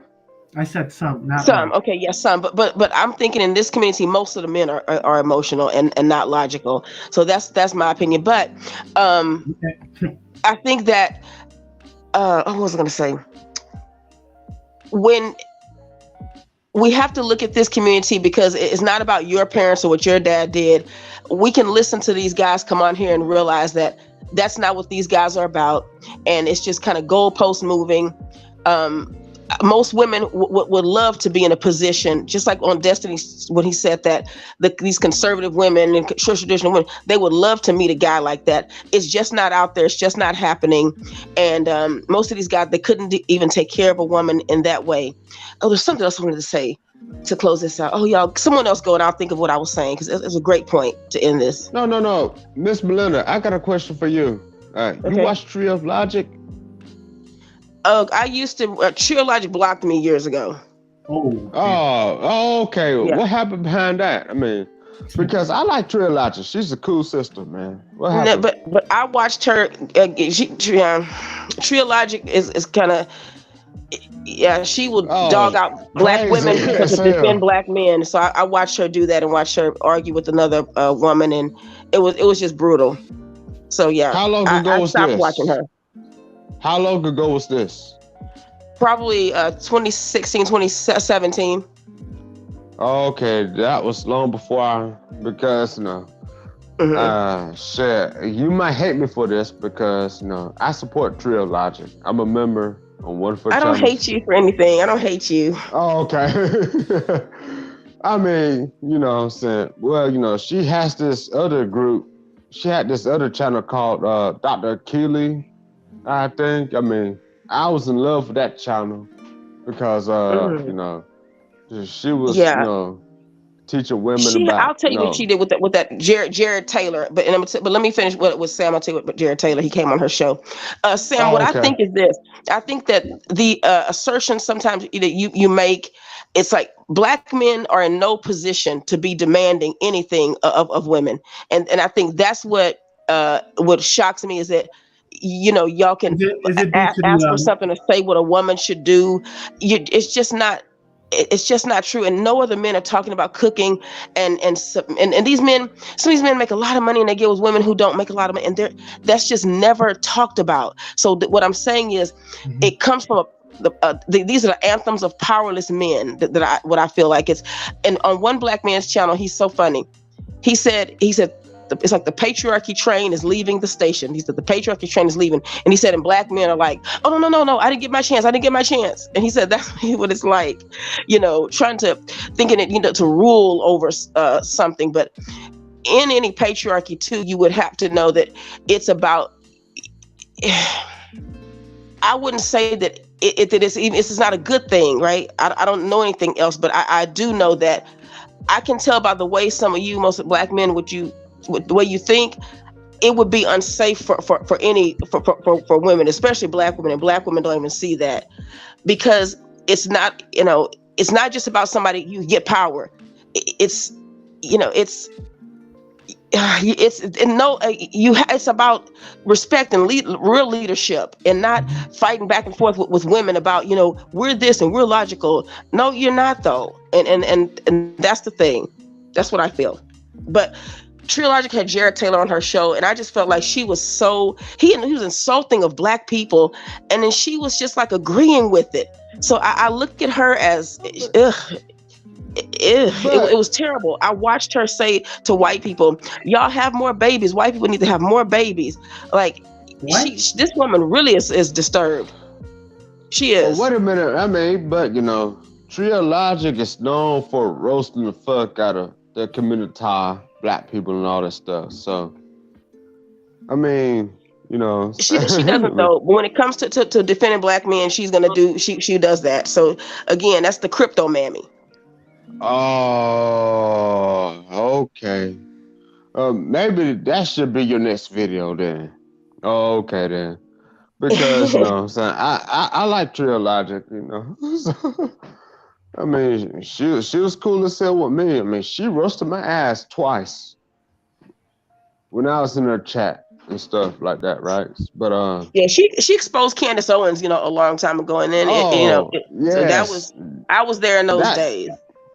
Yeah, I mean that's when I got the tea on Candace, right? So yeah, oh yeah, that was when I got the tea on Candace. Marcus said, do y'all have anything good to say about black men? Here's the thing, Marcus. I don't know why he's taking everything so personal, right? Because Marcus, just pull up, man. Just pull up. Exactly. The link is in the chat. Just pull up. I mean, I'm here. Thank you. We all here. Okay. Marcus. Yeah, because we're not gonna do that. Right, yeah, and we're not gonna do that. Go say something nice about a black man because that's babysitting. We're not about to give you a bath virtually, and put powder on you, and give you a fresh pamper. We're not here to do that. Why don't you say something to yourself, something nice about yourself 3 times in the mirror, and click your heels, and there you are. You know what? Scott needs to pull up as well too. So Scott, you need to pull up too, because you keep talking about generalizing and everything else. So Scott, why don't you inform us on how we should be thinking about this? Pull up. Oh no, man. Well, ladies, there's no place like home. There's no place like home. So But I'll be quiet. hold on, Sam, because you just said in the chat, I want to bring this up if you don't Yeah, mind. yeah. You said you thought women were nurturers. So what does that mean? What is a nurturer? What kind of nurturing are you talking about? Taking care of your man, taking care of the household, taking care of the kids. That's what I mean by that. Well, how are you doing that? Taking care of them how? Like basic stuff, like let's not factor the education and stuff, like cooking, cleaning, like the basic stuff, for the household and for the husband. So women aren't doing that, is what you're saying? I'm just saying it's being neglected now. I'm just asking. Okay. See, the thing is, some women don't even have to do that. That's what they're really thinking so low level. This is powerless type of talk. No, right, but Melinda, let's just note that the definition for nurture is to care for and encourage the growth or development of. So how are women not doing that? It's also similar to bring up, take care of, look after, rear, support, raise, foster, parent, mother, tend, feed, nourish, encourage, promote, stimulate, develop, cultivate. So how are women not doing this now? No, I'm just saying, so is it going to be neglected now?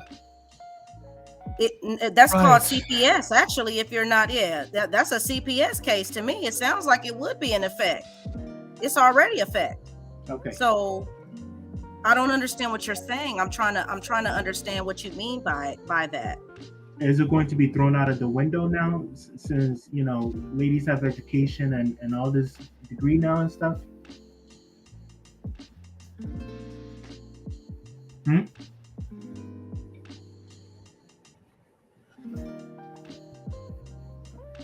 Nothing that a woman does should be affecting a man. A man should be gaining his own, acquiring resources, education, so that he can attract a woman.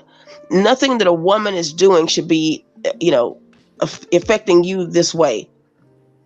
You know what I mean? It's just backwards. When you build it, they'll come. Okay.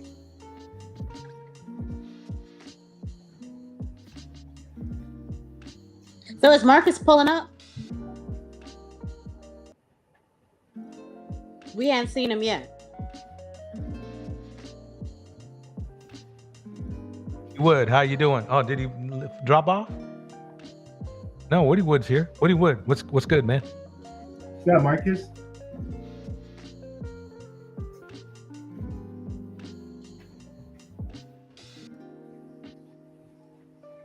Yo, you keep saying this, bro. I'm pulling up. You said this like multiple times.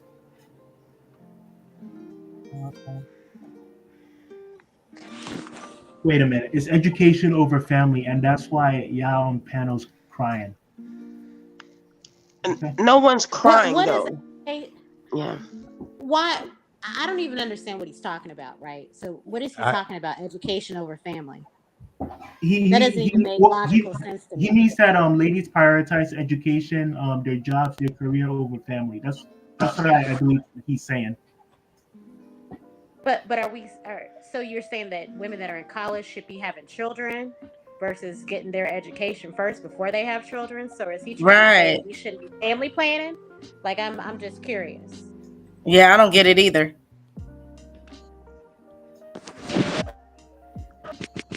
To the most non-committal males, see, again, they can see the situation for what it is, but dangle this carrot like you don't have this because you're prioritizing this over that. It's just not true. And it's just, look at the links they'll go to. It's like you're not even paying attention to evolution.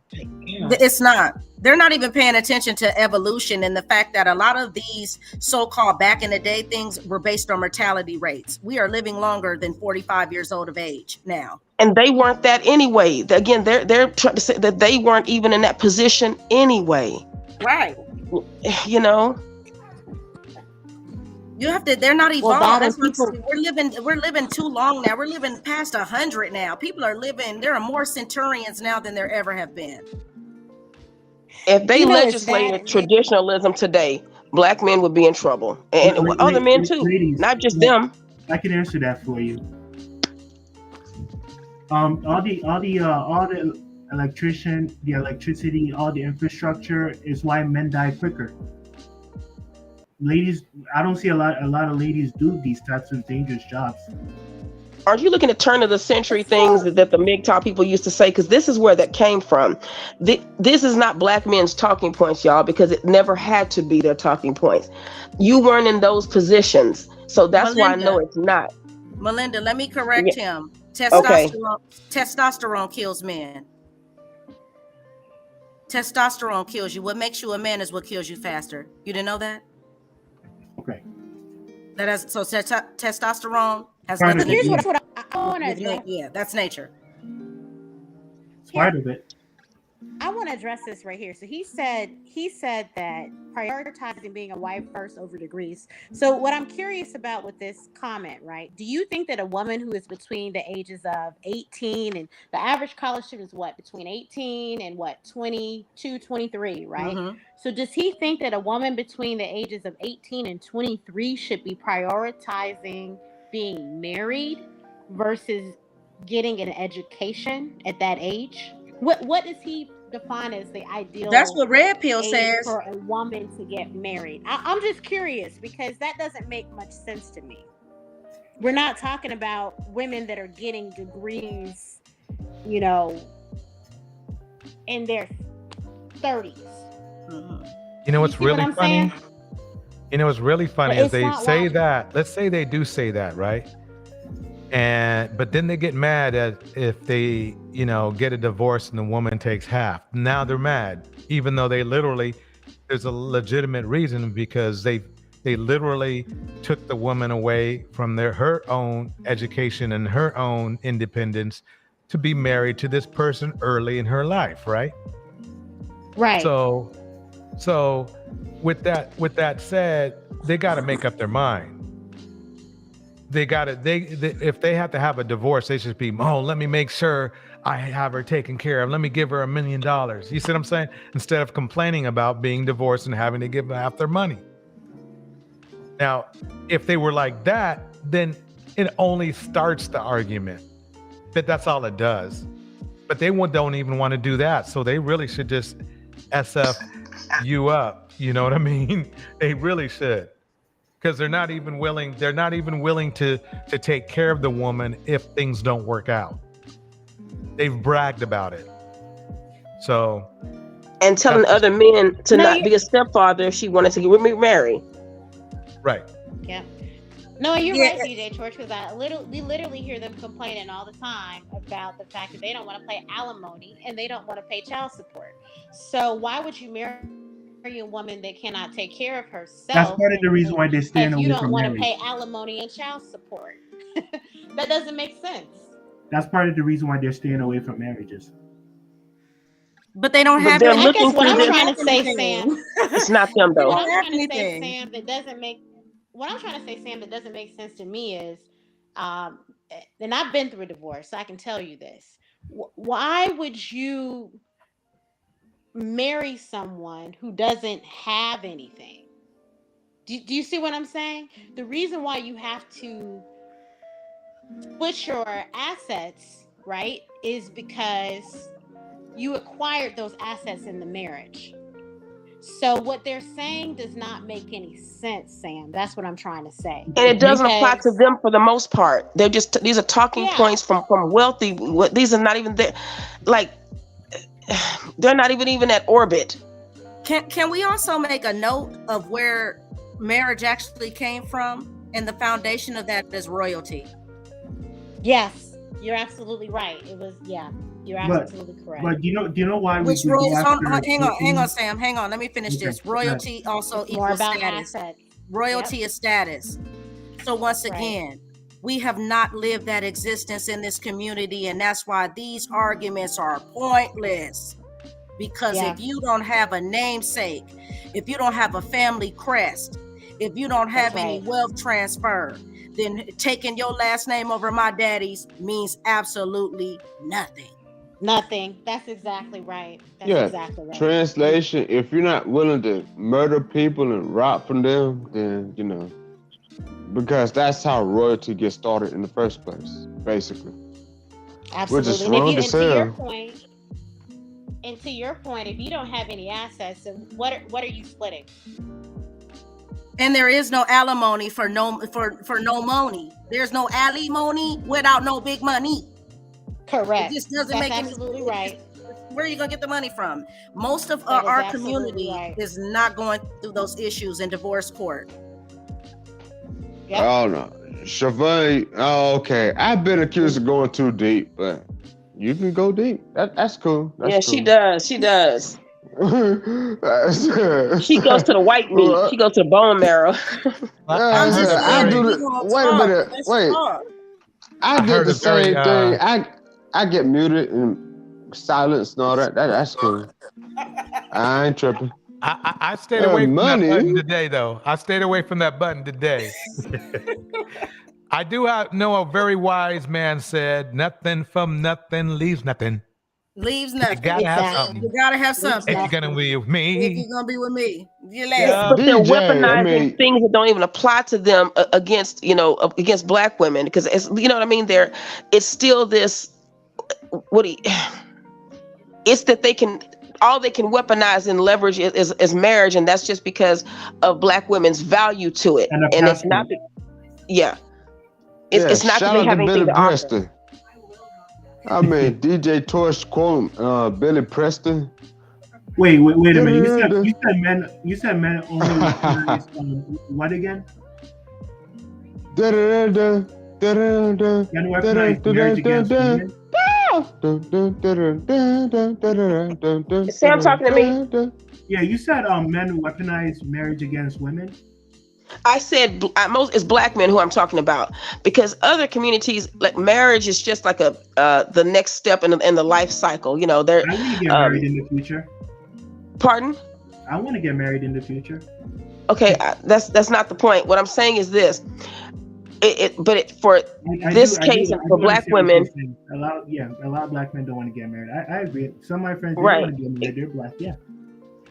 Right, and so that's all they really have to leverage is a marriage. So when they go overseas, all they can leverage is the American dollar and how it can stretch. You see what I'm saying? There's always something where they can leverage something. That's always trying to kind of manipulate women and dangle a carrot. So that's just it's a common behavior, and I'm seeing mostly in a lot of our community with the men. It's this wanting to backdoor it, wanting to sideway it and not and then blame the woman for it not happening, and saying that she don't have a husband.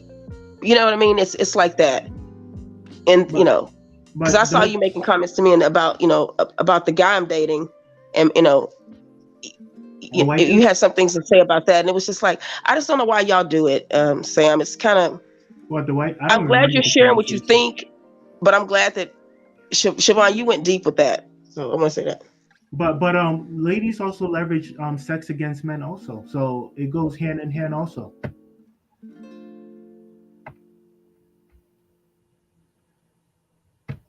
Which men? Again, it would have to be it would have to be a value to the guy. You know what I mean? It's which men? Let me break in real quick. It wouldn't be leverage if the men weren't so damn horny. If men were just doing, I'll give you that. You know what I mean? If men, I mean, to me, it's like sex should be icing on the cake, but these guys want to make it the cake. Sex is an equal exchange. Right. And the problem is that women and men think about sex differently. Women see it more as an icing, as a cake. They want the relationship first, and then they want the sex to be part of the relationship. While most men, they just want to smash. So it's that That's where they lose their leverage. That's where they lose their leverage right there. DJ Twitch, come on. It has to. It can't just be saying men are more horny than women. How can you prove that? It's really simple. I don't know. 40 years of experience. Women need a reason, men need a place. Right. Yeah. Right. I agree. Basically. I mean, And also sex kills men as well as testosterone. Sex. Every time you have sex is death. So sex Both kills men deserts as want well. their need. Sam. Yeah, the need to die. Okay. These are deep things, Siobhan. Henry Wow. Mars said men. Oh, sorry. Henry Mars said men want body count. No, men don't. I mean, I don't care about my body count. Ladies do. I mean, I don't care about my body count. Ladies do. Right, and that's what. So you're actually you want to keep walking closer to death, is what you're saying. I wear protection. That's what I'm saying. No. That orgasm is death. Orgasm is death. It's death. What women are worried about his body count? I thought it's these men worrying about women's body counts. Did he say that women worry about his body count? I think what Henry is saying I haven't is seen any of my friends that remember their body counts. If they get their nuts up, that's all they care about. That's a problem. I think what Henry Mars is saying is what I think Torch said, which is men want to have a lot of sex with different women. That's what I think. That's yeah. what We do get tired of the same women. I agree with that. Yep. Right. So you wanna die. That's y'all know what it is, Sam?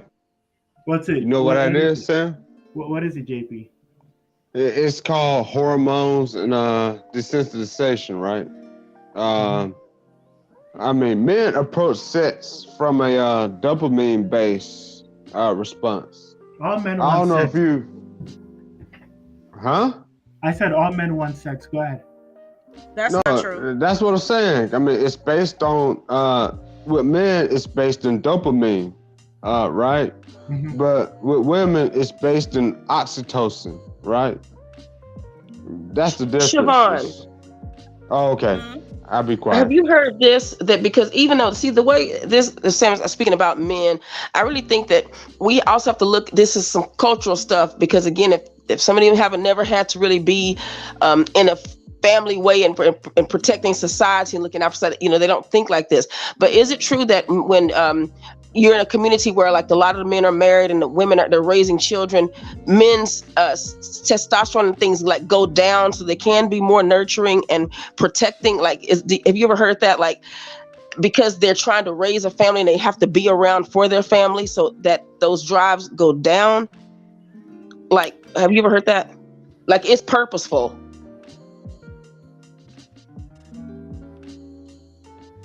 I want to see something weird. Let me bring it up. Let me bring did it up she hear to me? the stage. Let me bring this up to the stage. Okay. What happened to Siobhan? Did she hear me? Oh, I think she just walked. I didn't mute her. I know that.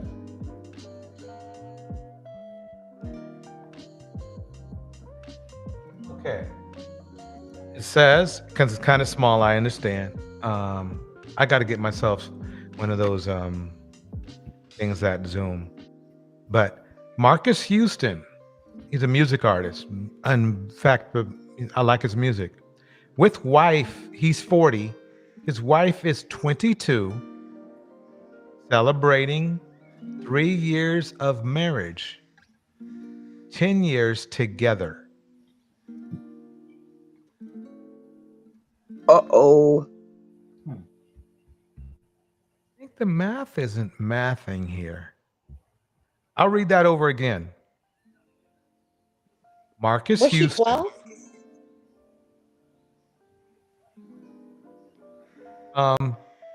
Yeah, Siobhan, you might want to get in on this one. This is pretty good here.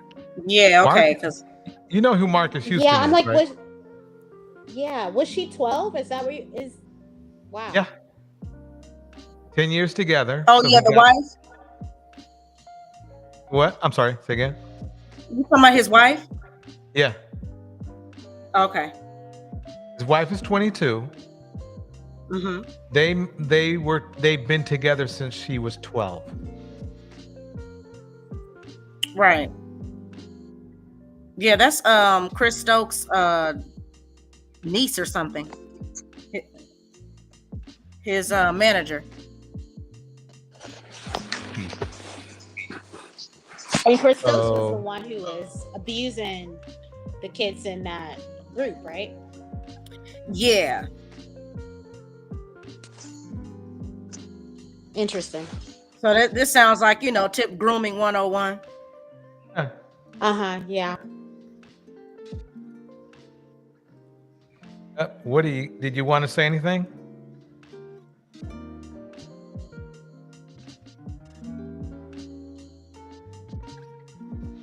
His mic's hot.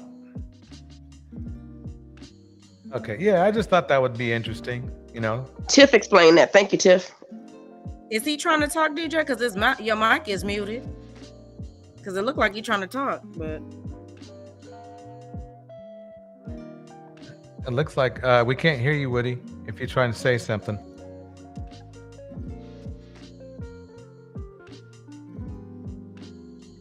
Wood, we can't hear you, bro. Here, let me make a new link, Woody, and then we'll try it again. Hold on. Yeah, because it looks like you froze too. Oh no, wait. All right, new link. yeah, because mine that froze up for a second. I did hear you, Melinda. It just said that froze up. You couldn't hear me. Oh, okay. Yeah, Tiff Okay. wrote in that. Because I was. Would try this new link right here. I put in the chat. Come back in. Go out and come back in with this new link. Let's see if that gets your vocals running.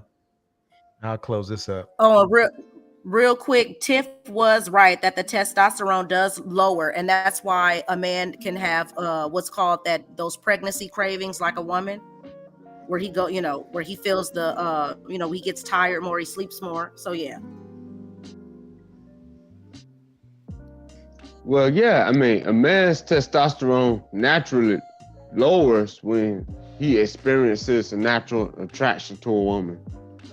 This is, I mean, if we want to talk about sex and sexuality, this is the side of it we need to discuss, like the neurology, the neuroscience, the chemistry behind it, because actually, when a woman is aroused by a man, her testosterone level rises or increases, right? Nobody brings that up in the manosphere. This is a strange thing about it.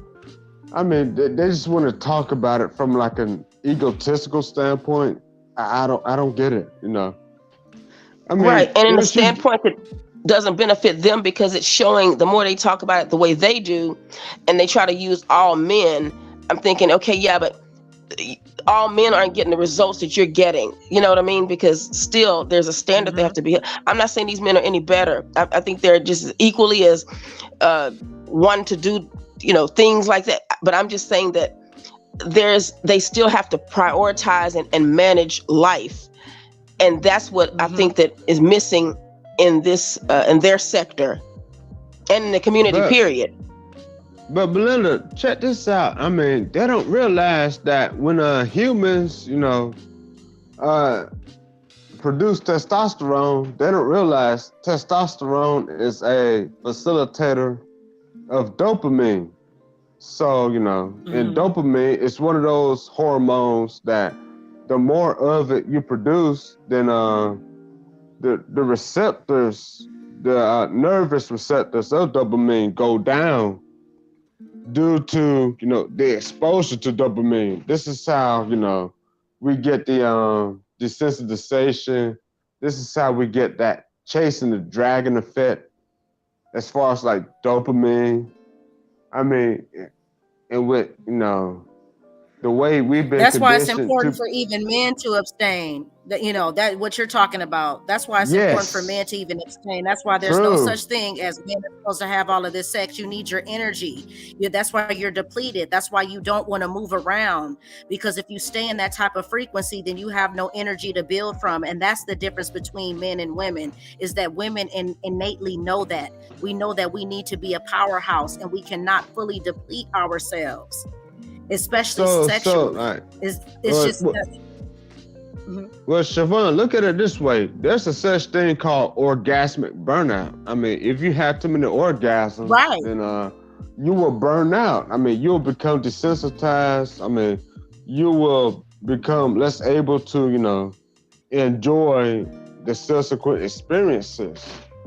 And so, people in the Far East, they developed these techniques, I mean, which was based on, I don't know, I mean, don't quote me on this, but the only hormone that is immune to, desensitization is what? Oxytocin, which is the bonding hormone, or some people call it the love hormone. Oxytocin, in contrast to dopamine, right? So dopamine is like the overstimulation hormone. I mean, the more you become saturated with dopamine, the more your dopamine receptors in your nervous system decrease, thereby making you less sensitive to, the effects of subsequent dopamine. But oxytocin has like the opposite effect on the body. I don't know this yet. Oh, okay. I'm sorry.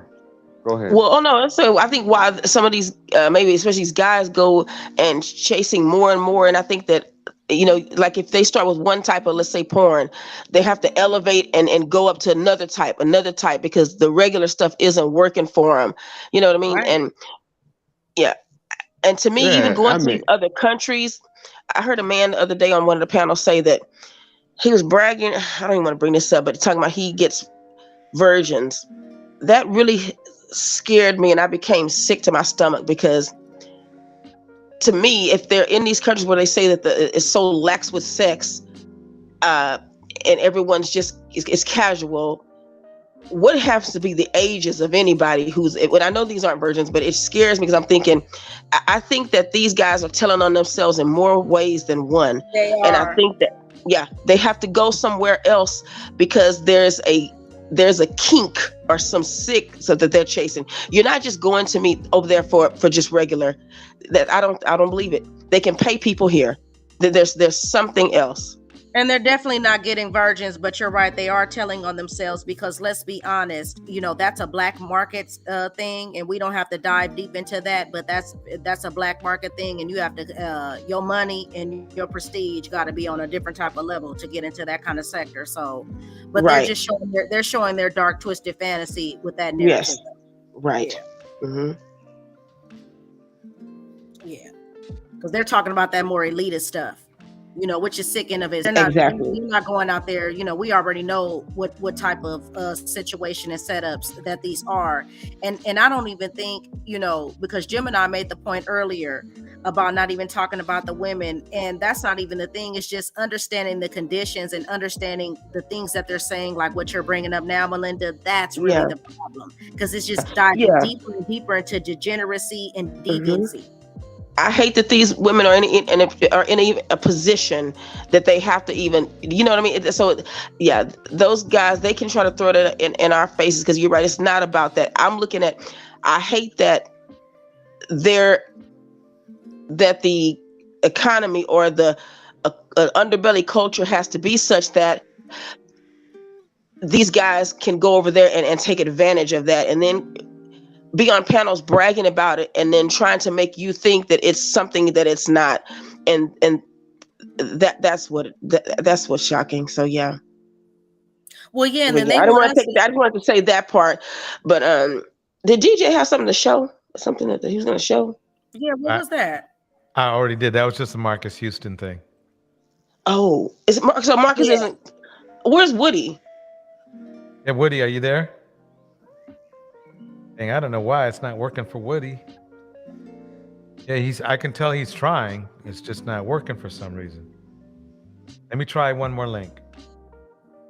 Yeah, or if he can refresh and come back in. Another link out there. I don't support the password rules. They're making even black men look bad.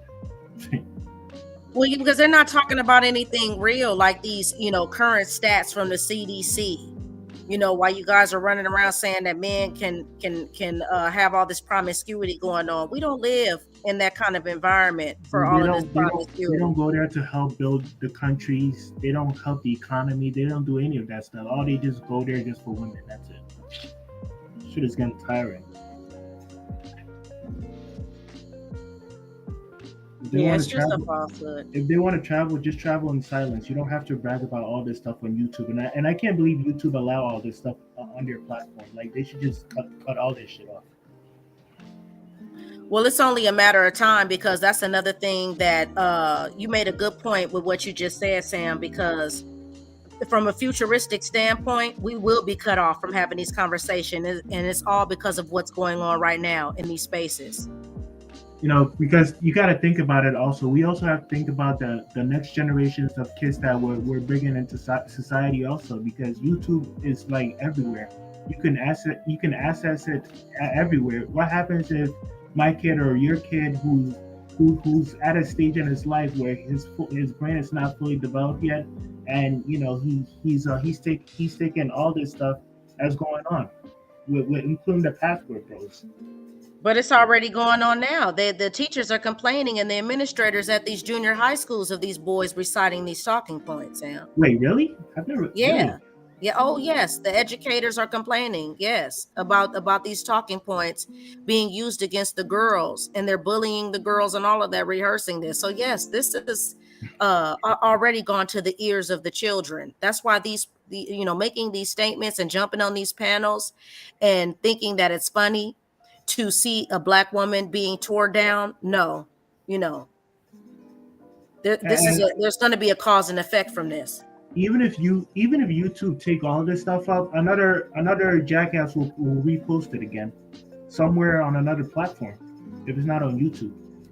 Well, until it's completely banned. That's what I'm saying. While we have the authority to speak now, we have to be careful what we're saying, because we're already setting up in the future for all of this to get banned.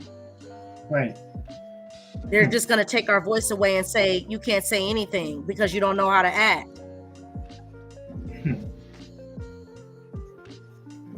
That's what most futuristic societies are based upon. If you read any dystopian society, any books about dystopian societies or anything futuristic, it's always oppression.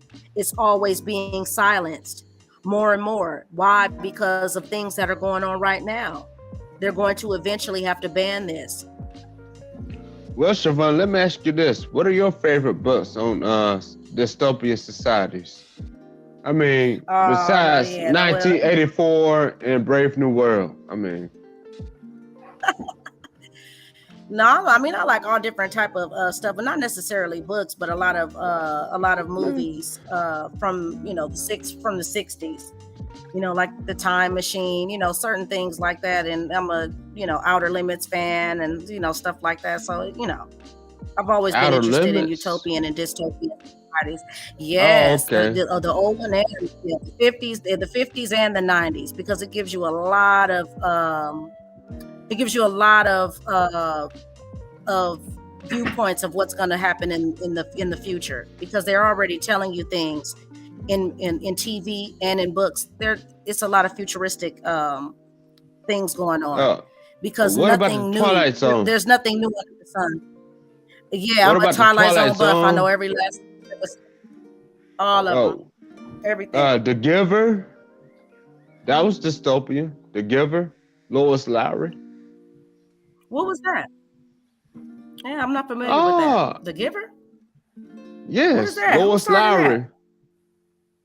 It wasn't a movie, man. It was a book. It was a series of books. Lois Lowry, The Giver. Okay, I see it now. Shit. Yeah, man. But you know what I'm saying, though. But you know what I mean, though, JP. A lot of dystopian societies are based on control and roboticism. It's to make us robotic. And when you guys talk this 50-50, that's exactly what you're doing. You're speaking in futuristic standpoint, where now we're all one, all under one umbrella, all have to be the same, all have to be systematic. Yeah, it's kind of like that. I mean, but I mean, The Giver is like Brave New World, but like on steroids, basically. It was like, oh, okay. I mean, well, you want a Rolls Royce. Okay, everybody gets a Rolls Royce.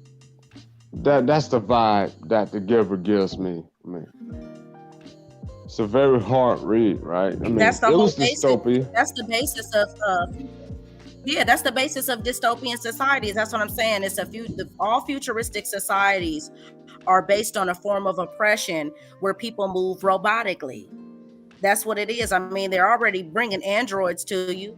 So, and we're arguing talking points about who needs to be doing 50% of what, the all these stats, all these numbers, where you're trying to program yourself to live a life that has nothing to do with humanity.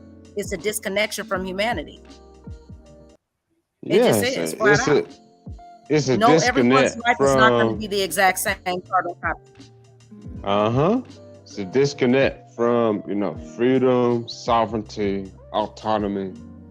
The things that, makes men, that makes women, and all that stuff. Not the, because I don't believe in chauvinism. I believe in education, knowledge, and understanding, right? So I'm not going to say that, a woman shouldn't learn something because of some fake chauvinistic BS. I don't believe in that.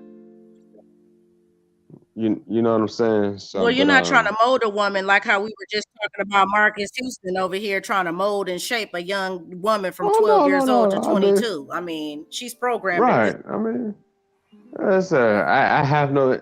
Think about it, Siobhan. I mean, you think I want to worry about what you're doing? I mean, I want to rest and relax too. I mean, you think I want to spend my time worry about what you're doing and all that stuff? No, I don't. Oh, okay, so I'd just rather give you education as far as like morality is concerned, and then I would rather trust you to make the moral choice, and so I can rest and relax and all that type of stuff. I mean, but I don't want to get too far into anarchism and exposing the violence known as government. I'll be quiet now. I'm sorry. Yeah, but I don't know how these guys think that they're gonna be able to do that, because you just said I don't want to keep my eye on. And that's the thing. How are they gonna build while keeping their eye on every step that a woman makes? Because I mean, after all, she doesn't know how to do anything because she's waiting on you to tell her what to do. Like, it just makes no sense. Bingo. Oh, like you starting to get it now. I mean, so these guys, like they want to say that, oh, we want women submissive to them. They want them, because I don't believe in that. But it's like, okay, cool. What they gonna do? What they gonna build? What they gonna develop? Who's gonna supervise them? I mean, it's like what Booker T. Washington said. You can't keep a person down without staying down with them. So I don't know if that's the quote that's suitable for that, but maybe it is. I don't know. Some guys have a different. Oh, go ahead, JP. Sorry. No. I was done. I was just saying they haven't thought that all out yet. Hey, can you guys hear me they now? say these things, but they haven't thought it all out. Yes. You can? Okay, good. I have to switch Yes, to my we can iPad. hear you. Okay, yeah. You guys suggested that I call in. Hi to everyone. First time calling this show. I don't know why YouTube recommended this channel to me, but it did. So I've been watching, trying to figure out what it's all about. And so far, it seems like this.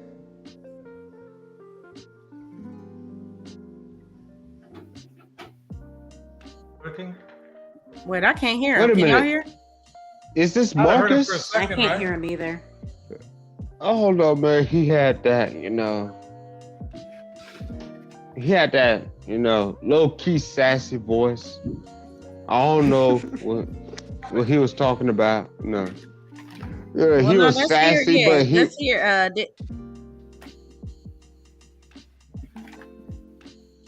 Oh, okay. Well, who? Y'all go ahead. I don't even know who that was. Was that Mark? That's probably Woody.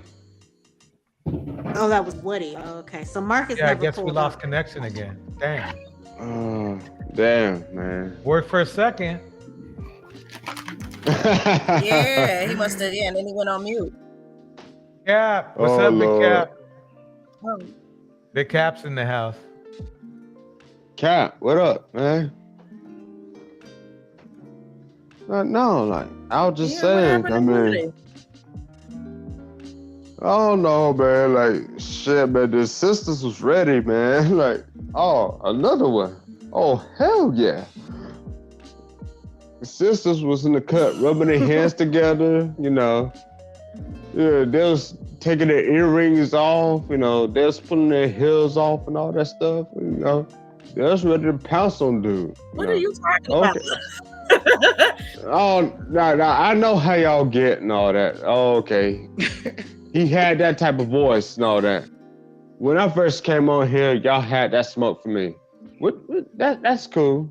That's cool. I had to, that's why y'all started laughing. Which, I ain't got no smoke. We just wanted to hear what the brother had to say. That's it. We just wanted to hear what the brother had to say. That's all. Right. So y'all was ready too, wasn't you? Yeah, I know y'all. Y'all was ready too. See, y'all had the Temptation song playing in the background and everything. Dun, dun, dun, dun, dun, dun, dun, dun, dun, dun, dun. Okay, get ready, nigga. Here we come. All right, I'm back. Can you hear me now? Oh, okay. All right. So yeah, as I was saying, this show seems like a Cynthia G light, where there's just general hatred of black men. So nope, that's not it. Okay, well, I'm here for.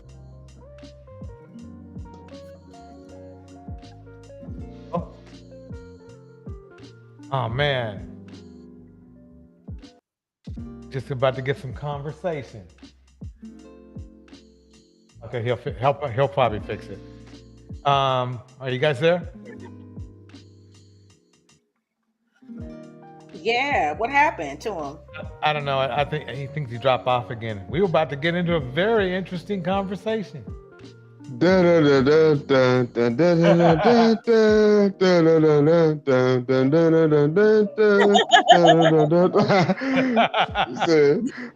I want to know how.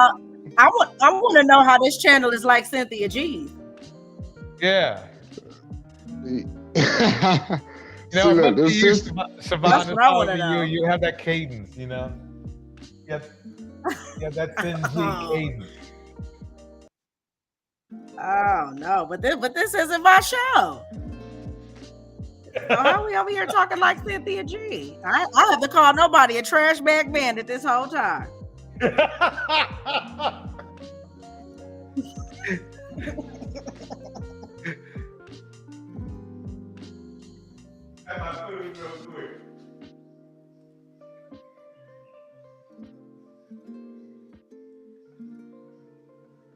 Yeah, I just want to know what talking points that we said that's like Cynthia G. So I hope that the brother could get back on and explain it.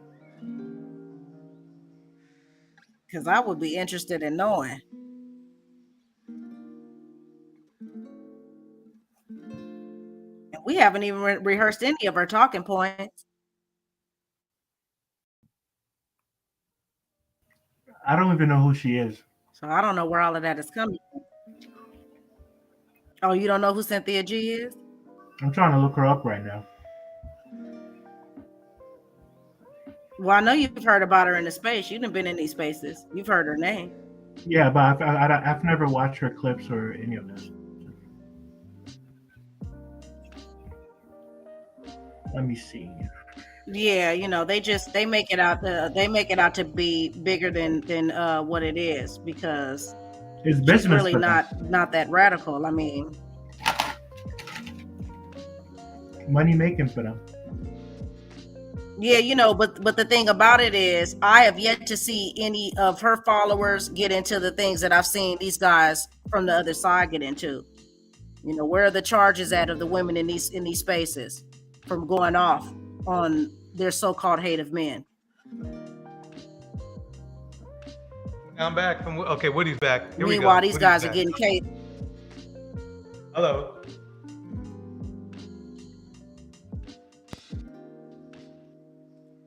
There, Woody. Woody, what? Woody, what?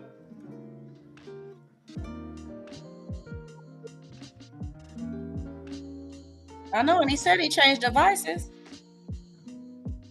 Hey, let me put in another link. Hey, how many links you put in the chat today? 100 of them. At least. He done put in 1 million. It done been 1 million. Yeah, I think I'll stick with StreamYard tomorrow. Yeah, Hey, Sam, Sam, look at it this way. StreamYard better. Sam, look at it this way. I took a nap, woke up, came back on live, got roasted again in the chat, and I'm still here. So, you know, you said Mado cut my ass already. How y'all feel about Andrew Tate? Fuck him, piece of shit. Anyway, this dude popped out of nowhere.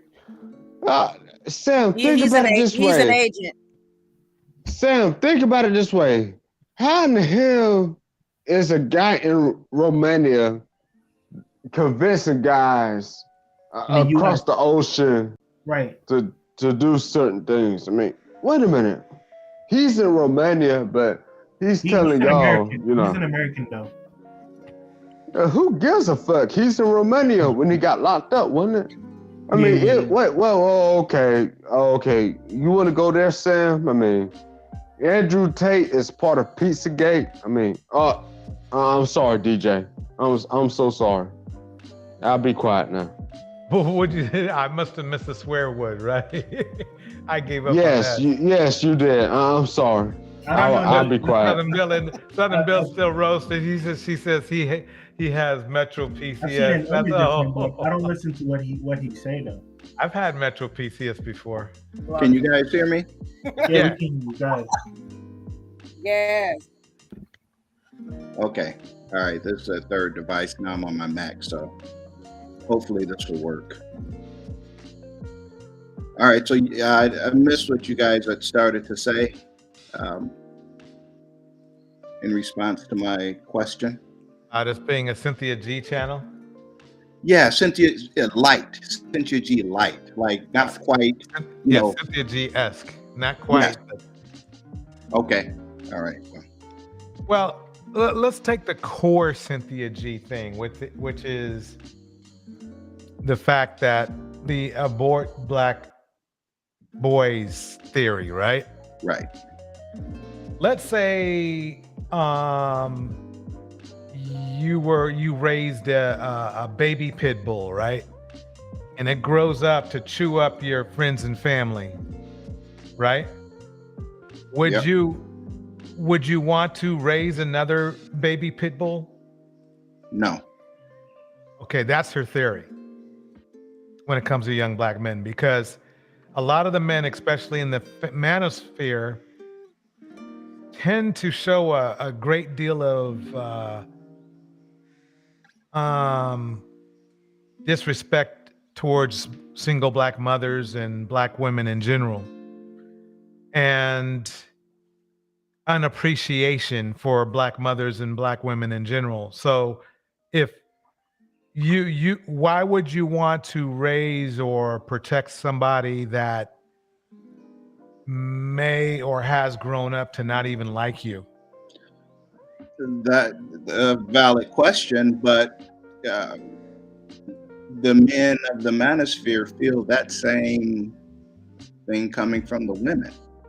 So it's like both sides have things pointing the finger. When you say same thing, how would you describe that? lack of respect, lack of basic human decency, lack of basic human courtesy. Okay, and what can we be more specific? Like in what ways? Because all I see is the whole manosphere, them doing shame, blame, and explain tactics. Okay, we can start with the, the whole black men ain't ish that's been going around as nearly as long. Well, that died to be quite honestly, and I'm up there in age, but that kind of died in the 90s, to be honest with you. Is there anything specifically recent? Because the last thing I checked is that a lot of black women were taking L's and taking toe tags, trying to protect black men. When black women, when black men are shot down by police, who's out there in the streets? Do you see a lot of white women or Asian women or white men or Asian men or Latin women out there marching? Yeah, in some cases you do. I haven't. What percentage would you say that is? To be honest, I didn't pay any much attention to the BLM because that group did not speak for me. So, but I did. So I would say that two-thirds of the people out there marching for dead black men were black women. So, more women than men most of the time. And with that said, I mean, where is this hate for black men that you say that the red pill system is seeing? Because I usually see them just roasting a black woman for being a single mother, or they'll put an image up of some ridiculous black woman that doesn't speak for other black women, that just has some ridiculous notion about black men, or they'll grab a model off of OnlyFans or IG to ridicule. So I'm still and if you remember Kevin Samuels, he used to he put a lot of work into rating women. Women don't do that about men. They might worry about if they can financially hold their own, but that's about it. Men are constantly rated, constantly evaluated. I don't know. In fact, the rating comes into play if the very first the video that went viral, the woman herself said, "I can't respect a man who doesn't make what I make." How is that a rating? So, well, hold on. So she basically said, "If you don't make what I make, I don't respect you." Okay, so let me ask you this. Yeah. So do you think women should date down then? Absolutely not. Well, I think that's what she probably meant. But that's not what she said. We go by what she said. I'm going by what you said she said. Well, the video, if you watch the video, that's what she said. She said that you can't respect. Oh, what's wrong? Okay, so what you're saying is that there's something wrong with her saying that she won't date a man. What I'm saying is, if we talk just basic common courtesy, if I go to the mall and I say hi to a woman of another race, I get, "Oh, hi." You say it to a black woman, maybe you get a reaction, maybe you get a response, maybe you don't. From somebody who lived with white people for the first 17 years of my life, I can safely say that if they say hi to you, they don't mean hi all the time. But the fact is that you get a response, whereas from black women, you get general attitude. I mean, come on, are we acting I got some responses, I'll tell you that. Well, hold on. Are we acting like black women are not known for having a lousy attitude? Because even my wife says so. Even my wife will say, "Oh, customer service. She's because you know, chances are you're gonna get a bad attitude. Fortunately, the last person that I got a really bad attitude with was not black. We're generalizing here. I understand, so am I. Okay. Well, I guess what I'm saying is that I sort of understand where you're coming from, but at least in my last 10 to 15 years, I have not had that experience that you're expressing. And if I did have that experience, it was not with a black woman. Okay.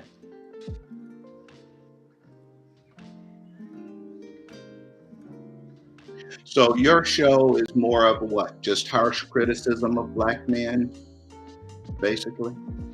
Would say it's harsh criticism of abusive black men. Of abusive black men. Yeah. Who is standing up or condoning abuse? Standing up for condoning abuse?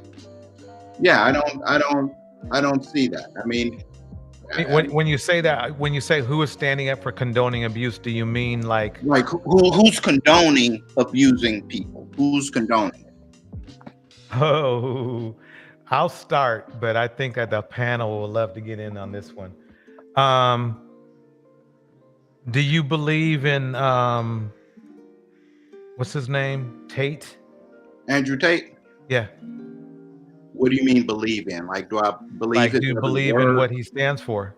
Or do I believe that this country is turning men into wimps? Yes. I agree with that too. But but the problem is that those men who are turning into wimps, they'll blame women when they should just blame themselves. Fair enough. There are a lot of examples of men supporting other men, at the very least being disrespectful, if not supporting abusive behavior from men as well. So tell me this, in the red pill system, what would you say they do the most? Wait, I'll be right back. I have to grab something real quick.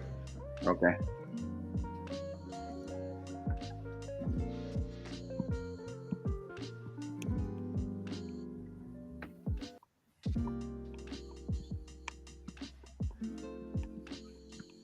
Any questions you have for this guy? Any questions? Yeah, it's funny you guys talk about what's his name meeting his wife at when she was 12. Talk about who? That Marquez Houston guy. You talking about Marcus?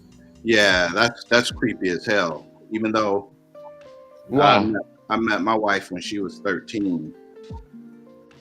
But how old was you? 15. 15. So That's a lot different from being 35. I know. But you know what? I like saying the 13 part and know that people are rolling it around in their heads like, what is this guy getting at? And then, by the way, I was 15. So what's going on? What did I miss? Just got back.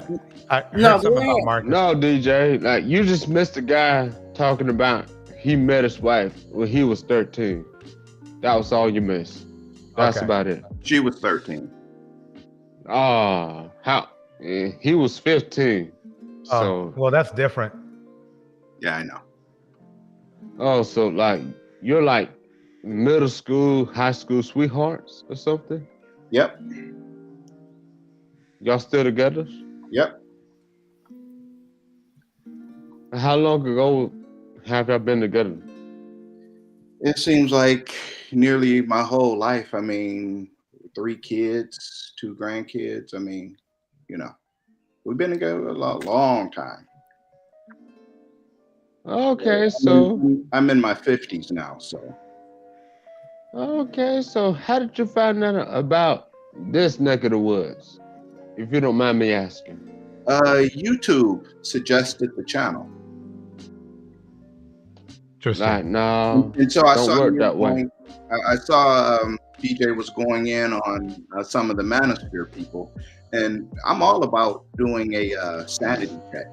I mean, you know, I checked in, and you know, he made some points. He had some valid points. So, okay. I'm coming in more of a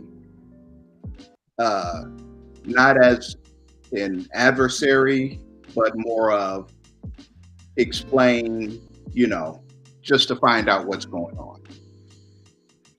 Okay. Can you elaborate on that? Well, I mean, you know, the panel seems to generalize about the manosphere, and the guys I met have been upstanding guys. What guys would that be? These are guys really in my area here in Michigan. The meetup that I've been to. And they're manosphere guys? Yes. So what would be their names that we would what we may or may not know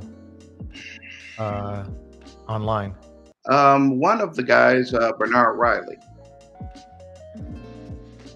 Okay. I don't know him, but Bernard Riley, yeah. It's a meetup with him. Bernard Riley, hey, yeah, guys, hey. That dude, Bernard Riley. Oh, okay, my bad. I mean, any other guys you want to mention besides, you know, none that you elderly Bill Cosby talking motherfucker like Bernard Riley? No one else. Oh, so nobody else. I mean, so what does Bernard Riley believe in? He's what a are his red talking pillar. points? He opposed a lot of the manosphere talking points. Opposes them, but he's a part of the manosphere, though. But wasn't he the one that did that interview with Destiny? Yes.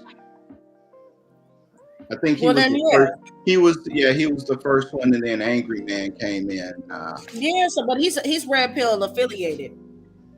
Wait, he was the one. Was he the one like when they had that threesome going on? Was he the one in the middle bottom? No, he was the original. He was the original the day before when they called the debate. Then Angry Man went and debated him the next day, but he was talking to Bernard Riley, so you could look it up, George, and it'll look pop up, up. see what this guy looks like. Yeah, it'll pop right up. Doesn't matter, no, they all got roasted. Yeah, because I saw that interview. I mean, he's still. I thought he was red pill. No, this guy doesn't look. I'm not familiar with him. I thought he was like the hyper. No. Bernard is red pill. I mean, he's that bony talking dude. Yeah, hey guys. Hey. Hey, wait, y'all hold up now a minute now, y'all. So he talks like that, right? What do you think won that debate? I don't know. That you can't tell. It was obvious. It was obvious who the winner was. Yeah, I didn't watch all of that debate between him and Bernard. I only came in when at the end when Angry Man showed up.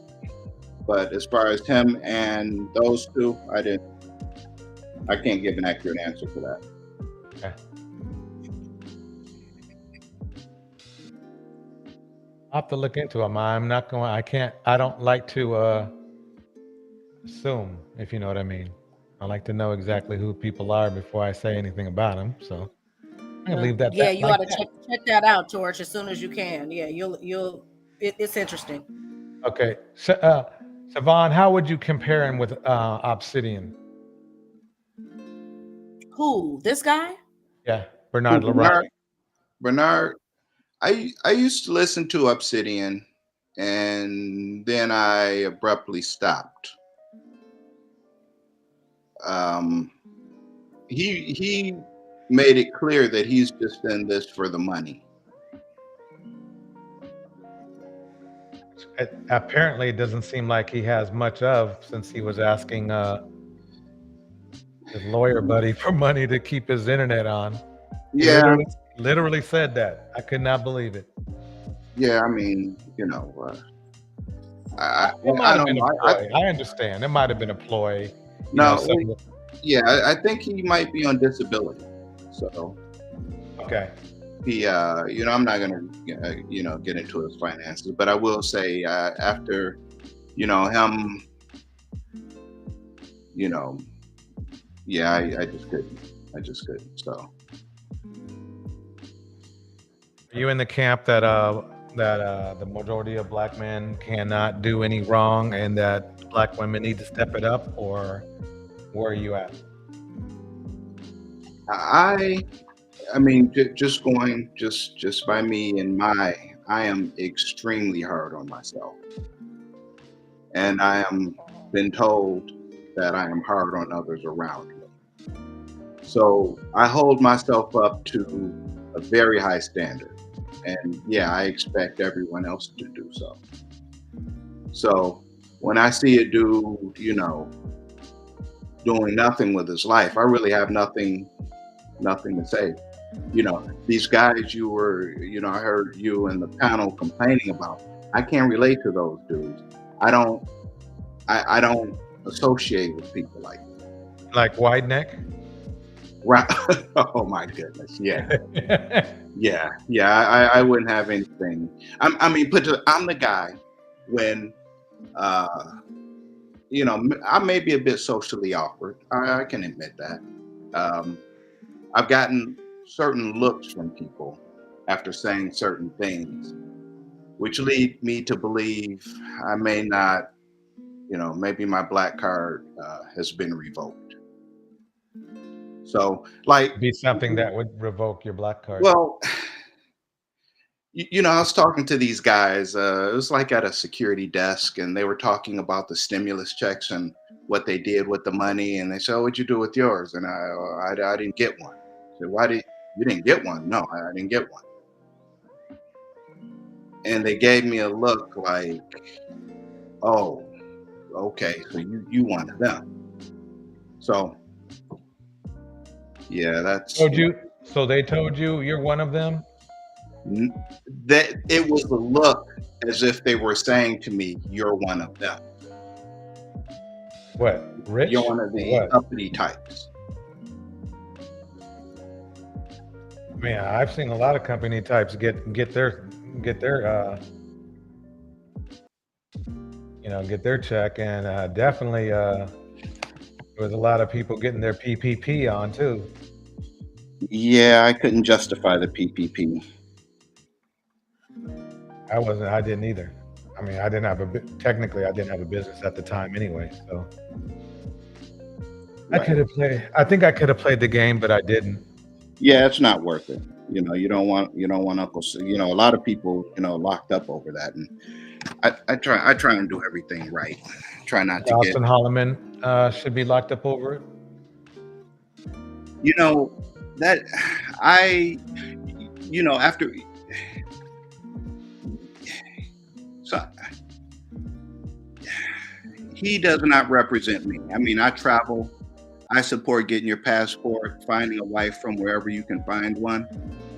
But I'm not for peeing in another person's pool, if you know what I mean. So to go over there and run through the women, that's not cool. I mean, to go really anywhere and run through women. I mean, pick one and be done. But I'm not for this globe trotting, sleeping around. That's not me. That never was me. Stan, I respect that. You were one of the lucky ones who found someone early in your life and you stuck with her. That's commendable. Yeah, thanks. I mean, and I wrote in the comments that, I made sure to pick someone that came from a 2-parent home. It's like, I didn't come from a 2-parent home. I know what I was missing. I know what I was lacking. I know that stability was not in my house. And I said, there's no way in hell I'm putting my kids through that. So yeah, I know it may seem hypocritical for me to make a demand for something that I didn't get, but I mean, I was smart enough to realize, what would better my chances of being with this person lifelong. And it's I guess it's a better dating choice than just looking for a, excuse my language, a fat ass or something. So right. But can I ask a question? Absolutely. As a married man, as a seasoned married man, would you say that the average Black man nowadays within these spaces that you're frequenting, would you say that these men are ready for marriage and a family?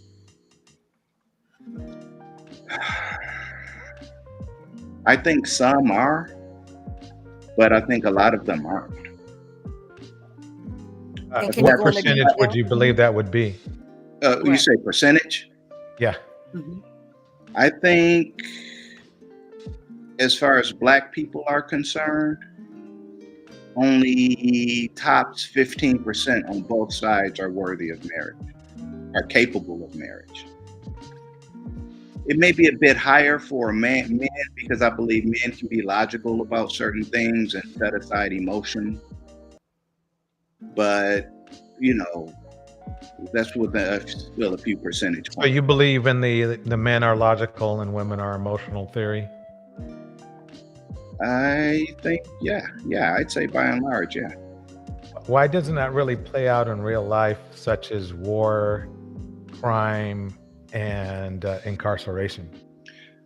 Oh, I think a lot of men, especially ones raised in a single parent home, are overly emotional and weren't taught to control themselves. So, I mean, So the logical men no longer exist then, because from what I see, there's a lot more men in prison than there are women, and I believe they were in prison because they had a lack of logic too often, if you know what I mean. Right. So, but in conjunction with today's current financial status, you're going to stand on the answer that you just said, that most Black men are in a position of marriage due to our current situation? I said 15%. So 15% of men are in a financial as well as a psychological position to be in a marriage with women, with Black women. I'm talking about the Black community in particular. Now, when you say financial position, are you talking about carrying? I would assume you're talking about carrying the whole load, right? No, I'm saying in any financial position. Yeah. Oh, yeah. In a financial, because that's subjective to what type of lifestyle we're going to live. But I'm just saying, is on average, is he financially even stable enough to be able to take on a family? Yes. The percentage I gave, around 15%, yes. So it's 13% of the population of Black people in general, and you're saying that 15% of those men out of that 13% of us are ready for marriage, but our community stats are looking the way that they're looking today? Yes. Okay. Interesting. Since so women, what would be the roadblock? Excuse me, sorry, George. Go ahead. Continue. I'll be right back. I would like to ask the gentleman what he thinks the roadblock is. If these 15% of men are in a position of marriage, then what is holding back our community from being in married, fruitful relationships? The hookup culture.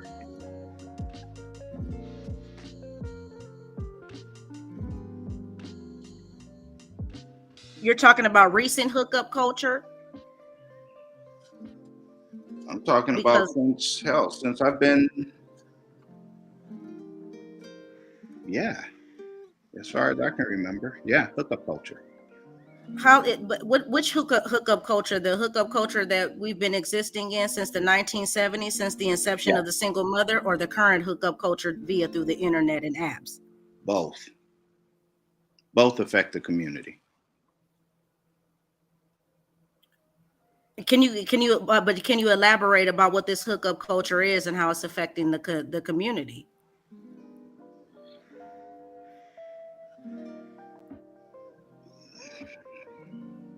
What is that? What is hookup culture? People sleeping around without commitment. So hooking up is causing men to not want to be in No, committed relationships. no, I'm I'm saying trying to understand. they don't have to be in committed relationships, and they can just sleep around.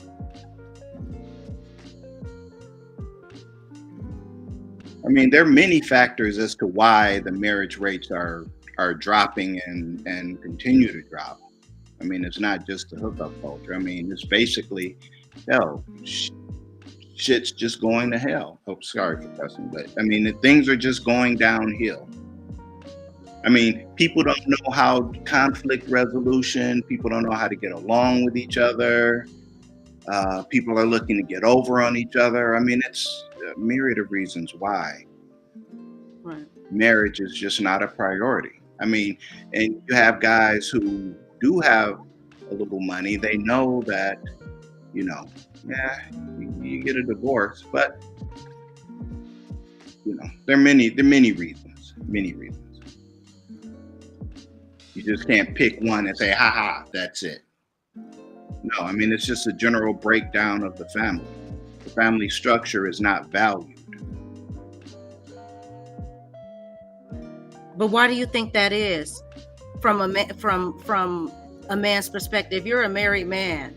Mhm. So do you think that the responsibility falls and lies on the men or the women in order to shape the culture? I would say both.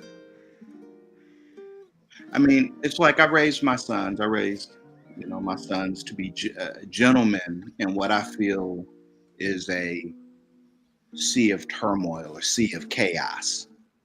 And I've raised them to be decent dudes. And I remember my one son bringing a girl over, and little cute girl, and you know, I asked him, you know, hey, what's going on with her?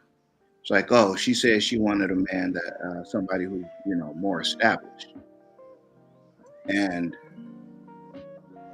it upset me. But you know, I told him, well, just keep doing what you're doing, and he's doing great now. Now, had she, I don't know. I guess you can't really expect a young girl to really look around and see how a boy was raised, see that he was raised correctly. Look at what his father does. Look at what his mother does. The fact that he has two parents, seems to be, you know, I guess maybe that's too much to ask for a young girl. But I mean, hell, when people don't have their parents helping in the vetting process, I mean, you get what we have in the Black community. It's like people, you know, people have the freedom to pick who they want, so they pick who they want, not who they need. You get this type of situation. But you just earlier you stated that you were raised in a single parent household, correct? Yes.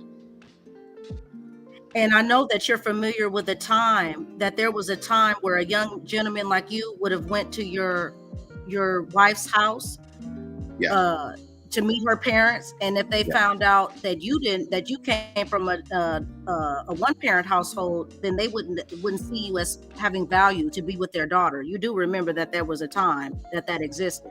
Yeah, I remember her mother looking at me sideways. Right. So that's the part that's puzzling me in terms of how these conversations, because we already know the state of the community.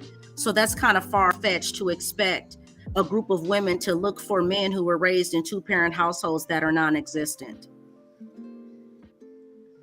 I mean, because you can't go back to the past. It's already happened. Right. But I mean, even, you know, I didn't get any issue from her dad. So I'm thinking that he kind of knew. I mean, I didn't talk like everyone. I mean, I did have goals.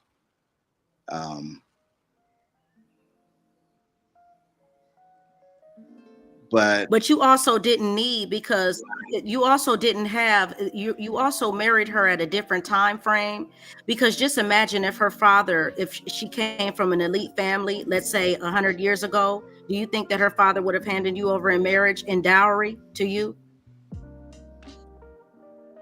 No. Hell, I wouldn't hand my daughter over to a guy like me at at that age. See, but you see what I'm saying? That's what you're saying. I see what you're saying. We're kind of in a pickle here, aren't we? Yeah. You know, you know, it's just, you know, I know you just got here, and this is what we were talking about. This is what this space is about. You know, this isn't a bunch of spewed talking points. These are people coming together, and we're putting our minds together, but we also want to talk about the facts and the foundations. You know, in me particular, that's really what I'm into, because we can talk until the sun comes up, but we have to talk about the foundations of our ideals and our beliefs. And I think that we're so stuck in them that we get confused about them. We just spew them out. Yeah, just get married. Yeah, just 2-parent household. We just say these things and we think that it's the end all be all. But we have so many freedoms now, just like you do, because you wouldn't have been able to probably marry your wife at another time period with what you were coming with. But you had that freedom to be able to do it now and to build your family and to watch it flourish to where you have now beautiful grandchildren into your life. So you know, that shows evolution, that shows growth within humanity, even though we're still very much flawed. But the problem with these spaces is that men are telling women, particularly Black women, to live in a time that no longer exists for us. We can't wait around on a man to figure it out. Well, yeah, and you shouldn't wait on a man to figure it out. I mean, the man, he should have his stuff together and be on the road to some kind of. I mean, he doesn't have to be, not everyone's going to make $100,000 a year. You know, some guys will max out at 50, some at 60, some at 70. But I think what's happening is, I think women have pretty much said that the guy that makes 50, 60,000 is not good enough. And well, not if she's making 300K, you know what I mean? Would that be enough? If she's a nurse making 300K, would 60,000 be enough for her? If he's a good dude, it should be. What is good? What is good? That's a subjective term, and it has nothing to do with the laws that now currently get right in finance, in regards to finances. Good in the sense of he is not lazy. He believes in marriage, believes in family, able to put the family's needs above his, and willing to fulfill his role as husband and father permanently, not a temporary thing, not as long as I feel like, but with every fiber of my body, I will fulfill my role as a husband. So you're calling a responsible man a good man? Yes. Wouldn't he be? So then, well, no, actually, he's just being responsible. That doesn't necessarily make him a good man. But if he has so you're saying all of the qualities I listed do not? Yes. No, they're not, because a man could be doing that and still abusing his wife. Oh, paying come on. bills. It's paying bills. No, you just said it. That everyone can agree that abuse is wrong. No one, it goes without. So you shouldn't even have to bring up that he's not an abuser, because everyone knows he shouldn't be. No, but you said he was a good man, and we have to define terms properly. You said a good man was in actuality a responsible man. Am I a good woman because I pay my bills on time? Am I a good woman because I show up to work on time? No, I'm just being responsible, because I could do all of that and I could still be on drugs. I could do all that and I could be a thief on the side. It's other things I could be doing. So that has nothing to do. Those aren't attributes that attribute to being good. Furthermore, a man could be all of those things just like a woman, but it doesn't stop the fact that the institution of marriage is that it's an institution and it's a covenant between two people in the state in which they reside in, which also comes with terms and conditions that are as follows, but not limited to.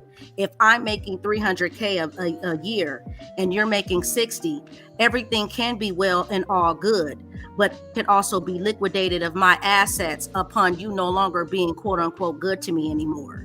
So I'm just saying, in terms of where we are today, a lot of these talking points are based on things that were non-existent for us in our community at one time, but they're very much existent now in terms of rules and regulations and how things go. So in your go ahead. So in your scenario, the nurse making $300,000, if she can't find a husband making at least that, she should just be alone? No, I don't have any suggestions for that. I would just argue in defense of it, because I couldn't give that type of advice to someone. I never give advice to anyone in regard to those type of things, because I think that everyone has to find their way. This is why I argue against these talking points on these platforms, because they're just a bunch of what ifs that, and life has so many different layers. But just in terms of having the discussion of money, yes, it would be a problem long term, especially for a woman. It's going to be harder in today's terms to wait around for a man to quote unquote build up past that 60,000. It could cause a lot of problems. And you're a man, you understand that men have an ego. So you know that behind the scenes that could be a problem, financially speaking, and financial abuse can take place from that. And it happens a lot with women. It's been happening over the years. It's been happening since as far back as the 90s, when women began to join in corporate America in higher numbers and make their own way. And they thought that they could pick up a man and help him through school, help him to find his career. And, you know, they ended up in situations like Mary J. Blige, you know, like Terry McMillan, like a bunch of Black women who have had to hand over their assets to men because they made more money than them. But if men have to do it, why can't women? Because the difference is, actually, there is no difference in today's terms.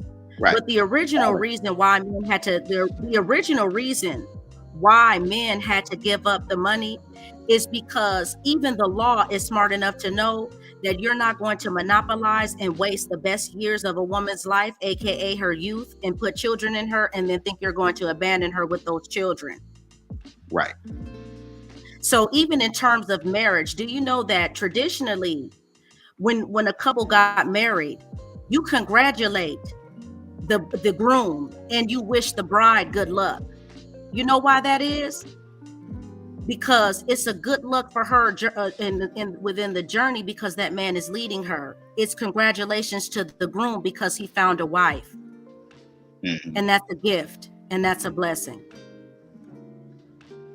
So now we're in the even playing field in terms of the law. That's really what the foundation of this is. It's the law now. And the law says that love has a price.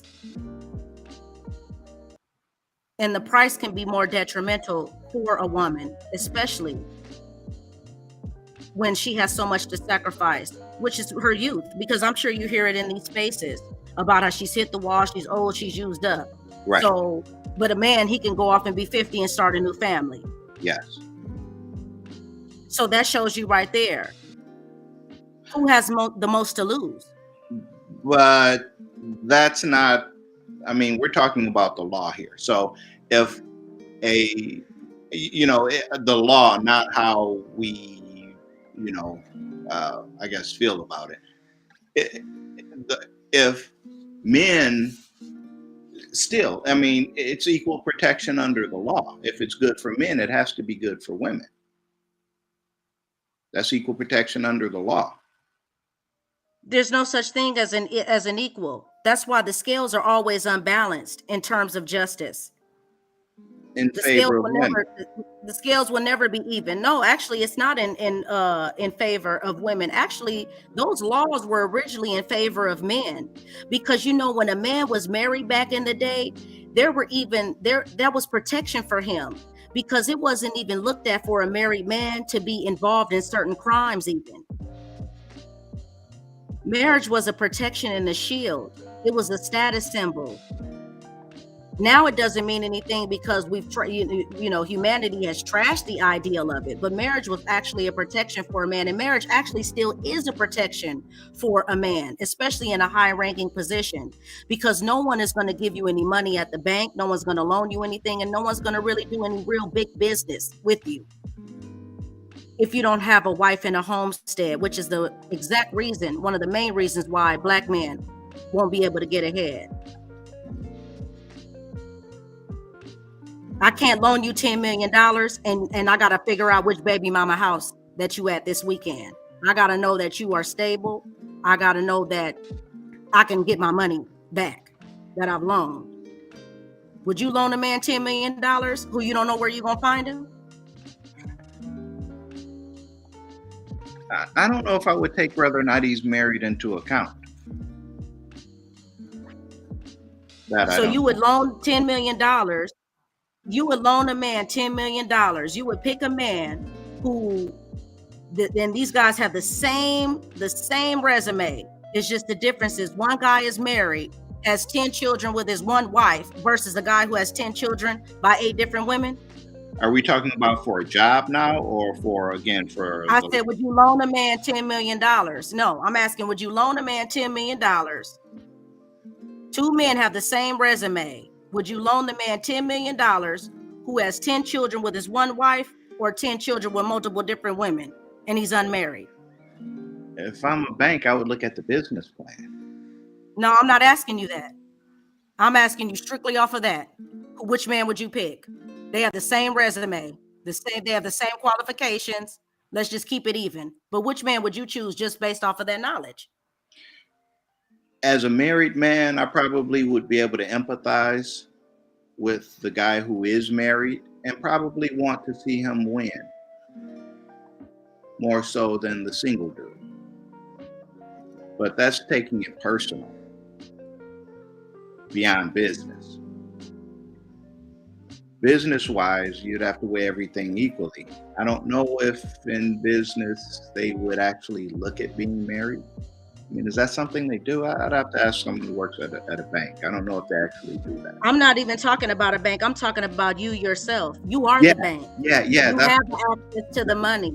Yeah, that's what I'm saying. I mean, personally, I, again, would want to support a man who's supporting a family. Right. So you're saying you would choose the married man. He's stable. He has a wife. He has a family. He's stable. He's in one place where you can be able to get your money back. Yes, in your scenario, yes. I'm all for marriage, but I just hate what this country has done to it. I mean, I don't see a way to turn it all around. Actually, you know what they would have to do? They would have to make it so that you leave with what you came in with, and kids are automatic 50-50 custody, no alimony, no child support. Then marriage. I mean, that sounds good. You couldn't do that. Oh my God. That's systematic. Why couldn't you do that? That's systematic. But who says that when upon the breakup that either side will be in a position to split that down in half? That's not realistic. It doesn't matter. You leave. No, ladies come with the benefit with divorces. Let's not. This is not something new. No, the reason is this: there are variables. To even say that there should be like no alimony, there's no child support. Why wouldn't anyone take care of their child? First of all, one parent listen. No, sir. I'm just saying you have to consider variables.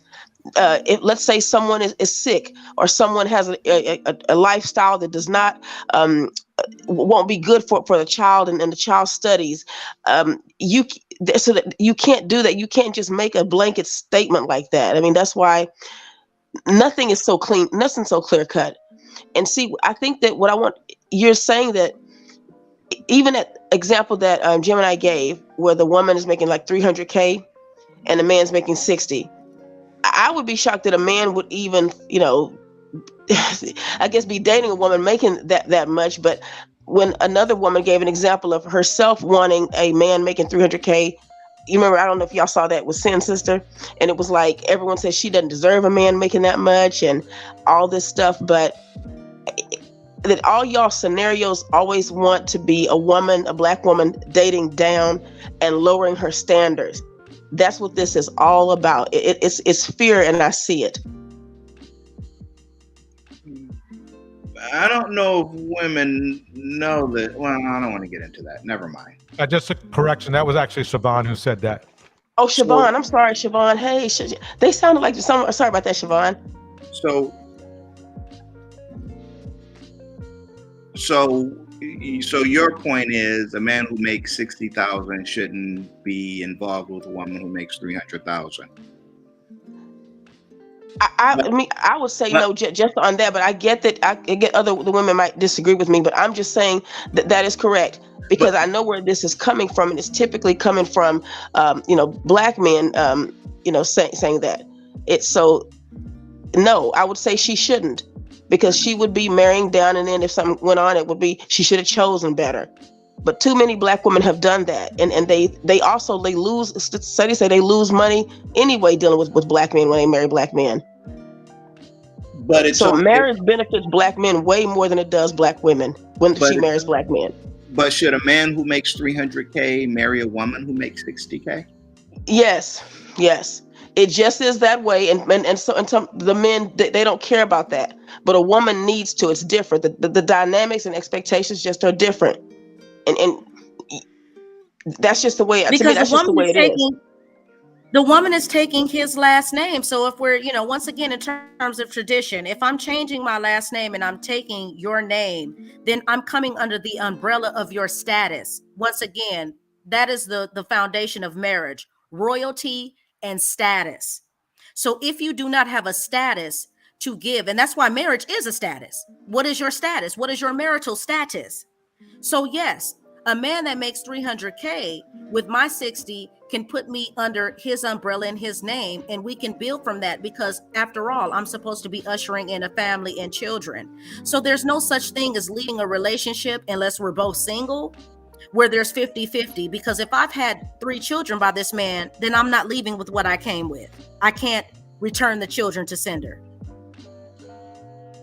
Yeah, and to speak for a man who makes 300K, most of them they're not looking at things in terms of that. When they really have it, they don't care. They're not talking about it.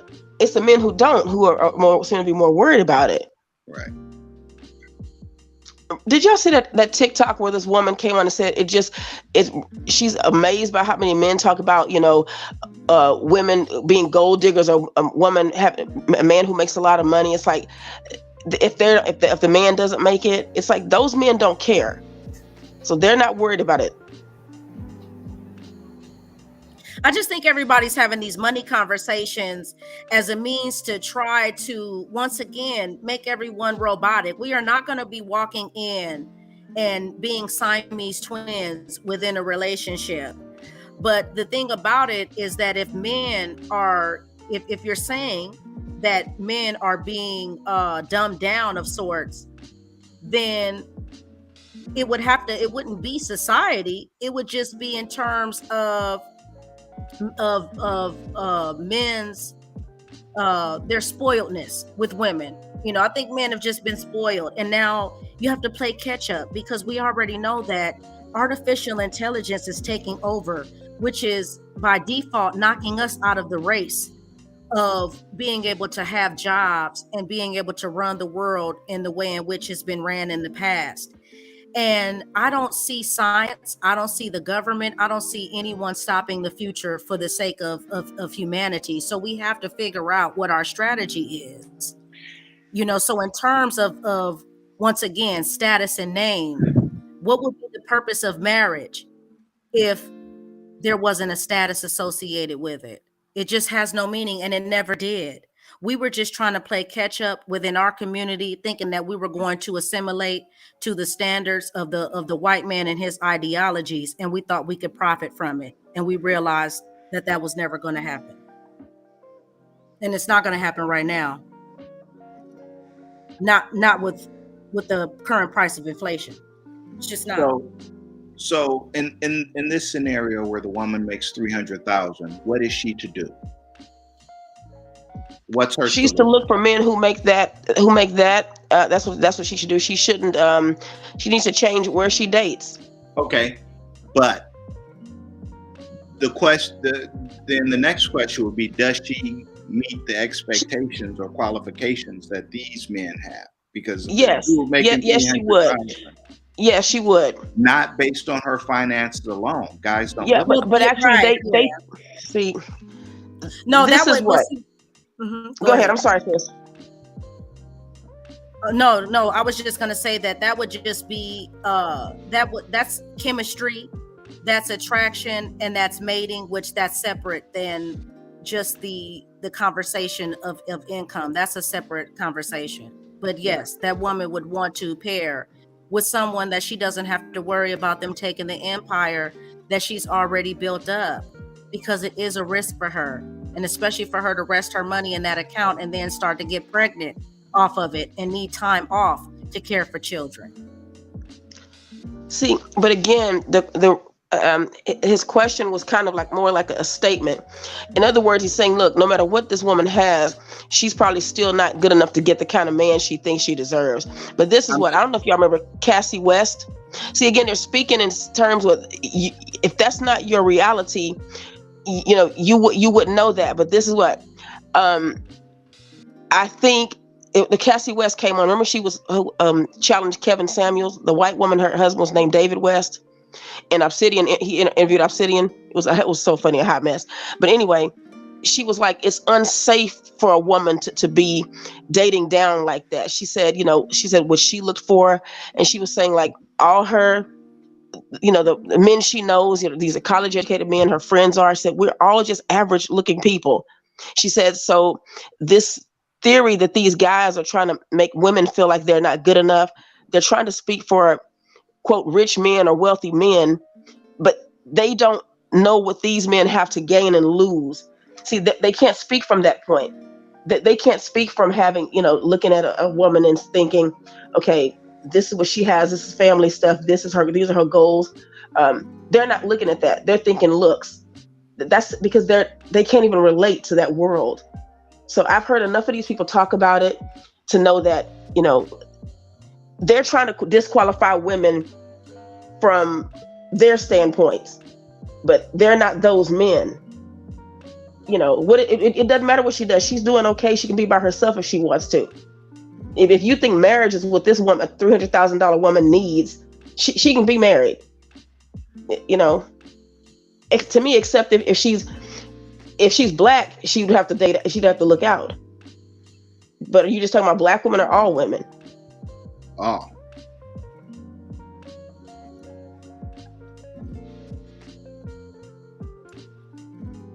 So if you're frequenting the red pill spaces, and that means you hear a lot of what these guys are saying. So if you had a daughter and you had a dowry to leave her, would you feel comfortable leaving it in the hands of the average black man in these spaces?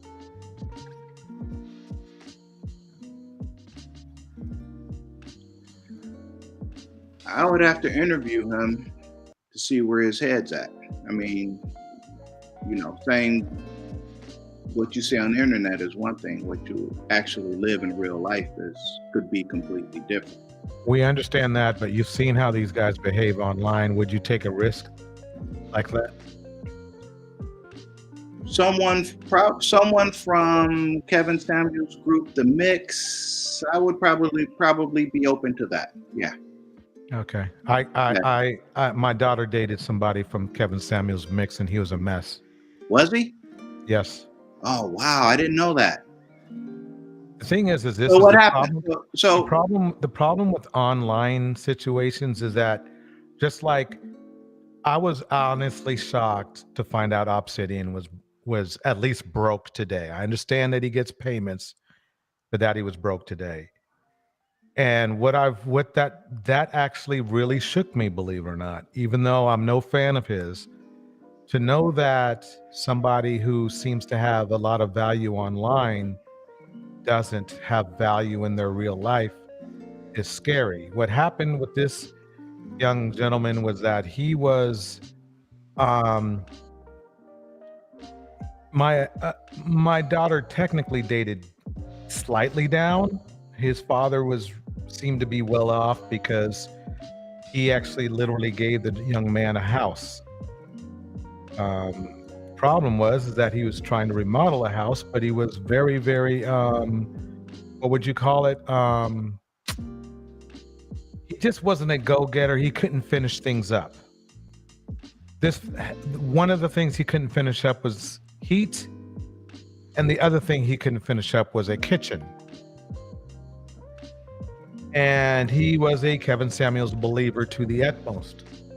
In fact, he went right past his successfully married brother, who was not a Kevin Samuels fan at all, and believed in his brother, who was a Kevin Samuels fan, but was not married.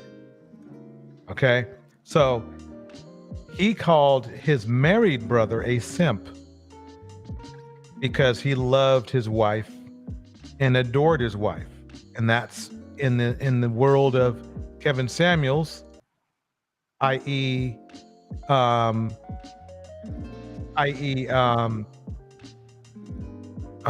on, James, i.e., the football player, Wilson was seen as a simp, even though Wilson had at least 20 times the amount of money that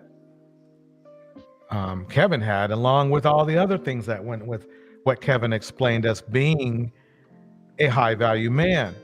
He had, for whatever little bit of high value man swag Kevin had, old dopey looking, old simpy looking Russell Wilson had 10 times as much at least.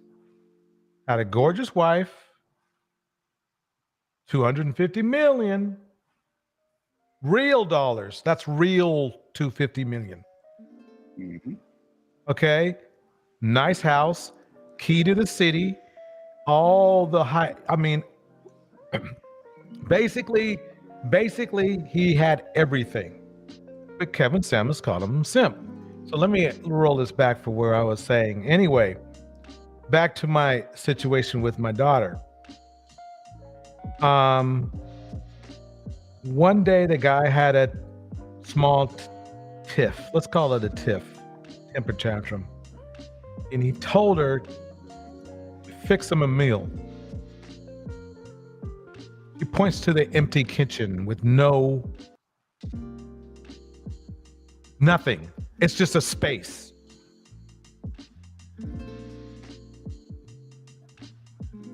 Then I just told her she needed to get out of there. He's not stable. My daughter wouldn't put up with that. The minds meet. I that would not be cool. No. So yeah, she got out. But a lot of women don't. They put up with that for a long time. And that's why I'm here. That's one of the reasons. She doesn't even know about my page, my daughter. But I'm just not here for her. The thing is that I understand that we need to protect the men, but we really need to protect the women. Because as a man, we are supposed to know. We are supposed to lead. Do they really want protection though? I believe women, you want to know something? Yes. But that protection comes with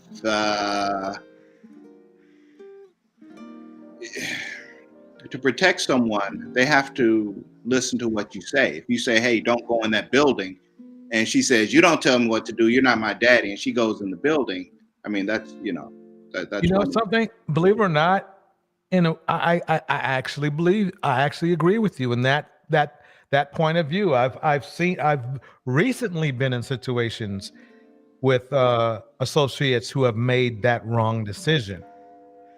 And unfortunately, they have a right to make that decision, but I completely agree with you.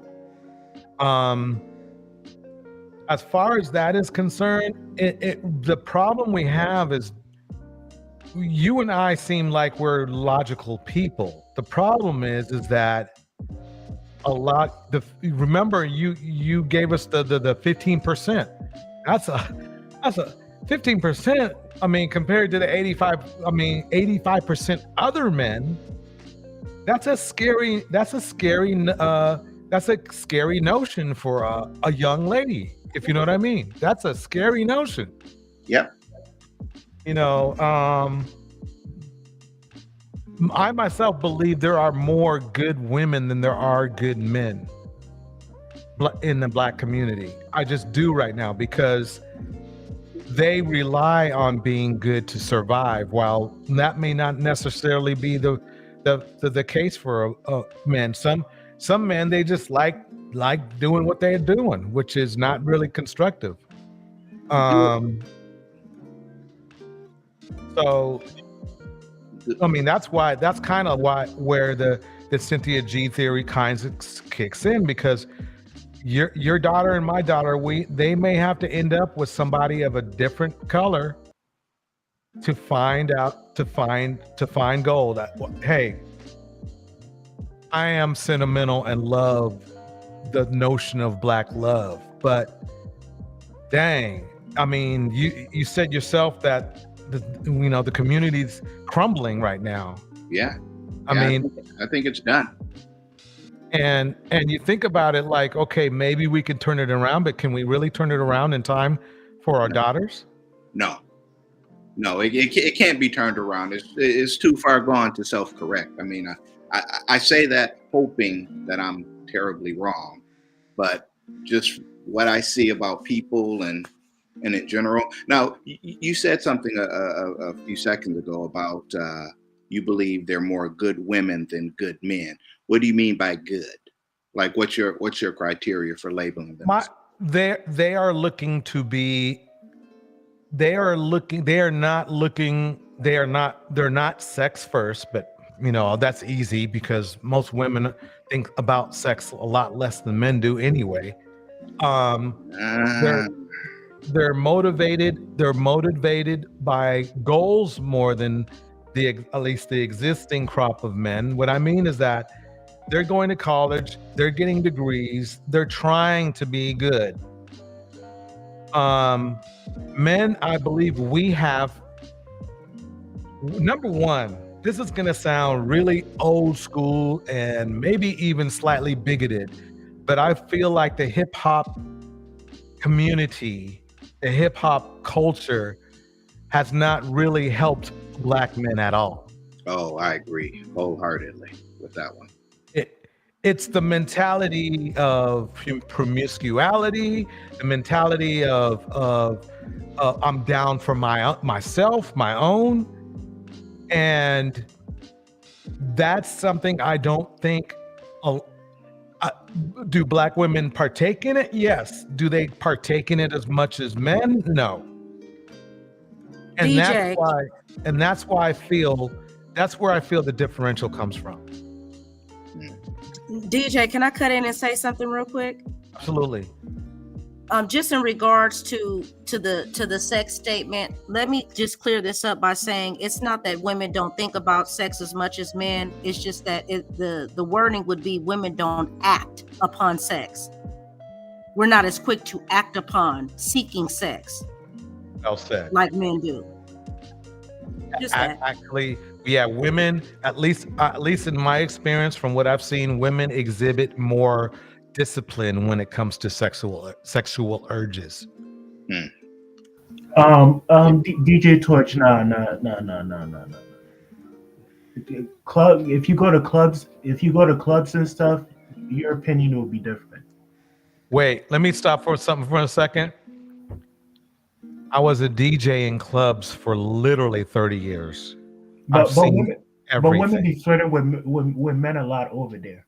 Flirting has nothing to do with having sex. Women can go out. That's the difference between men and women. And I'm speaking as a woman, so this, you know, the only person who could debate me would be another woman. But for women, we flirt. Oh, excuse me. Y'all flirt. Y'all horny. Excuse me.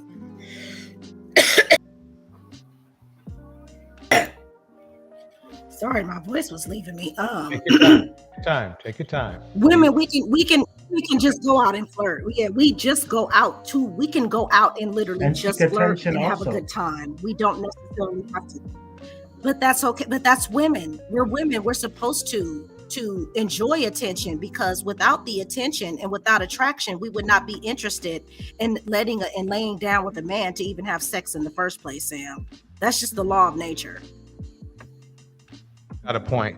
Women have more prerequisites. Women are sensual. Yeah, women are sensual beings. So not sexual, sensual. A woman can literally put on an outfit and makeup, and she can feel so sensual that she don't even need a man to touch her. She's already a walking, talking orgasm. That's the sensuality of women. Women have 2,000 more receptors on their body than men. That means that we are more sensitive to even touch than men are. That's what makes us sensual beings. So if a woman is out flirting, sometimes that's all we want to do. Go out, do a little flirting, a little batting of eyes, and then go home. That does not mean that we want a man in the parking lot standing by our car waiting for us after we walk out of the club. That does not mean that we want to be harassed and accosted. And it also doesn't mean we want to have sex with him. Okay. And so I want to say thank you. You've been really respectful too. So I want to say that because you didn't come up here on something. So thanks. Wait, but who you talking you the guy, is it Woody Woodrow? Yeah, Woody Wood. Yeah, Woody. So I was gonna say that you've been very respectful too. So that makes conversation easy. Yes. Yeah, it does. I mean, you know, I may have said some offensive things in the chat, but I mean, the point is, it's like you guys seem to be angry at the men. I'm angry at everybody. See, that's not true. I'm like, I'm angry at the culture. I'm like, how in hell did we let this get so far off the rails? I'm looking at my elders. I'm looking at my grandmother sideways. I'm like, what in the hell? What was going through your mind that you didn't foresee it would get this bad? You know, I'm pointing the finger at everyone. Just want to give a shout out to Ellen in the house. Ellen, thank you for coming through. I'm sorry, go ahead, sir. Yeah, I mean, I'm pointing the finger at everyone. I'm like, people, at this day and age, I mean, look at these prices in the stores. I mean, I make good money, but still, I mean, I look at what I pay in gas, what I pay in food. I mean, you know, good money is starting to not, you know, it's starting to look a little, you know. I understand what you're saying, but those kind of rails are really there's community rails for Black community rails, and then there's a general rail like food prices and whatnot.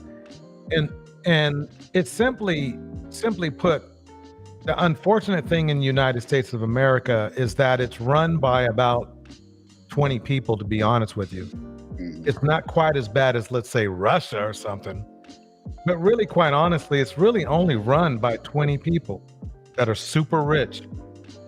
I think there was something like that 10% of the country owns like 90% of the wealth or some weird thing like that.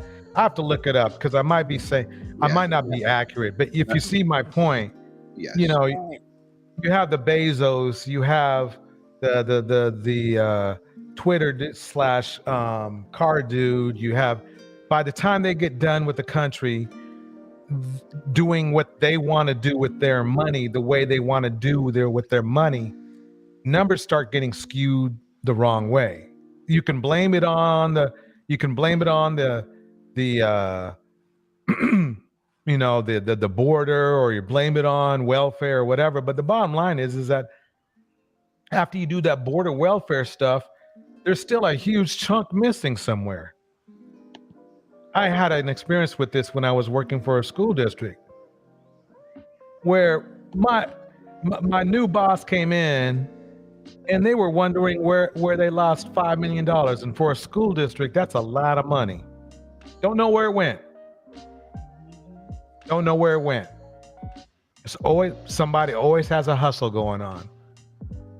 And that's the problem.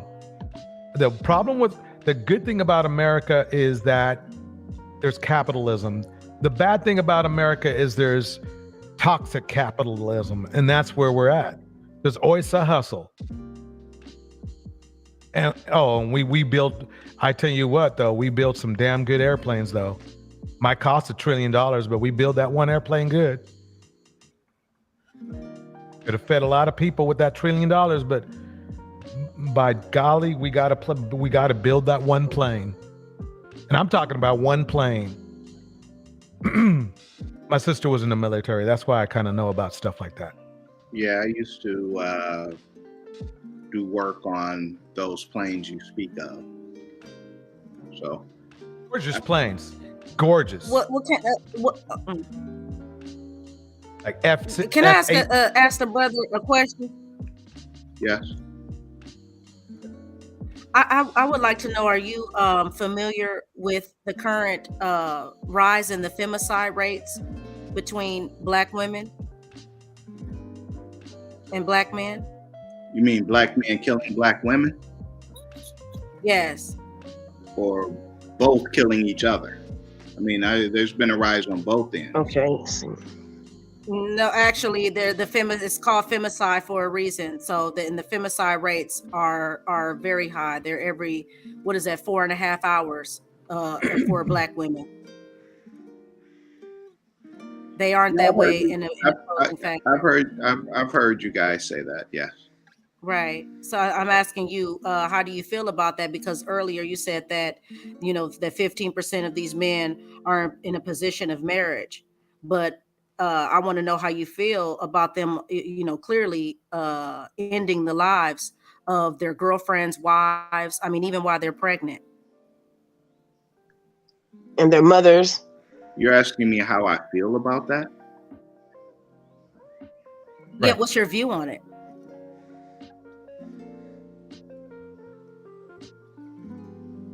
I'm appalled that you would even ask me that.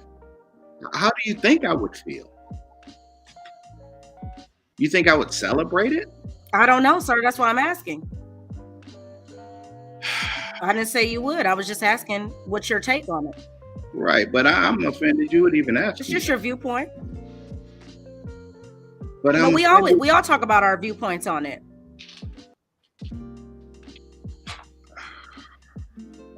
Well, I mean, obviously. The reason why I asked that is because you said earlier that Black men were in a position of marriage, and that's why I'm bringing that up, because I didn't know if you were familiar with it. I mean, it's terrible. It's awful. I can't see how anyone would think anything else. I'm puzzled as to why you would even, that seems like it's coming out of left field. No, I was asking, I said earlier, you said that right, Black men were in a position. Yes, that's why I'm asking, because I wasn't familiar if you were aware of the femicide rates, because earlier you were promoting a marriage and you were saying that 15% of these men were in position, 15% out of 13% of the community, which would then be what? How many percentage of Black men are even left outside of being incarcerated, in the morgue? So with the percentage that's left, you said 15%. So that's a very large amount of Black men who you claim were in position to be married and to start a home.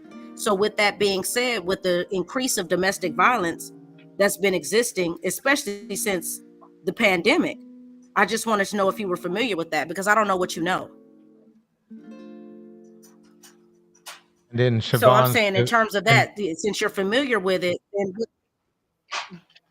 in Siobhan's defense, go ahead, DJ. This is what Black women have been forced to think about and be concerned about, because it's starting to become, let's say, a lot more common that Black women are being toe tagged by their significant others, whether married or not, than that of Black men. I would say it's probably around 1,000 to 1. So I understand you might be appalled by it, because, you know, why would that come into our mind? But unfortunately, in the world of the Black woman, it's something they have to be extremely concerned about. And I was extremely concerned about this with my daughter, because after she explained some of the situations, I could see that being a problem. Yeah, that's why I have my daughter carrying. Oh, so she has to protect. So she's carrying. So that means that you're teaching her how to protect herself. Yes. But you do understand the I situation. know people are crazy out here. Yeah. Yeah. Okay. Yeah, I'm not. I mean. Hey. And you're fucking smart for having her carrying. That's the smartest thing I've heard right now. Right. Right. At the very and just for everybody out there, at the very least, you should have spray. At the very least. Well, yeah, DJ, and see, I'm saying that. I'm sorry. Go ahead. Sorry, I'm sorry. Yeah, I'm sorry for cutting you off. I didn't know you were finished. No, I was just saying the reason why I'm bringing that up is because we talked about protection earlier, and several times protection is always brought up into these conversations. But I always have to remind people that protection looks differently. It looks different in this day and age than it did at one time, where a man could protect his family and be able to walk away from it with good reason. Now you can't just blindly pull out and remove people and take justice into your own hand and practice vigilantism in the same way in which you at one time could do, and then the law would turn a blind eye. So you, even as a man, you couldn't even protect your woman legally and lawfully the way in which you may see fit. It could be an issue for you with the law. You could go to jail for it. So when we talk about terms of protection, we have to talk about, what does protection look like in 2023? Because it isn't that simple as a man being able to protect his family the way he was. I remember a few years back, LL Cool J's house got broken into, and LL beat the guy up. And that guy went back and sued him for beating him up in his own home that he was trying to rob. Yeah, that's California for you. But you see what I mean in terms of protection, how that looks. Well, so this is not a. Go ahead. Yeah. On that note, it's protection is. It's also about listening to me if we're out and someone says something she doesn't like, and it's a group of guys, and even if I'm carrying, the best thing is just for us to get up and leave without her escalating the situation. Because even if I'm in the right and it's self-defense, it's still going to cost me thousands, a lawyer, and lawsuits and everything. So I have to I'm not being a punk about it. I'm really protecting us financially by not, escalating this situation. So I am 100% behind that. Yeah, the whole protection. Sometimes protection is tactical and not really in action. Right. Okay. That's why this conversation. Go ahead, Melinda. Oh yeah. Well, I was just thinking, kind of, I guess the example he gave, and I know I may be nitpicking, but Woody, I'm just thinking, why is it that a woman would be the one escalating the situation? I don't think women need to be in between black men to escalate situations and to act out emotionally and violently. It's like why would a woman need to be? Oh no, we were never talking about that. Okay, well, Yeah. what No, was it he about? actually did just say that, DJ. He said if Oh, she, okay. My bad. My bad. as if the Go ahead, woman was Melanie. escalating the situation. Yeah, I heard that. Well, first, my wife is not the type to escalate. That was just an example. I've witnessed a situation escalated, and had it happened today, TSA would have been all over anyway. Never mind. I'm not. No, don't feel bad about it. I'm just typing or casting aspersions at people. It was just an example.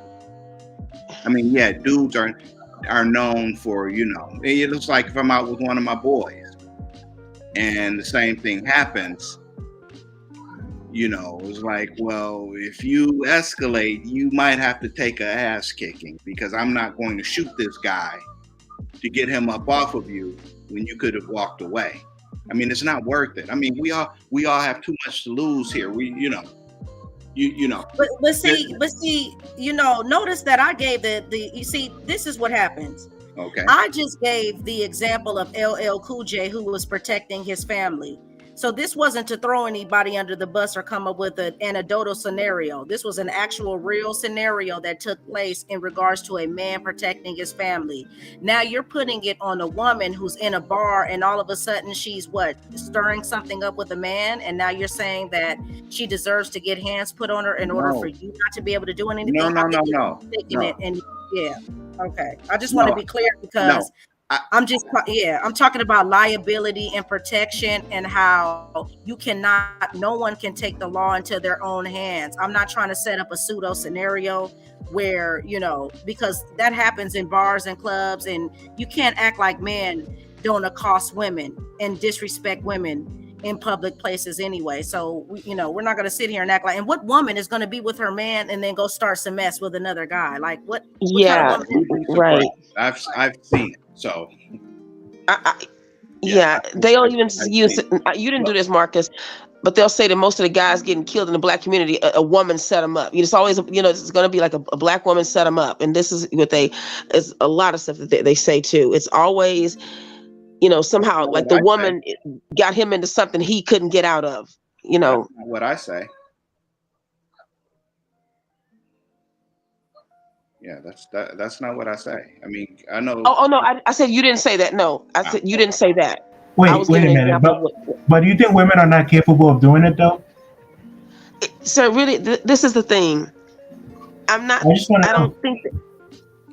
We're not creating dark-sided scenarios right now. Yeah, it's like, I see that you said your wife doesn't even do that. So who are you talking about? I mean, but we're not talking about. We're talking about the idea, just the flat idea of what protection looks like in terms of legality, Sam. That's some old school, old Wild West bar fight stuff where you could shoot and you could be messy like that. We're talking about in terms of today. The average woman, we're talking about a gentleman out with a lady. They are together. So we're speaking of it from a lighter manifestation. We are not talking about some down dirty hood rat behavior. You guys get very dark and dirty and dank with it. And we're just talking about, a mature adult relationship. It's always our fault. Okay, we'll take the blame. It's fine. I'm not blaming anybody, because this isn't about a blame game, because neither one of us on this panel are responsible for each other. I don't go with anybody here. Nobody goes with me. And nobody has to pay these bills that are due, just like I'm not paying yours. We're having an adult conversation, and we're talking about what does the idea of protection look like, because there's no way that we're going to be able to have a dialogue and be able to come to any type of understanding if people are just going to make generalized statements that really have no profound meaning in where we are today. Because once again, policies and laws that applied 100 years ago have nothing to do with the caveats that take place in today's time that we're in. I want to live for right now. I can't worry about a time that I didn't exist in. You know, and what troubled me, Marcus, I do have a question for you too. I'm going to ask you, when you started off, when you came on the panel, you were saying that, you know, you thought that Sinji, this was Sinji asking that, you know, she was a problem, you know, for Black men. But I don't, okay, to answer that question, but first let me say this. Do y'all remember that young man who was in a gang and his rival gang member who, I think he peed on someone's grave or did something, and he shot, and the guy shot his little girl and killed her little girl. And the gang member whose daughter was killed made a live and said he couldn't see himself dying for his daughter, but he could die for one of his boys. Did y'all remember that? I mean, I saw him, he did the video. Do you remember that? I didn't see the video. I remember the case though. Yeah, and he came on and did a video saying that, and his daughter's dead, but he said I couldn't die for her, but I would die for one of the boys. He made a video saying that. And that was so. Yeah, I mean, that's dark and it goes deep. So that's why when we make like the little shallow kind of, the woman is the reason, but you know, it's just kind of. So okay, forget that. So when you said that she was a problem, why would you put this on her or have you changed your mind about that? Because now we've talked and you've gotten some more insight and shared. What do you think about that now? Because I don't think she's a problem for Black men. Who, Cynthia? Uh-huh. She's not a problem for me because I'm not the type of dude she talks about. But you made a statement about that. I thought her show is hate-filled towards Black men in general. Yes, but you know, I don't feel it applies to me. Have you seen shows? Yeah, okay, that's okay. I don't even ask. That's okay to ask the question.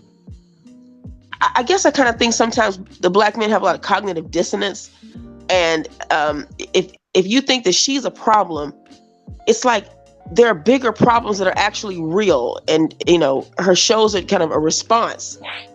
So like, why would she not? She's a problem, but what about the bigger problems that Black men face and that Black men are involved in?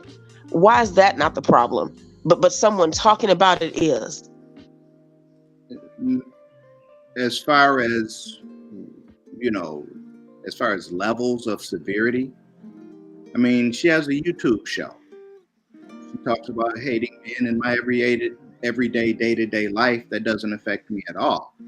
But the overall community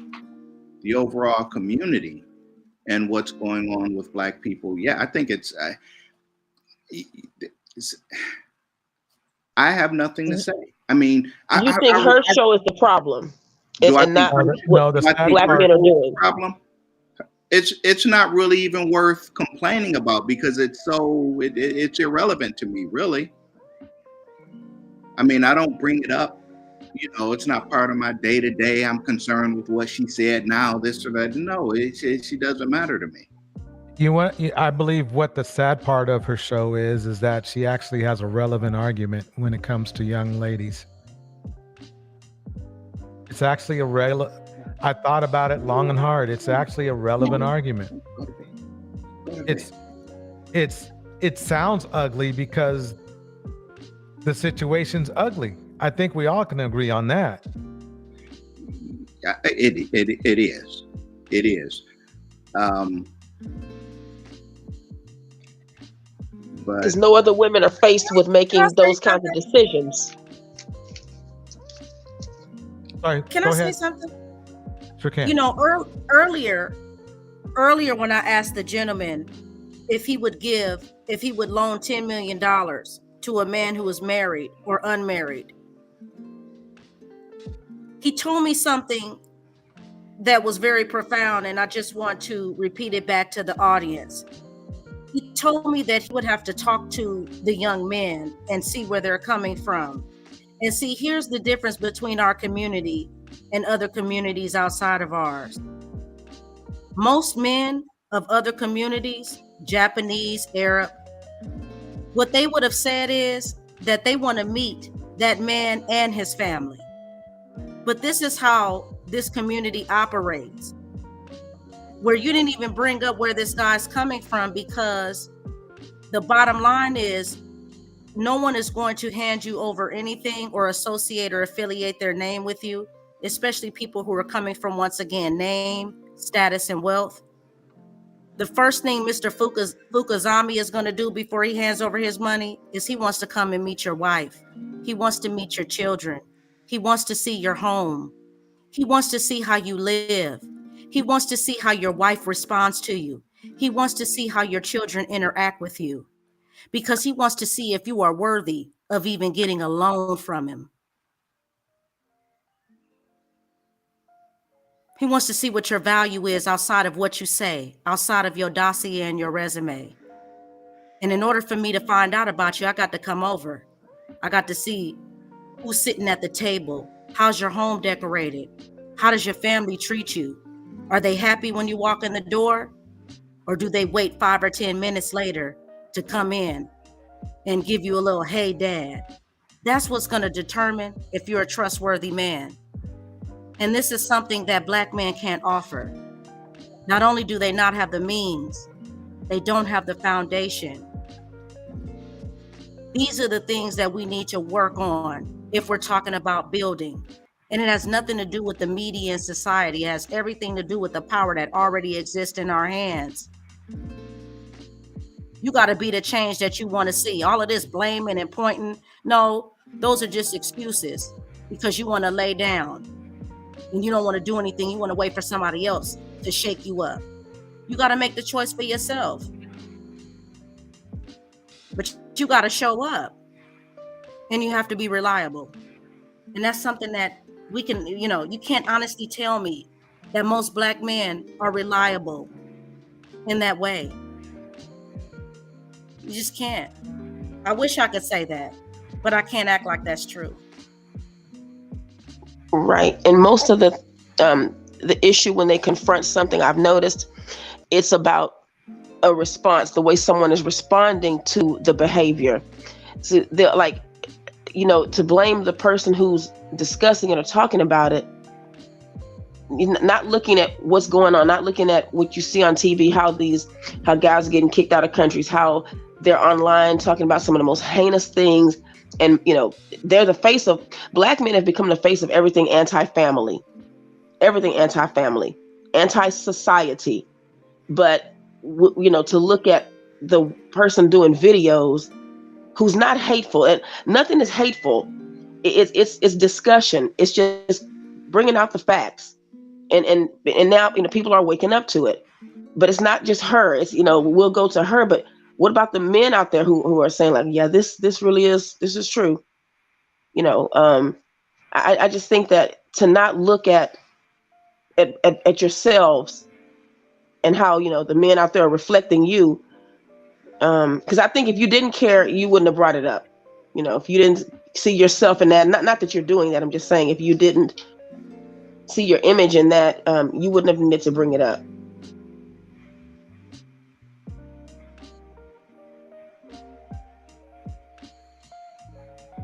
And I think when you said about the older people, I think us being quiet about a lot of this, letting things slide and kind of, lending a lot of protection to the men when we should have expected that they lead. How about this? I don't even like saying that anymore, because I'm starting to think that it may not even be leadership that Black men are supposed to be doing. I'm just saying, because it's just been given, and been pedestalized. You put on the pedestal to do it, and it's not benefited. But I think that just protecting Black men has maybe been the problem, and having Black women have low standards. So just like you'd be okay with a woman making $300,000 marrying a Black man who makes $60,000, that's a part of you saying that she should lower her standards. So you'd be a part of the problem.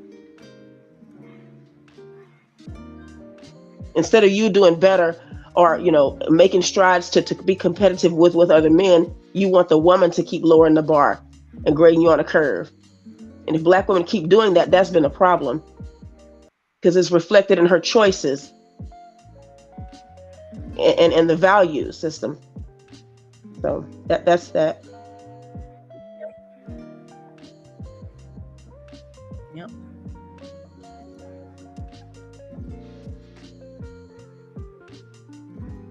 And it's not going to help in either if we're going to continue to hear these scenarios about how you guys view women as, bar hoppers, and, we want to fight men, and just some of the bizarre things that I hear. It's inhumane. We're not Black women aren't running around in numbers like that, beating up people, doing all of this. Like, what is this violence that you speak of? What is this? We're running around trying to sleep with everyone. I'm confused about where all of this is coming from. But then we're talking about establishing homesteads and relationships.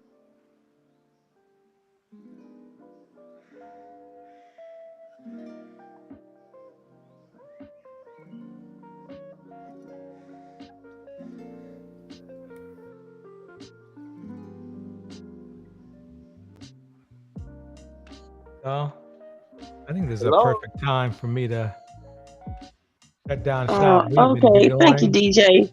10. I think 10 hours is long enough, don't you guys?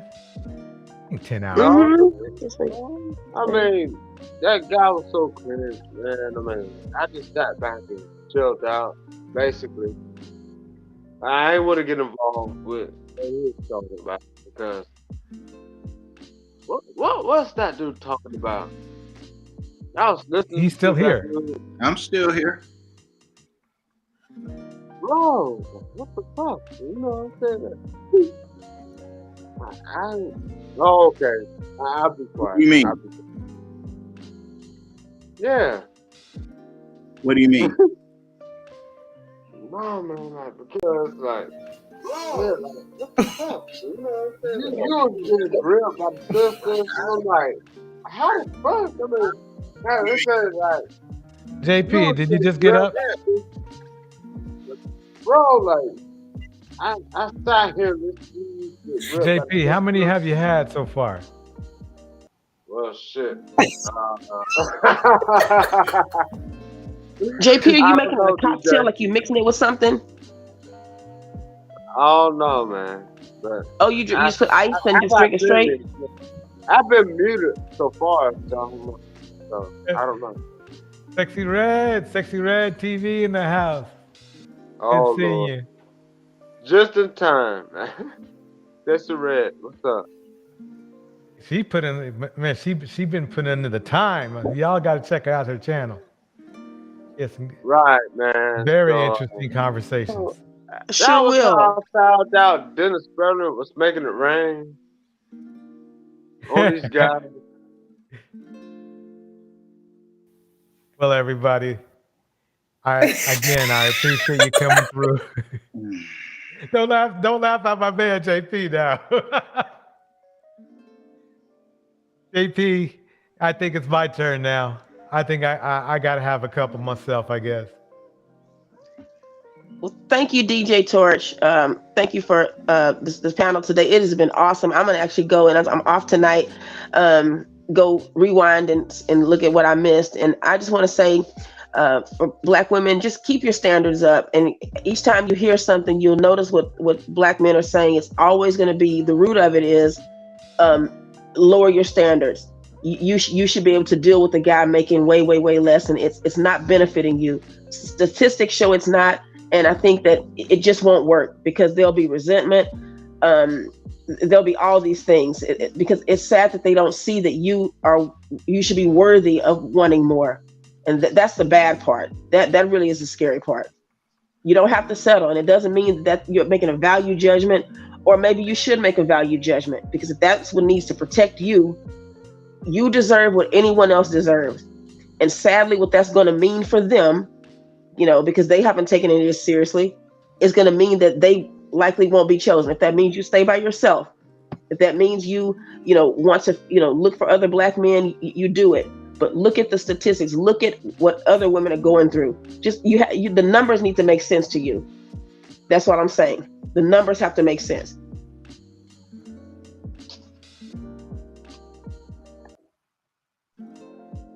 And the numbers aren't in your favor. That's what I'm saying. The numbers they just aren't.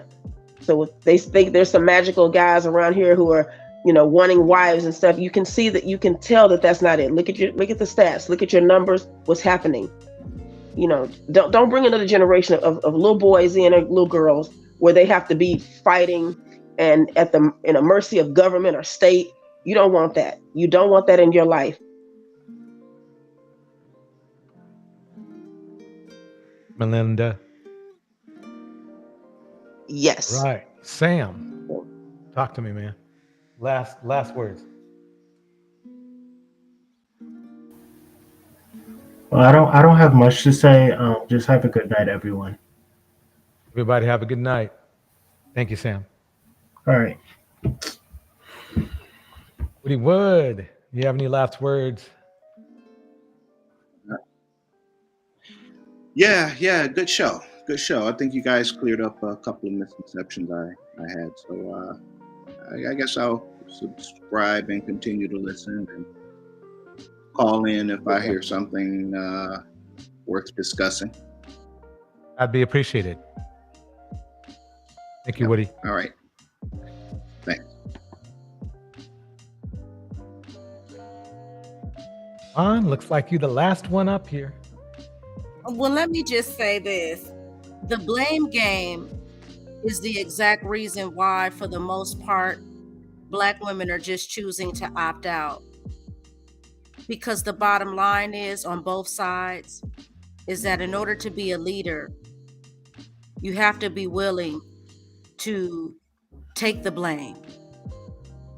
And if you don't want to accept the responsibility, and if you don't want to show up and be accountable in your own life and take that blame first so that it builds you, you won't be able to lead anyone. Well, That's it. Thank you, Siobhan. Thank you. Like to, on behalf of DJ Torch Live Network, like to thank everybody for coming through. Like to thank Gemini for her support and help with the show tonight. Hope she's sleeping well. I hope everybody else out there in the chat. This includes, you too, Marcus, A Lady, Southern Belle, JP, who else is Big Cap? Big Cap is in here late. That's cool. KMC 22 showed up. Thank you. Naughty by Nature. Everybody who showed up, I appreciate it. Henry was up in here. Henry Mars was in here. Tomas. A Lady. If I can scroll up some more here. Thank you, everybody, for coming through. Thank you. Bucky was up in here. Let me bring that beat up a little bit. Let me bring that groove up a little bit. There we go. Monica. I got Marcus. You got this. That's everybody I can get on this list here. I don't see anybody else. After 4 or 5 hours, gets up there. May was in here. That's right, May. Thank you, May.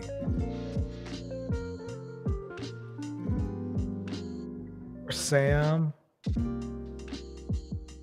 No, I might be saying people's names. Who else have we had in here? Thank you, everybody. Thanks again.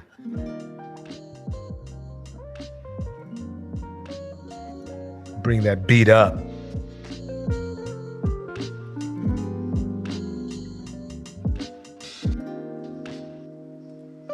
Said something, Bell.